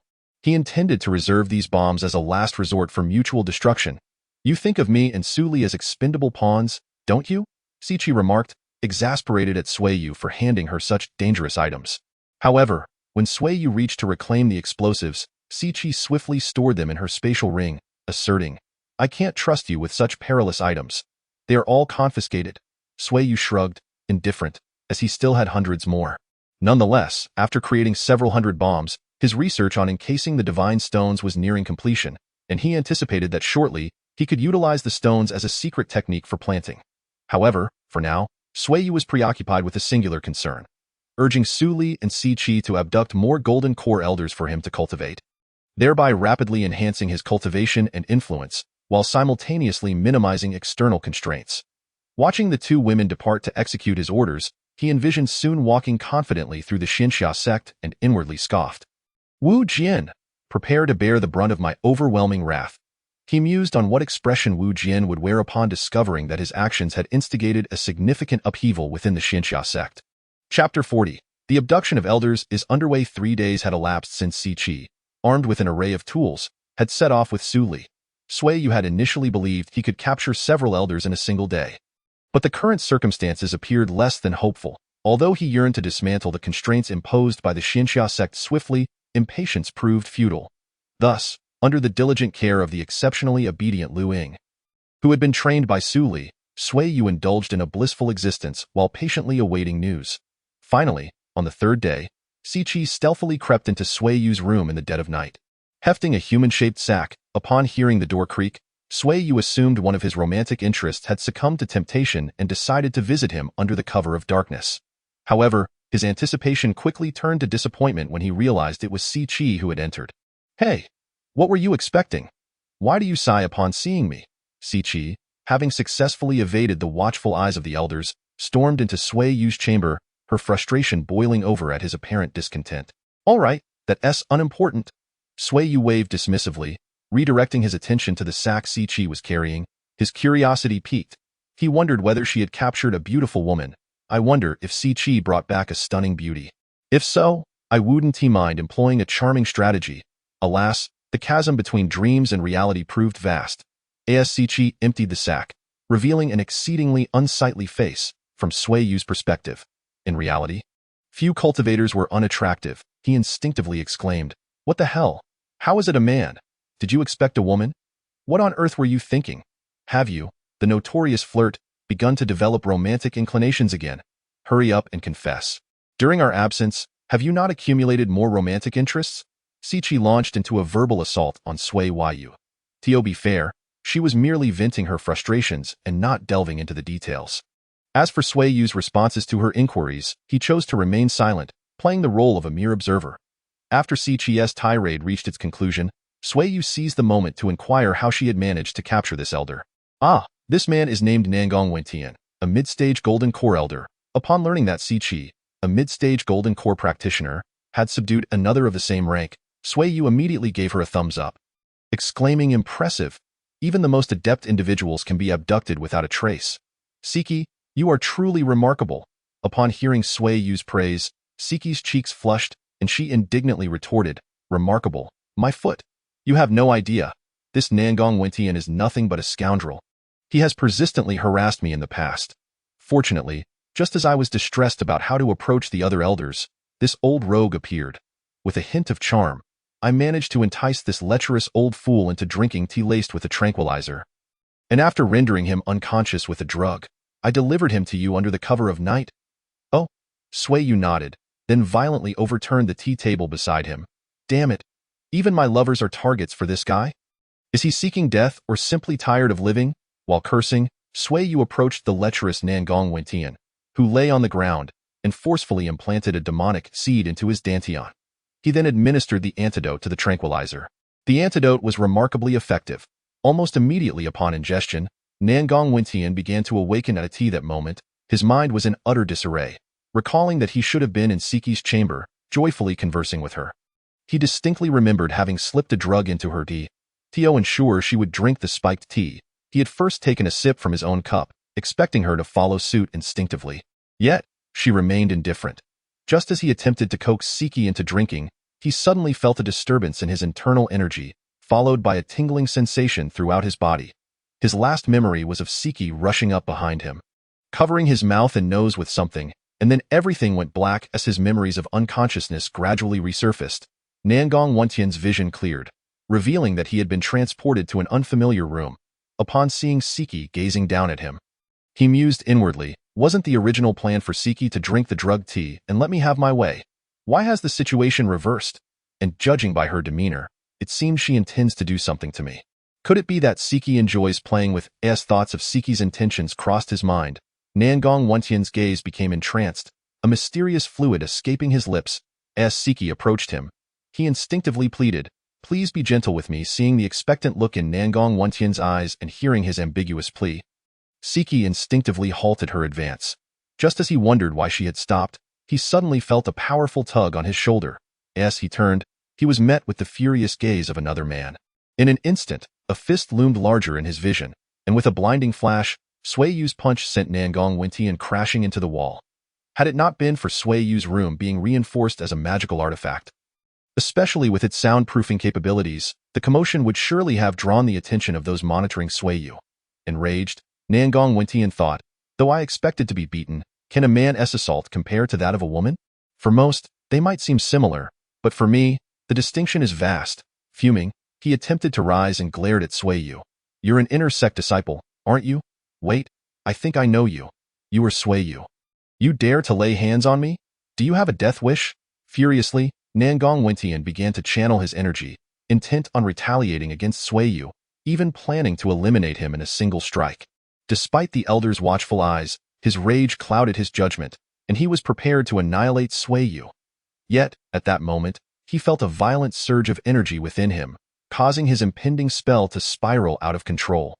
Fortunately, despite his questionable character, Nangong Wentian possessed exceptional control over his energy, managing to suppress the chaotic force.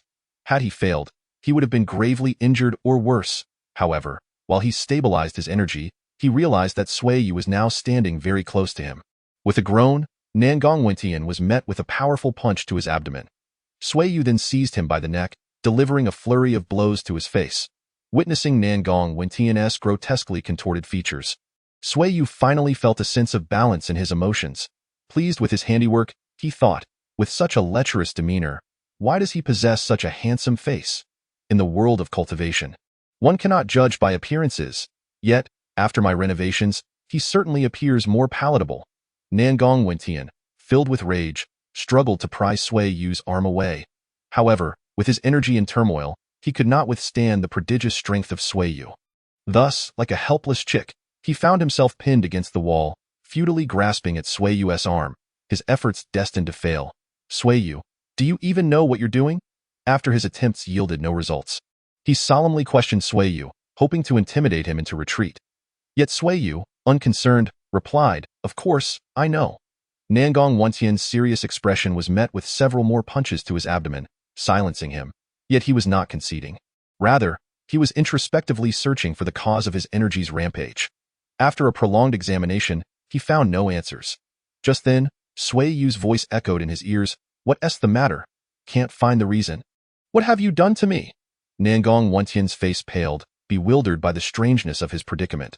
Even if he were poisoned, he could usually identify the toxins within his body. Do not underestimate a cultivator's mastery over their body. Yet, here he was, a mid-stage golden core practitioner with exceptional energy control, utterly confounded. "I'll be frank with you. Unless you remove your entire dantian, you will never escape my grasp," Sui Yu declared fiercely. With a thought, Nangong Wentian felt his once calm energy begin to stir once more. Alarmed, he attempted to suppress the tumult, but to his dismay, he found himself utterly incapable. Fortunately, while the energy was in turmoil, it was not overwhelmingly powerful, sparing him from an inexplicable demise. Noticing the color draining from Nangong Wentian's face, Sui Yu smirked. "Do you feel it? That sensation? If you wish to avoid a pitiful demise from mismanagement, I suggest you comply and behave. Otherwise, I wouldn't hesitate to let you perish in your own folly." With that, Sui Yu released his grip, causing Nangong Wentian to collapse to the ground, lifelessly staring into space. "Enough with the theatrics. My time is limited. If you maintain this pitiful fade, I won't hesitate to end you." Sui Yu's words jolted Nangong Wentian, who suddenly knelt, crawling to Sui Yu's legs, clutching them with both hands, weeping and exclaiming, "Please don't kill me. I don't want to die. There are so many beauties waiting for me to conquer. I truly don't wish to perish. I seem to have heard something I shouldn't have. Am I going to suffer mental contamination?" Sui Yu looked at the sobbing Nangong Wentian with a mixture of disbelief and annoyance. "You a long elder, for heaven's sake. Can't you maintain some dignity? This is utterly disgraceful." Regardless of whether Nangong Wentian was embarrassing his position, encountering such a peculiar character made Sui Yu's task of subjugation remarkably easy. Within mere moments, the terrified Nangong Wentian, through his tearful vows, found himself unwittingly on Sui Yu's ship. Chapter 41. The decisive betrayal of Nangong Wentian in the early hours of the morning, as dawn approached. Siki and the bruised Nangong Wentian stealthily departed. At this moment, Nangong Wentian bore even more injuries, his body a tapestry of wounds. Yet these injuries were not the result of his obstinate refusal to yield to Sui Yu. Rather, as previously mentioned, he had promptly capitulated at Sui Yu's threat of being consumed by his own energy. Such decisive surrender astonished even Sui Yu, who had not anticipated such a display of acquiescence from Nangong Wentian. However, his demeanor remained undeniably lewd. Moreover, considering that this fellow had the audacity to covet Si Chi, how could Sui Yu refrain from giving him a thorough beating? Of course, Sui Yu's primary motivation stemmed from the fact that he had not engaged in monster hunting and leveling up for quite some time. How could he resist the temptation to practice on such a formidable opponent as Nangong Wentian? As for the reason behind beating up Nangong Wentian, quite simple. Sui Yu informed him that if he could recruit more individuals, those individuals could share the burden of suffering daily beatings. Otherwise, Nangong Wentian would have to report to Sui Yu every day to endure being transformed into a pig's head before he could leave. Upon hearing Sui Yu's threat, Nangong Wentian began to plot how he could most conveniently ensnare someone else. Upon returning to his residence, Nangong Wentian quickly tended to his wounds, consumed a healing pill, and expeditiously ventured out. Anyone he encountered along the way gazed at him with astonishment, a reaction Nangong Wentian was well aware of. Thus he feigned indifference as he proceeded. Soon, after nearly being surrounded by onlookers, Nangong Wentian arrived at his destination, the doorstep of his closest friend, Shimin Wuhan. Truly, it exemplified the saying that birds of a feather flock together. Shimin Wuhan was no saint either. Most of the illicit substances Nangong Wentian had procured, including various forbidden drugs, were sourced from him. When he knocked on Shimin Wuhan's door, his old friend personally answered the call. Upon seeing the now similarly disheveled visage of Nangong Wentian, Shimin Wuhan could not suppress a chuckle. And disregarding the darkening countenance of Nangong Wentian, he pointed at his face and erupted into laughter. It was as if a chain reaction had set off, with the curious onlookers joining in a chorus of mirth. Earlier, due to the hierarchy, while many disciples dared to spectate, they refrained from being overly boisterous. However, with someone leading the charge, they seized the opportunity to revel in the hilarity. Nangong Wentian, humiliated and incensed, found it difficult to retaliate. In a fit of frustration, he devised a countermeasure, boldly proclaiming, "What are you laughing at? Is there anything amusing? I am practicing a martial arts technique. Do you understand? A bunch of fools. You know nothing of the prowess of martial cultivation." Upon hearing Elder Nangong's declaration, the gathered disciples were somewhat convinced. However, Shimin Wuhan remained skeptical and, as an elder, felt no need to hold back, directly exposing Nangong Wentian's deception. "Nonsense. You must be referring to the incident last night when you attempted to ambush that female elder. Right? By the way, I heard you've been trying to pursue the new elder. Is that true?" At this, cold sweat cascaded down Nangong Wentian's back. He was fully aware of how he had acquired his injuries. And although he could not fathom Sui Yu's primary intention of leveling up, he could guess that it was indeed related to his interest in Si Chi. Now, with Shimin Wuhan brazenly announcing his intentions before the crowd, he feared that if this gossip reached Sui Yu, he might well be beaten to a pulp tonight. One must never underestimate the power of rumors. Through the grapevine, the truth could become entirely distorted, to the extent that even the parties involved could no longer discern reality from fiction. Thus, in a state of panic, Nangong Wentian swiftly covered Shimin Wuhan's mouth and shoved him into the house. With utmost seriousness, he urged, "Do not speak recklessly. I am genuinely practicing a martial arts technique. If you do not believe me, you can try it yourself." Seeing Nangong Wentian's earnest demeanor, Shimin Wuhan nodded solemnly and replied, "Are you trying to deceive me? Well then, I happen to have some healing medicine. Would you like to try it?" As he spoke, Shimin Wuhan tossed a vial labeled with healing elixir to Nangong Wentian. Upon seeing the vial, Nangong Wentian tossed it back with disdain, retorting, "I am well aware of your abilities.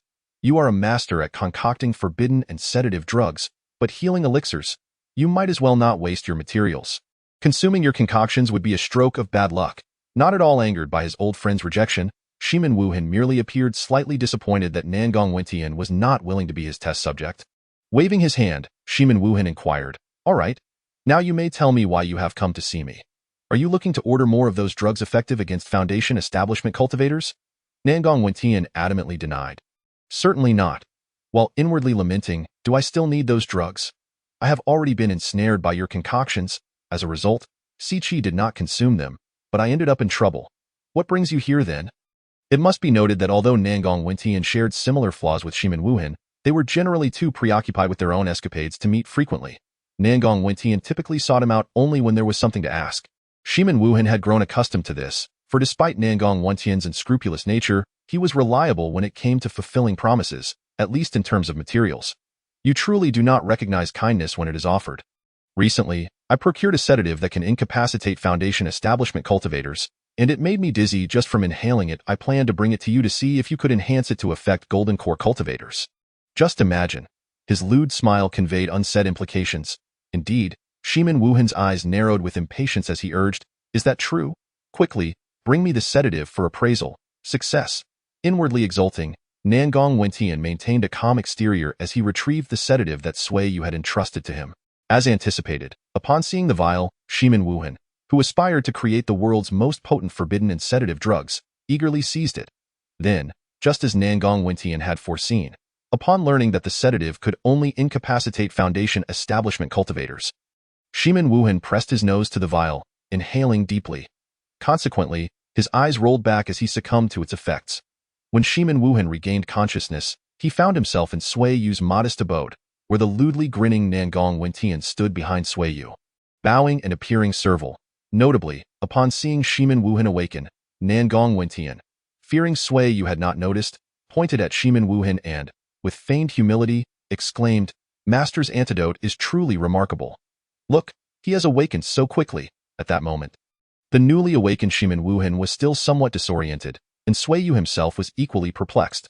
Initially, he had anticipated that Nangong Wentian would achieve little throughout the day, considering the animosity and grievances from their prior encounters would hinder his efficiency.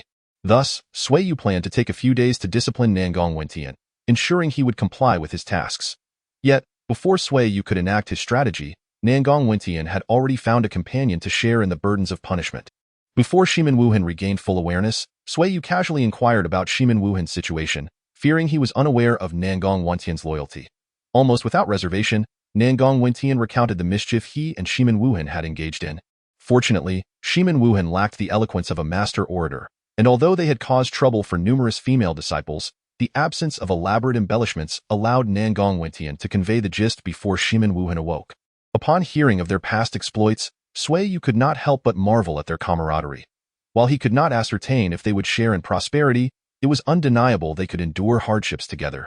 Just look at how Nangong Wentian had stumbled into Sui Yu's trap, only to drag Shimin Wuhan in right after. Such an attuned partnership deserved to face the consequences of Sui Yu's wrath together. It would be an affront to the audience otherwise, especially considering the lewdly grinning Nangong Wentian. He would require special treatment during their monster hunting endeavors, given his swift betrayal of his teammate. After all, regardless of one's character, the most detested individuals are those who betray their comrades. Although Sui Yu felt a sense of relief at Nangong Wentian's betrayal of his teammate, he still harbored disdain for such treachery. Yet, sometimes, a sycophant could prove to be remarkably useful. As Shimin Wuhan appeared to regain his senses, Nangong Wentian immediately began to boastfully persuade him to surrender. Observing his earnest yet absurdly exaggerated expressions, Sui Yu sighed, realizing that this man had truly mastered the art of shamelessness. Judging by his demeanor, one might mistakenly believe Sui Yu's band of miscreants was there to rescue them from their plight. Naturally, Shimin Wuhan, yearning for freedom, would not be so easily swayed by his unscrupulous friend. Thus, the ensuing events followed their usual pattern. Shimin Wuhan attempted to resist, only to be violently subdued by Sui Yu due to an outburst of spiritual energy. Meanwhile, to demonstrate his loyalty, Nangong Wentian even joined in delivering a few kicks to the unprincipled alchemist. Consequently, Sui Yu used the pretext of Shimin Wuhan's attempted rebellion to unleash a beating upon both him and the shameless Nangong Wentian. As a result of being inadvertently caught in the crossfire due to his flattery, Nangong Wentian could only endure the beating while huddled with his dear teammate. Ultimately, Shimin Wuhan conceded. Upon reflection, it would be absurd for someone as closely bonded to Nangong Wentian to remain obstinately unyielding. After subduing Shimin Wuhan, Sui Yu contemplated the other's exceptional talent for concocting elixirs and potions. A spark of inspiration ignited within him, prompting him to present a vial of his creation. Love at first sight, the elixir crafted by Sui Yu, do you recall? He wondered if it could elevate his abilities. To his astonishment, upon catching sight of the potion and conducting a brief analysis of its properties, Shimin Wuhan burst into tears, lamenting, "Had you presented this miraculous elixir sooner, I would not have endured such physical torment. Had I known you possessed this potion for my enhancement, I would have surrendered long ago." Once again, Sui Yu found himself astounded by the emotionality of these two characters. Chapter 42. The rapidly ascending power. In recent weeks, the inner disciples of the Xianxia Sect noticed that many of the elders, once stern and formidable, now bore suspicious marks of injury upon their faces. Inquiries from concerned disciples would elicit a peculiar explanation regarding the intricacies of their martial training. Naturally, the architect of this upheaval was none other than Sui Yu. In truth, he had not anticipated such rapid developments within a mere month. He could not help but marvel at how devastatingly effective betrayal could be, especially when wielded by those as shameless and lecherous as the traitors in question. Since Nangong Wentian and Shimin Wuhan had thrown in their lot with Sui Yu, they had fervently sought to ensnare more allies to divert Sui Yu's attention. Employing every tactic imaginable, sneak attacks, deceit, and manipulation. Remarkably, they had even managed to deceive an elder at the Gold Core stage. This demonstrated their prodigious aptitude for internal subversion. Their swift advancement could also be attributed to the fact that their initial targets were elders with whom they shared close ties, underscoring the questionable character of those elders. Thus, in this snowballing chain of betrayal, many elders succumbed to Sui Yu's influence, becoming vessels for his dark magic, compelled to furnish him with energy for cultivation and to strive for a conducive environment for his endeavors. Consequently, a month later, those who had been covertly monitoring Sui Yu vanished. Naturally, this delighted Si Qi, as she could once again sneak into Sui Yu's quarters for the night, as for Xiao Hong and Xiao Yu. Fearing that their awareness of Sui Yu's actions would jeopardize his plans, he requested that they remain oblivious for the time being. intending to reveal the truth at a more opportune moment.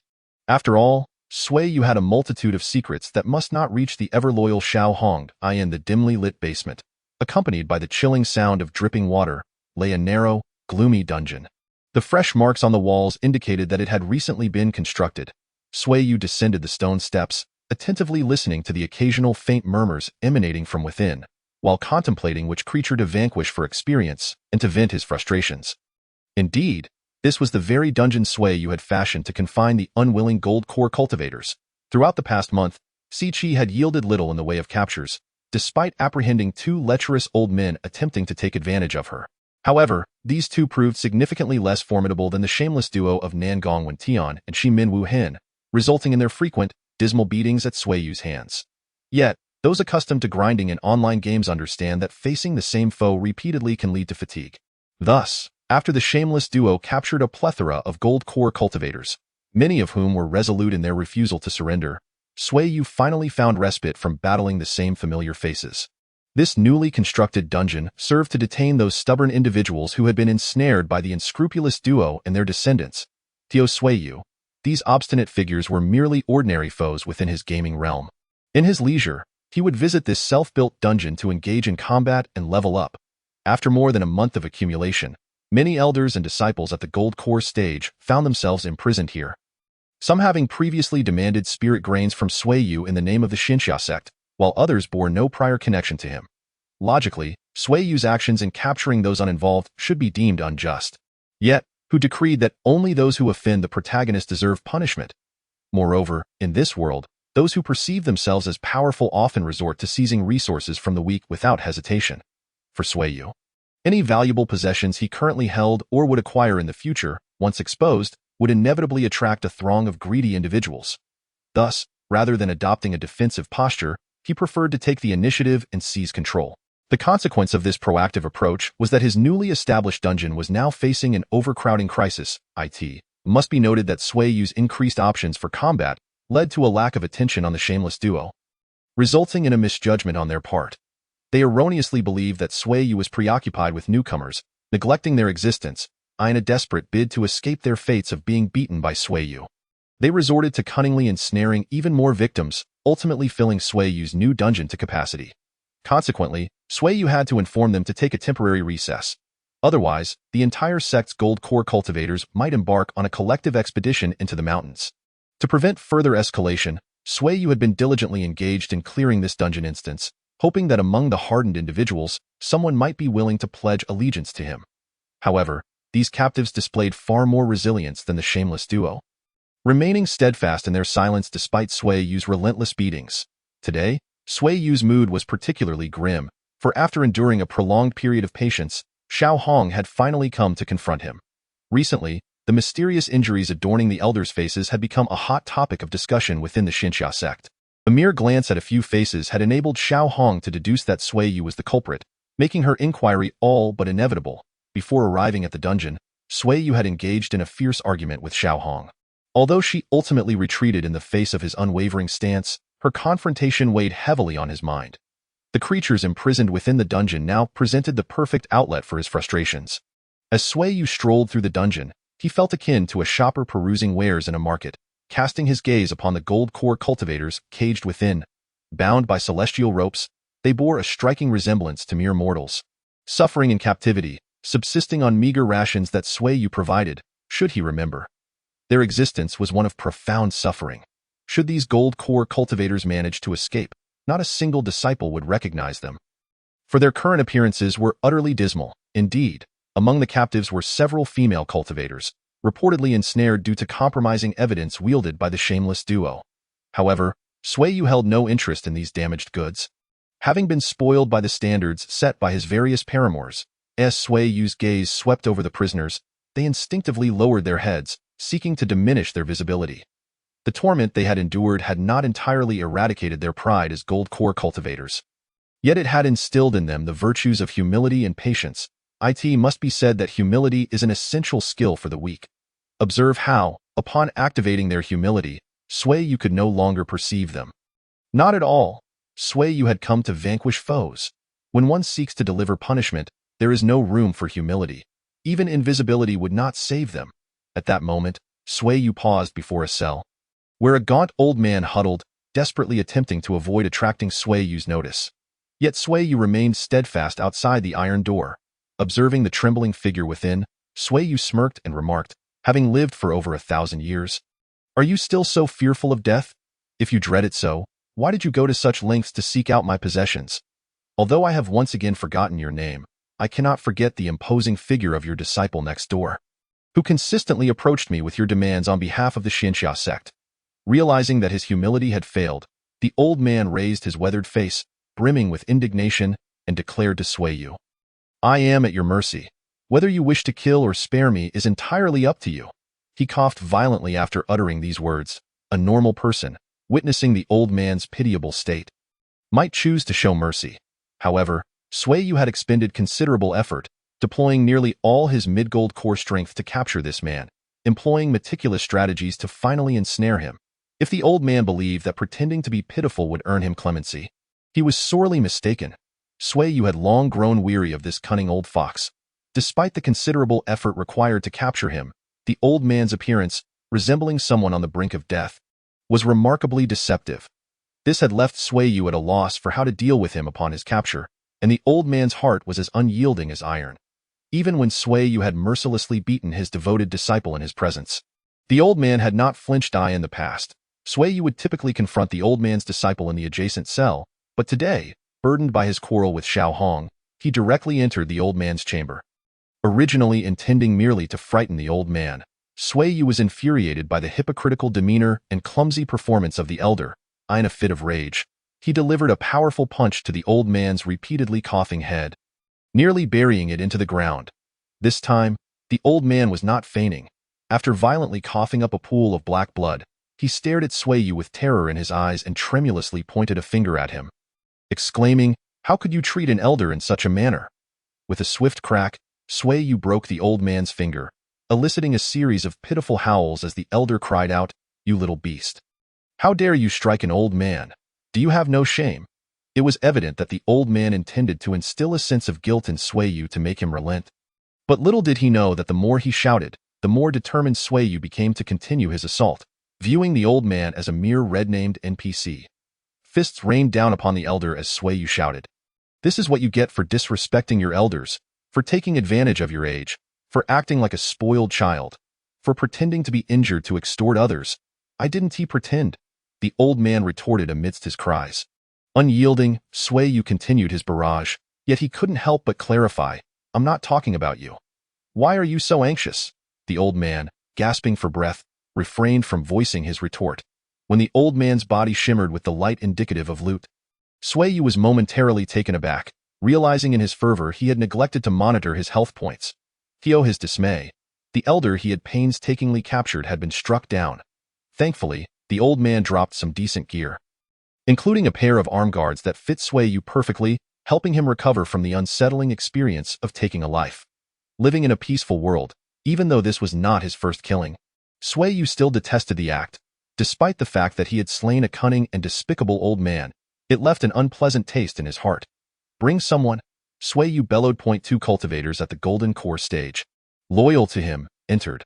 Upon seeing the corpse of the elder, they trembled, drenched in cold sweat, and silently thought, "Thank goodness we surrendered back then. Otherwise, we might have met the same fate. Take care of this old man's body. You can handle his golden core. I have no need for it." Upon hearing that Sui Yu did not want the golden core, the two rejoiced and quickly carried the elder's body away. Feeling that there was still time for more dungeon runs, Sui Yu turned his gaze to the others. Sensing the icy stare from Sui Yu, many suddenly rushed to the iron cage, pleading, "I am willing to surrender. Please, do not kill me. I will submit." It turned out that these golden core cultivators had previously resisted surrendering, believing Sui Yu would hesitate to kill them. However, after witnessing the death of the only late-stage golden core cultivator in the dungeon, and seeing Sui Yu discard the golden core as if it were trash, they finally understood their precarious position in Sui Yu's eyes. Consequently, many felt the tension snap within them. Thus, with the sacrifice of a late-stage golden core elder, Sui Yu managed to subdue the majority of the cultivators in the dungeon. For the remaining few, there was ample time to deal with them gradually. Chapter 43. Plotting Revenge. Xiao Hong reconciled with Sui Yu. Though she was furious at Sui Yu for attacking the golden core cultivators of the Xianxia Sect, and even more enraged at Siqi for suggesting such a course of action. However, after a heated argument with Sui Yu, Xiao Hong reflected and realized that their actions were driven by necessity. The hardships faced by Siqi, though not fully understood by Sui Yu, were clear to Xiao Hong, who was also an elder. Otherwise, she would not have repeatedly warned Siqi against inciting Sui Yu to control the golden core cultivators of the Xianxia Sect using the devil seed. As a pillar of the sect, the golden core cultivators were its lifeblood. Xiao Hong had long feared that if Sui Yu gained control over them, he might act impulsively and jeopardize the entire sect, making her a sinner in the eyes of Xianxia. However, with the situation as it stood, her anger served no purpose. She could only hasten to stop Sui Yu before he controlled too many. Thus, after much pleading from Xiao Hong, Sui Yu readily agreed to relent.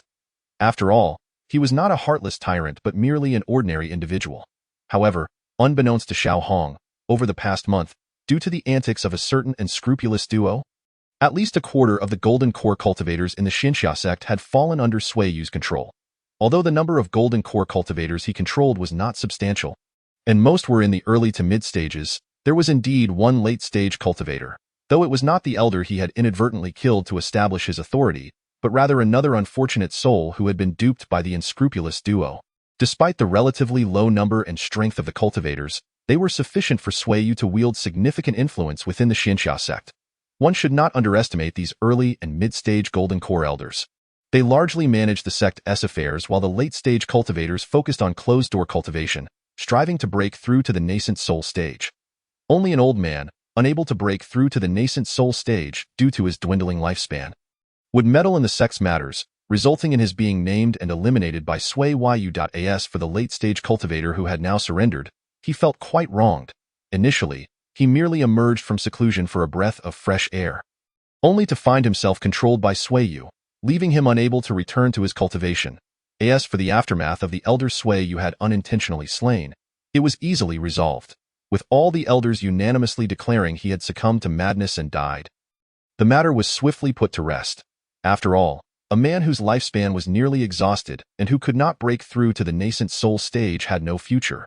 His death was of little consequence. Now, having become a covert overlord of the Xianxia sect with numerous subordinates, Sui Yu's first order of business was to settle scores. Those who had once taken advantage of him under the banner of the Xianxia sect were mostly captured by Sui Yu.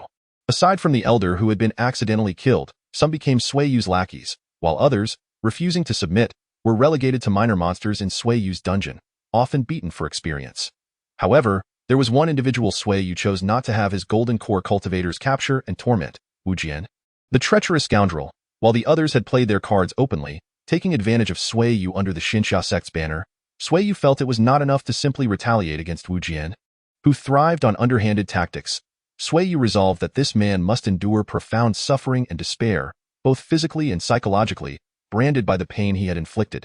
To ensure Wu Jian experienced a comprehensive revenge, Sui Yu summoned several trusted confidants to confer on how best to thoroughly undermine this cunning scoundrel. The attendees included Sui Yu's unwavering aide, Su Li, the restless Siqi, the concerned Xiao Hong, and Lu Tian, the brother of Lu Ying.as for Lu Tian's presence at the meeting. This was due to Lu Ying's recommendation. Lu Ying, feeling resentful for being unable to earn Sui Yu's trust, often found herself bound to her seat by the binding immortal rope whenever her family was absent. Upon hearing of Sui Yu's intent to employ treachery against Wu Jian, she swiftly sold her brother out. According to Lu Ying, Lu Tian was not fond of cultivating, often gossiping instead. Thus, if he were to contribute ideas, he would surely provide some valuable suggestions. Indeed, upon learning that Sui Yu sought information on Wu Jian, Lu Tian eagerly exclaimed, "You're asking about that hypocrite? I know him well. Don't be fooled by his virtuous facade. He harbors dark intentions." Seeing Lu Tian seemed well acquainted with Wu Jian, Sui Yu inquired, "You seem to know him quite well?" "Of course. Wu Jian is the third-ranked individual on the martial power list. I believe I mentioned he once pursued my sister. To that end, I took the liberty of investigating him, and what I found revealed him to be the very epitome of a hypocrite." It turned out that Lu Tian, concerned for his sister's well-being, had covertly investigated Wu Jian, thanks to his father, Lu Hong. Being an elder, Lu Tian had extensive connections, allowing him to uncover some hidden truths. Though Wu Jian excelled in appearances, his profound cultivation, exceptional swordsmanship, and caring demeanor towards junior disciples His reputation was founded upon exceedingly sinister methods. According to Lu Tian's findings, Wu Jian secretly controlled a group of individuals through leverage and benefits. These individuals routinely assisted him in executing his nefarious schemes. Lu Tian even referenced Wang Chong, who claimed Wu Jian had saved him multiple times, unaware that those near disasters were orchestrated by Wu Jian himself. In reality, Wu Jian's true aim was not Wang Chong, but rather to gain the favor of several female disciples in their party. According to Lu Tian's investigation, it appeared that Wu Jian had deliberately led his subordinates to attract moderately stronger beasts to attack their team, ensuring he would shine in the ensuing battle. By sheer coincidence, Wang Chong happened to be near the female disciple and was thus rescued by Wu Jian along the way.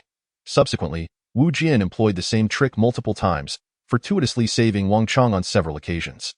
As a result, the rather dim-witted Wang Chong was instantly overwhelmed with gratitude towards Wu Jian. Eventually, upon witnessing Wang Chong's unwavering loyalty, Wu Jian accepted him as a subordinate, recognizing that despite Wang Chong's commendable martial prowess, his intelligence was woefully lacking, making him an easy tool for Wu Jian's purposes. At this juncture, Lu Tian remarked that Wang Chong, after encountering so many dangers, never considers that if our team faced calamities so easily, the Xianxia Sect would likely have perished long ago. What about those female disciples who were rescued by Wu Jian? This query was posed by Sui Yu, as Wang Chong's infatuation was of little concern to him. As a man, it was only natural to care for the female disciples. As for those women, Lu Tian exclaimed in indignation. Perhaps the saying love can lower one's IQ holds some truth. How is it that no one notices why Wu Jian always arrives just in the nick of time to save them? After each rescue, they seem eager to offer themselves in return. Well done. I've learned a new trick. Sui Yu nodded enthusiastically but cleared his throat when he sensed the peculiar glances directed at him. Then asked Lu Tian with a serious expression. So, does this mean Wu Jian has many girlfriends? Not exactly. Lu Tian shook his head and continued. Although rumors suggest Wu Jian has been involved with numerous female disciples, he consistently claims to love my sister. However, I suspect he is merely trying to leverage my sister to gain favor with my father. Humph. Did those infatuated with Wu Jian not cause him any trouble? Sui Yu suddenly recognized that Wu Jian had qualities worthy of emulation. Oh, they certainly did. But Wu Jian's methods are too sophisticated. He makes them compete fairly. The criteria for competition? The one who is most obedient and can please him the most. Thus, these women now expend great effort to win Wu Jian's favor. Despicable! Lu Tian exclaimed in frustration. Sui Yu echoed his sentiment. Indeed, it is utterly abominable. How enviable! Once again, Sui Yu's candid remarks invited resentful glances from Si Qi and the others, particularly from Si Qi, whose eyes blazed with fury, seemingly wishing to obliterate Lu Tian.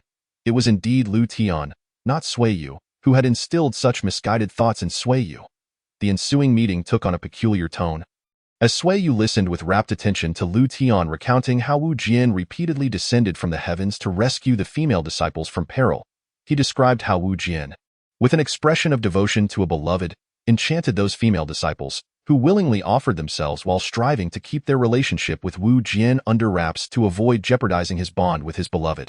Upon hearing this, Sui Yu slapped his thigh and exclaimed, "Is this fellow possessed by Long Ao Tian?" Long Ao Tian? Lu Tian inquired, perplexed. Who is that? Long Ao Tian is a legendary figure from my hometown. He is foolish, hypocritical, despicable, and shameless. Yet, due to his status as a favored child of heaven, he always appears at crucial moments to rescue his loved ones. Anyone who opposes him seems cursed, experiencing a severe decline in intelligence, ultimately falling victim to Long Ao Tian's whims. However, that is not the crux of the matter. The most critical point is that any woman who is beautiful becomes irresistibly enamored with him. It is said that he possesses an extensive collection of beauties, ranging from lowless and mature women to those with various traits. Furthermore, he has amassed a complete range of sizes in terms of physical attributes. As for the types, I can only say that Long Ao Tian's tastes are beyond the ordinary. Whether they are dragons, beasts, phantoms, or demons, as long as they can transform into beauties, they are all to his liking. Moreover, these women typically plead to accompany Long Ao Tian, while he feigns reluctance and continuously declines. Ultimately, he reluctantly accepts them after they persistently pursue him. After taking a sip of water, Sui Yu asked Lu Tian, "Do you think Wu Jian resembles Long Ao Tian?" Absolutely. They are strikingly similar. The only difference is that one is passive, while the other is active. But it is no wonder, considering Wu Jian is not a favored child of heaven. The ladies could no longer bear to witness the absurdity of Sui Yu and Lu Tian's conversation. Nevertheless, Sui Yu deftly redirected the discussion, analyzing. This implies that Wu Jian is cunningly scheming to win the affection of these beauties. Therefore, it follows that his greatest desire is to be surrounded by beautiful women. Perhaps power ranks second. At least, his continued single status seems to indicate he intends to maintain a high market value for himself. Conversely, if we can strip him of the beautiful women around him and bring about his disgrace, it would be the cruelest form of revenge for Wu Jian. Precisely. Lu Tian nodded eagerly. Sui Yu then beckoned the others and whispered, I have an amusing plan. Upon witnessing the sinister expression on Sui Yu's face, the women exchanged apprehensive glances, feeling a chill run down their spines. Chapter 44. The revenge begins. What is the most effective way to exact revenge on someone, making their existence feel worse than death? Many would suggest killing them. However, compared to instant death, certain tortures can leave a more enduring and profound pain. When a person realizes that their enemy is perpetually enduring deep, internal anguish, the avenger experiences immense satisfaction from their revenge. A sensation Sui Yu is currently striving to attain. Consequently, Sui Yu devised a meticulous plan, with one of its core principles being to first target those surrounding Wu Jian, gradually isolating him. Following the principle of prioritizing women, Sui Yu promptly set his sights on the beautiful women around Wu Jian. A well-known saying goes, do not impose on others what you do not desire for yourself. However, human nature often exhibits a double standard, treating others and oneself according to entirely different criteria. Sui Yu is neither a saint nor a good person. He is merely an ordinary individual. He possesses the same flaws as others, so when he felt repulsed by the thought of those close to him being harmed, he decisively chose to act against those around Wu Jian. During a meeting between Sui Yu and Lu Tian, who had recently been led astray by Sui Yu, Si Qi made a piercing observation. You are simply bored. Indeed, in essence, Sui Yu's intention to personally enact revenge on the cunning Wu Jian is a clear manifestation of his boredom. One might ask, why mobilize a multitude of golden core elders and disciples to assist in avenging a late-stage foundation establishment disciple? If not for sheer boredom, what else could it be? Yet, it is not entirely Sui Yu's fault. Since he gained control over a significant number of golden core experts, Sui Yu's spiritual fields once again had access to free labor. And this time, the quality of labor was markedly elevated, comprising solely golden core experts. As Sui Yu stood at the edge of the fields, observing those who were typically revered by the disciples now toiling in the dirt, a profound sense of accomplishment welled up within him. However, due to the stark lack of entertainment options in this world, such as the absence of computers, Sui Yu felt increasingly restless, despite having no need to work the fields or devote time to cultivation. While he could explore formation diagrams or engage in research to create new tools, constant engagement in such activities became monotonous. Fortunately, at that moment, De Hu approached, informing him that Lin Tian, accompanied by his disciple Wu Xiaojia, sought an audience.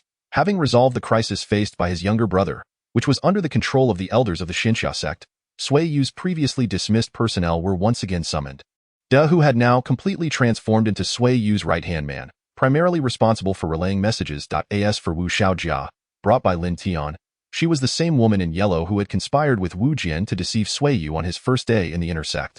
Upon Sui Yu's brief description of the woman in yellow, Lu Tian immediately pinpointed her identity. It seemed that Wu Xiaojia had a familial connection with Wu Jian, having grown up together. Rumor had it that she had been infatuated with Wu Jian since childhood, particularly after entering the inner sect and becoming Lin Tian's disciple through Wu Jian's introduction, solidifying her devotion to him. However, according to information Lu Tian gathered, Wu Jian harbored no feelings for Wu Xiaojia, often exploiting her infatuation to have her perform tasks for him, disregarding her entirely once the tasks were completed. The last time they had collaborated to deceive Sui Yu, Wu Jian had manipulated Wu Xiaojia into provoking Sui Yu, ultimately leading to Sui Yu's apprehension by the law enforcement hall. Moreover, this incident was one of the lesser tasks Wu Xiaojia had undertaken for Wu Jian. Unbeknownst to Wu Xiaojia, due to this seemingly trivial act of tricking a newly initiated disciple, she now found herself presented to Sui Yu by her master. As she gazed at Sui Yu's vaguely familiar face, Wu Xiaojia wondered why her master had brought her to meet this individual.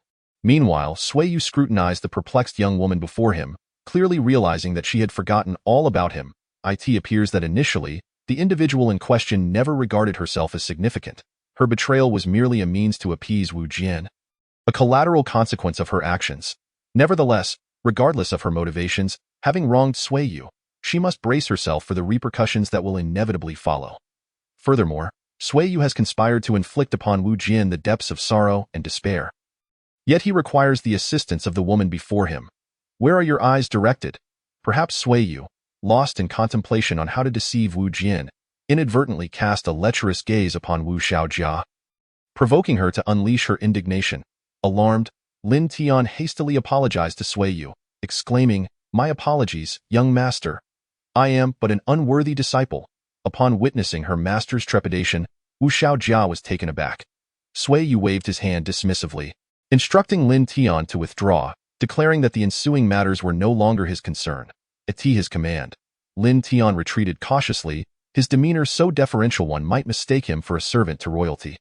In truth, Lin Tian was simply unfortunate, having trained such a capable disciple.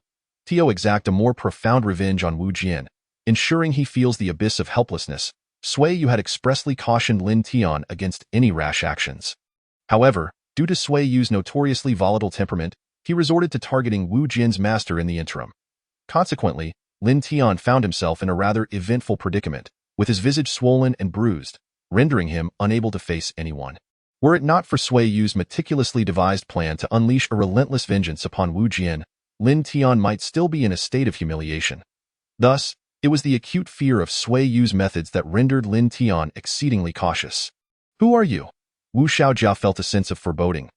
It appears you truly have forgotten. Allow me to remind you. Do you recall the last time you deliberately provoked me, only to conspire with Wu Jian to have me imprisoned in the enforcement hall? It was evident that Wu Xiaojia could not recall Sui Yu's name, but at that moment, his identity was of little consequence, as she sensed impending trouble. Realizing her predicament, she gasped in terror. "What do you intend to do with me?" A pertinent inquiry. To be candid, I seek retribution against Wu Jian. However, to ensure that he experiences profound despair, I shall commence with those closest to him. As someone who once conspired with Wu Jian against me, you have the dubious honor of being my first target.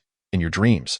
Seizing the opportunity while Sui Yu spoke, Wu Xiaojia produced an earth escape talisman, intending to employ it to flee. Yet, with Sui Yu's numerous golden core subordinates surrounding her, the formation of a barrier was effortlessly within their capabilities, rendering her escape futile. How could this be? Wu Xiaojia's face drained of color.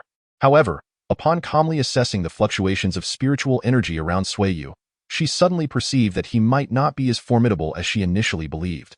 Noting the absence of other adversaries, Wu Xiaojia gritted her teeth and brandished a flying sword, charging towards Sui Yu.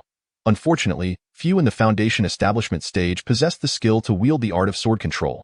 Thus the sword in Wu Xiaojia's hands was little more than a common blade. Observing her assault, Sui Yu smirked coldly, allowing her to thrust the sword toward his heart. This girl seemed quite resolute, aiming straight for the vital point. However, while he might need to exercise caution with Wu Jian, who was adept at sword control, dealing with this considerably lesser adversary presented little challenge. Sui Yu stood his ground, permitting the sword's tip to touch his skin, only for it to falter, unable to penetrate further. As Wu Xiaojia strained to channel her spiritual energy, yet found herself unable to advance the blade, she was met with Sui Yu's calm gaze, which sent a chill through her heart. With a swift motion, Sui Yu effortlessly snapped Wu Xiaojia's mediocre sword in two. Despite her despair, Wu Xiaojia refused to surrender, gritting her teeth as she swiftly formed hand seals to unleash a spell. However, at such close quarters, Sui Yu would not simply stand idly by. He seized her wrist, and she quickly realized that she lacked the strength to break free from his grasp. With a slight twist of her arm, Sui Yu easily restrained her behind her back, pressing her against a chair. "It hurts. Let go of me," Wu Xiaojia screamed, but Sui Yu remained unmoved. He could not help but notice the potent allure emanating from her as she writhed in his hold. A tragic blend of strength and vulnerability stirring desires deep within him. Initially intending to intimidate her before handing her over to Suli for correction, Sui Yu found himself swayed by the captivating sight of Wu Xiaojia's struggles. Succumbing to his inner yearnings, he led her into the bedroom. Upon seeing the large bed within, Wu Xiaojia, realizing what awaited her, began to resist fervently. Yet the thrill of exacting vengeance on Wu Jian, coupled with the feminine allure Wu Xiaojia exuded, ensnared Sui Yu in a profound labyrinth of desire. Meanwhile, in another room, Suli, contemplating how best to discipline Wu Xiaojia, was suddenly startled by a piercing female scream from next door. "No." Upon hearing this cry, Suli sighed, reflecting, "It seems I can afford to deliberate a bit longer." Chapter 45. Sect mission what? That scoundrel Wu Jian's beloved is actually Wu Xiaojia. Sui Yu was taken aback. Initially, he had brought Wu Xiaojia over to use her as a means to conduct a more thorough investigation into Wu Jian. However, due to an unforeseen surge of lust, he had inadvertently wasted considerable time. Afterward, he entrusted the bewitched Wu Xiaojia to Su Li for discipline. Yet, Su Li's skill level was evidently lacking. Despite her relentless attempts to coerce Wu Xiaojia, she remained steadfastly unwilling to betray Wu Jian. Ultimately, Su Li resorted to secretly consulting Nan Gong Wentian from the lecherous duo. Remarkably, he proved to be the right person for the task, with a history of ensnaring numerous female disciples and several elder women. Nan Gong Wentian possessed ample knowledge on how to extract secrets from others. Given Wu Xiaojia's foundation establishment mid-stage cultivation, she posed no challenge for him. Employing a soul-controlling technique akin to hypnosis, he gleaned an abundance of her secrets, from her first menstruation to her early encounters with self-pleasure, and even her long-standing affection for Wu Jian. Intriguingly, Wu Xiaojia revealed a significant piece of information. The true object of Wu Jian's affections was indeed her. The two had, long ago, forged a bond during a perilous wilderness adventure, coincidentally signing a heart-linked contract that allowed them to communicate telepathically within a certain range. Thus, Wu Xiaojia was acutely aware of Wu Jian's genuine feelings. After joining the Xianxia Sect, Wu Jian had declared his intention to marry a woman of high status for their future.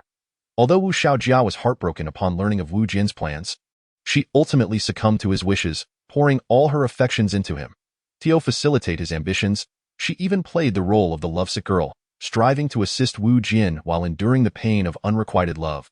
Thereby accentuating his commitment to their relationship, on several occasions, Wu Xiaojia contemplated offering herself to Wu Jian, yet in her quest for authenticity, she refrained from doing so, fearing that revealing her loss of virtue would deter him. Upon hearing this, Sui Yu scoffed, remarking, "He must have been well fed elsewhere." After this thought, Sui Yu realized why he had bled so profusely yesterday. It seemed he had inadvertently placed an exceedingly large green hat upon Wu Jian. As the revelations continued, Sui Yu learned of Wu Xiaojia's profound sacrifices for Wu Jian, including introducing many of his female acquaintances, claiming that it was crucial to foster relationships among female cultivators to facilitate his pursuits. Sui Yu found this insight to be quite enlightening. Through Wu Xiaojia's revelations, Sui Yu also discovered that Wu Jian had nearly succeeded in his machinations. Lu Ying was indeed the target Wu Jian had ultimately chosen, and under the persuasion of Lu Ying's friends and acquaintances, they had developed a romantic relationship. However, Lu Ying's temper was notoriously volatile. When Wu Jian attempted to deepen their connection through intimacy, he inadvertently provoked her ire. Initially, Wu Jian intended to cool the situation before reapproaching, only to receive news that Lu Ying had been sent to Sui Yu's side as his designated spouse. In that moment, Wu Jian felt as though all his previous efforts had been in vain. Wu Jian had once confided in Wu Xiaojia, expressing his efforts to cultivate relationships with numerous female cultivators, skillfully navigating their affections. His ultimate goal was to garner their support in his pursuit of Lu Ying. The daughter of an elder, however, Lu Ying had now become someone else's fiancée, rendering all his previous arrangements futile. The thought of altering his target now seemed likely to provoke disdain from everyone. Frustrated and unable to vent his anger, Wu Jian resolved to incite Wang Chong to trouble Sui Yu. But Wang Chong ended up getting beaten. Wu Jian then urged his master, Lin Tian, to intervene. Yet Lin Tian returned to announce his seclusion, offering Wu Jian little more than disdain before departing. Despite these setbacks, Wu Jian finally found a semblance of calm, particularly upon hearing Wang Chong's revelation that Lu Ying had been completely claimed by Sui Yu. This extinguished his desire to pursue Lu Ying, and he even reconsidered confronting Sui Yu.as for the subsequent incident involving Wu Xiaojia and Sui Yu. It was merely coincidental. One day, while Wu Jian and Wu Xiaojia were wandering, they unexpectedly encountered Sui Yu, who had just entered the inner sect. Wu Jian, seeking retribution for Sui Yu's audacious act of stealing Lu Ying's affections, cleverly collaborated with Wu Xiaojia to ensnare Sui Yu into the law enforcement hall. Afterward, they forgot about the incident, unaware that this very act had awakened a ferocious beast suppressed by Xiao Hong's gentle demeanor. Upon learning of Wu Jian's past, Sui Yu began to inquire about his current plans. It was evident that Wu Xiaojia was indeed the one Wu Jian truly cherished, for he divulged everything to her. Through Wu Xiaojia, Sui Yu discovered that after some time, Wu Jian had once again set his sights on another elder's daughter, Li Shirin. This young woman surpassed Lu Ying in many respects. Her father was an esteemed elder in the later stages of the Golden Core realm, and though he typically remained secluded, his reputation within the sect was formidable. Li Shirin was also a formidable cultivator in the Foundation establishment stage. Although she did not rank among the top 10 on the disciple battle power list, she could hold her own against them. The reason Wu Jian had not pursued her earlier was due to the fierce competition surrounding her. Many renowned cultivators aspired to win her affection, including several sons of elders. Competing against such individuals, despite Wu Jian's confidence in his abilities, made him anxious. Ultimately, he settled for the easily agitated Lu Ying. However, with Lu Ying now married, he felt compelled to take a chance at winning the heart of another beauty. Do not entertain thoughts of pursuing Li Shirin. Just as Nangong Wentian reported Wu Jian's intentions towards Li Shirin, Siqi entered, immediately warning Sui Yu not to be overly flirtatious. Sui Yu nodded in agreement, knowing well enough to heed the caution. Thus, their next plan was to disrupt Wu Jian's endeavors to Siqi, collaborate with Nangong Wentian to acquire a list of Wu Jian's romantic interests, then arrange for someone to invite them over for persuasive discussions. Be careful not to alarm the targets. Also, inform Xiaohong to expedite the arrangements for my subordinates to seek out those idle elders and learn from them to enhance their combat prowess. It must be said, Sui Yu's determination was quite imposing. With his orders issued, Siqi nodded affirmatively, understood. After witnessing Siqi hurriedly convey the orders to Xiaohong, Sui Yu suddenly wore a mischievous expression and turned to Nangong Wentian, asking, "Is Li Shirin beautiful?" Upon hearing Sui Yu's question, Nangong Wentian flashed an understanding smile and gave a thumbs up. Indeed, she's lovely. Unfortunately, she's hard to approach, especially for someone like me who's on the sect's blacklist. Serves you right, Sui Yu retorted without mercy, then instructed, all right, go find your companions and get the information. I need to know what Wu Jian and Li Shirin are up to. Humph. Siqi can handle those brainless admirers of Wu Jian, while I'll take charge of his current objective. Acting affectionate with Li Shirin in front of Wu Jian will surely infuriate him, won't it? Ha ha ha. 2 days later, Nangong Wentian returned to Sui Yu with news. Wu Jian had finally found an opportunity to interact with Li Shirin. It turned out that a gold-eating beast had been spotted near the sect, posing a potential threat to the outer sect's mining operations, prompting the Xianxia Sect to issue a task for its extermination. The gold-eating beast, known for consuming minerals to evolve, was typically not very powerful due to its need for substantial mineral resources. Thus, this task was theoretically manageable by a team of Foundation establishment disciples. Coincidentally, many top-ranked disciples were away on tasks, and both Wu Jian and Li Shirin had a vested interest in the materials from the gold-eating beast, leading them to team up for this mission. Upon receiving this news, Sui Yu curiously asked Nangong Wentian, "What is a sect mission?" After a lengthy explanation about Wu Jian's partnership with Li Shirin, Nangong Wentian was taken aback, realizing Sui Yu was unfamiliar with such concepts. Nevertheless, recalling that Sui Yu's master was Xiao Rou, he found it understandable. He then briefly explained that the inner sect had a task hall where disciples could accept missions. Upon hearing this, Sui Yu's eyes lit up, and he insisted that Nangong Wentian take him to the task hall, sensing that the prestige points he needed for his main quest might be tied to these sect missions. Indeed, when Sui Yu arrived at the task hall and accepted the mission to exterminate the gold-eating beast, he also received a permit to leave the sect. Simultaneously, a new random task appeared in his system, titled Exterminate the Gold-Eating Beast, offering experience and prestige points as rewards, but no additional items. Oh, a newly admitted disciple wishes to undertake the gold-eating beast mission solo? I can't tell if that's bravery or ignorance. The voice was unmistakably Wu Jian-esque, however. Sui Yu was unfazed by Wu Jian's mockery, as he had timed his arrival precisely. Wu Jian, do you know this junior brother? A voice, ethereal and distant, seemed to float above the mundane world. The speaker was a stunning woman in white, her face veiled by a thin scarf. Although Sui Yu could not see her features, her graceful figure and soft contours suggested a beauty that would be breathtaking beneath the veil.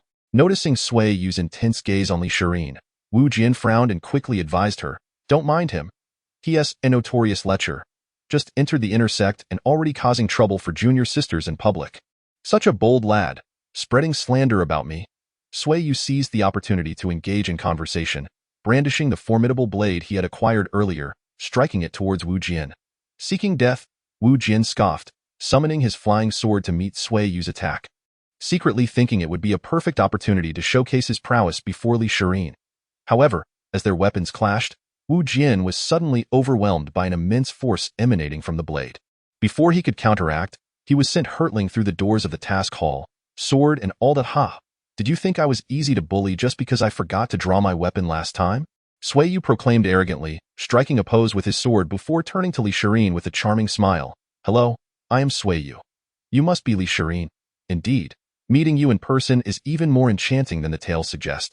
Astonished by Sui Yu's strength and flattered by his compliment, Li Shirin, accustomed to various forms of flattery, still found herself pleased and replied, "You flatter me then." With an eager expression, Sui Yu boldly declared, "Therefore, I must insist that you become my companion." Chapter 46. Setting off in teams upon hearing Sui Yu's words, Li Shirin was left utterly perplexed. Companion? What is that? Although she was unaware of its meaning, Wu Jian, who had just returned from being sent flying by Sui Yu, understood all too well. Though Wu Jian had impulsively sought to confront Sui Yu, he had also conducted some background checks on him through his connections. Despite the severe information blockade imposed by Si Qi and her companions, Wu Jian managed to glean insights into Sui Yu's tendencies and vernacular. For instance, it was rumored that Sui Yu had a penchant for inviting beautiful women to become his companions, which naturally informed Wu Jian of the implications behind the term. At that moment, Wu Jian, having been knocked down and now covered in dirt, felt utterly humiliated, especially upon hearing Sui Yu's invitation to Li Shirin right in front of him. His face turned a shade of green. Nevertheless, Wu Jian, known for his composure, suppressed his urge to retaliate and approached Li Shirin, clearing his throat to explain, "Sisterly, you need not pay him any mind.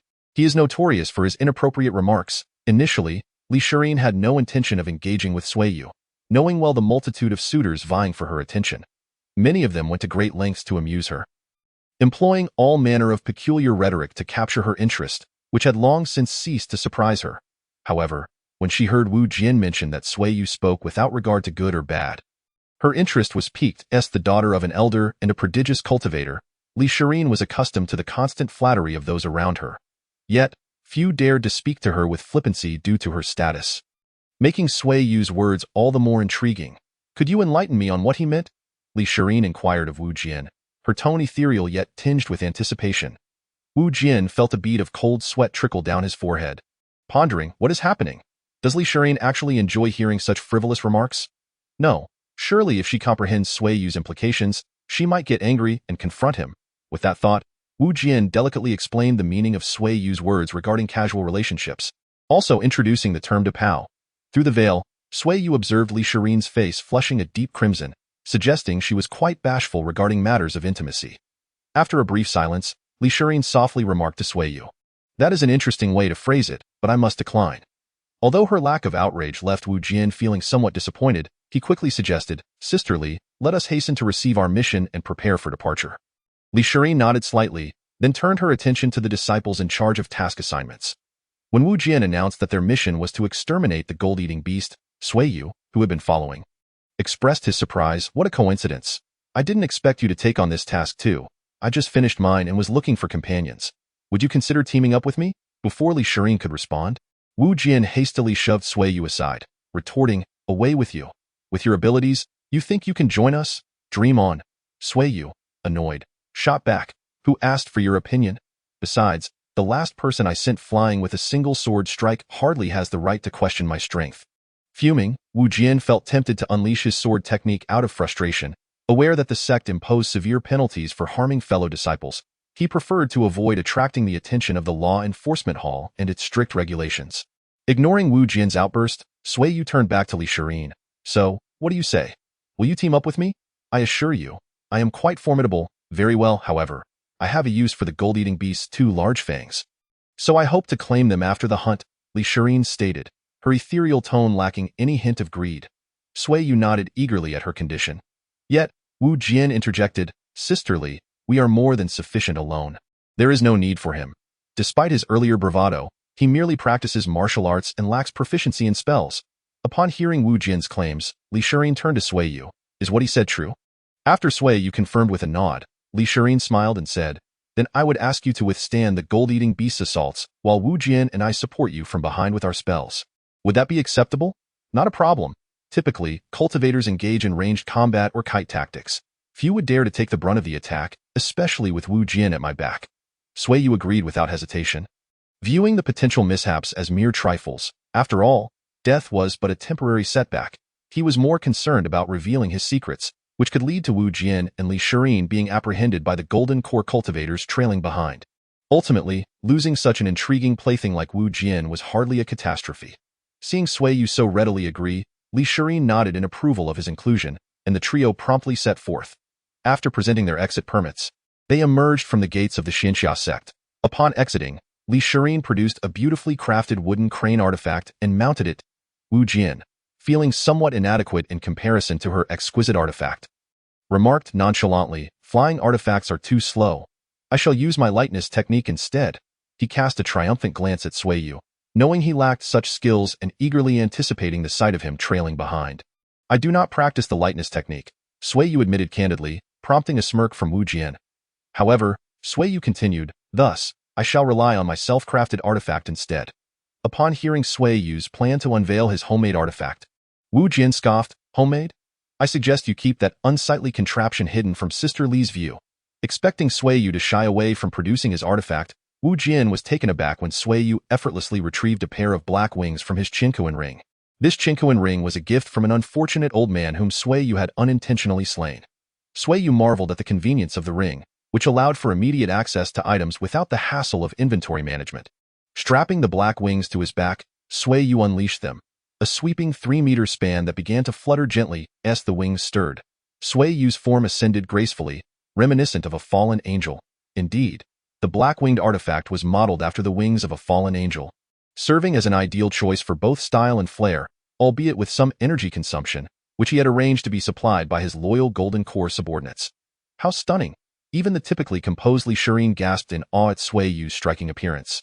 Noticing her envious gaze, Sui Yu smilingly produced a pair of white wings, presenting them to her. "I possess another set, and the white would suit you beautifully. Might I present it as a gift?" After a moment of modest hesitation, Li Shirin accepted Sui Yu's offering. Following his guidance, she adjusted the straps securing the wings, and as they unfurled, she appeared like an angel descended from the heavens, embodying purity and grace. "So beautiful," Sui Yu thought, momentarily lost for words, recognizing that angelic wings could greatly enhance a woman's allure. Even he, who had recently become quite experienced in matters of affection, found himself captivated by Li Shirin's ethereal beauty. Unbeknownst to Li Shirin, Sui Yu's admiration was primarily drawn to how the straps accentuated her figure, making her appear even more alluring.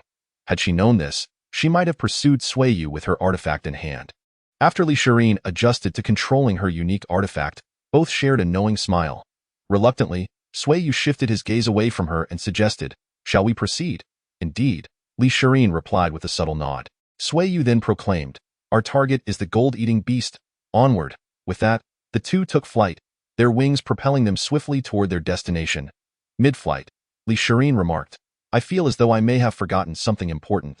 "Surely, it cannot be of great consequence. Do not dwell on it," Sui Yu reassured her. Meanwhile, someone of lesser significance was left bewildered in the wind. Far behind, Wu Jian shouted furiously, "Sui Yu, I will not rest until I confront you." Chapter 47. Who is tricking whom? By a picturesque lake, with a gentle breeze caressing the surface, two figures sat upon stones at the water's edge. To the astonishment of onlookers, both possessed magnificent wings that occasionally fluttered softly. The man, adorned with dark wings, exuded an aura of enigmatic charm, while the woman, graced with pure white wings, radiated an otherworldly elegance. At this moment, Li Shirin occasionally emitted soft laughter, while Sui Yu was animatedly regaling her with jokes, occasionally presenting her with an array of delectable pastries for her to sample. Simultaneously, Sui Yu was busily tending to a barbecue grill, flipping the food, creating an impression that the two were enjoying a picnic by the lakeside. Just as they were engrossed in their lively conversation, a faint rustling sound emanated from the nearby woods, and suddenly, a figure sprang forth from the thicket, performing 3.5 somersaults in midair before landing gracefully before Li Shirin and Sui Yu. This individual was Wu Jian, whom they had almost forgotten, only recalled by Li Shirin just as they were nearing their destination. "Li Shiji, I'm here," he exclaimed, his face etched with concern as he inquired if Sui Yu had done anything untoward to her. As if being alone with Sui Yu was a perilous situation. After Li Shirin politely assured him of her well-being, Wu Jian turned to Sui Yu, only to catch him indulging in skewered meat while sipping from his drink. Seemingly oblivious to his presence, Wu Jian attempted to shoot Sui Yu a cold glare, though it was a futile endeavor. After a prolonged moment of silent resentment directed at Sui Yu, Wu Jian finally spoke up. "Shouldn't we be on our way? Or would you prefer to stay here and eat while Li Shiji and I depart?" Sui Yu ignored him entirely, extending a perfectly grilled chicken wing to Li Shirin, saying, "Shirin, the chicken wings are ready. Do taste them." I presume you haven't had such ordinary barbecue before? Thank you, Li Shirin replied softly, gently lifting her veil as she took a small bite in their conversation. Both seemed to share an unspoken understanding, deliberately disregarding Wu Jian, who stood awkwardly to the side. Sui Yu's indifference stemmed from their already strained relationship, while Li Shirin was irked by Wu Jian's immediate inquiry about her safety regarding Sui Yu. Feeling that Wu Jian was overstepping, she found herself annoyed. Thus, Wu Jian remained in a limbo, unsure whether to stay or leave. What irked him further was Sui Yu's deliberate familiarity as he continued to address Li Shirin affectionately, invoking a jealousy within Wu Jian that made him wish to eliminate Sui Yu on the spot. Fortunately, possessing a thick skin, he endured the awkwardness of standing by until the two finished eating, then hastily approached Li Shirin, asking, Shiji, shall we set off? Yes, let's go, Li Shirin nodded. Sui Yu promptly tidied up the barbecue setup and seamlessly joined Li Shirin's side, producing a map as he informed her. We are now nearly within the territory where the Golden Eater beast appears. We should commence our search in this vicinity. The dense forest will hinder our ability to fly, so let's leave the narrower paths to Wu Jian. We will survey the area from the air, narrowing down our search in this direction. Observing the proximity of the two and Sui Yu's authoritative demeanor, Wu Jian felt a surge of resentment. After a brief moment, Li Shirin, seizing the opportunity to assess her surroundings, shifted to Sui Yu's other side. This was Wu Jian's perception. In reality, Li Shirin's movement was subtly influenced by Sui Yu, but without paying heed to Sui Yu's intentions. Wu Jian remained oblivious to Sui Yu's ulterior motive, mistakenly believing that Li Shirin was beginning to resent him, which only made him maintain a distance from her. At that moment, the trio suddenly heard the roars of wild beasts in the vicinity. Sui Yu and Li Shirin immediately adopted a defensive posture, while Wu Jian, standing behind them, smirked coldly, particularly as his gaze turned icier towards Sui Yu.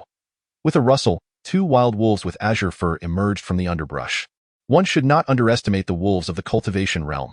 Their agility and power were comparable to that of a Qi refinement stage cultivator, complemented by their instinctive combat prowess and brutal fighting style, making them formidable opponents even against foundation establishment stage cultivators. The appearance of these wolves was no mere coincidence. After coordinating their departure time with Li Shirin, Wu Jian had dispatched his subordinates, adept at attracting monsters, to lure a sizable yet moderately strong pack of beasts to a predetermined location for his summoning. In truth, Wu Jian had arrived near Sui Yu and Li Shirin earlier, taking some time to contact his subordinates and arrange the impending beast attack. Of course, Sui Yu was already aware of Wu Jian's machinations, as his own means of communication far surpassed Wu Jian's rudimentary methods. Attention! A horde of wild wolves is approaching. How deep was Wu Jian's enmity towards you? Young master, can you withstand this? Should we secretly intervene to divert some of them? Upon hearing the transmission, Sui Yu replied through his magic seed to Nangong Wentian. No need to worry. While not overconfident, Sui Yu possessed a clear understanding of his capabilities. Confronting these ground-bound, non-range attacking wolves, he was confident in his superior physical prowess in close combat. Furthermore, in a world where strength reigns supreme, showcasing his might to women would undoubtedly expedite winning their hearts. Very well, but young master, should we delay the execution of your plan for a while longer? Nangong Wentian's transmission reached Sui Yu again. The subtle fluctuations of spiritual energy posing no risk of detection by cultivators below the golden core stage.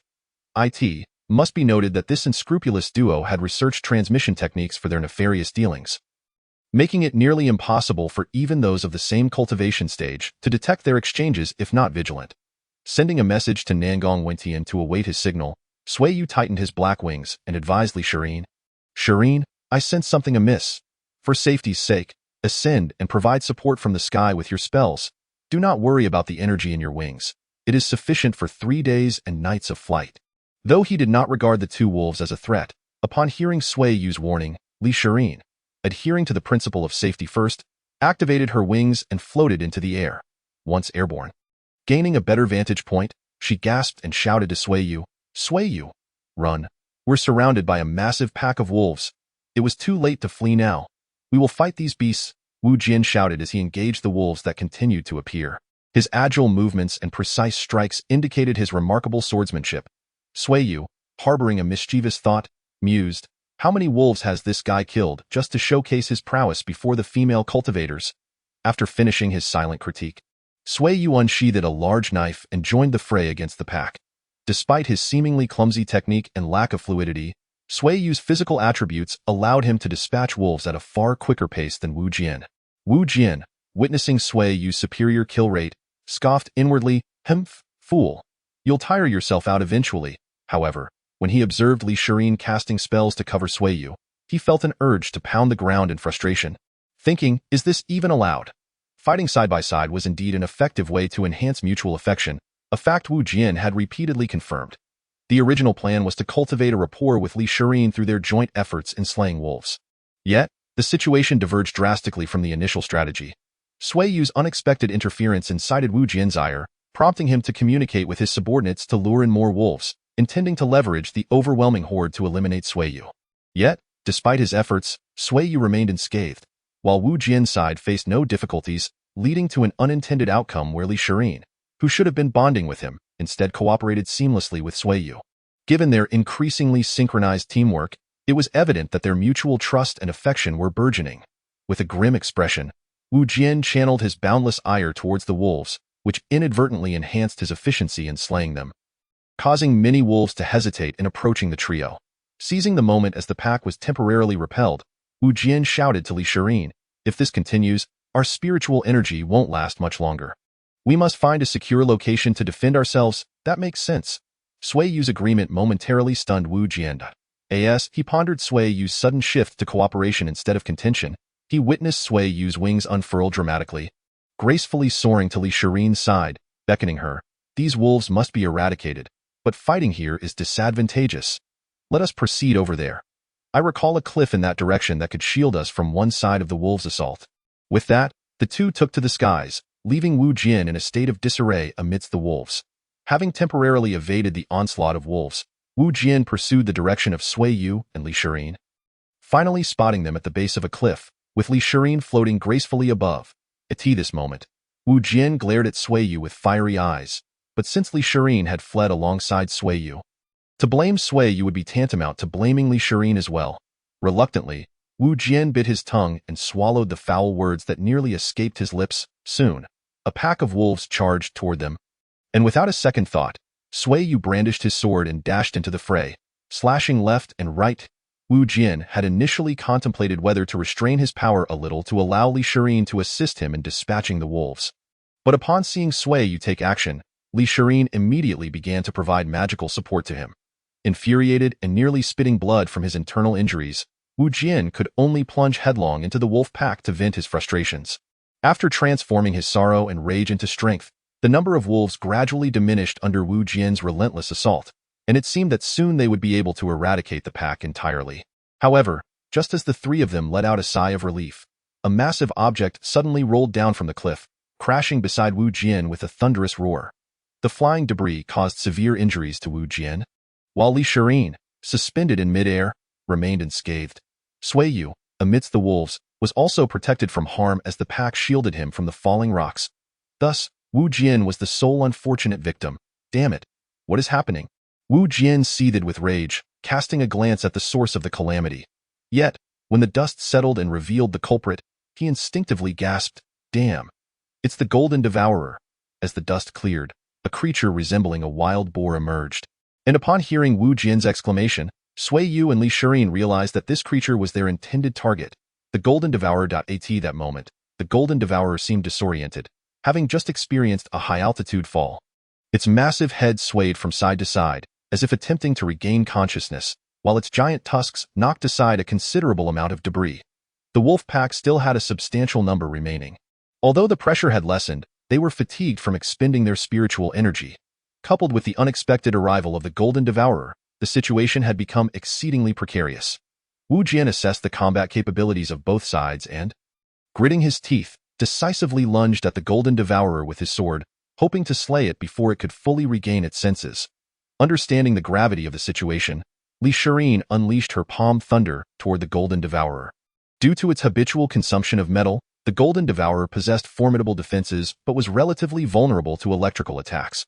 Consequently, Li Shirin resolved to channel her remaining spiritual energy into her palm thunder, hoping to combine it with Wu Jian's assault to vanquish the beast. Clang! The sound of metal striking metal reverberated as Wu Jian's attack was parried by the Golden Devourer's swaying tusks. Had it not been for the injuries the Golden Devourer sustained from rolling down the mountain, Wu Jin's sword would likely have been deflected with ease. Fortunately, Li Shirin's palm thunder proved effective, charring the creature's forehead and causing the golden devourer to tremble in shock, collapsing back to the ground. Opportunity. Wu Jin's eyes brightened as he aimed for the exposed underbelly of the fallen beast and plunged his sword downwards. A howl of agony erupted from the golden devourer, and the intense pain snapped it out of its stupor, allowing it to roll over and nearly crush Wu Jin beneath its massive body. Swiftly, Wu Jin dodged aside, muttering in frustration, "Damn! If only my spiritual energy were sufficient, I could have ended it with a single strike. What a terrible timing for this creature to appear. Surely, it wasn't arranged intentionally?" Upon hearing Wu Jin's lament, Sui Yu felt a jolt of surprise, fearing that his scheme had been exposed. Indeed, the Golden Devourer was a creature that Sui Yu had arranged through Nangong Wenyi, and even the position from which it rolled down the cliff had been meticulously planned to ensnare Wu Jin. While it was gratifying to see Wu Jin in such a predicament, Sui Yu knew that being discovered and leaving a bad impression on Li Shirin would be unfavorable. Just as Sui Yu contemplated how to divert Wu Jin's suspicions, Li Shirin interjected, "Wu Jin, don't jump to conclusions. The Golden Devourer often traverses cliffs while consuming metal. It likely collapsed its foothold while foraging, leading to its fall. I read a similar account in a book. Unbelievable." Sui Yu and Wu Jin shared a rare moment of tacit understanding. Wu Jin lamented his misfortune for encountering such calamity, while Sui Yu marveled at Li Shirin's ability to cover up the flaws so flawlessly. He had not anticipated her vast knowledge and imaginative reasoning. With that, Sui Yu no longer needed to fabricate an excuse. Wu Jin, initially intending to pin the sudden appearance of the Golden Devourer on Sui Yu, felt regretful now that his scheme had unraveled. Had he known he couldn't trap Sui Yu, he would have unleashed his full prowess with the sword technique. Despite his outward display of panic, he was not as anxious internally. During the battle with the wolves, while both he and Sui Yu had been fighting diligently, Wu Jin had unconsciously held back, employing an elegant sword style and nimble movements that prevented the wolves from encircling him. Consequently, his spiritual energy remained relatively abundant. At this moment, it was the perfect opportunity for him to utilize his reserved energy. Moreover, fortuitously, Li Shirin had shifted her primary focus onto the Golden Devourer, leaving Sui Yu to fend for himself amidst the wolves. Finally, Wu Jin could cultivate a sense of synergy with Li Shirin in battle. Unfortunately, good fortune was fleeting. Just after Wu Jin and Li Shirin executed a couple of coordinated strikes that inflicted some damage on the Golden Devourer, Li Shirin weakly informed Wu Jin, "I'm out of spiritual energy. Can you hold on?" A man cannot admit defeat. Thus, as he faced off against the Golden Devourer, Wu Jin replied with a hint of anguish, "Don't worry. Leave the Golden Devourer to me. You rest for a while." Li Shirin, unhesitatingly, settled down on a high perch to recuperate her spiritual energy. Observing her attempt to restore her energy, Wu Jin shot a furious glance at Sui Yu, who was still battling the wolves, and concentrated his energy, forming a sword gesture. Instantly, his sword floated into the air, charging toward the Golden Devourer. With a piercing scream, the Golden Devourer howled in pain as Wu Jin, utilizing the sword technique, drew a long gash along its side. In truth, Wu Jin had aimed for the creature's forehead, but for some reason, the Golden Devourer shifted its body at the last moment, resulting in a deep wound along its flank instead. Although it was not what Wu Jin had envisioned, if left unattended, the bleeding could eventually prove fatal to the Golden Devourer. However, a wounded beast is the most perilous. Realizing it might meet its end today, the Golden Devourer went into a frenzy. Its formerly clear eyes turned blood-red as it charged recklessly at Wu Jin, displaying aggression it typically avoided unless for sustenance. Seeing the unprotected forehead of the Golden Devourer barreling towards him, Wu Jin snorted, "Seeking your own demise." He activated the sword technique, launching his sword toward the creature's forehead. Yet, the anticipated scenario of the sword piercing through the Golden Devourer's head did not unfold. Instead, with a clang, Wu Jin's sword was deflected by the creature's forehead. How is this possible? Wu Jin was taken aback, but upon closer inspection, he realized that the Golden Devourer's body was emanating a metallic glow as its eyes turned red, indicating a potential evolution. This was bad. Wu Jin leapt aside to evade the Golden Devourer's charge, only to witness the gaping wound on its body healing at an alarming rate. Moreover, its fur was gradually transforming into metal. With his knowledge of demonic beasts, Wu Jin immediately recognized the trouble that lay ahead. Although the materials from the Golden Devourer's evolution would become more valuable, having used the sword technique twice, Wu Jian's previously reserved spiritual energy was nearly depleted. He had believed he could obliterate the Golden Devourer with that single strike, but to his dismay, the creature had forcibly evolved in its moment of peril, and it appeared that it was succeeding. Seeing Wu Jian's crestfallen expression, Sui Yu, still engaged with the wolves, couldn't suppress a smirk. Indeed, a boss that cannot evolve is not a formidable boss. With this transformation, Wu Jian is in for a rough time. Ha ha ha, my efforts to ensure the Golden Devourer's evolution were not in vain. Indeed, Sui Yu had orchestrated the Golden Devourer's transformation, having Nangong Wenyi feed it a piece of rare celestial iron, a material graciously gifted by a certain fortunate E-rank elder. At this moment, the Golden Devourer turned to face Wu Jian, panting heavily and digging its hooves into the ground, clearly preparing for its next assault. Meanwhile, Wu Jian, after contemplating something, reluctantly consumed a pill and retrieved his fallen sword. The Golden Devourer let out a furious roar as it charged towards Wu Jian. However, Wu Jian found it quite manageable to evade such a straightforward attack. With a swift sidestep, he effortlessly dodged the creature's onslaught, inflicting considerable damage to its side in the process. Observing the creature's wounds beginning to heal, Wu Jian swung his fist with vigor and exclaimed joyfully, "There's a way!" For a time, the Golden Devourer relentlessly attacked Wu Jian, yet each strike missed its mark, allowing Wu Jian to leave numerous scars upon its body. The pain seemed to restore some clarity to the creature's mind, and realizing that it was on the brink of self-destruction, it decisively unleashed a skill it had acquired upon evolution. The fur of the Golden Devourer, under its control, slightly transformed its appearance, becoming streamlined and graceful. Simultaneously, a violent surge of spiritual energy erupted beneath its feet. Upon sensing this, Wu Jian's expression shifted dramatically as he shouted, "Rapid charge!" Indeed, the Golden Devourer intended to utilize the skill known to humans as rapid charge. With a thunderous boom, the creature appeared to ignite chaotic spiritual energy beneath it. Using the explosive force as a propellant, it launched itself at Wu Jian like a cannonball. Fortunately, as Wu Jian noticed the creature's movement, he summoned his rather ungraceful celestial crane artifact, ascending just in time to evade the creature's collision. However, as he followed the trajectory of the Golden Devourer's charge, his face turned pale, and he desperately cried out, "Li Shirin, be careful!" In a bid to showcase his strength before Li Shirin, Wu Jian instinctively shielded her behind him, thus avoiding the Golden Devourer's charge but inadvertently exposing Li Shirin, who was meditating to regain her spiritual energy, directly in front of the creature's vicious fangs. Hearing Wu Jian's alarm, Li Shirin opened her eyes, only to see the rapidly approaching Golden Devourer. Instinctively, she let out a terrified scream. However, her fear was short-lived. For Sui Yu, who had already received a warning from Nangong Wenyi, unfurled his black wings and flew to her side at the crucial moment, wrapping her trembling form in his arms. With a powerful flap, he soared into the sky, narrowly avoiding the Golden Devourer's charge. Held in Sui Yu's embrace, Li Shirin could not help but feel a sense of safety and warmth emanating from him, mixed with the distinct scent of wolf's blood. As she realized this, a charming blush crept onto her previously pale face.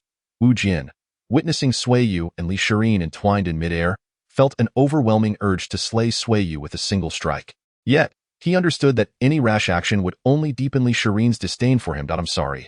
Before he could finish his apology, Sui Yu interrupted, completely disregarding Wu Jian's presence as he addressed Li Shirin. "I apologize. I didn't anticipate that Wu Jian would lead the Golden Devourer to you.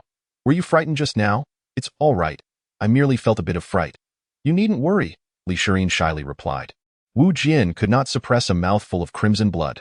This was truly intolerable. "Is this how you apologize?" he thought, bewildered by Li Shirin's unexpected tone.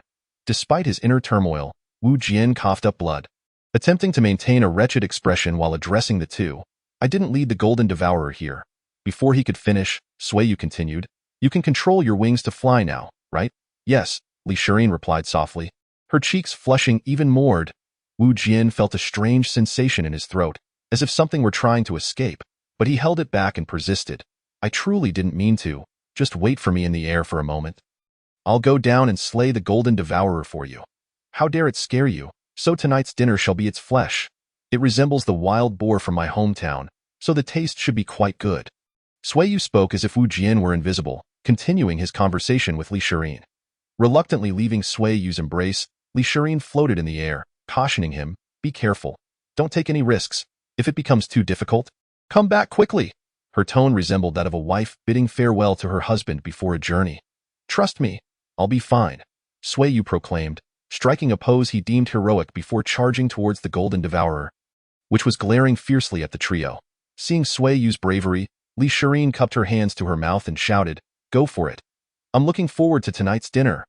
Wu Jian could no longer contain himself and spat out another mouthful of blood as Sui Yu engaged in combat with the Golden Devourer.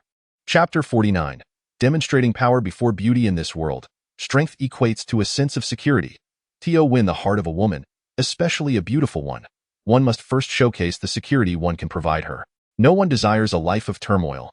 Only the embrace of safety and comfort is what women, particularly beauties, seek. Sui Yu could not demonstrate his strength in a clumsy manner akin to a bear shaking trees. Instead, he had a freshly transformed boss, the Golden Devourer, before him. Failing to seize this opportunity to showcase his power to Li Shirin would be a grave mistake. With a fierce roar, Sui Yu flapped his black wings, charging at the Golden Devourer, which bore a striking resemblance to a wild boar. As Sui Yu launched his attack, the Golden Devourer lowered its head, aiming its massive fangs at him for a rapid charge. Witnessing the imminent collision, Wu Jian sneered at Li Shirin. Does this fool wish to commit suicide? He dares to confront the Golden Devourer's charge head-on?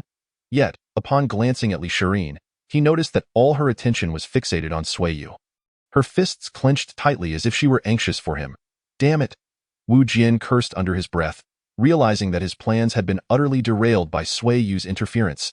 He could only cast a resentful gaze at Sui Yu, who was rapidly approaching the Golden Devourer, mentally cursing, "Die, die, die." With a resounding crash, Sui Yu collided with the Golden Devourer, yet the creature's speed remained unaffected as it continued its relentless charge. Wu Jian's heart raced with excitement as he thought, "Ha! He dares to collide with the Golden Devourer's charge. What a fool! He deserves to die." Just as he was about to cheer, he caught himself, remembering that Li Shirin was right beside him. However, when he looked back at the clash, his expression darkened. Though Sui Yu had not halted the creature's charge, he appeared unharmed. Sui Yu was gripping the Golden Devourer's fangs with both hands, leaning forward, clearly intent on using his strength to stop the creature's momentum. As the Golden Devourer's charge gradually slowed, it became evident that Sui Yu had succeeded. Having left deep trenches in the ground with his feet, Sui Yu finally brought the Golden Devourer's charge to a halt. Without granting the creature a moment's respite, he seized its fangs and swung it around with tremendous force. Boom! The Golden Devourer was swung like a sack by Sui Yu. Yet, he did not stop there. As the creature lay dazed on the ground, Sui Yu twisted his waist and exerted his strength once more, lifting the fallen beast and swinging it again. Boom! At this moment, Wu Jian was completely astonished by Sui Yu's might. While the first swing could be attributed to leveraging the creature's charge, the subsequent swing demonstrated Sui Yu's formidable strength. It must be said that Sui Yu had diligently trained after creating an artificial dungeon, showcasing the true essence of power to Li Shirin. After knocking the Golden Devourer to the ground a second time, Sui Yu unleashed a barrage of fierce blows upon its head, each powerful strike echoing the magnitude of his strength. Witnessing such a thrilling spectacle, Li Shirin clasped her hands to her chest, captivated by the display. However, she remained oblivious to Sui Yu hurriedly swallowing several pills to replenish his energy while the Golden Devourer's fangs obscured Wu Jian and Li Shirin's view. Despite Sui Yu's earlier bravery, he had sustained significant damage from the Golden Devourer's collision, leaving him with barely a third of his health remaining. If he did not consume more pills soon, he would enter a state of weakness. As Sui Yu replenished his health, the Golden Devourer, now pushed to its limits, prepared to unleash its final fury. Wu Jian, realizing the imminent danger, exclaimed, "Not good. The Golden Devourer is going to fight back." After speaking, Li Shirin hurriedly distanced herself from the battlefield. Although Sui Yu was unaware of the intentions of the gold-devouring beast, upon seeing its needle-like fur, he unhesitatingly drew forth a massive shield he had crafted himself. Raising it before him while inwardly lamenting, "Is this creature the illegitimate child of someone named Seiya?"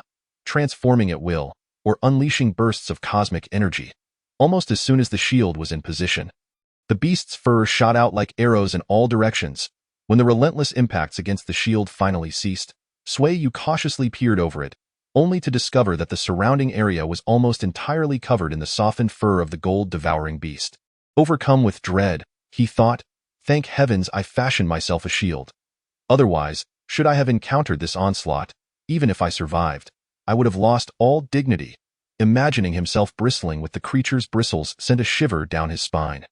At that moment, the gold-devouring beast, having exhausted its last reserves of strength, lay on the ground, struggling feebly. Sui Yu approached the beast, deftly flipping his wrist to produce a formidable green blade, and aimed it at the area near the beast's heart. Driving it down with force, the beast emitted a series of sounds reminiscent of a pig's squeal before its eyes rolled back, succumbing to death. After collecting the spoils, Sui Yu suddenly received a transmission from Nangong Wentian. Following the instructions relayed through the transmission, he drew the blade along the gash he had created in the beast's body and discovered a pearl pulsating with intense spiritual energy. As he toyed with the rounded pearl, Sui Yu messaged Nangong Wentian, "Is this a golden core?" "No.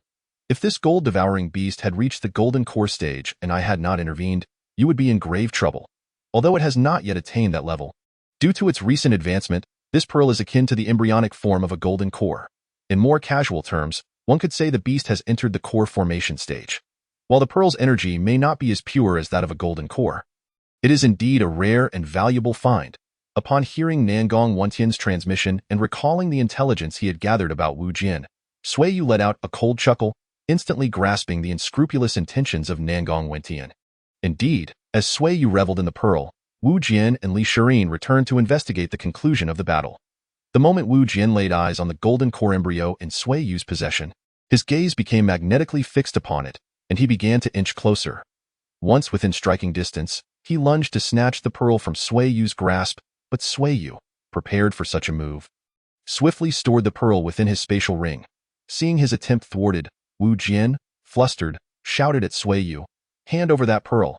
Observing Wu Jian's uncharacteristic outburst, Sui Yu feigned confusion, asking, "But I killed the gold-devouring beast. Did I not? Why should I relinquish my spoils to you?" Wu Jian growled, pointing an accusatory finger at Sui Yu. "You? Will you give it or not?" It was evident that Wu Jian sought to intimidate Sui Yu into complying. But Sui Yu was far from yielding. The intelligence Sui Yu had gathered indicated that Wu Jian practiced a sword technique requiring substantial metallic spiritual energy to coalesce his own golden core. It seemed that Wu Jian had initially aimed to consume the beast's flesh to expedite his core formation. However, with the emergence of the golden core embryo, Wu Jian's focus had shifted entirely to seizing this precious item, which contained a wealth of metallic spiritual energy. As expected, upon witnessing Sui Yu's playful handling of the pearl, Wu Jian disregarded the massive corpse of the gold-devouring beast and attempted to seize the pearl once more. Unfortunately for him, Sui Yu had anticipated this move and was resolute in not allowing Wu Jian to succeed. Wu Jian, "What do you think you are doing?" Li Shirin, recognizing the significance of the golden core embryo, could not help but question Wu Jian's audacity in trying to seize it without negotiation. However, consumed by his ambition to reach the golden core stage, Wu Jian paid no heed to her admonishments. "I contributed to the defeat of the gold-devouring beast too. I deserve a share of the spoils.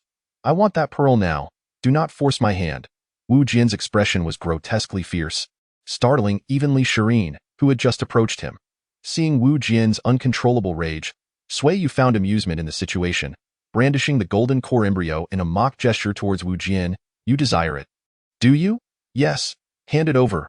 Wu Jian's hands reached out to grasp the pearl, but Sui Yu, with a flick of his wrist, once again concealed it, taunting, "You want it? Perfect.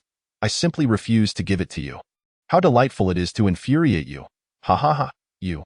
I will kill you." Wu Jian, driven to madness by Sui Yu's taunts, drew his flying sword and lunged at him. Wu Jian, "Are you insane?" Li Shirin gasped, but Wu Jian's reckless assault was effortlessly thwarted by Sui Yu, who caught the sword between two fingers. Sui Yu tilted his head, asking Li Shirin, "Does this count as an attack against me? Thus, my retaliation would be justified self-defense, correct?" Disappointment washed over Li Shirin as she nodded firmly.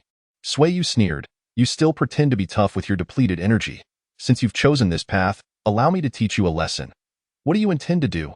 Wu Jian, now realizing he was nearly out of energy, felt the weight of his previous decisions pressing down on him, but it was too late for regrets. Before he could utter a word, Sui Yu's fist struck him squarely in the mouth, sending him flying several meters before he crashed to the ground, blood spilling from his lips along with a few teeth. Filled with hatred, Wu Jian glared at Sui Yu, only to find him standing ominously before him. A chilling smile gracing his lips, fear replaced his anger in an instant. No, Sui Yu did not allow him the opportunity to plead. as Wu Jian opened his mouth to beg for mercy. Sui Yu delivered a powerful kick to his chest, sending him sliding across the ground until he collided with a large tree. Just as Wu Jian attempted to rise and escape, Sui Yu's fists fell upon him like a torrential downpour. And as he struck, he bellowed, "I've tolerated you for far too long. You mock me at every turn. Do you think I don't know what you've been plotting?" Li Shirin, initially intent on mediating, halted her steps upon hearing Sui Yu's furious declarations, which echoed alongside the sounds of combat. "We've waited for you for ages. Don't think for a second that I'm unaware of your schemes. You thought to use a pack of wolves to set a trap for me? Not a chance." As realization dawned on her, Li Shirin's expression shifted. She suddenly recalled the timeline of Wu Jian's arrival and the time they had spent surrounded by the wolves. A stark contrast revealed that Wu Jian had a significant time advantage, leaving her aghast as she realized he had likely been orchestrating events all along. Wu Jian's face paled, not from physical pain, but from the dawning horror that Sui Yu seemed to understand his every move. Sui Yu continued his tirade. "You thought the wolf pack would be of no consequence to me? You led your minions to lure the gold-devouring beast here, and look how that turned out. Serves you right, but the gravest error you made was endangering Li Shirin." I didn't. Wu Jian attempted to protest, yet as soon as he spoke, a punch landed heavily upon his jaw. Inwardly, he lamented, "I swear, I had no hand in the gold-devouring beast's arrival." Yet, unable to voice his defense, the blame was firmly placed upon him by Sui Yu. As Sui Yu continued to rain blows upon him. He roared, "You think you can just take the golden core embryo after I've slain the beast? Don't assume I'm unaware of its worth. You scoundrel. You slacked off during the hunt. And now that I've succeeded, you want to claim the rewards? Today, I shall make you pay." Wu Jian struggled to articulate a defense, but with his energy spent and facing Sui Yu's overwhelming prowess, the outcome was inevitable. Even Li Shirin, who bore a grudge against Wu Jian, found the scene too gruesome to bear, covering her eyes in horror. "I'll make you regret luring female disciples into danger. I'll make you pay for your despicable plots against me. I'll make you." Words failed him as he lost track of his grievances, and he resigned himself to the punishment Sui Yu was dishing out. Thus, amidst Sui Yu's fervent onslaught, Wu Jian could only curl into a ball, rolling helplessly while howls of agony echoed into the distance, startling countless birds from their perches. Chapter 50. The despair of Wu Jian due to Sui Yu's intense hatred for Wu Jian. His actions were not only ruthless but also merciless. He began by transforming Wu Jian's face into a grotesque mess and swiftly followed up by breaking Wu Jian's arm as he attempted to block. The way Wu Jian's arm contorted suggested multiple fractures. Additionally, Sui Yu inadvertently crushed one of Wu Jian's thighs and, in a moment of carelessness, shattered a particularly sensitive area that Wu Jian cherished. The multitude of scars on Wu Jian's body was too numerous to count. Otherwise, he would not have screamed so mournfully, akin to a girl caught in a favored tragic tale, or a vengeful spirit meeting its untimely end. Perhaps feeling a tinge of discomfort from Wu Jian's cries, Sui Yu sent a signal to Nangong Wentian and others through his magical seed. Soon, Nangong Wentian arrived with a flourish. "What is happening here?" he exclaimed, his voice imbued with righteousness, as a radiant sword light revealed his presence. Scanning the scene, he pointed at the figure beneath Sui Yu's feet and inquired, "Who is he?" It must be noted that this fellow was indeed an impressive actor. Although he recognized the victim as Wu Jian, he pretended not to. Sui Yu, complying with the act, feigned reluctance and responded, "He is Wu Jian, the disciple of Elder Lin Tian." "Oh? Why did you bully him?" Nangong Wentian's inquiry prompted Wu Jian to erupt with fury, spitting blood in exasperation. How could a formidable figure ranked third on the foundational combat strength chart be bullied? Sui Yu, suppressing a chuckle, retorted, "He ambushed me and Li Shirin during a sect mission. Not only did he fail in his ambush, but he also attempted to seize my spoils, which provoked my ire. What could have transpired?" Nangong Wentian feigned ignorance of Wu Jian's need for healing and began to delve into the events that unfolded at this moment. Li Shirin approached, and as they shared their accounts, Nangong Wentian grasped the full extent of Wu Jian's misdeeds. Upon hearing their explanations, he remarked, "No wonder we found a group of suspicious individuals nearby." After saying this, he cast a communication spell towards the heavens, and shortly thereafter, Shiman Wuhan arrived, leading a group of disciples. Upon seeing them, Nangong Wentian bellowed, "You audacious scoundrels! How dare you conspire with Wu Jian to harm our sect's disciples? Do you seek death?" The already guilty disciples, terrified by Nangong Wentian's fierce reprimand, immediately knelt and pleaded, "We did not harm our fellow disciples. Wu Jin instructed us to lure monsters while controlling their strength. We assuredly did not cause any fatalities. Elder, please see our innocence. At this point, even Li Shirin, who had harbored doubts about Sui Yu's actions, had come to recognize Wu Jin's true nature. Wu Jin, groaning on the ground, wished he could faint, but with Sui Yu's extensive experience in beating others, that was an impossibility. Now that the matter is mostly clarified, Shiman Elder and I shall escort these disciples and Wu Jin to the law enforcement hall. And you must accompany us, Nangong Wentian declared, pointing at Sui Yu to indicate he should follow.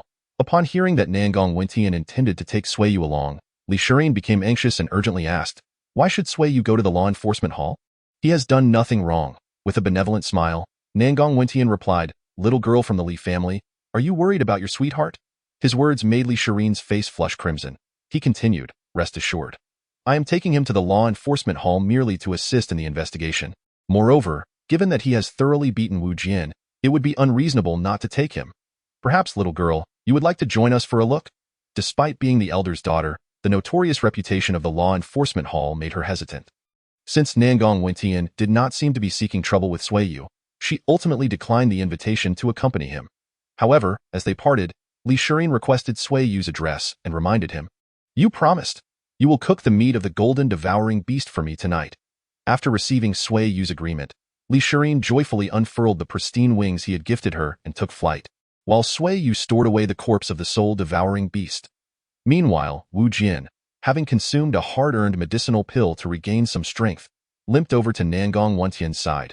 With great effort, he bowed and, in a tone filled with grievance, pleaded, Elder Nangong, I have been wronged. Please, I implore you to see the truth. Sui Yu stepped forward and noticed Nangong Wentian nodding at him, signaling that Li Shirin had departed. With only Wu Jin, the two elders, and a troupe of minor characters remaining, Sui Yu decided to drop the pretense. He produced a firework-like device and launched it into the sky. Moments later, Wu Jin was taken aback as he saw a group of female disciples emerge from the forest, standing obediently behind Sui Yu, one of whom, smiling, approached him and wrapped her arms around his. What infuriated Wu Jin the most was that this woman was none other than Wu Xiaojia. Surprised, are you? Do you know why I am so well acquainted with you?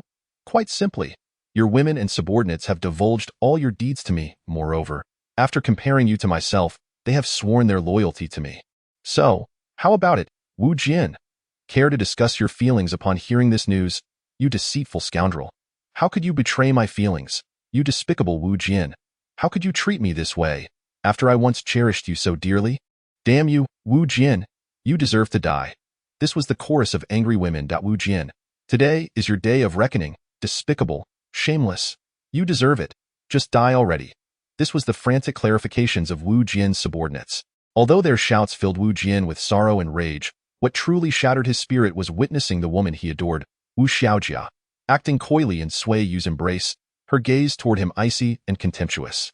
As Wu Jin attempted to say something to Wu Xiaojia, she coldly interrupted, Wu Jin, compared to Sui Yu, you are nothing. I have decided to become Sui Yu's woman. You should give up, with Wu Xiaojia's cruel words. Wu Jin's face drained of color, and he coughed up another mouthful of blood, collapsing despondently to the ground. The astute Wu Jin had noticed that whenever Sui Yu spoke, Nangong Wentian and Shiman Wuhan exhibited expressions of respect. While the others appeared terrified, it was clear that Sui Yu was not as simple as he seemed, and he had unwittingly kicked a burning iron plate, resulting in his current battered state and being pushed to the brink of despair. Wu Jin felt that, at this moment, death might be a form of release. Seeing Wu Jin's face clouded with despair, Sui Yu erupted in laughter. Ahahaha, is this the thrill of revenge? Indeed, in this world, power is the foundation of all things. Wu Jin, no matter how clever or cunning you are, once I possess the absolute power to suppress you, you will merely be a toy in my hands. Molded at my will, Wu Jin gazed blankly at the brazen Sui Yu, his heart filled with hopelessness, awaiting Sui Yu's final judgment. He understood that, having revealed his trump card, his fate was sealed for the day. Yet, with Sui Yu's next words, his despairing calm was shattered once more. Did you truly expect me to end you so easily? Then I have decided. I shall not kill you today. You will remain as my plaything, to be toyed with and bullied at my leisure. Ha ha ha. With that, Sui Yu departed, accompanied by his entourage, as if Wu Jin were merely an ant beneath his foot, unworthy of further concern. Night descended. Wu Jin contemplated deeply, casting a resentful glance in the direction of the Xianxia Sect before limping away. A clever man like him would never consider confronting Sui Yu at this moment.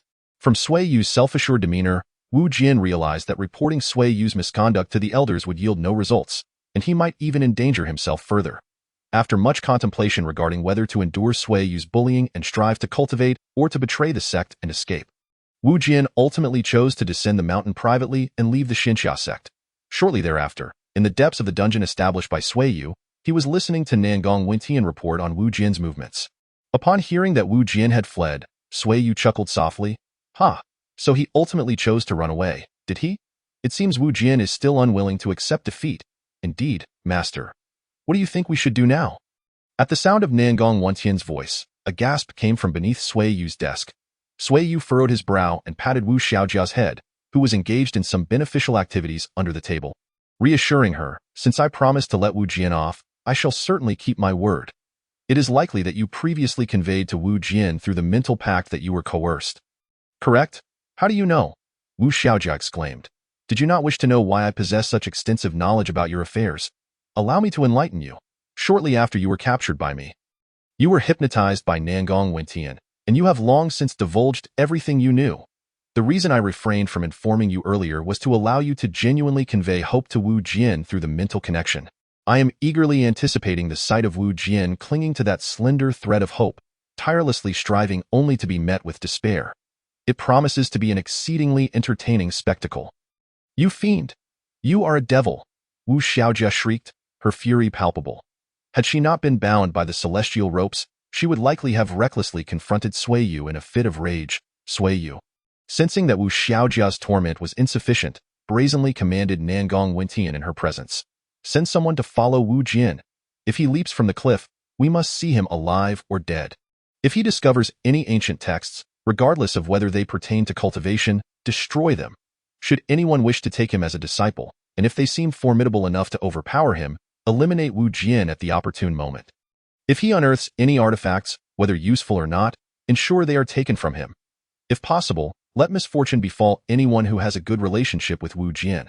I am curious to see how Wu Jian intends to turn the tide under my meticulous arrangements. Wu Xiaojia gasped in horror at Sui Yu's words. No, you cannot do this, cannot? Sui Yu retorted, in this world, power reigns supreme. Morality, justice, and dignity are all predicated on the possession of power. Previously, you believed yourself superior to me, a mere newcomer, and treated me with contempt. Now that the tables have turned, why should I refrain from imposing excessive measures upon you? The two of you. After uttering this, Sui Yu coldly addressed Nangong Wentian. Is there any issue with the tasks I assigned?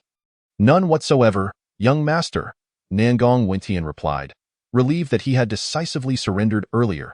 He had not anticipated the dire consequences of Sui Yu's vengeance. Contemplating the life Wu Jian would lead under these circumstances sent shivers down his spine, prompting him to vow never to provoke Sui Yu again, for he could not withstand Sui Yu's retribution. As Nangong Wentian departed, Sui Yu mused, Wu Jian, even with your protagonist's template, do not expect to rise under my meticulous orchestration. Chapter 51. The visit from Li Shirin. Feeling the gentle breeze, Sui Yu strolled under the moonlight, his spirits lifted. The sensation of wielding his power to manipulate those he despised was indeed gratifying. Though Wu Jian still lived, Sui Yu could already envision the life that awaited him. Of course, Sui Yu was inherently kind-hearted. Despite subjecting Wu Jian to the utmost humiliation, he intended to care for the women he left behind. Wu Xiaojia, who had once conspired with Wu Jian against Sui Yu, found herself imprisoned in the depths of the dungeon along with several other women who still clung to their memories of Wu Jian, awaiting the moment they might consider comforting him to alleviate their loneliness. As for daily matters, please, there were several beautiful women at home waiting for Sui Yu's return to fulfill their duties. Having avenged himself, Sui Yu felt a tremendous sense of relief. In high spirits, he involuntarily hummed a tune, the very one that Xiao Yu cherished. For reasons unknown, Sui Yu suddenly felt a pang of nostalgia for that perpetually cheerful companion. Thoughts became actions. Having previously controlled several golden core cultivators, Sui Yu's surroundings were rapidly transforming into a kingdom of knowledge. Thus, even as night fell, Sui Yu boldly approached the elders' quarters and knocked on Xiao Yu's door. Xiao Yu's face lit up with joy upon seeing Sui Yu. After a brief moment of warmth, the two decided to head to Sui Yu's home, for two women awaited his return for dinner. Upon entering, Sui Yu was taken aback by the unexpected liveliness in his home. He had assumed only Su Li and Lu Ying would be present, yet not only was Si Qi there, but also Li Shirin. What was going on? Suddenly, Sui Yu recalled that Li Shirin had mentioned coming over for dinner featuring the meat of the devouring gold beast. In his busy life, he had completely forgotten. Sui Yu hastily greeted Li Shirin. I didn't expect you to actually come. I thought you might not show up today. Humph. Though veiled, Li Shirin's puffed cheeks suggested her displeasure. Why was she upset? It was rather obvious. Considering the room full of women, if Li Shirin were not annoyed, it would imply she was indifferent to Sui Yu. Shirin. My apologies for the delay. I kept you waiting. Sui Yu quickly apologized, choosing to disregard the presence of the multitude of women. Meanwhile, Li Shirin, recalling Sui Yu's earlier encounter with the law enforcement hall and uncertain of the outcome, softened her tone and inquired, Did you encounter any troubles at the law enforcement hall? If you did, do not hesitate to seek my assistance. Although my father is in seclusion, he has many friends. Perhaps I can be of help. No worries, it's all sorted out. Sui Yu replied. In truth, Wu Jian had fled in fear of punishment on the way to the law enforcement hall, and it was the search for him that had delayed his return. Otherwise, he would have been back much sooner. Li Shirin, relieved by Sui Yu's assurance, was no longer concerned as for Wu Jian's flight. What did it have to do with her? Oh, I almost forgot. You mentioned wanting the large fangs of the devouring gold beast, right? I'll go fetch those for you. With Li Shirin no longer upset, Sui Yu hurried outside to retrieve the beast's carcass, first using a knife to remove the fangs she wanted, then slicing off several choice cuts of meat. As Sui Yu re-entered the room, he suddenly sensed an unusual atmosphere. The women gathered around the table seemed to be engaged in conversation, yet Li Shirin appeared to be isolated from the group. Su Li seemed to be instructing Lu Ying, and from Lu Ying's continuous nodding, it was evident that she was thoroughly obedient to Su Li's teachings. Sai Qi was conversing with Xiao Yu, occasionally displaying some of the trinkets Sui Yu had crafted, her voice deliberately loud enough for someone to hear. Xiao Yu, on the other hand, watched Si Qi's display of Sui Yu's small ornaments with envy while diligently enjoying a box of sweets that Sui Yu had just gifted her. Sui Yu had long known that this girl had a penchant for sweet treats, so he often prepared some to have on hand for her. He found great joy in witnessing the blissful expression on Xiao Yu's face when she savored her sweets. Returning to the present, Sui Yu noticed Li Shirin sitting quietly off to the side, so he approached her, handing over the fangs of the devouring gold beast while inquiring what she intended to do with them. Upon recalling the extraordinary wings Sui Yu had gifted her, Li Shirin's eyes sparkled as she gestured with the fangs, saying, I wish to forge 2 special flying swords using these fangs. Flying swords? Yet with your current cultivation, even if you were to forge them, you wouldn't be able to wield them, Sui Yu remarked, puzzled by Li Shirin's desire to create 2 flying swords. I have a concept. Li Shirin exclaimed, producing a jade slip and presenting it to Sui Yu. Take a look. If I design it this way, combined with my improved sword control technique, could it allow me to wield the flying swords immediately?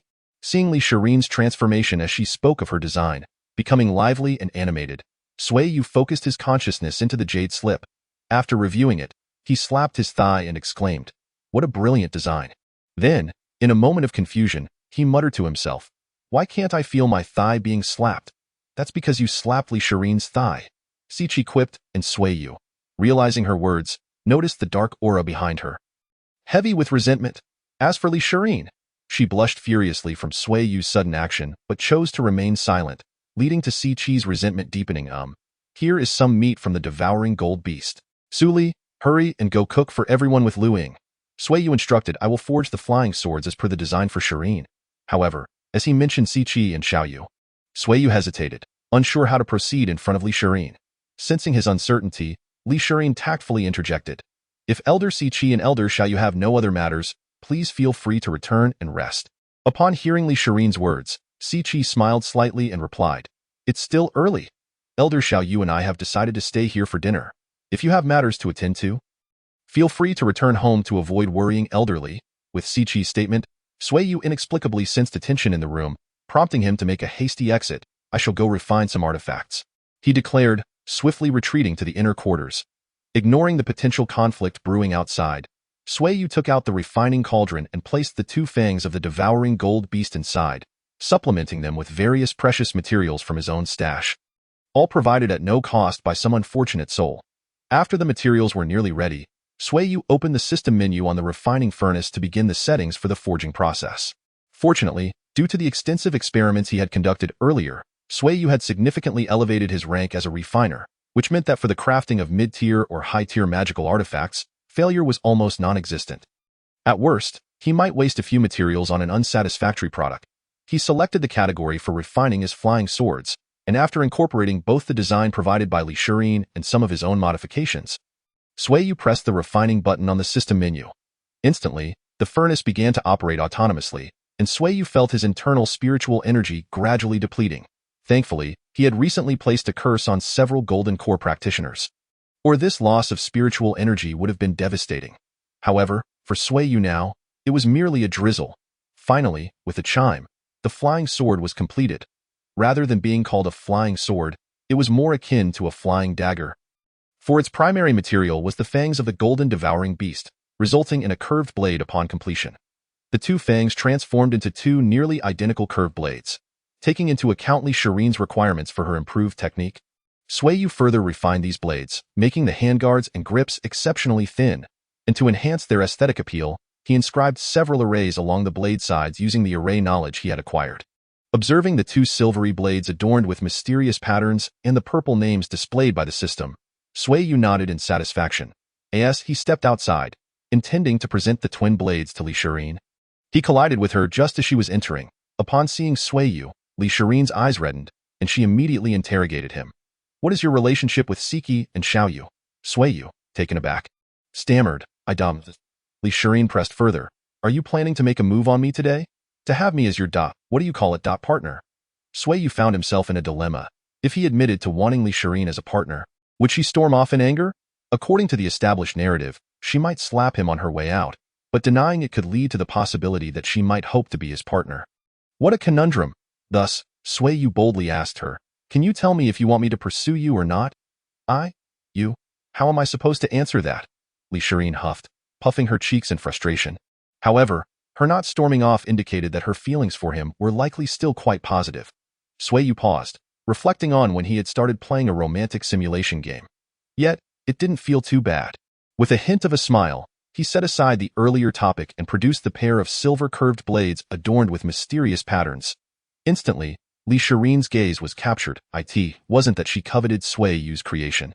Rather, this artifact not only embodied her design but also held her dreams. Casting aside her earlier questions, she hurriedly exited Sui Yu's dwelling with the twin blades. Outside, she recognized the blades using a drop of her blood, and after infusing them with some spiritual energy, she began to dance with them in her hands. Watching her graceful movements, Sui Yu was soon mesmerized by her stunning figure, until a sharp pain in his abdomen jolted him back to reality. It was Siki, who could no longer bear to watch and had awakened him. Seeing Li Shirin in the midst of her performance, Sui Yu whispered to Siki, "What did you two talk about? Why did she confront me about our relationship? Weren't you the one who insisted on keeping our connection a secret?" "It's not me," Siki retorted angrily. "What on earth did you do today? Why is Li Shirin suddenly so concerned about you? She waited for you for most of the afternoon, and when she heard that Lu Ying is your fiancé, she even tried to gauge how many wives you plan to take. It seems she intends to claim one of your wife's positions." Sui Yu sighed in resignation. Why did these women keep vying to become his wives? It was supposed to be a casual arrangement. Of course, thankfully, I had a backup plan. Otherwise, I wouldn't even know if I could secure a spot. Siki's frustration sent chills down Sui Yu's spine. That backup plan is Suli, isn't it? He sighed out. So, in your haste, you exposed our relationship? Hearing this, Siki shrugged nonchalantly. With your current standing, marrying me is completely feasible. Worst case scenario, I can resign as an elder and settle down to raise a family. Come on, you, raising a family? Can you even sit still? While Sui Yu and Siki whispered among themselves, Li Shirin seemed to have fully mastered the twin blades. Suddenly, she stood still, pressed the hilts of the silvery blades together, and with a sharp click, they locked into place. Then, with a swift motion, she hurled the interconnected blades forcefully. Due to the locked handles and the refined curvature of the blades, they flew away like a spinning propeller. With a subtle gesture, she directed the blades to swiftly change direction, and after a brief period of acclimatization, she quickly mastered the control technique, maneuvering the blades to fly around her at remarkable speeds. How fast? Siki, a golden core expert, immediately recognized the exceptional speed of Li Shirin's spinning blades. More importantly, the method of instantaneous adjustment through spiritual energy, allowing the blades to fly autonomously most of the time. evidently required minimal energy. If this technique became widespread, even Foundation establishment practitioners could wield such modified flying swords, as Li Shireen effortlessly cleaved through a large tree with her newly acquired technique. Controlling the blades to return and land in her hands, she wiped her brow and exclaimed joyfully, "Wonderful! I've succeeded." Meanwhile, Siki, oblivious to Li Shireen's presence, seized Sui Yu's arm, shaking it while imploring, "I want them. I want them. I want them." Her childlike demeanor was far from that of an elder. "You want them? Very well, come. I'll make a pair for you right now," Sui Yu jested, pulling Siki toward the door. "Get away, you rogue. Your mind is filled with lewd thoughts." Siki's cheeks flushed, then she insisted, "You know what I'm asking for. Hurry and make me a pair of flying blades. With these, I can show you what I can do in the late Golden Core stage." "Are you planning to bully Xiaohong?" Sui Yu discerned Siki's ulterior motives. After all, her equipment had been destroyed in their initial battle, and without her gear, Siki's mid-Golden Core cultivation was no match for Xiaohong. Sui Yu recalled how Xiaohong had sought Siki for a friendly sparring session after learning that Siki had instigated Sui Yu to target the Golden Core practitioners of the Xianxia Sect. Although Siki appeared unscathed afterward, it was evident that she had been avoiding Xiaohong since then. Just as Siki was pressing Sui Yu for the flying blades, Li Shireen approached, her face flushed with excitement, even visible through her veil. Upon noticing Siki's playful affection towards Sui Yu, her expression darkened, but she quickly brushed it aside, thanking Sui Yu, "Thank you for helping me realize my dream, especially for the improvements you made to the blades. They have perfectly refined my design. Truly, thank you." Li Shireen's gratitude left Sui Yu feeling somewhat flustered, as he instinctively rubbed the back of his neck and replied, "Oh, it was nothing. You don't need to thank me so profusely. No, without you, I might not have been able to fulfill my dream. I really didn't do much. It's nothing to worry about." While the two exchanged pleasantries, Siki, unable to endure any longer, interjected, "Li Shireen, what is your dream?" Initially reluctant to engage with Siki, Li Shireen's interest piqued at the question, and she eagerly shared her aspirations with Sui Yu. As the daughter of an elder, her father had always warned her to be wary of those with ulterior motives who approached her. Perhaps influenced by her father's teachings, Li Shireen had never been fond of getting close to others.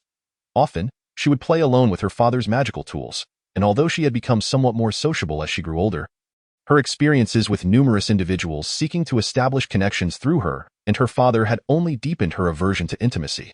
This led to her ethereal and distant manner of speaking, as she had never truly communicated with anyone from the heart.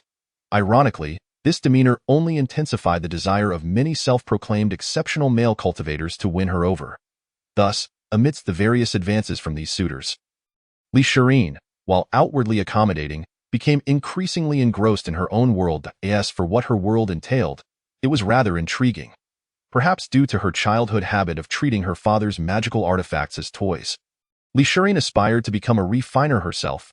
After obtaining books on artifact forging from her father, Li Shireen suddenly realized that she was rather clumsy, and of course, it wasn't that she had any physical disability. Rather, her crafted magical tools always fell short of her envisioned perfection. Even when a few pieces occasionally met the performance criteria, their appearances were undeniably horrific. Perhaps because she now had Sui Yu to assist her in forging, Li Shireen no longer fretted over her crafting skills and even showcased several of her proud creations to everyone. Upon witnessing the bizarre collection of mysterious artifacts, Sui Yu and his companions were utterly astonished. They couldn't help but imagine a handsome male cultivator, clad in a flowing white robe and leisurely wielding a folding fan amidst the picturesque landscape. However, when his enemies suddenly attacked, this same male cultivator revealed a shield that appeared to be a haphazardly assembled piece of junk, resembling something one might find in a scrap heap. The force behind it was undeniably lethal, but anyone with a modicum of sense would likely refrain from using such a thing. Even if that shield could reduce energy consumption by a fraction, it was simply not worth the embarrassment. To their surprise, Li Shireen produced a multitude of such artifacts. Seeing this, Siki couldn't help but exclaim, "What a wasteful display." Li Shireen's face flushed, and she meekly replied, "That's why my father has stopped providing me with materials recently. I have no choice but to take on a task to gather some materials for my experiments." After her quiet murmur, Li Shireen suddenly turned to Sui Yu with excitement, saying, "But now I don't have to worry. Sui Yu, can I ask you to help me forge any designs I come up with in the future?" After considering whether she had enough supplies for Li Shireen's whims, Sui Yu nodded, "No problem. Just come to me whenever you need." With a triumphant grin, Sui Yu was once again subjected to Siki's playful taunts regarding his waistline. Observing the flirtatious banter between Siki and Sui Yu, Li Shirin's eyes sparkled as she retrieved the wings Sui Yu had gifted her from her Qingquan ring. She donned them amidst the astonished gazes of the other women. She deliberately controlled the white wings to flutter gently behind her, eliciting expressions of envy from her companions. Li Shirin then turned to Sui Yu and remarked, "Speaking of which, Sui Yu, your wings are truly ingenious. They outperform the crane artifacts we currently use in both speed and agility. However, I have noticed some issues. Though splendid in appearance, they seem inefficient in energy consumption, wasting a considerable amount of unnecessary energy. If we could perhaps reduce their size, it might decrease energy usage without significantly compromising their capabilities." Just as Sui Yu was about to discuss the balance between aesthetics and practicality, he suddenly felt a chill sweep over him and noticed that everyone, including Su Li and Lu Ying, was casting him resentful glances. Siki, in particular, resumed her playful poking at Sui Yu's soft midsection. "These wings were a gift from you to her."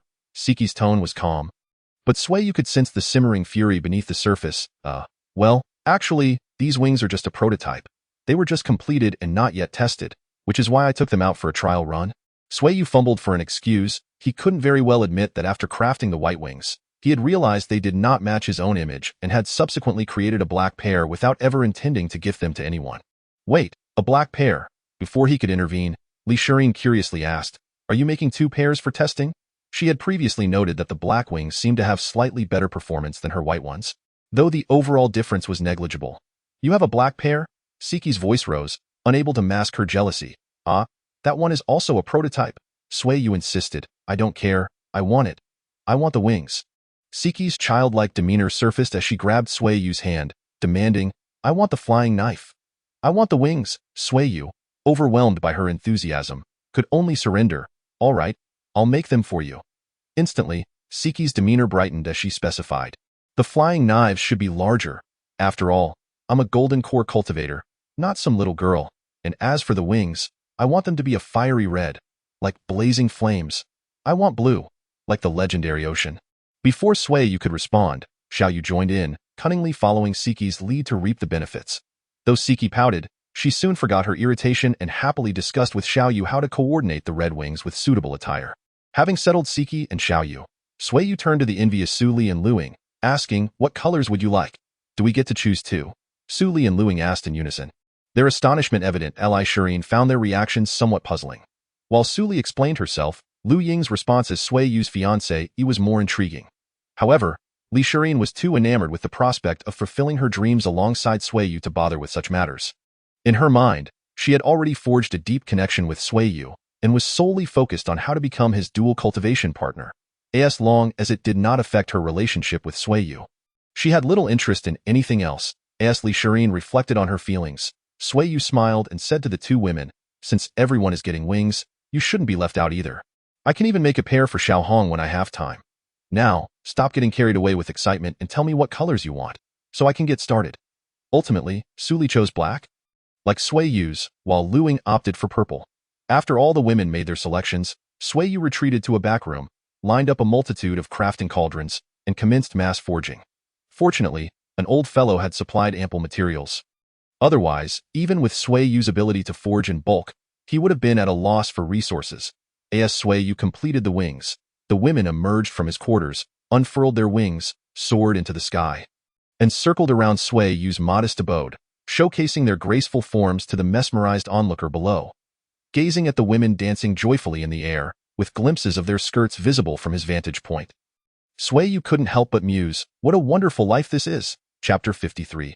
Li Shirin takes action. In the dark night sky, the wings of the women radiated a shimmering glow, accentuating their beauty. Had it not been for the fact that Sui Yu's vicinity was designated as an inner sect area, off-limits to outer sect disciples, and the inner sect members never ventured there, it was likely that other disciples would have been drawn in to admire the angelic dance of the women. Thus, only Sui Yu was privy to the ethereal sight of the women fluttering like angels in the sky. Li Shirin had initially not intended to join them in flight, but upon seeing Sui Yu's enchanted gaze, she gritted her teeth and took to the skies, awkwardly attempting to imitate the dance of the others to showcase her beauty.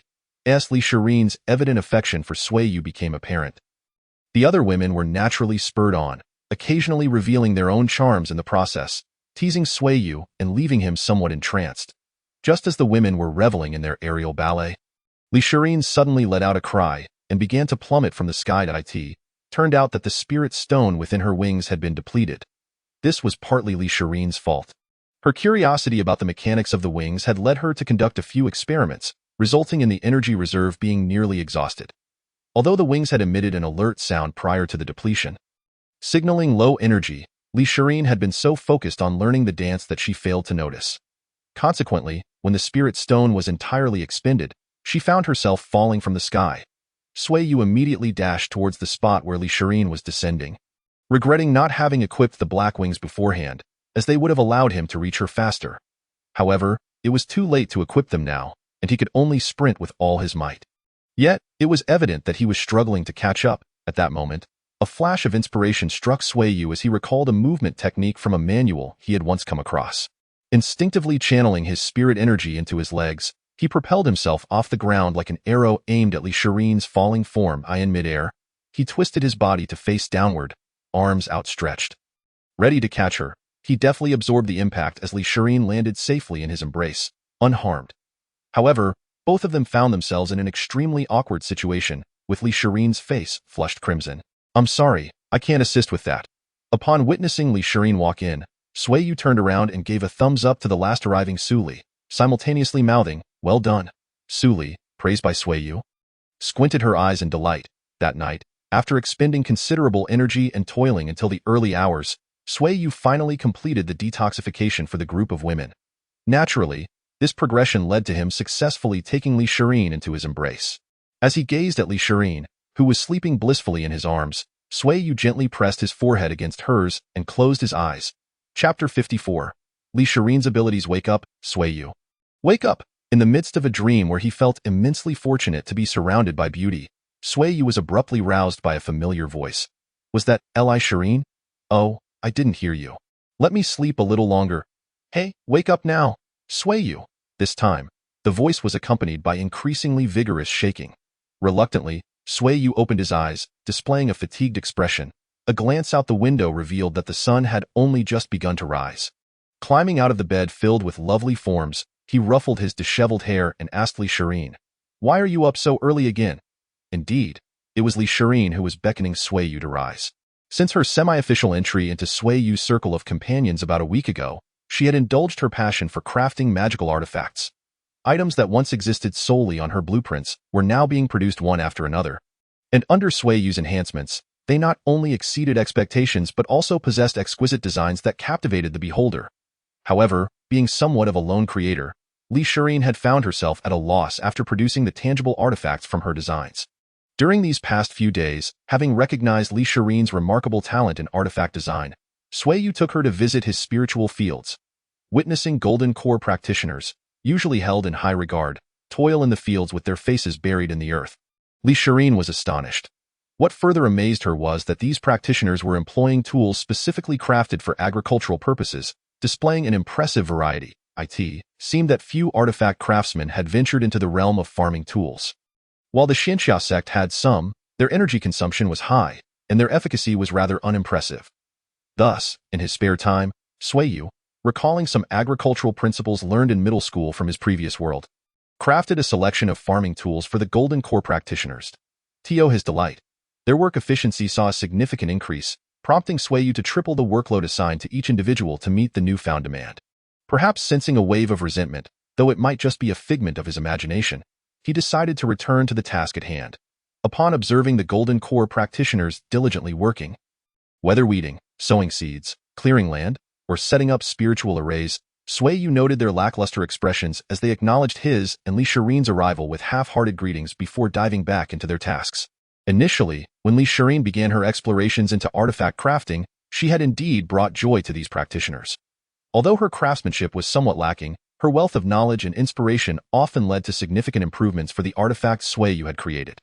However, as the efficiency of their work was elevated, so too were the expectations placed upon the golden core practitioners, resulting in their waning enthusiasm for assisting Li Shirin. After all, any enhancements meant additional labor on their part, and not many would willingly undertake such a thankless endeavor. While Li Shirin remained oblivious to the practitioners' dwindling morale, Sui Yu was acutely aware. sighing as he regarded the earnest yet visibly disheartened workers. He mused to himself about the tales in novels where the protagonist's charisma compelled followers to serve willingly. Why was it that in his case, it was not the same? It was easy to forget that these golden core practitioners had essentially been coerced into labor. Fortunately, Sui Yu had managed to retain a passing grade in economics during middle school, enabling him to devise a plan. He decided to leave Li Shirin within the spiritual field's barrier while he retreated to his modest abode. Inside, he found Siki and the others already awake. Upon seeing Sui Yu, Siki grinned mischievously and teased, "Sneaking away again? Aren't you afraid Li Shirin will unleash her tearful tactics on you?" The tearful tactics referred to an incident when Sui Yu, reluctant to rise and accompany Li Shirin to the fields, had been met with her childlike tears, forcing him to relent. Thankfully, aside from her fixation on crafting, Li Shirin was generally gentle and considerate towards Sui Yu, sparing him from undue stress. Feeling slightly overwhelmed, Sui Yu waved his hand dismissively at Siki and said, "I just had a sudden idea and wanted to consult you all to see if it might work." "What idea do you have this time?" While Sui Yu often generated ideas, many were ill-suited to their current world. Thus, after a few misadventures, he preferred to bounce his thoughts off Siki and the others first. "I want to implement a land contracting system. I plan to release those golden core practitioners, allowing them to cultivate the land around us. They would simply need to pay a certain percentage of their harvest. Much like landlords in the mortal realm, we will provide the seeds and tools needed for cultivation, ensuring they can grow genuine spiritual grains rather than the ordinary crops they might smuggle back." "Ah, so you finally intend to reveal your secret. I'm curious to see how practical it is. If it can be easily replicated, others may soon catch on. If you can keep it under wraps, I support your proposal." Siki's analysis was pragmatic. "I am well aware of that, and I have already devised corresponding measures," Sui Yu exclaimed as he produced a futuristic-looking metallic sphere. Upon seeing the sphere, Siki gasped in surprise, pointing at it. "Hey, isn't that a bomb? How could you bring something so dangerous out? Don't throw it around. It won't explode, will it? Just hold it carefully and don't scare me," with a playful toss of the metallic sphere. Sui Yu chuckled. "You need not worry. The previous bombs were merely prototypes. I never intended to create a bomb. This is what I aim to develop. The potency of the spiritual grains we consume stems from their absorption of the energy emitted by this object. While we lack the cultivation level to perceive this energy, it undeniably exists. Through my research, I can enable these grains to convert and dilute part of this energy for absorption by the human body. Then can't this energy be directly absorbed by the practitioners?" Siki, intrigued by the object emitting such special energy, was more concerned about its potential for cultivation. Sui Yu shrugged. "I've tried. It leads to explosive results. Remember why you came to the place I once inhabited? That fluctuation was the result of my ill-fated attempt to absorb that energy." Understanding the risk involved, Siki merely expressed mild regret. "What a pity. If only the human body could absorb it after dilution, like your crop's dilution, then absorption? Why didn't I think of that? It seems Li Shirin has found herself a new toy." Sui Yu, filled with joy, embraced Siqi and bestowed upon her several spheres he named divine power extractors, entrusting her with various tasks. While Sui Yu deemed these extractors more valuable than the divine stones within, he took precautions to prevent the secrets of the divine stones from being exposed. For instance, the extractors were centered around Sui Yu's wooden cabin and could not be moved beyond a certain range, lest they trigger a catastrophic explosion. Additionally, any attempt to open them would also result in an explosion, albeit one contained within a radius of approximately 5 meters, ensuring that no one's curiosity could inadvertently bring misfortune upon Sui Yu's family.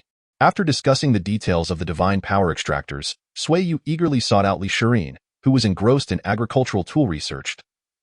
Soon as Sui Yu mentioned a new item for her to study, Li Shirin, having lost some interest in her previous work, eagerly grasped his arm, imploring him to lead her to the energy dilution device he had mentioned, her excitement akin to that of a child anticipating a new toy.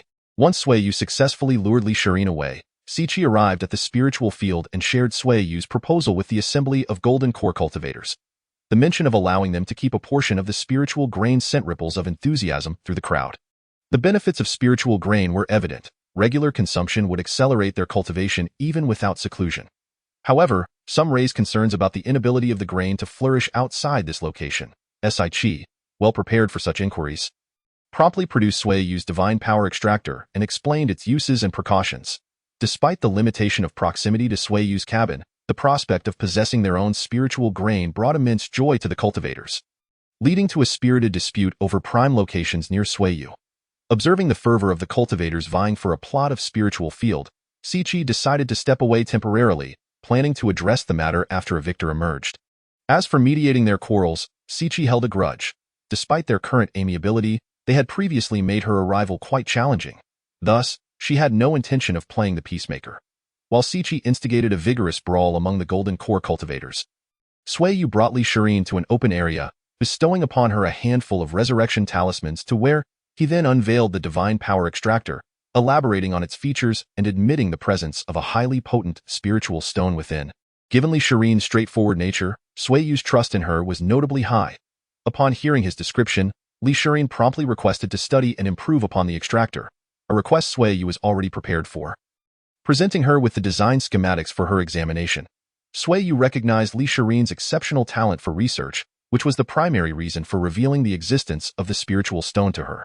He knew that her exploration of the schematics would inevitably lead her to uncover the stone's presence. Indeed, after merely reviewing the designs, she offered several suggestions for enhancements. While not all were flawless, their discourse led to significant improvements in the extractor's functionality and stability. If Sui Yu so desired, the extractor could even be configured as a timed explosive. In the following days, Sui Yu finally relished the luxury of sleeping in. However, Li Shirin was utterly consumed by her work, rising at dawn regardless of how late Sui Yu had kept her the previous night, eager to explore the energy dilution device he proposed. Thus, within a mere fortnight, she achieved remarkable results. Although the dilution rate was modest, it marked a successful beginning. Gradually, with her relentless dedication to refining the device, its capabilities grew more formidable. One day, after conducting an experiment, Sui Yu realized that he could potentially enhance his energy levels through cultivation, in addition to the demonic seeding technique.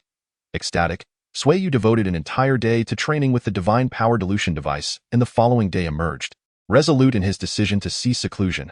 Given Sui Yu's nature, remaining immobile in a single room for an entire day was a feat in itself. He believed that continued confinement would drive him to madness out of sheer boredom. Thus, the divine power dilution device, the fruit of Li Shirin's month-long endeavor, was cast aside just a day after Sui Yu's use. Chapter 55. More amusement awaits. On a radiant day, Sui Yu sat in the outer chamber, engrossed in a tome titled Illustrations of Arrays, as Su Li and Lu Ying diligently brewed tea for him. At tea that moment, having just grasped a new array structure, he was delving into its deeper principles when the door swung open to reveal Xiao Hong, who entered with an expression of anxiety. "I just returned from a mission and heard rumors that you seem to have a romantic involvement with Li Xian. Is that true?" Before Sui Yu could respond, Li Shirin emerged, her attire dusted with flour, even her veil thickly coated. After assisting Sui Yu with the divine power dilution device, she had taken to the kitchen, attempting to develop a method for crafting high-energy, delectable noodle dishes. Su Li and the others had discovered that the conventional methods yielded food with minimal spiritual energy, akin to mundane sustenance. Thus, in her quest for improvement, Li Shirin had immersed herself in the culinary arts, seeking to inspire her innovations for kitchen utensils. While the kitchen tools were scarce for cultivators above the foundation establishment stage, Sui Yu had previously created several magical cooking utensils to enhance their meals. However, Li Shirin's involvement had extended the cooking time significantly, prompting complaints from Xiao Yu, who often dined with them. At this moment, Xiao Hong, upon seeing Li Shirin, was left speechless. With the very person in front of her, did she still need to verify the rumors with Sui Yu? "Ah, Xiao Hong, you're back. How did the mission go?" Sui Yu approached and enveloped Xiao Hong in a warm embrace.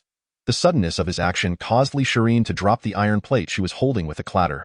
Her eyes wide with astonishment. Blushing, Xiao Hong attempted to pull away from Sui Yu but hesitated.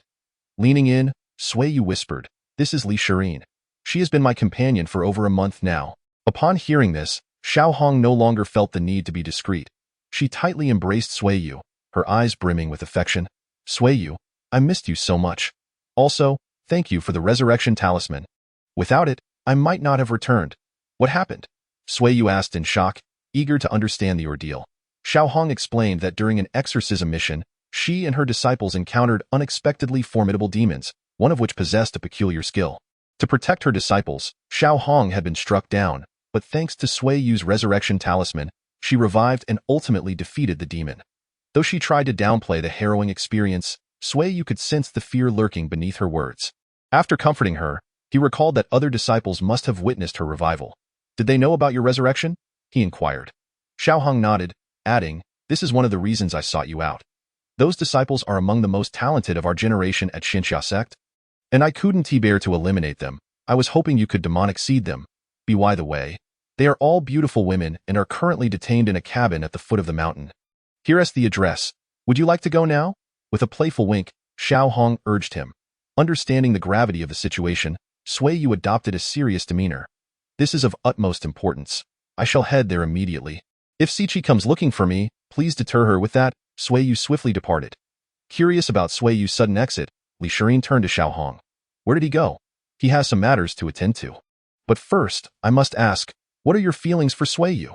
Xiao Hong inquired earnestly, causing Li Shirin to feel a wave of nervousness. As she contemplated her feelings for Sui Yu, the innocent girl could only repeat her sentiments. Leading us to the humble cabin at the foot of the mountain. The structure appeared quite ordinary, resembling a temporary resting place constructed by a disciple. Approaching the wooden cabin, Sui Yu's heightened perception, strengthened by his nightly exchanges with Su Li, suddenly detected a significant barrier outside the seemingly ordinary dwelling, clearly established by someone at the late stage of the Golden Core realm. It appeared he had indeed found the right place. Without hesitation, Sui Yu pushed the door open. The back of the note with the address contained a spell inscribed with spiritual energy, serving as the key to unlock this barrier, allowing him to enter without obstruction. Upon hearing the door creak, several female disciples inside raised their heads simultaneously. Sui Yu was taken aback by the scene before him. He nearly burst into a nosebleed. The female cultivators in this realm were inherently beautiful. And at that moment, they were tightly bound by Xiao Hong's celestial binding ropes. Moreover, it seemed that Xiao Hong had comprehended some peculiar skill in Sui Yu's presence, resulting in an exceptionally tight binding. The sight of these delicate beauties ensnared, combined with Sui Yu's entrance, hinted that things were about to take an unfortunate turn. Noticing Sui Yu, one of the female disciples calmly addressed him. You must be the one the elder mentioned, here to place a restriction on us. Wait, you know what Xiao Hong intends to do to you? Sui Yu inquired, surprised by this unexpected turn of events. The disciple nodded and continued, we have all faced death once. If it weren't for Elder Xiao Hong's intervention, we would have perished. Thus, we owe her our lives. Additionally, it is our fault for witnessing things we should not have. Compelling Elder Xiao Hong to impose this restriction, and we bear no grievances. After her statement, the others expressed their agreement, affirming her words. Witnessing such a harmonious scene, Sui Yu sighed in exasperation. What is going on here? At this rate, how can I engage in anything untoward? Subsequently, Sui Yu cast a spell on the female disciples, who wore expressions of honor. Upon completing the spell, he used Xiao Hong's spiritual key to untie the celestial ropes binding them. As the women rubbed their sore wrists, Sui Yu instinctively asked, might any of you be interested in becoming my companions?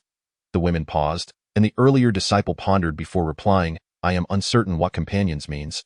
But Elder Xiao Hong once instructed us to heed your commands, so we shall do as you wish. Upon uttering these words, her face flushed crimson, and the others followed suit, their cheeks betraying an unexpected shyness. Seeing their reactions, Sui Yu was at a loss for words and suggested, then let us begin with introductions. I also have some delightful outfits. Would you care to try them on? They are quite charming. Thus, under Sui Yu's guidance, the obedient disciples introduced themselves and donned the cute garments he provided. As they transformed into charming bunny girls, cat girls, and leopard girls, and later into maid outfits, nurse uniforms, and police attire. Sui Yu could no longer contain his excitement. With a roar, he lunged toward them, igniting a passionate encounter amidst their playful exchanges. The night deepened, and as Sui Yu returned home, his legs weary, he reflected on his earlier misconceptions. The once innocent appearances of the women had transformed into fierce and passionate beings, akin to a rampaging Ultraman. To his dismay, this group was far from the cute Ultraman who could resolve matters in mere moments. Their spirited antics demanded far more time. How fortunate I am to have emerged unscathed, he mused. While vowing to engage in solitary challenges in the future rather than chaotic brawls, Sui Yu's dwelling came into view. To his surprise, Li Shirin stood at the entrance, her expression laden with anxiety. What has happened? He inquired, hastening to her side. Upon hearing his concerned voice, her eyes welled with tears, and she sobbed, I'm sorry.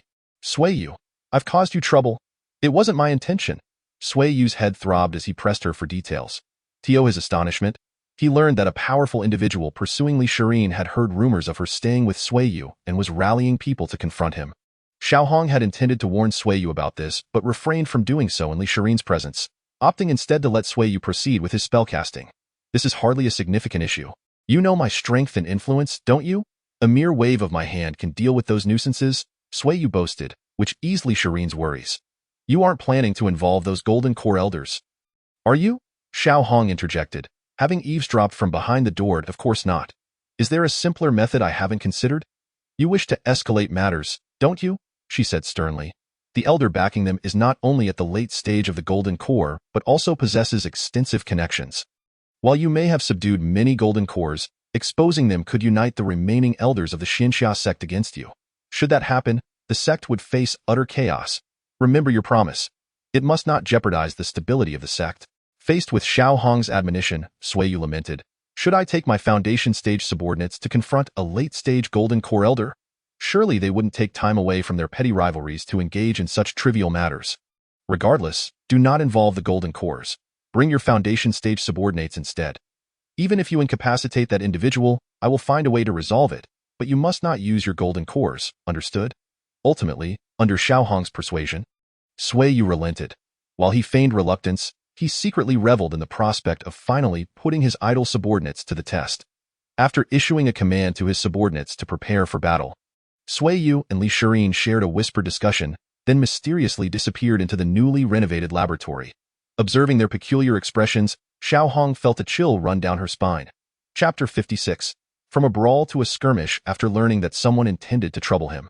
Sui Yu committed to his daily walks, eagerly anticipating an encounter with the rumored troublemaker. His perseverance bore fruit when, a few days later, he found himself surrounded by a group seeking confrontation. You are Sui Yu. Aren't you? The leader sneered, looking disdainfully at Sui Yu as he entered their circle.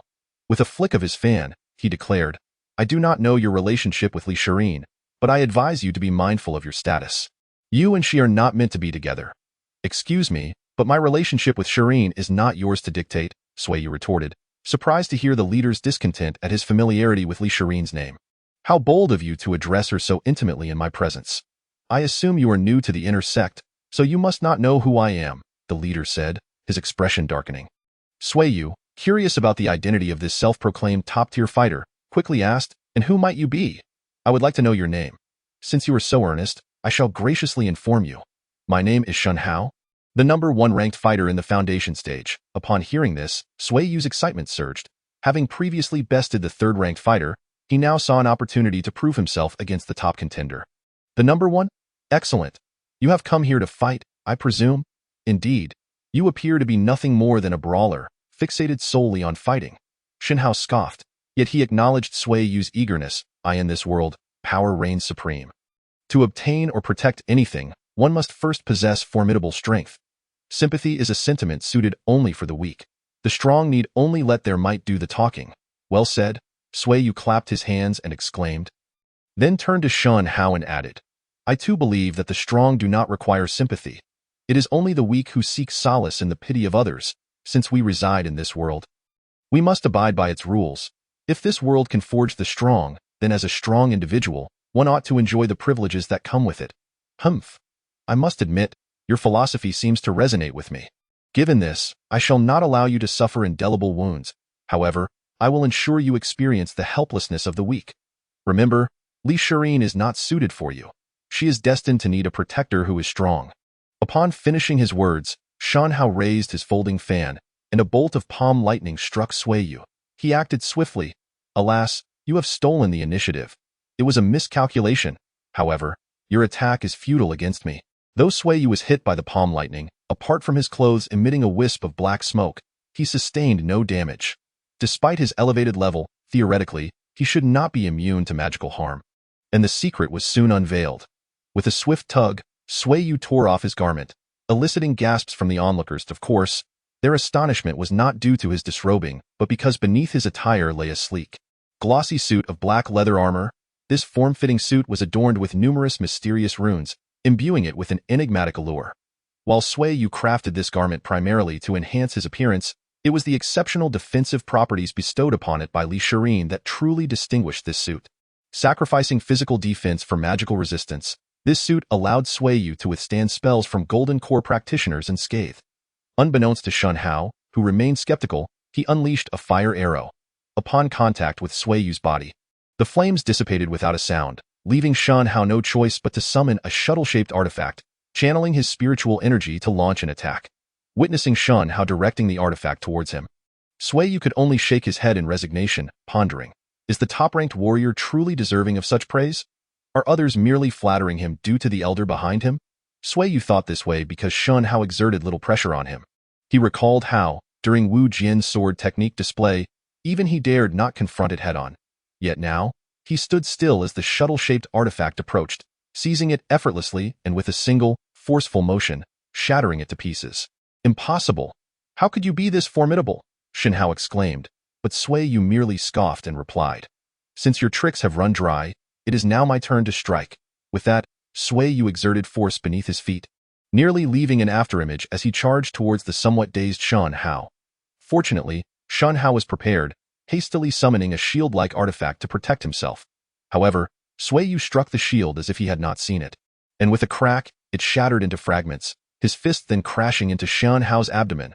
Writhing on the ground, clutching his stomach in pain, Xianhao could utter not a word. Observing this, a sycophant with a somewhat shrill voice shouted, "What are you all standing around for? Come on, let's avenge young Master Xian." With that, he led the charge towards Sui Yu.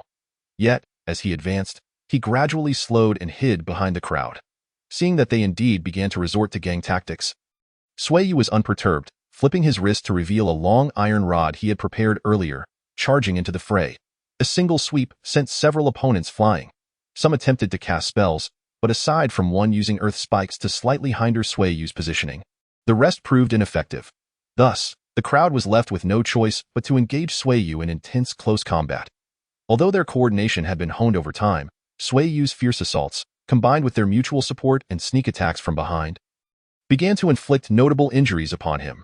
Despite the absence of sharp weapons in this internal dispute, the physical defenses of Sui Yu's suit were alarmingly low, and after several ambushes from behind, his vitality began to wane. Fortunately, Sui Yu's robust physique mitigated the damage, and although he experienced significant wear, he suffered no severe injuries. As the pain became increasingly unbearable, Sui Yu suddenly received a message from the demonic seed. A wicked smile creeping onto his lips as he bellowed, "You lot, do you enjoy ganging up? Then allow me to indulge you." With Sui Yu's roar, the twin tigers and their entourage of Foundation establishment subordinates surged forth, swiftly surrounding those who had been assaulting Sui Yu. The assailants, upon realizing they were encircled by so many of equal status, hastily ceased their attacks, faces etched with trepidation. "What? Did I instruct you to stop? And you lot, I summoned you to engage in a brawl. Stop posing and attack. Hit hard. Show me what you've learned recently." Hearing Sui Yu's command, the twin tigers snapped to attention and charged at Xianhao's men. However, Sui Yu soon discerned that while the twin tigers were not far behind in cultivation, their battle experience and prowess were lacking. Though the skirmish was fierce, with spells flying and the display of holy light effects, it was evident that despite their numbers, the twin tigers were gradually losing ground. Humph! Those who have not faced real combat are indeed useless. It seems I must train them more rigorously or perhaps have them spar among themselves? In an instant, Sui Yu contemplated many strategies, but the current situation demanded immediate action. It would be humiliating if they were overwhelmed despite their numbers. Thus, he ceased to merely observe, brandishing the iron rod and charging into the throng, targeting the densest clusters. Seeing Sui Yu's audacity, the twin tigers exchanged glances and promptly followed his lead, targeting those whom Sui Yu had scattered. Consequently, those who had come to trouble Sui Yu found themselves in dire straits. Initially, they had managed to contend with Sui Yu's subordinates through their formation, but with Sui Yu's brute force breaking their ranks, isolated members were quickly overwhelmed, their only option being to shield their heads and endure the onslaught. Under Sui Yu's ferocious attacks, it was not long before Xianhao's followers were left in disarray. Observing his subordinates being effortlessly subdued, Xianhao, still clutching his abdomen, seized the opportunity to ascend upon a crane artifact. Rapidly ascending into the air, once at a safe distance, he pointed at Sui Yu and shouted, "Sui Yu, remember this humiliation. I shall seek vengeance. Humph, do not grow too complacent. I will return," with a scoff. Sui Yu watched Xianhao's retreating figure and his boastful proclamations. Initially unfazed, the final statement, coupled with the vanishing silhouette, unexpectedly reminded Sui Yu of a long-ago animated series where the villains often exclaimed, "I will be back," as they disappeared into the horizon. Chapter 57. The interrupted challenged Xianxia is indeed a man of his word. Last time, while fleeing, he loudly proclaimed, "I will be back." The next day, he dispatched someone to deliver a challenge letter to Sui Yu, stating that due to his unawareness of Sui Yu's subordinates, he had not brought sufficient numbers and suffered a defeat under Sui Yu's sea of personnel. Thus, this time, Xianxia boasted he would gather a full force to engage Sui Yu in battle. Upon receiving this challenge letter, Sui Yu recognized the seriousness of the matter. He understood the disparity between the strengths of his subordinates and those of the opposition, thus he had to devise an alternate strategy. Naturally, since Xiao Hong was currently residing with Sui Yu to monitor his actions, enlisting Golden Core practitioners was off the table. After much deliberation, Sui Yu conceived a more reliable plan. 3 days later, Sui Yu, leading his motley crew with the twin tigers at the forefront, arrived at a small valley within the outer sect of the Xianxia Sect. Leaving the sect required a permit. Otherwise, one would be deemed a deserter. This small valley became a favored spot for many inner disciples to settle their disputes.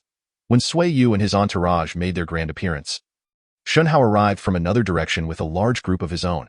Assessing the opposing numbers and then glancing at his own, Sui Yu could not ascertain exact figures, but since the enemy outnumbered him. After all, they had a late-stage Golden Core elder backing them, and the number of sycophants eager to curry favor was overwhelming, allowing Xianxia to easily rally such a crowd.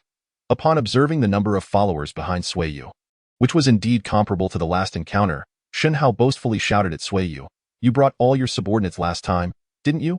Ha ha ha. I only had a handful of people then, and your minions struggled to cope. Now I have more people than you. Let's see how you handle this. If you know what's good for you, agree to my terms before we get started. Otherwise, although the Xianxia Sect forbids fatalities, it wouldn't be a problem for you to lie in bed for a few months after the fight." Sui Yu sighed inwardly at Xianxia's arrogance and the throng of his minions. He thought, although I prefer not to be too ostentatious, circumstances leave me no choice. Ignoring Xianxia's taunts, Sui Yu called out loudly towards the side of the valley, "We have arrived. You lot, who are still frolicking like it's a spring outing, should gather here now." Upon hearing Sui Yu's voice, Xianxia was puzzled. Suddenly, from behind the crowd of spectators who had come to watch the impending duel, a resounding female voice echoed, "Sisters, hurry up and pack your things. Sui Yu is calling us."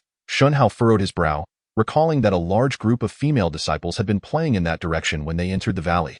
There seemed to be no one resembling Sui Yu's subordinates. Soon, his doubts were dispelled as the crowd parted, revealing a joyful assembly of beautiful female disciples who surrounded Sui Yu with laughter and cheer. Seeing himself surrounded by such enchanting company, Sui Yu smugly remarked to Xianxia, "Let me introduce you. These are all my friends." The introduction drew gasps of astonishment from the onlookers. Witnessing such an enviable scene, Xianxia's teeth ground together in frustration, while Si Qi, who had been hiding nearby and was aware of Sui Yu's intentions, felt a surge of resentment, muttering, "Oh, Sui Yu, how did you manage to develop such a following without me noticing?" Sensing Si Qi's palpable envy, Xiao Hong rushed to console her. Meanwhile, Xiao Yu, hiding nearby, was not particularly upset, as Sui Yu had already won her over with a delicately crafted cake. The presence of so many beautiful women around Sui Yu caused Xianxia's subordinates to hesitate. After all, if any of the female disciples were harmed during the fight, it would be detrimental to their chances of finding dual cultivation partners in the future. It was said that the internal female disciples maintained strong camaraderie. Injuring one could easily provoke a wave of enmity. Noticing the hesitation among his followers, Xianxia contemplated ways to bolster their morale but was abruptly enraged by an alarming sight. Li Shirin was standing beside a woman, both of them being embraced by Sui Yu. Sui Yu was praising Su Li and Li Shirin for their successful connections when he suddenly heard Xianxia's furious cry from across the way, "Li Shirin, what are you doing here? And why are you in Sui Yu's arms?" Li Shirin, enjoying Sui Yu's affectionate pat on the head, casually replied, "I heard you were challenging Sui Yu, so isn't it only natural for me to come and help?" "Very natural, very natural." Xianxia repeated her last words in a dazed that moment. Sui Yu seemed to hear something shatter. "Sui Yu, I will kill you." After a moment of silence, Xianxia erupted, charging at Sui Yu with a fierce intensity. His rage palpable, however, as he reached Sui Yu, he was sent flying several meters away by a swift kick, crashing to the ground between the two factions. Is he out of his mind? Sui Yu wondered aloud to Li Shirin, who shook her head in response. He must be insane to engage in close combat. "Come on, Sui Yu." Xianxia, now seemingly awakened, rose and shouted defiantly, "If you're a man, step forward and face me in a duel." "As you wish." Sui Yu shrugged with nonchalance and stepped out from the throng of beautiful women. As he positioned himself a short distance in front of Xianxia, his female supporters began to cheer loudly. Go, Sui Yu, come to my place tonight. I'll help you celebrate. Sui Yu, I love you. Sui Yu, quickly defeat him. While Xianxia marveled at Sui Yu's popularity, he suddenly overheard his subordinates murmuring, should we cheer for young Master Shun too? How do we do that? Just shout encouragement. Before Xianxia could intervene, his followers had already started to chant, young Master Shin, go. Young Master Shin, go. Feeling the stark contrast of support, Xianxia realized that even if he triumphed over Sui Yu, it would mean little. One side was a throng of beautiful women cheering passionately, while the other was a gaggle of men shouting encouragement with lackluster enthusiasm. Overwhelmed by this disparity, Xianxia felt he had already lost. However, as a warrior, he refused to retreat without a fight. When Xianxia saw Sui Yu ready to engage, he swiftly launched a needle-shaped magical artifact at Sui Yu while simultaneously casting a spell to unleash a ground spike aimed directly between Sui Yu's legs. Demonstrating his underhanded tactics, despicable, shameless. How dare you sneak attack? Sui Yu's supporters immediately condemned Xianxia's ambush, causing him to falter momentarily. Meanwhile, Sui Yu drew forth a massive shield and charged at Xianxia. The needle-shaped artifact, while sharp, embedded itself in the shield after only a few inches, while the ground spike missed its target as Sui Yu moved away, as the enormous shield barreled toward him. Xianxia quickly dodged to the side to launch an attack on Sui Yu behind the shield, only to discover that Sui Yu was effortlessly wielding the heavy shield with one hand, while tossing something resembling lime dust at him with the other. Ah, how low! Xianxia exclaimed, quickly closing his eyes, but the dust still clouded his vision. As he struggled to see, Sui Yu's supporters erupted in exuberance. Sui Yu, well done. You're so clever. Take him down. Hearing their cheers, Xianxia nearly choked on his own frustration. He had initiated the attack but was labeled as underhanded, while Sui Yu, throwing lime dust, was celebrated for seizing the opportunity. Who were they calling the despicable one? Feeling utterly vexed, Xianxia had no time to dwell on his grievances as the battle raged on. Sui Yu had already discarded the massive shield, brandishing a large knife with ferocity, targeting Xianxia below the belt. Cold sweat broke out on Xianxia's brow, knowing a hit would leave a lasting psychological scar, even if he healed afterward. Fortunately, Xianxia was experienced in combat, and Sui Yu's knife techniques were limited and predictable, allowing him to evade with relative ease. At last, during the dodging, Xianxia managed to apply eye drops to restore his vision completely. As he saw Sui Yu swing his knife again, he smirked, thinking, is that all you've got? Let's see how I dismantle your techniques. With a thought, a treasured knife from the Qinquan ring fell into Xianxia's hand, a blade meant for practicing swordsmanship upon reaching the golden core stage. Although it was shaped like a knife, its quality was exceptional. Legend had it that if not for a mishap during its forging, this knife could have become a low-grade spiritual weapon. Regardless, even without that distinction, its materials surpassed those of superior magical artifacts. Confidently, Xianxia readied the knife to counter Sui Yu's strikes, envisioning the ensuing exchanges clearly. Within 3 strikes, I will prevail you. The last word was barely a whisper, almost inaudible, suggesting that Xianxia believed he would triumph while leaving Sui Yu's fate uncertain. However, his confidence shattered when, during the clash of blades, a sharp crack echoed as his treasured knife, superior to any magical artifact, was abruptly severed by Sui Yu's seemingly ordinary blade. Sui Yu, astonished by the unexpected breaking of his opponent's defense, continued his assault with unyielding determination as Xianxia, wide-eyed with terror, could only watch as Sui Yu's blade descended toward his neck, leaving him no time to dodge. It is not that Sui Yu is unwilling to change his position to strike, but rather that his half-baked swordsmanship renders him incapable of altering his moves. In that critical moment, a necklace around Xianxia's neck suddenly radiated a blinding light, enveloping him in an energy shield. With a resounding thud, although Sui Yu's blade did not slay Xianxia, it still sent him hurtling away, shielded yet airborne. The onlookers, Sui Yu's companions, erupted in ecstatic shouts, one voice even proclaiming, "Wow!" towards first base. What a hit! Sui Yu, taken aback, pondered whether he should refrain from bringing them along for future baseball games. However, the battle was not yet over.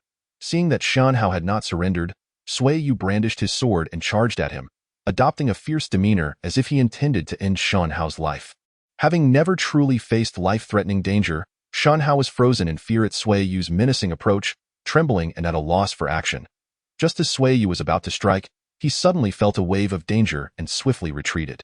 With a thunderous crash, a colossal sword, measuring over 10 meters in length, plunged into the ground before Xianxia. Had Sui Yu not withdrawn in time, it would surely have claimed his life. Brother, you really are useless. You almost got yourself killed. Following the voice, Sui Yu looked up to see a young girl standing on the hilt of the gigantic sword. With her back to the sun, Sui Yu could not discern her features, but her proud pose suggested a deep confidence in her appearance. Meanwhile, after staring blankly at the massive sword embedded at his feet, Xianxia, with a quivering voice tinged with tears, shouted at the girl on the hilt. Sister, are you here to save someone or to kill them? If you had just aimed a little differently, I would have been done for. Calm down. You weren't killed, were you? Save your complaints for after. Retorted the girl, her nonchalant tone striking a heavy blow to Xianxia's spirit. In response, he cried out, You are being too unreasonable, sister, and then ran off in tears. Witnessing such a ludicrous scene, Sui Yu, still holding his sword, found himself at a loss for an appropriate expression. At that moment, the girl seemed to notice Sui Yu and, with an air of superiority, declared, Although my brother may be a fool, he is not someone who can be bullied by just anyone. Since you dared to pick on him, I shall take revenge. As her words hung in the air, the atmosphere shifted, signaling the imminent clash of battle. Chapter 58. Is Sui Yu being pursued? Are you prepared? The girl on the sword's hilt addressed Sui Yu. Looking down at him, I am not like some fool who always resorts to sneak attacks to gain the upper hand. Sui Yu shrugged, feeling a headache coming on as he gazed at the girl standing high on the sword's hilt. I am prepared, but don't you think fighting is utterly pointless? Sui Yu had sensed the fluctuations of spiritual energy around her, estimating her cultivation level to be around the mid-foundation stage. While the towering sword was undeniably intimidating, the disparity in their cultivation could not be bridged merely by size. Sensing Sui Yu's thoughts, the girl huffed in irritation, Do not underestimate me. With a swift stomp on the sword's hilt, the enormous blade shot up, pivoting around its center. The girl now stood on the ground, effortlessly resting the massive sword on her shoulder. The stark contrast between her petite stature and the giant weapon raised concerns about whether she could bear its weight. However, what intrigued Sui Yu more was that from the girl's previous vantage point, he had not fully grasped her size. Now, from his elevated position, he realized just how diminutive she truly was, especially in her princess-like attire, which accentuated her cuteness. Unable to resist, Sui Yu suggested, Little girl, let us not fight. How about we grab a bite to eat? I have some delicious treats. The girl, dismissing Sui Yu's words as childish flattery, replied with a scoff, Humph. So it's about looks again. Be careful, otherwise you might die. As she emphasized the final word, she swung her colossal blade towards Sui Yu. The gust of wind created by the swing was accompanied by a menacing sound, instilling a profound sense of danger in Sui Yu. Goodness, that sword is real. Sui Yu had initially thought the weapon to be an illusion, but the tangible pressure it generated made it clear that being struck would not be a trivial matter. Though he possessed the ability to resurrect infinitely, only a fool would willingly face death. With a startled cry, Sui Yu turned and fled, desperately evading the sword's lethal arc, though the wind from the swing still left a long gash across his back. Noticing his rapidly declining health, he hastily consumed a healing elixir to recover. That was close. I almost got obliterated. Turning back to glance at the girl, Sui Yu exclaimed in shock, Are you serious? The girl had indeed intended to strike him, and as her initial swing missed, she spun and transitioned into a diagonal slash, combining the momentum of her previous move with a wave of blade energy directed at Sui Yu. With a resounding crash, the ground split beneath the massive sword and the accompanying energy, while Sui Yu, in a state of disarray, sat beside the fissure, beads of cold sweat rolling down his forehead, as the girl raised her sword once more. Sui Yu urgently called out, Hey, do you truly wish to kill me? You could have dodged it. Her nonchalant tone exacerbated Sui Yu's frustration, but the girl did not grant him much time to recover. With a swift follow-up strike, the blade came crashing down. With a clang, Sui Yu's feet nearly sank into the ground, yet he managed to block the blow with both hands. Humph, do you possess some skill? The girl expressed surprise at Sui Yu's ability to withstand her strike, then added, As the first non-core formation cultivator to block my sword, I shall allow you 300 more strikes. Horrified that she viewed him as a target, Sui Yu shouted, Hey, don't joke around. If you make me block 300 strikes, I'll perish. If you don't want to die, then attack me. If you can block my sword, you must have the strength to face me head-on. She challenged, launching another assault. With his legs sinking into the earth, Sui Yu had no choice but to raise his sword defensively. The impact was even more forceful than before, causing his wrist to ache. Sui Yu pondered whether he should retaliate. To be frank, while the girl's attacks were powerful, they were somewhat sluggish and predictable. Although Sui Yu's combat prowess was not exceptional, he could predict her movements due to his formidable attributes and increasingly acute awareness. However, her adorable appearance made it difficult for him to strike back, for he feared he might inadvertently injure or kill her, which would be an utter waste. As Sui Yu wrestled with his conscience, the girl continued her relentless assault. Realizing that she might emerge unscathed while he faced disaster, Sui Yu finally shouted, "Enough. I don't want to harm someone as cute as you. Please, ease up." The colossal sword halted before him, and the girl stuttered, "Cute? Did you just say I'm cute? Am I really that adorable?" Despite being puzzled by her reaction, Sui Yu seized the opportunity to affirm, "Indeed. You are truly adorable. Just look at that delightful outfit and your charming figure. And your face is simply irresistible. How can someone so cute be so violent? Please put the sword down." The girl seemed not to fully grasp Sui Yu's words, as her face flushed increasingly red with each compliment, finally reaching a point where she appeared ready to steam. Ultimately, Sui Yu's praise hit a sensitive nerve, prompting her to touch her hot cheeks and exclaim, "Stop it. How can you say such things about me? It is so embarrassing." With her bashful outburst, the gigantic sword was suddenly transformed into a flurry of slashes directed at Sui Yu. Alarmed, he raised his sword in a desperate defense, feeling that the girl's technique had seemingly transcended to a new level. Her strikes were not only continuous but also more powerful than before. Goodness. While other cute girls may be endearing when shy, this one becomes deadly. Sui Yu silently grumbled to himself, yet he dared not slack off as he continuously wielded his large blade for defense. Fortunately, the durability of the weapon was quite adequate. Otherwise, this trusty tool of his would have surely been rendered useless. As he persistently fended off the girl's attacks, Sui Yu felt his arms growing increasingly fatigued. As if they might be shattered by the onslaught of her blade at any moment. At that moment, Sui Yu began to regret his earlier bravado. Could it be that the secret of his resurrection would be exposed in such a public spectacle? Crack! A sharp sound rang out as the girl's massive sword clashed with Sui Yu's blade, producing an odd noise. To his surprise, a significant crack suddenly appeared at the tip of her sword, which then fell to the ground with a resounding thud. Clearly, this was yet another instance of the 1 in 10,000 chance of breaking defense manifesting itself. However, upon witnessing the girl's tearful expression, Sui Yu regretted engaging her with such a formidable weapon. "Woo, my soul-cutting blade, it's broken. Wah!" The girl burst into tears. Seeing her weep uncontrollably, Sui Yu could only fumble in a frantic attempt to console her. "All right, I won't comment on the name of your sword. But could you please stop crying? Your tears make me feel as if I've committed some terrible wrong. It's you? You're the one who damaged my soul-cutting blade. I'm going to kill you." Well, it seemed that Sui Yu's attempts at comfort had some effect, though it was decidedly not in his favor. The girl brandished the remaining half of her massive broken sword and charged at him, tears streaming down her cheeks as she swung the weapon wildly. Sui Yu dared not block with his blade, desperately yanking his legs from the ground and letting out a cry as he dodged her strikes while fleeing into the distance. As he fled, the group led by Xianxia instinctively parted to create a path for him, their eyes wide as they watched Xianxia's sister pursue Sui Yu, whose figure gradually disappeared from view. They exchanged glances, unsure of what to do now that both parties involved in the duel had fled. Just as they were left in a state of confusion, Suli arrived with a throng of female disciples, loudly questioning the group, "Do you still wish to fight us?" Upon seeing the furious expressions of the girls behind Suli, one individual suddenly shouted, "Oh no! I forgot to collect my laundry with that." He took off running. Observing his hasty retreat, another exclaimed, "Oh no! Ergo invited me to play cards." Soon after, the group concocted various excuses, soup simmering at home, a date with a girlfriend, plans for training, and they quickly dispersed. Once the crowd had cleared, Suli turned to Li Shirin and said, "You should let everyone go. I'm going to chase after Sui Yu."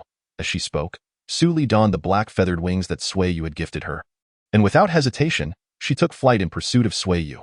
Soaring through the air, Suli swiftly spotted the chaotic scene unfolding in the distance, observing Sui Yu being relentlessly pursued by the girl. She thought to herself, "Given the stamina of these two, I wonder how long this chase will last. I hope Sui Yu remembers to return for dinner." As night fell, Sui Yu finally returned to his home in a disheveled state. Though he was not alone, he carried the exhausted girl on his back. Enraged by her damaged weapon, She had pursued him with her broken sword throughout the afternoon, ultimately exhausting herself to the point of collapse. Initially startled, Sui Yu feared she might have overexerted herself, but upon checking, he found that she had merely fallen asleep from fatigue. Letting out a sigh of relief, Sui Yu instructed Suli, who had followed him, to return home and prepare dinner while he carried the still massive half of the broken sword and the slumbering girl back. Upon entering the house, he was met with a piercing glare from Siqi, who was seated on the sofa, visibly annoyed at the revelation of Sui Yu's numerous romantic entanglements. What's with that look? Sui Yu attempted to explain. Do I seem like that kind of person? Uh-huh. Siqi nodded, her tone laced with resentment. You don't just seem like it. You are. How else could you have developed so many connections while carrying this little one on your back? Are you managing all that? Trust in my capabilities? Sui Yu replied earnestly, contemplating that Suli always contacted several people at once, making her approach notably efficient. Get lost? Don't play innocent. Are you planning something nefarious with this girl? Siqi interrogated him further. I would never. Sui Yu insisted, but a hesitant probably slipped out. Hey, those last two words are suspicious. Just then, Suli appeared, interrupting their exchange. What are you two discussing? Dinner is ready. Sui Yu, hurry and wash up. You're filthy, and this little girl is dirty too. Luing, come here and carry this girl to change her clothes. Ugh, so dirty. I'm going to take a shower. Sui Yu exclaimed as he hurriedly passed the girl to Luing and dashed off to clean himself. With Sui Yu gone, Siqi could only glare at Suli, who always seemed to side with Sui Yu, before she begrudgingly followed inside to help prepare some fresh clothing. Due to the earlier brawl involving Sui Yu and Shan Hao, Xiao Hong and Xiao Yu had been summoned for an emergency meeting. Leaving the house with just Siqi, Suli, Luing, Sui Yu, and the sleeping girl. Despite the smaller gathering, Suli had prepared an abundant feast in her mind, even if some food went to waste. It was imperative that Sui Yu never went hungry. After washing up and changing, Sui Yu took the still sleeping girl from Luing's arms and sat at the dining table, while Suli and Luing hurried to serve him rice and soup. Noticing the girl sleeping soundly and worried she might be hungry, Sui Yu gently patted her cheek and called out, "Wake up for a moment. Eat something before going back to sleep." His gentle prodding. The girl mumbled drowsily, "I'm so sleepy," but she still made an effort to open her eyes. Upon realizing she was not in her familiar surroundings but in an unfamiliar place, she startled and instinctively prepared to fight.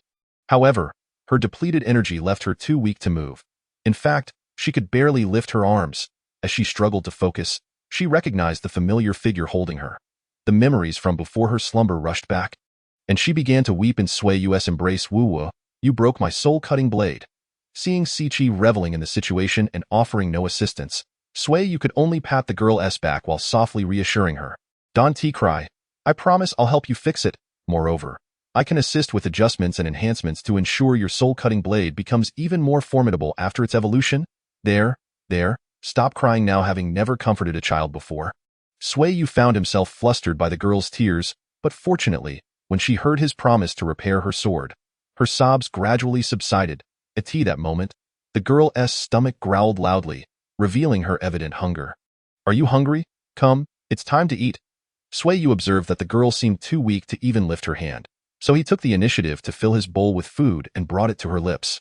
As he fed her, he encouraged, "Tell me what you'd like to eat, and I'll get it for you. Take your time, don't choke, and drink some water."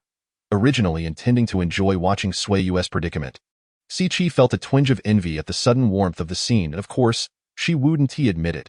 She found herself reminiscing about the days when she was bound by the celestial ropes and entirely dependent on Sui Yu for meals.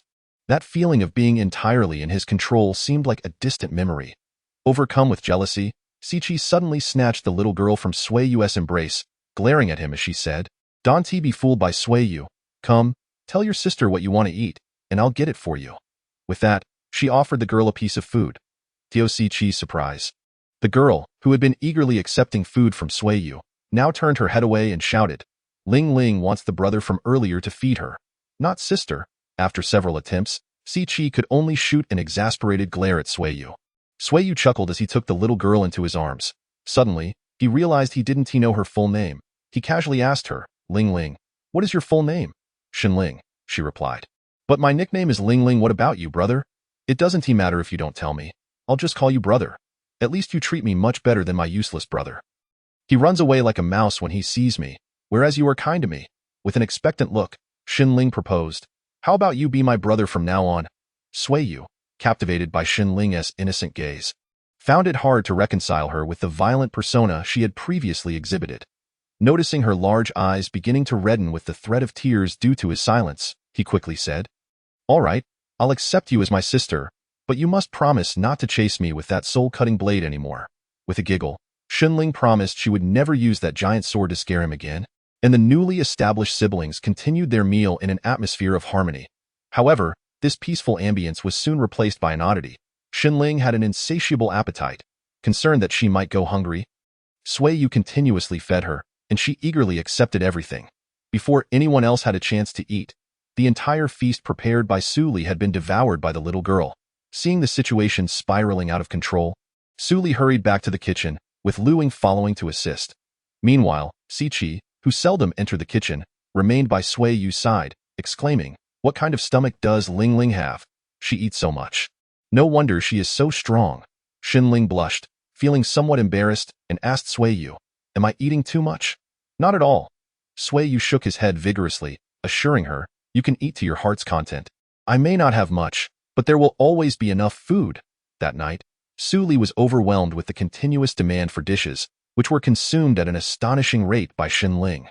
After a seemingly endless cycle of cooking and eating, Xinling finally patted her flat little belly, a satisfied smile gracing her face as she said, "Brother, thank you. I finally had a full meal." After enjoying her feast, the little girl closed her eyes and fell asleep peacefully in Sui Yu's embrace. Sui Yu couldn't help but reflect, Ling Ling has suffered so much. It's no wonder she had such a fiery temper. Always hungry. Of course, she would be in a bad mood. Upon hearing Sui Yu's lament, the women exchanged glances, contemplating how much food it would take to satisfy her if dishes from Ling Valley required such quantities.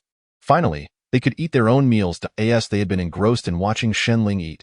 They now felt their own hunger pangs and indulged in a hearty feast. After dinner, Sui Yu carried Xinling into a freshly tidied room prepared by Suli. Placing her gently on the bed, upon exiting, he encountered Siqi, who had been waiting for him. With a fierce expression, she declared, "Come, let me drain you dry. Let us see if you still have the energy to wander about." Despite her fierce tone, the hint of spring in her demeanor was unmistakable. This enticing allure made it difficult for Sui Yu to resist her, but he could only manage a wry smile as he replied, "Please wait a moment. I promised Ling Ling I would help her repair the soul-cutting blade. By the way, have you put away that broken blade?" "Humph, you always have someone else on your mind." Siqi huffed, turning to enter the room. However, just as the door closed, a small Qian ring containing the broken blade tip was discreetly tossed into Sui Yu's pocket. "What a stubborn yet soft-hearted woman," he mused, shaking his head as he stepped outside. Realizing that the blade was too long to maneuver within the house, as the night deepened, Siqi and the others whispered inside, waiting for Sui Yu. While he struggled outside with the enormous soul-cutting blade, the only one peacefully sleeping in Sui Yu's small room was Xinling, her sweet smile indicating she was immersed in a wonderfully warm and joyous dream. Chapter 60. Xianxia's heart faces another blow. The sunlight streamed into Xinling's room, awakening her from slumber. Stretching her limbs, she realized her body, which had felt exhausted the previous day, was now fully recovered. Xinling understood that this was not due to her quick recovery, but rather the substantial dinner she had enjoyed. Truth be told, as a daughter of an elder, Xinling had never experienced the feeling of being full. For someone in her position, this was astonishing, yet it remained the reality. Xinling possessed exceptional talent, but perhaps due to her remarkable abilities, her rapid energy absorption meant she had always gone hungry. Her mother, Shunning, had tirelessly sought out nourishing food to satisfy her daughter's incessant hunger, yet all efforts had ended in failure. Xinling had spent most of her time at home consuming low-energy foods, rarely venturing out, leading most in the Xianxia Sect to be unaware that Xianhao had a younger sister. However, fate is often fair. Despite her persistent hunger, Xinling's talent and physical prowess had not been squandered. She exhibited astonishing strength and an impressive cultivation speed. Though she was still in the mid-foundation stage, among her peers, only those who had been cursed by Sui Yu could compare to her. Most could only achieve innate status by her age. Thus, at home, Xinling was often used by her mother to motivate her brother Xianhao to improve. Yet, Xianhao eventually found himself falling behind as Xinling quickly closed the gap in their cultivation levels. After one incident where Xianhao, frustrated by their mother's favoritism, bullied Xinling, he became the family's laughingstock, often referred to as useless snack by his sister. Returning to the present, Shun Ling reminisced about the sensation of being full for the first time before hastily rising to dress in the princess gown that had been set aside for her. This outfit, which she had worn the previous day, was freshly washed by Su Li and placed beside her bed. After washing up in the bathroom, Shun Ling emerged, feeling slightly out of place in the unfamiliar environment. However, upon seeing Sui Yu's welcoming smile, she relaxed completely. With practiced ease, she leaped onto Sui Yu, planting a kiss on his cheek, and cheerfully greeted, "Good morning, brother." "Good morning. Ling Ling is so well behaved. Did you sleep well last night?" "Did I disturb you?" Sui Yu asked, his cheeks reddening slightly. He felt a tinge of embarrassment, recalling how intense things had been the previous night with a certain jealous woman. After their escapade, he remembered that while the house was soundproof from the outside, it was less so internally, hence his concern about disturbing Shun Ling's rest. "It was so comfortable," Shun Ling replied, her face lighting up. "I've never slept so soundly.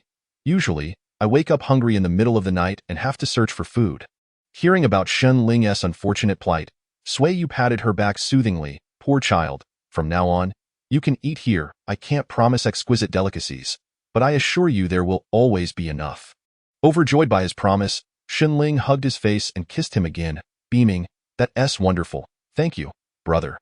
Just as Sui Yu and Shun Ling were reveling in their sibling affection, Su Li approached them, announcing, "Breakfast is ready. Come and eat."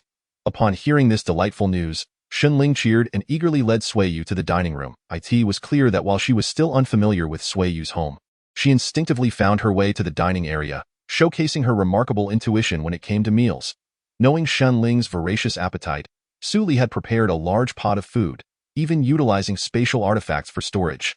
Although the bowl in front of Shun Ling appeared modest, it contained nearly 3 to 4 times the amount of food relative to her size. This peculiar bowl had been hastily crafted by Sui Yu and the recently returned Li Shirin that very morning. Speaking of Li Shirin, after news of Sui Yu's altercation with Shun Hao spread, it reached her father, Li Tianqi, who had been in seclusion. Consequently, Li Shirin was summoned home last night. However, upon returning, she found herself restless without anything to study, leading her to wander aimlessly. Understanding his daughter well, Li Tianqi could no longer bear her aimless demeanor and ultimately relented. As a result, before dawn, Li Shirin returned to Sui Yu's residence, waking him from his brief slumber. Thereby catching him unprepared. In response, Li Shirin was so delighted that she had no intention of taking a nap before diving straight into the design and development of the Qingkuan bowl. Ultimately, before Shun Ling awoke, Sui Yu had crafted the finished product, which was the very bowl Shun Ling now used. As she joyfully devoured her meal, Sui Yu suddenly realized that he had not seen Li Shirin at the dining table. After inquiring with Su Li, he learned that earlier that morning, Su Li had casually remarked that it would be wonderful if the cooking utensils could prepare more dishes at once. Consequently, the research enthusiast Li Shirin had neglected her meal in favor of addressing the issue of expanding the capacity of the kitchenware. Sui Yu, accustomed to such antics, merely shrugged it off. The breakfast concluded in a warm and jovial atmosphere, albeit taking a bit longer than usual. Despite Shun Ling's earnest efforts to eat, the portion was rather substantial. Being conscious of her image with Sui Yu seated nearby, she only managed to finish all her food after a lengthy chat with everyone, ultimately letting out a satisfied burp. After their meal, Sui Yu led Shun Ling outside to a clearing and dramatically produced a large, gleaming black sword. Perhaps influenced by the name of Shun Ling's Zanpakuto, the repaired sword had transformed significantly. Its blade had narrowed and elongated, while the hilt had been whimsically fashioned into a swastika shape by Sui Yu. The name of the Zanpakuto had been aptly justified by Sui Yu's modifications. What pleased Sui Yu the most were the mysterious patterns etched onto the blade. To ensure aesthetic appeal and coherence, he had devoted a considerable amount of time the previous day to designing these patterns. Now, under the sunlight, they emitted a dark radiance, imbuing the sword with an air of intimidation and flair. However, upon glancing at Shun Ling, who was clad in a princess dress, Sui Yu smacked his forehead in realization. He had been so preoccupied with his own aesthetic preferences that he had forgotten that Shun Ling would be the one wielding this sword. Surely, this style would not appeal to her? As Sui Yu pondered how to explain the sword's transformation to Shun Ling, she suddenly leaped onto him, showering his face with affectionate kisses and exclaiming, "Brother, you are the best. You made my ugly sword look so beautiful, brother. I love you." Beautiful? Sui Yu gazed at the imposing, cold blade and struggled to reconcile it with the term beautiful. Nevertheless, her delight was enough for him. Subsequently, Sui Yu assisted Shun Ling in recognizing the sword as hers, explaining the magical formations he had arranged on it and how to manipulate them. Remarkably, the young girl seemed to harbor a deep admiration for power, mastering the sword's usage in no time. With her command, the Zanpakuto gradually shrank until it resembled a regular long sword, which she wielded with agility. Moments later, she enlarged it again, combining the blade's lightness with a wind manipulation formation, creating a whirlwind that did not impede her cutting speed. When she executed a powerful strike, activating the gravity-increasing formation, the ground trembled beneath her. Witnessing Xianling's adept control over the sword's formations in such a brief span, Sui Yu could not help but marvel at her innate talent. Just as he contemplated discussing the addition of more formations for mischief, Xiaohong suddenly flew in on her sword, urging Sui Yu to prepare for an impending confrontation. Shunhao is coming with a large group, and this time they bring offensive magical tools. It doesn't seem like a mere skirmish. Cursing under his breath, Sui Yu resolved not to let Xinhao off lightly for bullying Xinling and disrupting her meals. He instructed Su Li to mobilize their Golden Core practitioners, as it was time for them to take action. However, before he could execute his plan, Xiaohong delivered a light smack to his head, leaving Sui Yu aware that his intentions to showcase his Golden Core subordinates had been thwarted. When Xianhao stormed into Sui Yu's residence, he found Sui Yu leisurely sipping tea under the shade of a tree. While Su Li stood by, attending to him die in the distance, Si Qi, Xiaohong, and Xiao Yu, 3 elders, were gesturing towards the spiritual field encircled by barriers, clearly aiming to prevent Xianhao from causing trouble. Sui Yu expected Xianhao to pretend to pass by and retreat upon seeing the elders. To his surprise, Xianhao, in a fit of rage, marched directly up to Sui Yu, seemingly oblivious to the elders.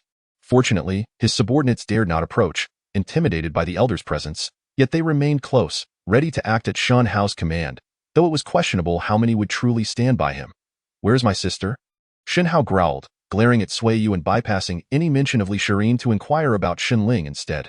Sui Yu chuckled and replied, "I have some unfortunate news for you. You've been kicked out. Xinling is now my sister." Given Sui Yu's notorious reputation and the ambiguous nature of his words, Xianhao immediately interpreted this as his sister having been taken by Sui Yu. In a fit of rage, he bellowed, "Sui Yu, you beast! I'll fight you," and swiftly drew a glimmering flying sword, charging at Sui Yu. The sword radiated with potent energy, possibly of spirit artifact quality.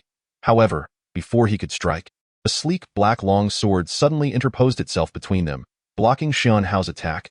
"Foolish child, do you really think you can defeat my brother just by stealing Mother-S flying sword?" Standing atop the hilt was none other than Xunling herself. Although she had nearly been struck by her own massive sword, Xunhao disregarded his fear and urgently inquired, "Sister, are you all right? What could possibly be wrong with me? By the way, I have already recognized Sui Yu as my brother. And you, foolish child, have been expelled." Xinhao's eyes widened in shock. "What?" At that moment, Sui Yu heard something shatter, more violently than before. Suddenly, Xunhao fell to his knees, adopting a defeated posture as he lamented. "Sister, you are being too cruel." As Sui Yu contemplated whether to console this poor soul who had suffered repeated emotional blows, Xunhao abruptly lifted his head, brimming with rage and despair, and growled, "It's you. First, you took my goddess, Li Shirin, and now you want to take my only sister, Sui Yu. I will fight you."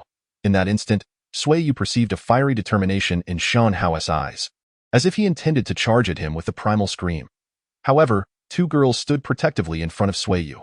Blocking Xianhao's advance were Xinling, wielding her shrunken Zanpakuto, and Li Shirin, who had just emerged from the kitchen, her attire dusted with flour. Though Li Shirin's disheveled appearance slightly disrupted the atmosphere, the resolute gazes of both girls compelled Xianhao to relinquish his intent to confront Sui Yu. Defeated, he slumped to the ground, sobbing, "Why is my life so miserable?" Chapter 61. Xiao Rou has a mission here. Wipe your face. Sui Yu offered a towel to Xianhao. Witnessing Xianhao's pitiful state, Sui Yu understood that he genuinely cared for Xinling. Otherwise, he wouldn't have been so heartbroken. It was worth noting that Xianhao had not displayed such sorrow when he learned that Li Shirin was with Sui Yu. However, when Sui Yu extended the towel, Xinhao disdainfully rejected it. Noticing that the person offering was Sui Yu, he scoffed, "Humph. Take it away. Don't pretend to be a good person in front of me." Just as Xianhao seemed poised to utter further insolent remarks, Xinling charged over, roaring at him, "Sui Yu offered you a towel, so just take it. Stop with the nonsense." "Fine." Xinhao acquiesced weakly, obediently accepting the towel from Sui Yu and beginning to wipe his face. His expression of grievance was so comical that anyone familiar with him might have suspected he had been possessed. Observing Xianhao in such a state, Sui Yu felt no sense of triumph over his rival, but rather a twinge of sympathy for the unfortunate brother. Sui Yu had previously accompanied Ling in testing her Zanpakuto, during which he heard Ling recount an incident where her brother, Xianhao, had attempted to bully her but ended up being pinned to the ground and thoroughly beaten instead. Initially, Sui Yu found himself disdainful of Xianhao. However, witnessing the man weep for his lost sister revealed the profound affection he harbored for her. It seemed that the prior bullying was merely a manifestation of an older brother's jealousy and a minor emotional outburst. As Xianhao genuinely cared for his sister, in fact, Sui Yu sensed that Ling's feelings towards her brother were not as aloof as they appeared. When Xianhao launched an impulsive close-quarters assault on Sui Yu, Ling seemingly intervened, but one could argue that she was also protecting him from a one-sided beating. Now that Sui Yu had acknowledged Ling as his sister, it was his duty as an elder brother to ensure she did not suffer sorrow.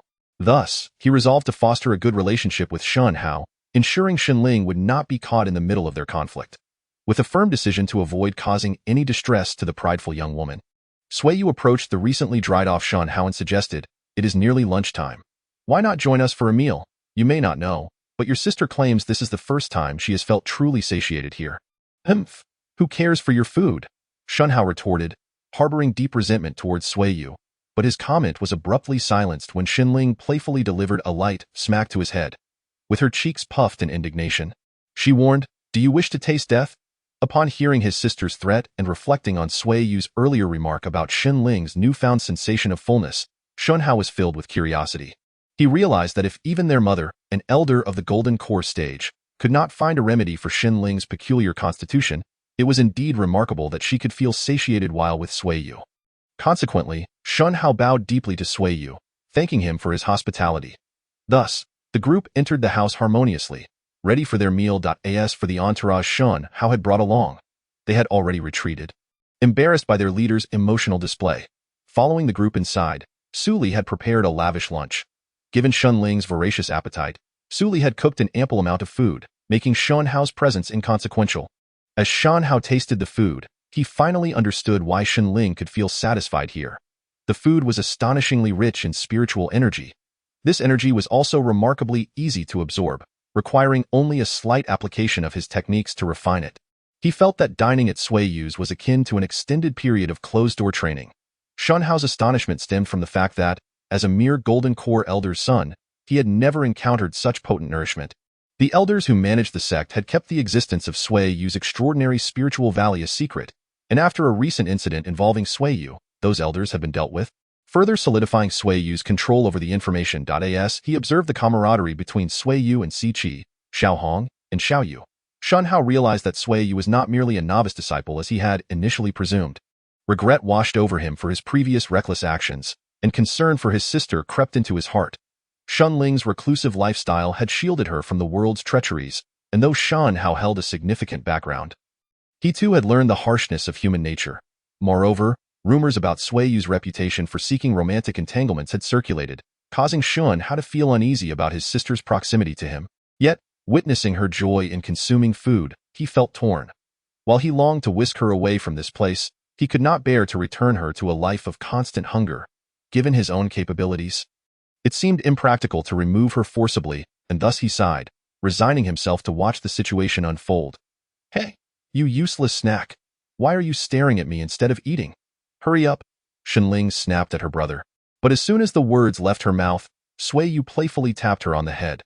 With a tearful expression akin to a wounded creature, Ling gazed at Sui Yu, bewildered by his sudden reprimand. Sui Yu sighed and gently reminded her, one must maintain respect when speaking to an elder brother. At this, Xianhao braced himself for an outburst from his typically temperamental sister, only to be taken aback when Ling turned to him with a remorseful expression, saying, "Brother, I'm sorry." Ling understands her mistake. After apologizing to Xianhao, Ling looked at Sui Yu with the most pitiful expression, on the verge of tears. Unable to resist, Sui Yu patted her head in encouragement and filled her bowl with her favorite dishes, eliciting a radiant smile from her. Seeing his sister transform in such a manner, Xianhao sighed, realizing that he could no longer intervene in Sui Yu's affairs. Moreover, it appeared that Ling's demeanor had improved since becoming Sui Yu's sister. With all parties seemingly content, he had little left to argue about. With his worries set aside, Xianxia began to eat heartily. He soon discovered that the food not only contained abundant spiritual energy but was also delicious. Although the sight of Li Shirin laughing with Sui Yu tugged at his heartstrings, he found solace in channeling his frustrations into his appetite. After the meal, the women gathered to discuss their training in the war god record. This technique had become essential for Sui Yu's companions, as those who neglected it would quickly find themselves overwhelmed in the evening's battles. Thus, the women were particularly diligent in their training, with Siqi demonstrating the most tenacity. Harboring ambitions of one day monopolizing Sui Yu's affections. Inspired by their discussions, Sui Yu suddenly wondered how Shenling, with her exceptional strength, would fare while training in the war god record. He decided to gift her a copy for her studies. To his surprise, however, it turned out that she was unable to practice the technique, ultimately passing the book on to her brother instead. Perhaps due to the technique's remarkable effects, Shenhao's attitude towards Sui Yu underwent a significant transformation after practicing it. It was only natural, considering Sui Yu had displayed genuine concern for Shenling and had the ability to guide her towards being more obedient. Furthermore, gifting him a high-level manual would surely elicit gratitude from Shenhao. From that day forward, Shenhao frequently visited Sui Yu, ostensibly to strengthen family ties while also enjoying free meals. On several occasions, he even brought along Shenling's mother, Shenning. With her blessing, Sui Yu formally became Shenling's brother. And she subsequently moved into Sui Yu's residence, becoming an integral part of his family. As days passed, Sui Yu led a leisurely life, occasionally venturing out to cultivate new romantic connections. Yuli remained steadfast in her role, aiding Sui Yu in expanding his circle of admirers. Meanwhile, Siqi diligently worked to thwart Sui Yu's advances, albeit with limited success. Just when it seemed this idyllic existence would persist, one day, a communication jade slip left by Xiao Rou illuminated with urgency. Upon reviewing the message, Sui Yu and Su Li learned that Xiao Rou was requesting their assistance in accepting a mission. It appeared that a compassionate elder had ventured beyond the sect to offer aid, only to discover a war raging between two neighboring nations. Witnessing the plight of countless refugees facing starvation and disaster, Xiao Rou realized her efforts alone would be insufficient. Thus, she returned to the sect to issue a mission aimed at providing relief to the suffering. However, due to her dedication to aiding others, Xiao Rou had little in the way of resources, making it impossible to offer substantial rewards for the mission. After some time without any takers, she grew increasingly anxious as the death toll among refugees continued to rise. In desperation, she reached out to her disciples, and as her nominal disciple, Sui Yu found himself conscripted alongside Su Li. With nothing pressing to occupy their time, Sui Yu slapped his thigh and declared, "It's settled. Let's gather the troops and descend the mountain. Let's go save the refugees." Traveling, or rather, embarking on a mission to assist refugees, necessitates thorough preparations. First and foremost, a multitude of lovely companions must be gathered. Of course, let there be no misunderstanding. Sui Yu's intention to invite several friends along is certainly not for the purpose of indulging in any frivolous activities during the journey. Rather, he firmly believes that a larger group is far more effective in providing aid to those in need. Sui Yu swears by the light that his intentions are entirely noble. With the ladies accounted for, the next step involves packing essential camping gear, including tents, barbecue grills, and various seasonings. Naturally, Sui Yu insists that these preparations are merely to ensure a conducive working environment for their humanitarian efforts, and not to transform the mission into a mere camping trip. He can assure you of that. Following this, a few golden core level bodyguards are required. Despite Sui Yu's ability to resurrect at will, he understands the necessity of having protection to prevent any unwelcome interruptions, whether from enemies or wild beasts, while he enjoys some adult activities with his companions in the tent. As for the rationale behind Sui Yu's pursuits, isn't it about balancing work and leisure? Once the companions, camping essentials, and bodyguards are secured, it will be time to stock up on provisions within the Qian Kuan Ring. Of course, the food for aiding refugees need not be of the finest quality. A simple spell can conjure a bountiful supply. The critical aspect is for Sui Yu to meticulously plan for the sustenance of his sizable entourage, ensuring that food compatibility is carefully considered. After all, running out of provisions midway would be quite tragic. Sui Yu's ultimate plan involves finding a way to keep an elder, who consistently undermines his romantic endeavors, tied to the Xianxia Sect. Go achieve this. He intends to leverage the threat of relocating a significant number of Golden Core practitioners, persuading Xiao Hong to assign some tasks to Siqi. If all goes according to plan, perhaps without Siqi's interference, Sui Yu might encounter some attractive companions during their outing. With everything in order for departure, Sui Yu begins to execute his plan. The task of contacting his companions naturally falls to Suli. Interestingly, as Sui Yu's circle of friends has grown, there are now individuals whose names he can scarcely recall, while Suli possesses an intimate knowledge of his companions. She has even compiled a detailed file that she updates regularly, ensuring that Sui Yu can easily select individuals as needed. For this trip, due to the long journey and higher cultivation requirements, Suli is tasked with assembling a team of companions who are at least at the mid-foundation stage. Indeed, through Sui Yu's tireless efforts and Suli's assistance, he has managed to assemble a unit composed entirely of foundation-level practitioners. It is worth noting that as Sui Yu's cultivation advanced to the later stages of foundation, many of his friends and companions, whom he had previously influenced with his demonic seeds, have also effortlessly reached foundation stage, with several matching his own progress. Unfortunately, the energy required for Sui Yu's own advancement is exceedingly vast. Otherwise, he might already have newcomers at the golden core stage. While Suli reaches out to potential companions, Sui Yu engages with Li Shirin, who is currently struggling with the lack of spiritual energy for flower processing. To design camping equipment. Initially, Sui Yu thought the task would be straightforward, but after sharing some of his ideas with Li Shirin, he was pleasantly surprised when she promptly provided no fewer than 10 suggestions. Sui Yu was thoroughly impressed by her creativity and entrusted her with the design of the camping gear, planning to refine it according to her designs afterward. As for the selection of bodyguards, Sui Yu had already set his sights on certain individuals.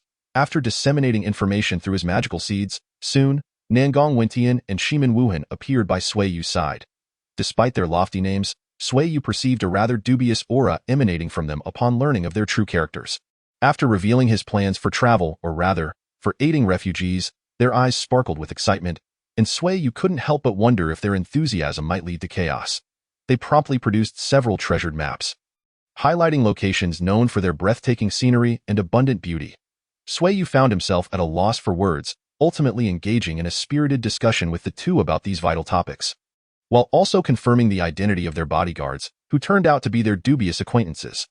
Nonetheless, having this group of somewhat questionable Golden Core practitioners nearby provided Sui Yu with a sense of security.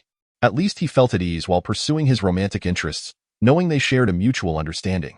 After sending the two dubious characters off to gather their crew, Sui Yu mused that it might be time to collect some rent and perhaps extort a little more. Previously, under Sui Yu's guidance, Siqi had successfully implemented a land contracting system, yielding excellent results. Although the land surrounding Sui Yu was limited, after some amicable negotiations, the Golden Core practitioners, who appeared somewhat battered from brawls, had finalized their territories. Many had formed partnerships, with groups managing a shared plot, while others continued to work on Sui Yu's land. To accommodate those without their own land, Siqi had also slightly increased their wages. Now, Sui Yu sought to gather provisions for their journey. Perhaps due to the abrupt transition from labor to earning a portion of spiritual grain, the mood among the workers was exceptionally positive. And Sui Yu's collection endeavor proceeded remarkably smoothly. Even when he requested materials, the response was generally favorable, with some even presenting him with cherished items in hopes of securing more spiritual grain for themselves. Sui Yu, not one to be unkind, graciously agreed. It is indeed curious how people can change. Those who previously relied on Sui Yu's generosity and complained about his stinginess were now expressing profound gratitude for his magnanimity as they surrendered the majority of their hard-earned spiritual grain, keeping only a small portion for themselves. Truly, different circumstances shape different values.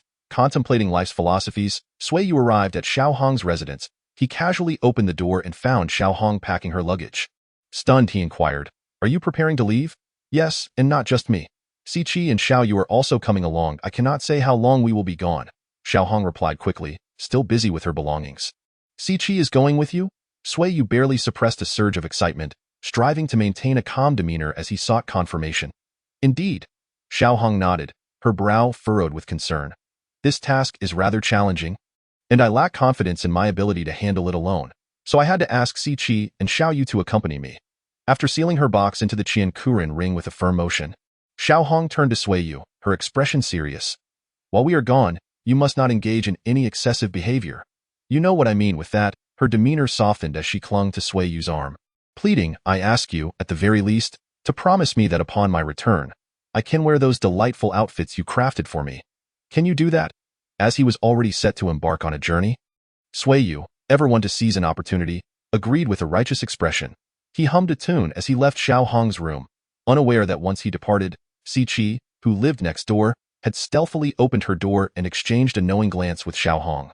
After Xiao Hong signaled with a playful gesture, the two shared a conspiratorial smile. Everything proceeded smoothly, and the day of departure with Xiao Rou finally arrived. Early in the morning, Sui Yu led a grand procession to the mission hall. Notably, aside from Sui Yu, the only male present, the crowd was comprised entirely of women. Following closely behind them, however, was another group of men, among whom were familiar faces such as the twin tigers and Tiny Yo. Sui Yu's younger brothers, as well as Lu Tian and Xin Hao, two friends with whom Sui Yu maintained amicable relations.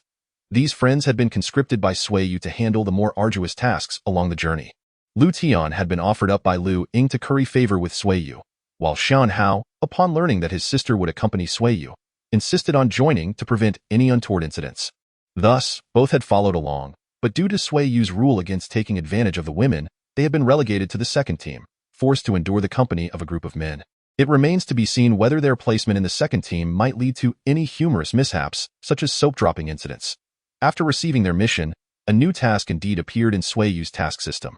While the experience points awarded were modest, the prestige gained was substantial, far surpassing the previous mission of exterminating the devouring beast.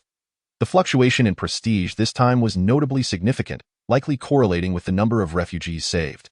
However, Sui Yu was not particularly concerned with the exact number of refugees he would assist.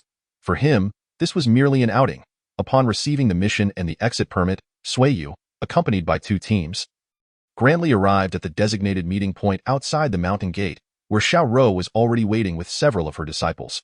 Witnessing the multitude Sui Yu had brought, the disciples felt a pang of shame. Fortunately, Sui Yu refrained from making any remarks, and upon entering, he enthusiastically inquired of Xiao Rou, "Everyone has arrived. Shall we set off?" Xiao Rou, filled with gratitude at the sight of Sui Yu's considerable entourage, did not immediately agree to depart. Instead, she informed him, "I have called a few more individuals. They should be arriving shortly." Just then, she pointed skyward, and several beams of sword light descended, revealing the figures of Si Qi, Xiao Hong, and Xiao Yu. Noticing Sui Yu's astonished expression, Si Qi, though slightly irked that Sui Yu's circle of companions seemed to have expanded significantly, could not help but adopt an exaggerated tone as she remarked, "Oh my, what a coincidence. I never expected you to join Xiao Rou in aiding the refugees."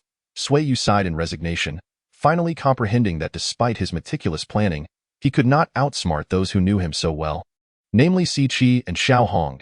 He had hoped to escape Si Qi's company for a bit of freedom, but it appeared that this journey would be fraught with thorns. Nevertheless, Sui Yu was resolute. For the sake of beauty, he would overcome any challenges that lay ahead. Chapter 63. Departure and Camp Setup. Let us depart. Xiao Rou, perhaps for the first time leading such a large group on a mission, felt a twinge of nervousness. Her command, though authoritative, had an air of pleading. Thankfully, her friends, including Xiao Hong, were considerate of her feelings. As soon as her words fell, they all took to the skies on their flying swords. Although Si Qi and the others possessed wings gifted by Sui Yu, they chose to fly using swords to maintain a semblance of clarity with Sui Yu. However, upon closer inspection, one could discern that the brilliance of Si Qi, Xiao Hong, and Xiao Yu's swords was significantly less than that of Xiao Rou's. This was not due to inferior craftsmanship, but rather because their swords exuded a more subdued spiritual energy, creating an illusion of weakness. In truth, once unleashed, their power would far surpass that of Xiao Rou's sword. Naturally, Si Qi and the others wielded swords refined and upgraded by Sui Yu himself, as his companions. Sui Yu would never allow them to use equipment lacking his mark. Furthermore, with the assistance of the system, the success rate of equipment upgrades was exceedingly high, alleviating any concerns about unexpected failures. Once the elders took to the air, Sui Yu and the ladies, including Su Li, activated their various wings, which seamlessly adhered to their backs. The absence of straps was thanks to Li Shirin's ingenuity. Yet it left Sui Yu feeling somewhat disappointed as he could no longer behold the alluring silhouette of the women constrained by belts, their wings unfurled. Shun Ling soared alongside Sui Yu and several of his close companions. Observing Sui Yu flanked by women with black wings, the members of the second team, including Shun Hao, were filled with envy and jealousy. As Sui Yu approached Xiao Rou and the others, his companions mounted an array of colorful cranes. Ascending one by one, these cranes, too, had been slightly enhanced by Sui Yu. Although due to a shortage of materials, only their appearances were beautified, with a slight increase in functionality. Nonetheless, this minor improvement was met with enthusiastic reception from his companions. Imagine, amidst a sea of black and white cranes, One soaring on a visually striking crane would undoubtedly draw envious glances. Although the companions gathered now had similar equipment, those still using the standard cranes were undeniably at a disadvantage. As the companion squad ascended and circled around Sui Yu, the less fortunate group, relegated to mere background, reluctantly took to the skies. Sui Yu did not expend much energy on them, as their equipment was primarily acquired through task rewards from the task hall.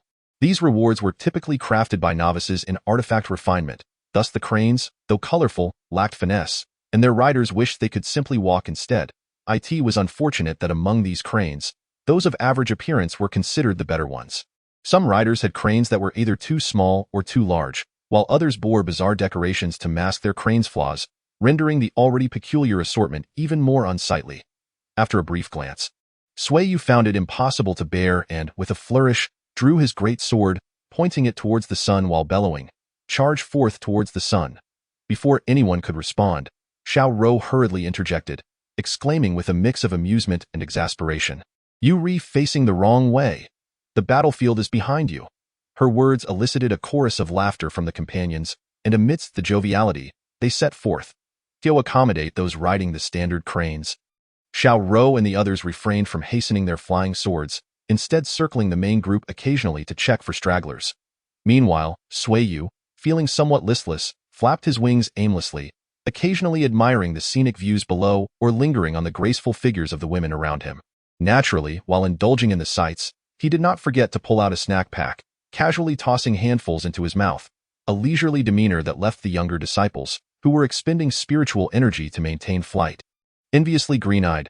"Brother, I want to eat," Shenling exclaimed upon seeing Sui Yu munching on snacks, immediately feeling hungry. "Hee, I came prepared," Sui Yu replied, producing a chinquan pouch filled with her favorite pastries. Upon peering inside, Shenling's eyes lit up with joy, and she promptly planted a grateful kiss on Sui Yu's cheek. Thanks to Li Shirin's relentless efforts, a breakthrough had been made in preserving the spiritual energy within the pastries. Although the spiritual energy content was less than that of directly cooked spiritual grains, it still exceeded that of ordinary food, elevating Shenling's beloved pastries to her new go-to snack. With a blissful expression, Shenling nearly forgot to flap her wings, prompting Sui Yu to fashion a makeshift swing, allowing her to dangle beneath him in her delight. Shenling treated Sui Yu like a swing, swaying joyfully.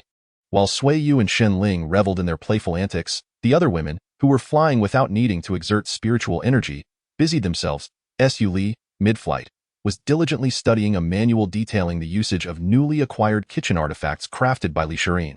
Ever since Shenling, the insatiable eater, had moved in, Su Li felt an increasing pressure to cook, striving to enhance her culinary skills to ensure that both Sui Yu and Shenling were well fed.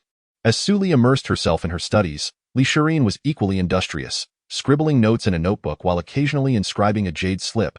Seemingly inspired by a new idea point, one could not help but note that despite her sheltered upbringing, Li Shirin's intellect was remarkably agile, brimming with creative ideas, making Sui Yu increasingly reliant on her. As for Lu Ying, who had previously maintained a low profile, her temperament seemed to have softened under Su Li's influence.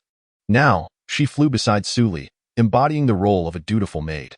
Yet, Sui Yu noticed that while Lu Ying treated him with utmost respect, her demeanor towards Su Li appeared even more reverent. Often, Lu Ying would go out of her way to please Su Li rather than Sui Yu. However, since Sui Yu had never placed much importance on Lu Ying, he chose to remain indifferent. After all, she was merely a nominal fiancée, especially after the elders who had facilitated this arrangement fell under Sui Yu's control. He felt no obligation to acknowledge her as his betrothed. And it was likely that Lu Ying had forgotten this status as well. Thus, they leisurely traveled, enjoying the scenery for most of the day. Suddenly, someone in the group called out in fatigue. Upon turning back, they discovered it was one of Xiao Rou's disciples. Faced with the peculiar gazes of the others, the individual flushed with embarrassment.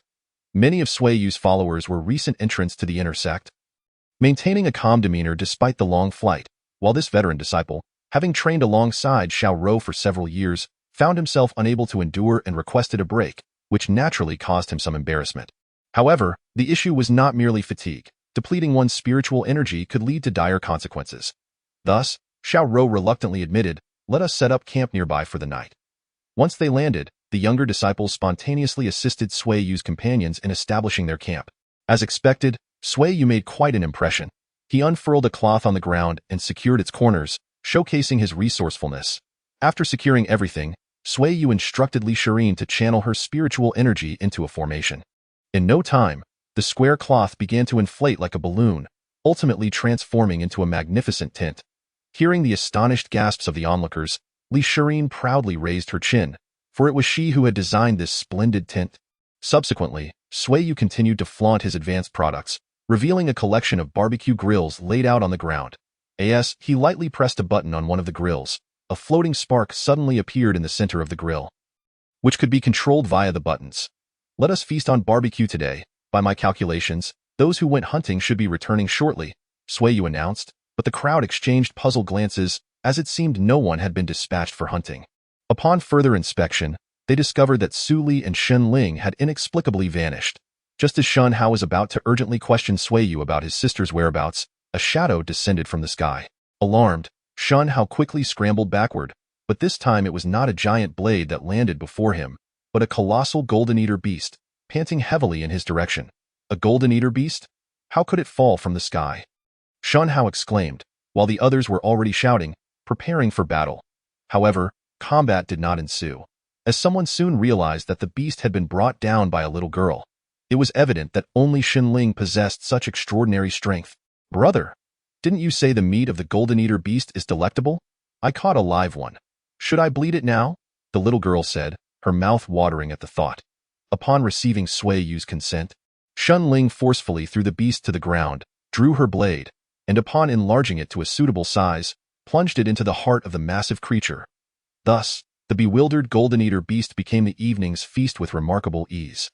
Just as everyone marveled at Shen Ling's immense strength, Su Li returned, her attire stained with blood, a clear indication of a fierce battle.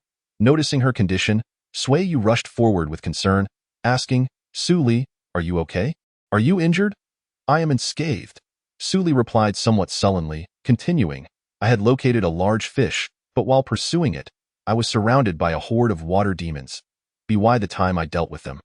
The fish had already fled. Damn. There are water demons nearby. Come, everyone, let us eradicate these wretched creatures, Sui Yu declared, ready to assist Su Li in reclaiming her lost prize, but she stopped him. I've already slain those water demons. There is nothing left to pursue. Feeling a bit embarrassed, Su Li's admission did not seem to bother Sui Yu, especially since Shen Ling had caught such a sizable golden eater beast, along with the spiritual grains he had brought. Making it easy to satiate Shen Ling with that, Sui Yu directed Su Li to wash up inside the grand tent while he prepared to roast the golden eater meat. Naturally, his culinary skills resulted in quite the chaotic scene, requiring Su Li to take over once she was clean and ready. During the wait for the barbecue, some disciples, feeling bored, ventured to the river where Su Li encountered the water demons. They found the river stained crimson with blood, and alongside it, chunks of flesh from unknown creatures hung ominously. Witnessing such a gruesome sight, the disciples returned with a newfound fear and admiration for Su Li, and in turn, Sui Yu became even more enigmatic in their eyes. As night fell, the well-fed group prepared to rest in the tent. The younger disciples were somewhat speechless as Sui Yu's companions all squeezed into his grand tent, leaving their own setup neglected. Thus, they had no choice but to use their tent, while peculiar sounds occasionally emanated from Sui Yu's dwelling, marking the passing of the night. Chapter 64. Xiao Rou's informative hour at dawn. Xiao Rou, preoccupied with concern for the refugees, exited her tent early. Most cultivators regarded meditation as a substitute for sleep, so when the noise she deliberately created roused others from their slumber, the occupants of the nearby tents emerged. Just as Xiao Rou was about to announce their departure, she noticed something amiss with the head count. In truth, it was apparent to anyone that Sui Yu's entire entourage was absent. This was utterly outrageous. Let us go, Xiao Rou. We must confront him, said Si Qi, her face a stormy blue. Believing her friend was upset on her behalf, Xiao Rou hastily reassured her, Si Qi, there's no need to be angry. Although Sui Yu can be quite unreasonable, I wouldn't have gathered such a large group without him. Let us allow him a bit of leeway. Si Qi, however, was not angry on Xiao Rou's behalf, but found it awkward to explain in front of her. Without further ado, she took Xiao Rou by the hand and stormed into Sui Yu's tent. Upon entering, Xiao Rou was taken aback by the sheer size of Sui Yu's tent. From the outside, it appeared sufficiently large, but she was astonished to discover that it employed the principle of spatial expansion akin to a dimensional ring, creating an immense interior space. Gazing at the vast hall, it was at least 10 times the size of the exterior. The walls, glimmering with a metallic sheen, clearly indicated that they were constructed from materials used in artifact refinement to support the entire space. Such extravagance left even Xiao Rou speechless. The polished floor was strewn with discarded trays, a clear indication that Sui Yu had treated his companions to a lavish feast the previous night. However, this was not what astonished Xiao Rou most. She too knew how to expand space, albeit with less stability and safety. What truly amazed her was the sheer enormity of the space. Upon closer inspection, she realized that this vast hall was merely one area. Several doors lined the periphery. Even if the individual rooms were not particularly large, combined they were formidable. Moreover, directly facing the entrance, there was a grand and ornate door on the wall of the hall, suggesting that the room beyond would be equally spacious. Xiao Rou mused that even with the finest materials at her disposal, she could never create such a spatial tint. In contrast to Xiao Rou's awe, Siqi's expression turned grim. While the soundproofing in the tent was superb, Siqi, familiar with Sui Yu's tendencies, immediately deduced that the enormous door led to Sui Yu's bedroom. Considering the door's size, it was easy to imagine the vastness of the bedroom beyond. So many rooms, along with that enormous bedroom. Sui Yu, your ambitions are now utterly exposed. Humph, just wait until I return. I will make you pay. Siqi thought angrily, while Xiao Rou called out Sui Yu's name, hoping for a response. As for opening that grand door directly. One glance at the scene was enough to predict the chaos that lay beyond. And Xiao Rou had no desire to witness such disorder. Sure enough, as Xiao Rou called out, Sui Yu emerged from the grand door, disheveled and bleary-eyed. The moment he opened the door, Xiao Rou and Siqi, with their enhanced vision, caught a glimpse of a chaotic scene behind the door, with garments flying about and the sounds of women laughing and gasping. Observing Sui Yu's nonchalant stride, Siqi gritted her teeth and said fiercely, Sui Yu, you are unbelievable. Sui Yu paid no heed to Siqi's anger, turning to Xiao Rou instead. Are we setting off this early? As he spoke to Xiao Rou, he discreetly sent a message to Siqi through a magical connection. Are you feeling jealous? How about you join tonight? Upon receiving the message, Siqi's face flushed, and she quickly turned away, saying, Sui Yu, do not take it too far. We must hurry. Everyone is waiting for you. She then hastily departed, eager to conceal her blushing face from Xiao Rou, unsure if it was from anger or embarrassment. With Siqi gone, Xiao Rou decided not to linger, especially as the grand door to the bedroom opened once again, revealing a throng of women emerging, their garments haphazardly arranged, likely a result of the earlier chaos. Thus, Xiao Rou excused herself, allowing Sui Yu and his companions some time to freshen up and prepare. An hour later, Sui Yu and his companions finally emerged from the tent. Xianling, starved and lying on the ground, immediately dashed towards Sui Yu, exclaiming, Brother, you're finally out. Ling Ling is so hungry. Fortunately, Sui Yu had anticipated this and promptly produced a sizable ham made from the leftover thigh meat of the golden eater beast. Although the meat, being less nourishing than spiritual grains, could not completely fill Xianling, it was sufficient to provide her with some sustenance. Meanwhile, Suli seized the opportunity to retrieve an array of bizarre artifacts to begin cooking. Watching the petite Suli effortlessly handle the massive beast meat and pour a hefty bag of rice into another artifact, her fierce demeanor sent shivers down the spines of those who had witnessed the earlier carnage by the river. Despite Suli's intimidating prowess, the dishes she prepared were exceptionally delicious. Observing Xianling devouring her breakfast, Sui Yu couldn't help but admire Suli's culinary skills. After all, cooking for a large group is no easy feat. Moreover, it is heartening to note that Suli did not settle for mere satisfaction. After finishing her meal, while waiting for Xianling, she seized the opportunity to discuss some insights on the use of magical artifacts with Li Shirin, hoping that Li Shirin could craft more user-friendly implements. Eventually, the group set off on their journey. Of course, a certain voracious eater was still diligently consuming her breakfast in the hanging basket beneath Sui Yu. After waiting for quite some time for Xianling, Xiao Rou could no longer suppress her urge to request departure, prompting Sui Yu to allow the little girl to eat while on the go. Having flown for an entire day, this time, Xiao Rou and the other elders could finally relax instead of bustling about as they had the previous day. As a result, a few female disciples, feeling somewhat bored, began to engage Xiao Rou in conversation. Elder Xiao Rou, are there many people at our destination? Will there be golden core masters stationed in the two warring nations? Seemingly bored, Xiao Rou immediately tapped into her experience accumulated from her travels and began to explain to the disciples. Most nations in the mortal realm are at the acquired level. Even innate beings can become generals in some smaller countries. The nations we are visiting are relatively larger for this region, and it is said that generals and royal family members possess chi refinement cultivation. However, we should not rule out the possibility of foundation-building cultivators from other sects venturing out to act as guardians for the nation, though there is no need for excessive concern. Due to the remoteness and scarcity of resources in our vicinity, we are unlikely to encounter anyone with cultivation above the foundation-building level. Why don't we cultivators establish our own nation or control several countries? Upon hearing this question, Xiao Rou appeared slightly embarrassed as she replied. In fact, many nations are controlled or supported by cultivation sects behind the scenes. However, our Xianxia Sect is small in number and lacks the resources to engage in worldly matters. Do the two countries we are visiting have the support of cultivation sects? This question evidently piqued everyone's interest, as offending a sect with the capability to influence nations could result in significant trouble for Xianxia. Clearly, Xiao Rou had conducted her research beforehand, as she replied with ease. Rest assured, our resources here are limited. No significant sect will concern themselves with such a barren area. The two nations and most surrounding countries lack the backing of cultivation sects, so as long as we do not overstep, we should face no issues. Does that mean we foundation-building cultivators are practically invincible in this area? The disciple who posed this question sparkled with excitement, seemingly lost in a daydream. Be cautious. Do not allow illusory power to cloud your judgment. Xiao Rou quickly admonished, then began to elaborate. The most crucial aspect of cultivation is one's realm. In essence, it is a reflection of one's mental awareness. Only those with a strong spirit can wield corresponding power effectively. This is one of the fundamental reasons why descendants of major sects often fall into madness when they consume spirit herbs to elevate their cultivation. Your cultivation is still shallow, even if you momentarily lose your mental fortitude and fall into madness. The most you would suffer is injury to your meridians. However, once you reach the golden core stage, succumbing to madness could very well cost you your life.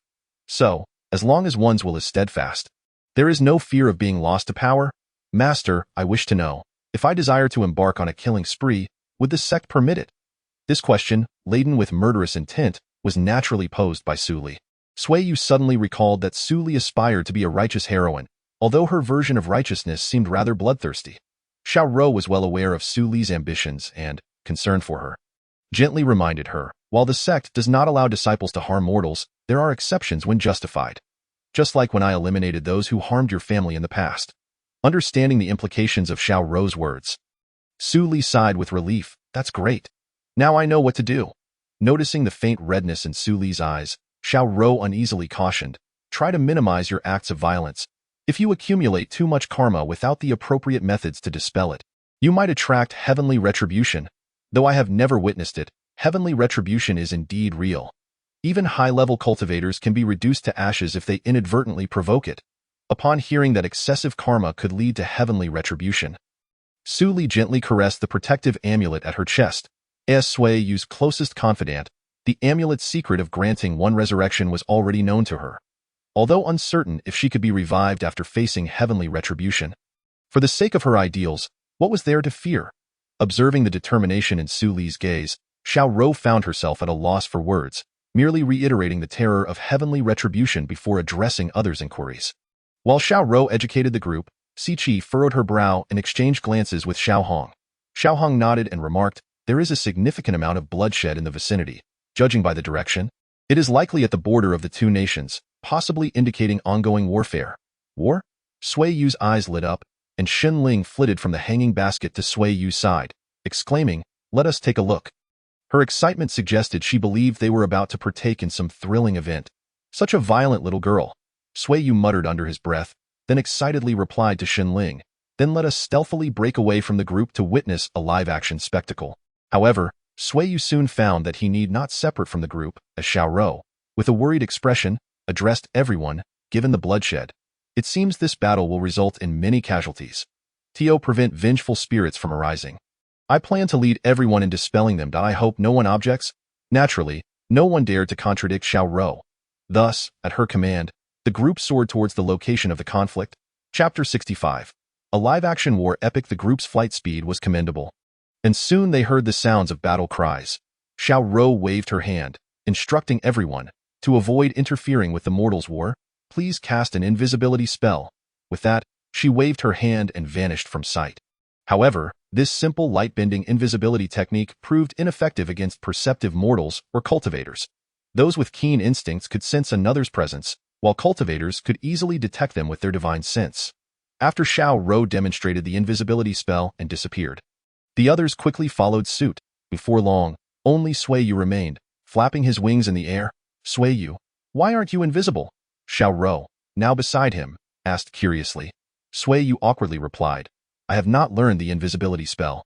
Unfortunately, despite Sui Yu's rapid mastery of various mystical formations required for artifact crafting, even innovating based on knowledge from his previous world, his comprehension of cultivation techniques and spells was surprisingly lacking.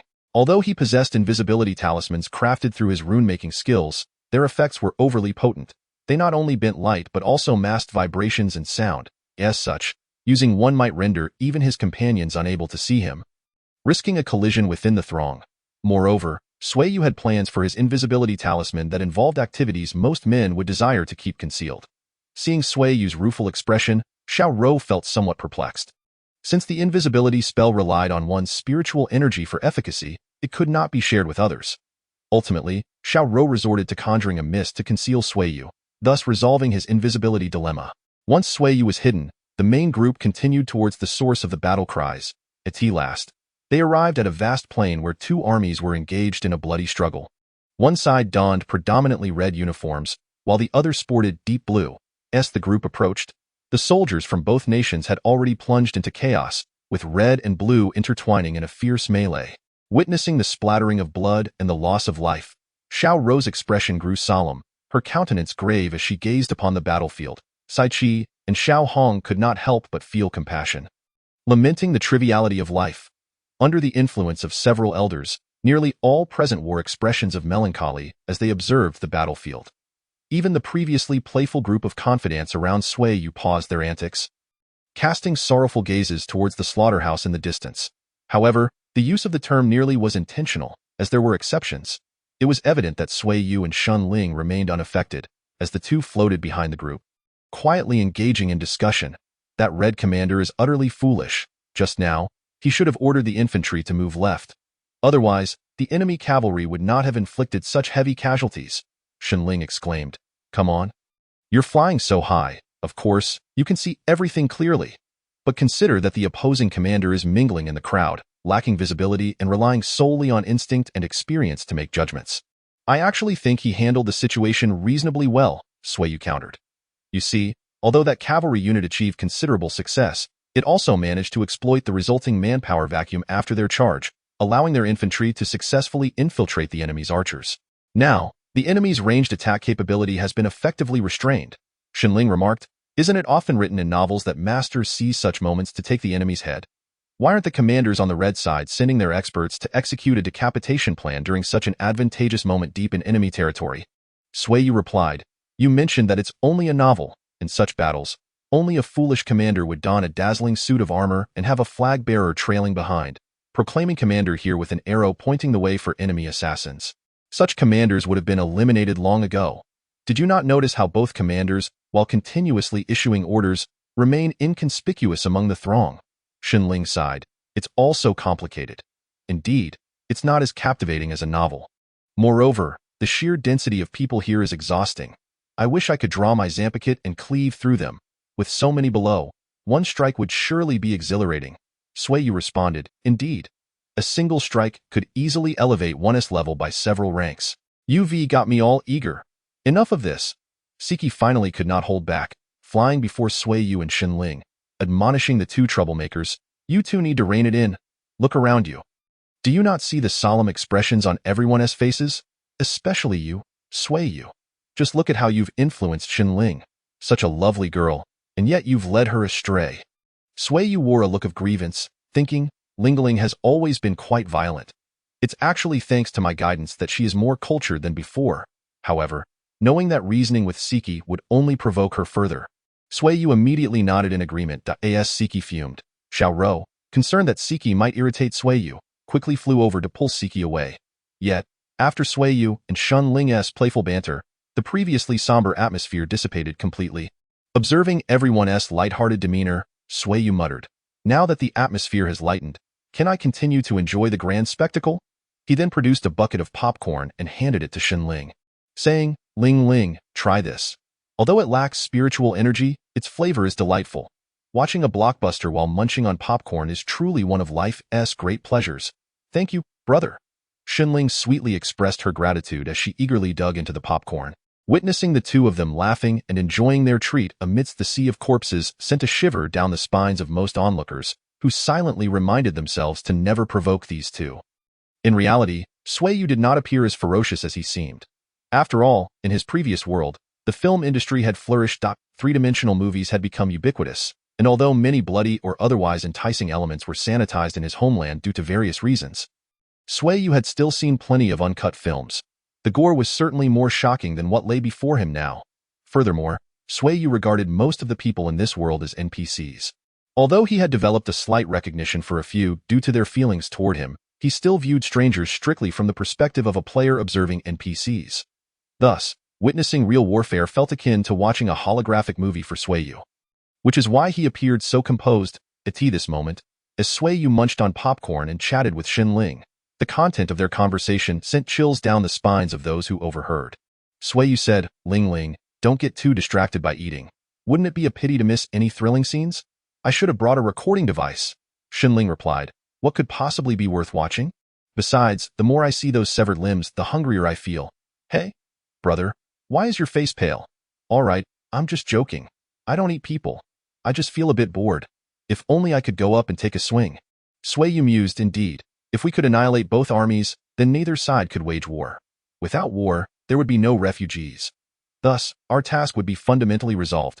Wow, brother, you're so clever. What is that term? Oh, right. It's called removing the firewood from under the pot. Sui Yu praised. Ling Ling, you're quite astute. Come here. Let me pat your head. Upon receiving the head pat reward, Xinling immediately perked up, declaring, "To prevent the world from destruction, to maintain world peace, I shall eliminate war on behalf of heaven. Behold my Zampicat." Siki and Xiao Hong hurriedly intervened, stopping Xinling from charging into battle with her Zampicat drawn, while Siki turned to Sui Yu, exclaiming, "What kind of nonsense have you been teaching her?" "I haven't taught her anything." Sui Yu felt wronged.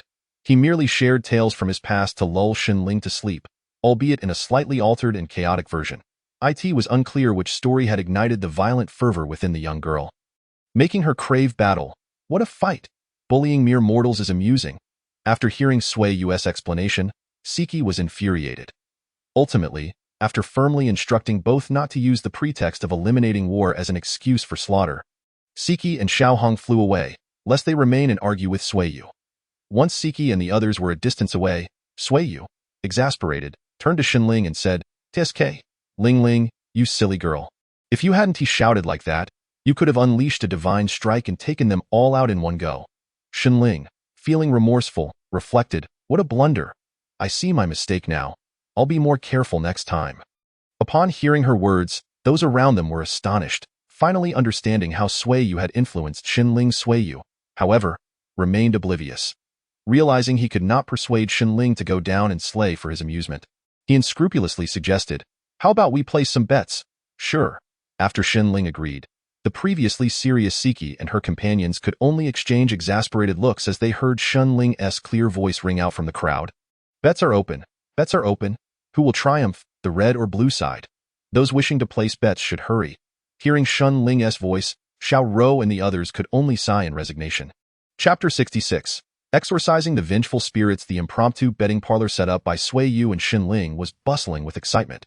Although Sui Yu claimed to take only a commission without directly placing bets, his subordinates were eager to please him, willing to wager all their possessions. Naturally, Sui Yu dismissed their meager offerings, ultimately standardizing bets with spiritual materials and stones. The efficiency of cultivators was remarkable. Soon, Sui Yu had compiled the tickets and accounts. Meanwhile, the two opposing factions remained locked in a stalemate, with no clear advantage discernible. Both sides exchanged blows vigorously, but the reserves had already entered the fray, and with no ambushes around, the outcome would soon become evident. Eventually, due to heavy casualties among the soldiers, the red side's commander inadvertently revealed his position while issuing commands. The opposing side swiftly dispatched 10 Qi refining stage fighters to eliminate him, ultimately succeeding at the cost of 7 of their own. However, the remaining 3 Qi refiners returned to their ranks in poor condition, collapsing immediately. Nonetheless, this price was worth it for the blue side. Although the red side still had other commanders, The blue side strategically spread the rumor of the red commander's demise while temporarily disrupting their command system, establishing a decisive advantage. As the sun set and the red forces faced enemies on all sides, their morale plummeted, leading to a complete rout at the hands of the blue side, who emerged victorious.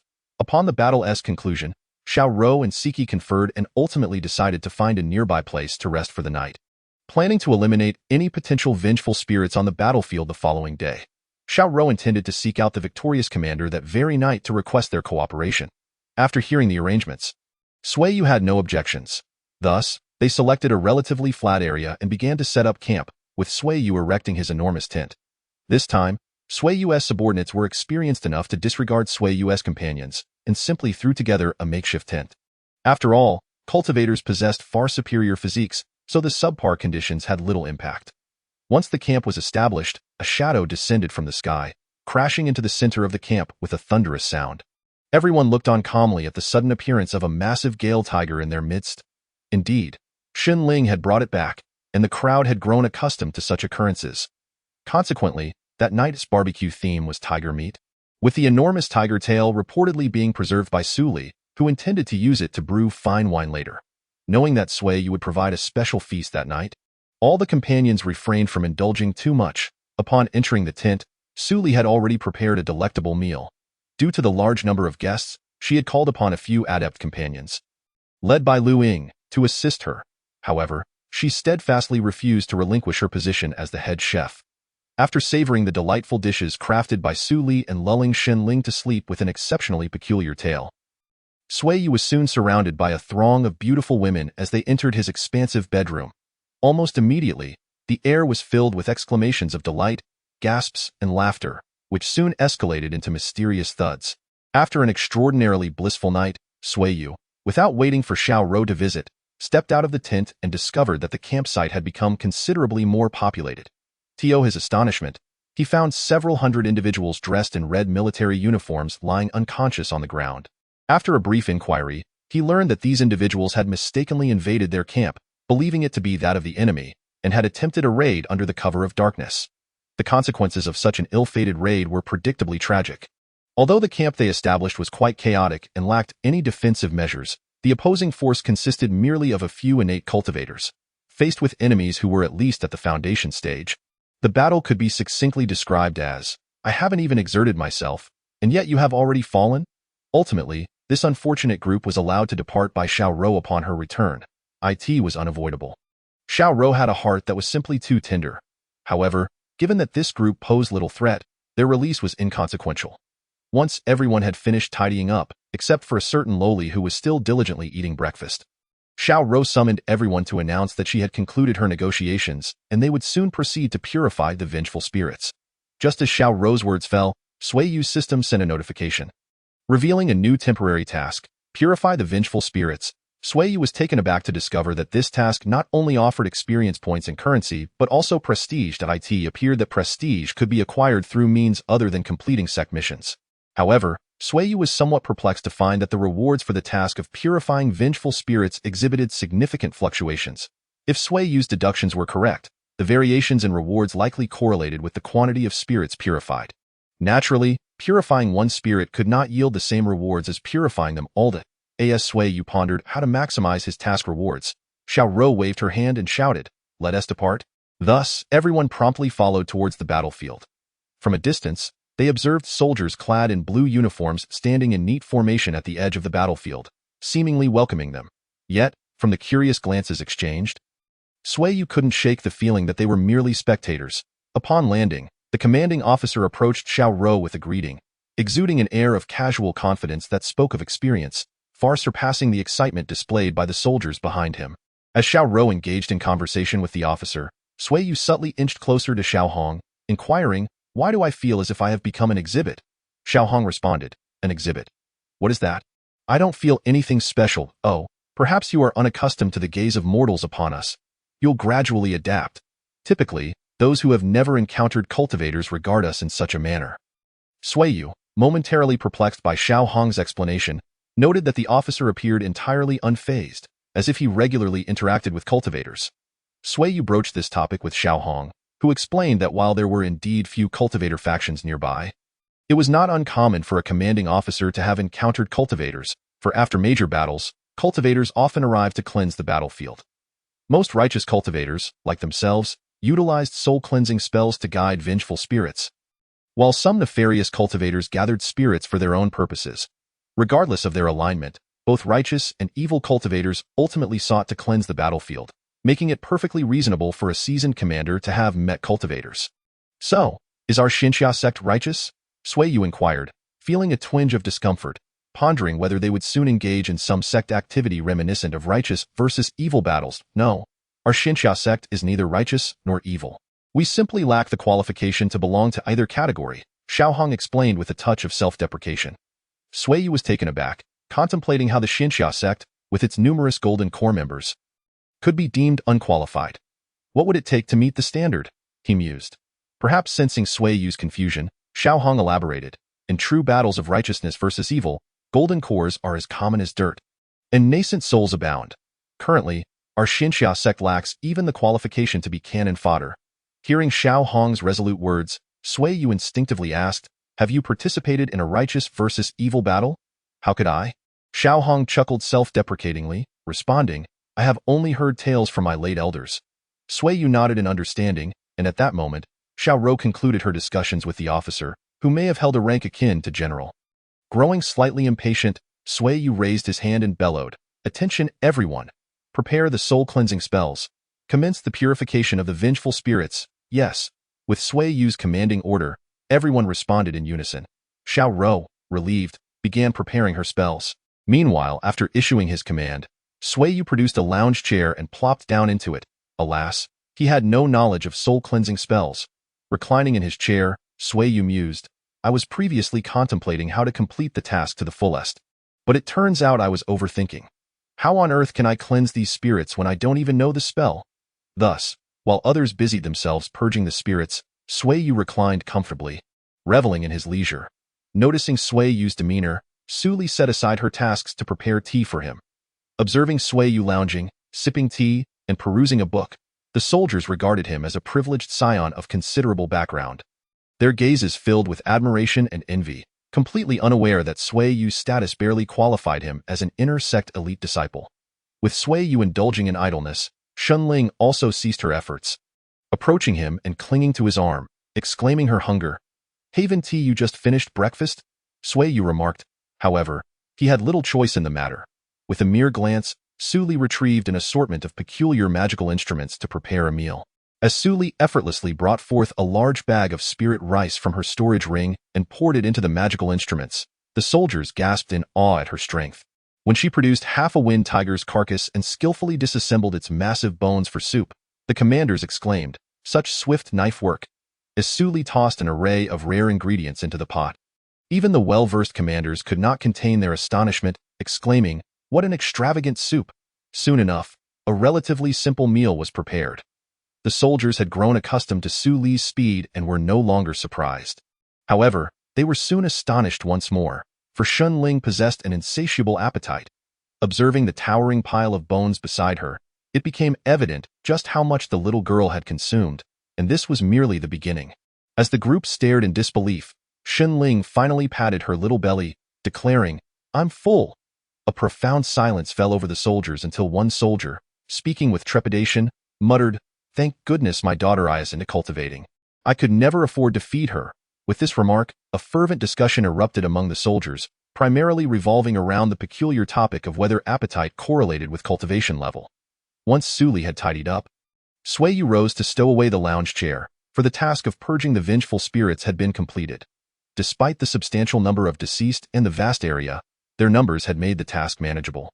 In just a short half-day, they had entirely purified the surrounding vengeful spirits. Of course, this was also due to the fortunate timing of the outbreak.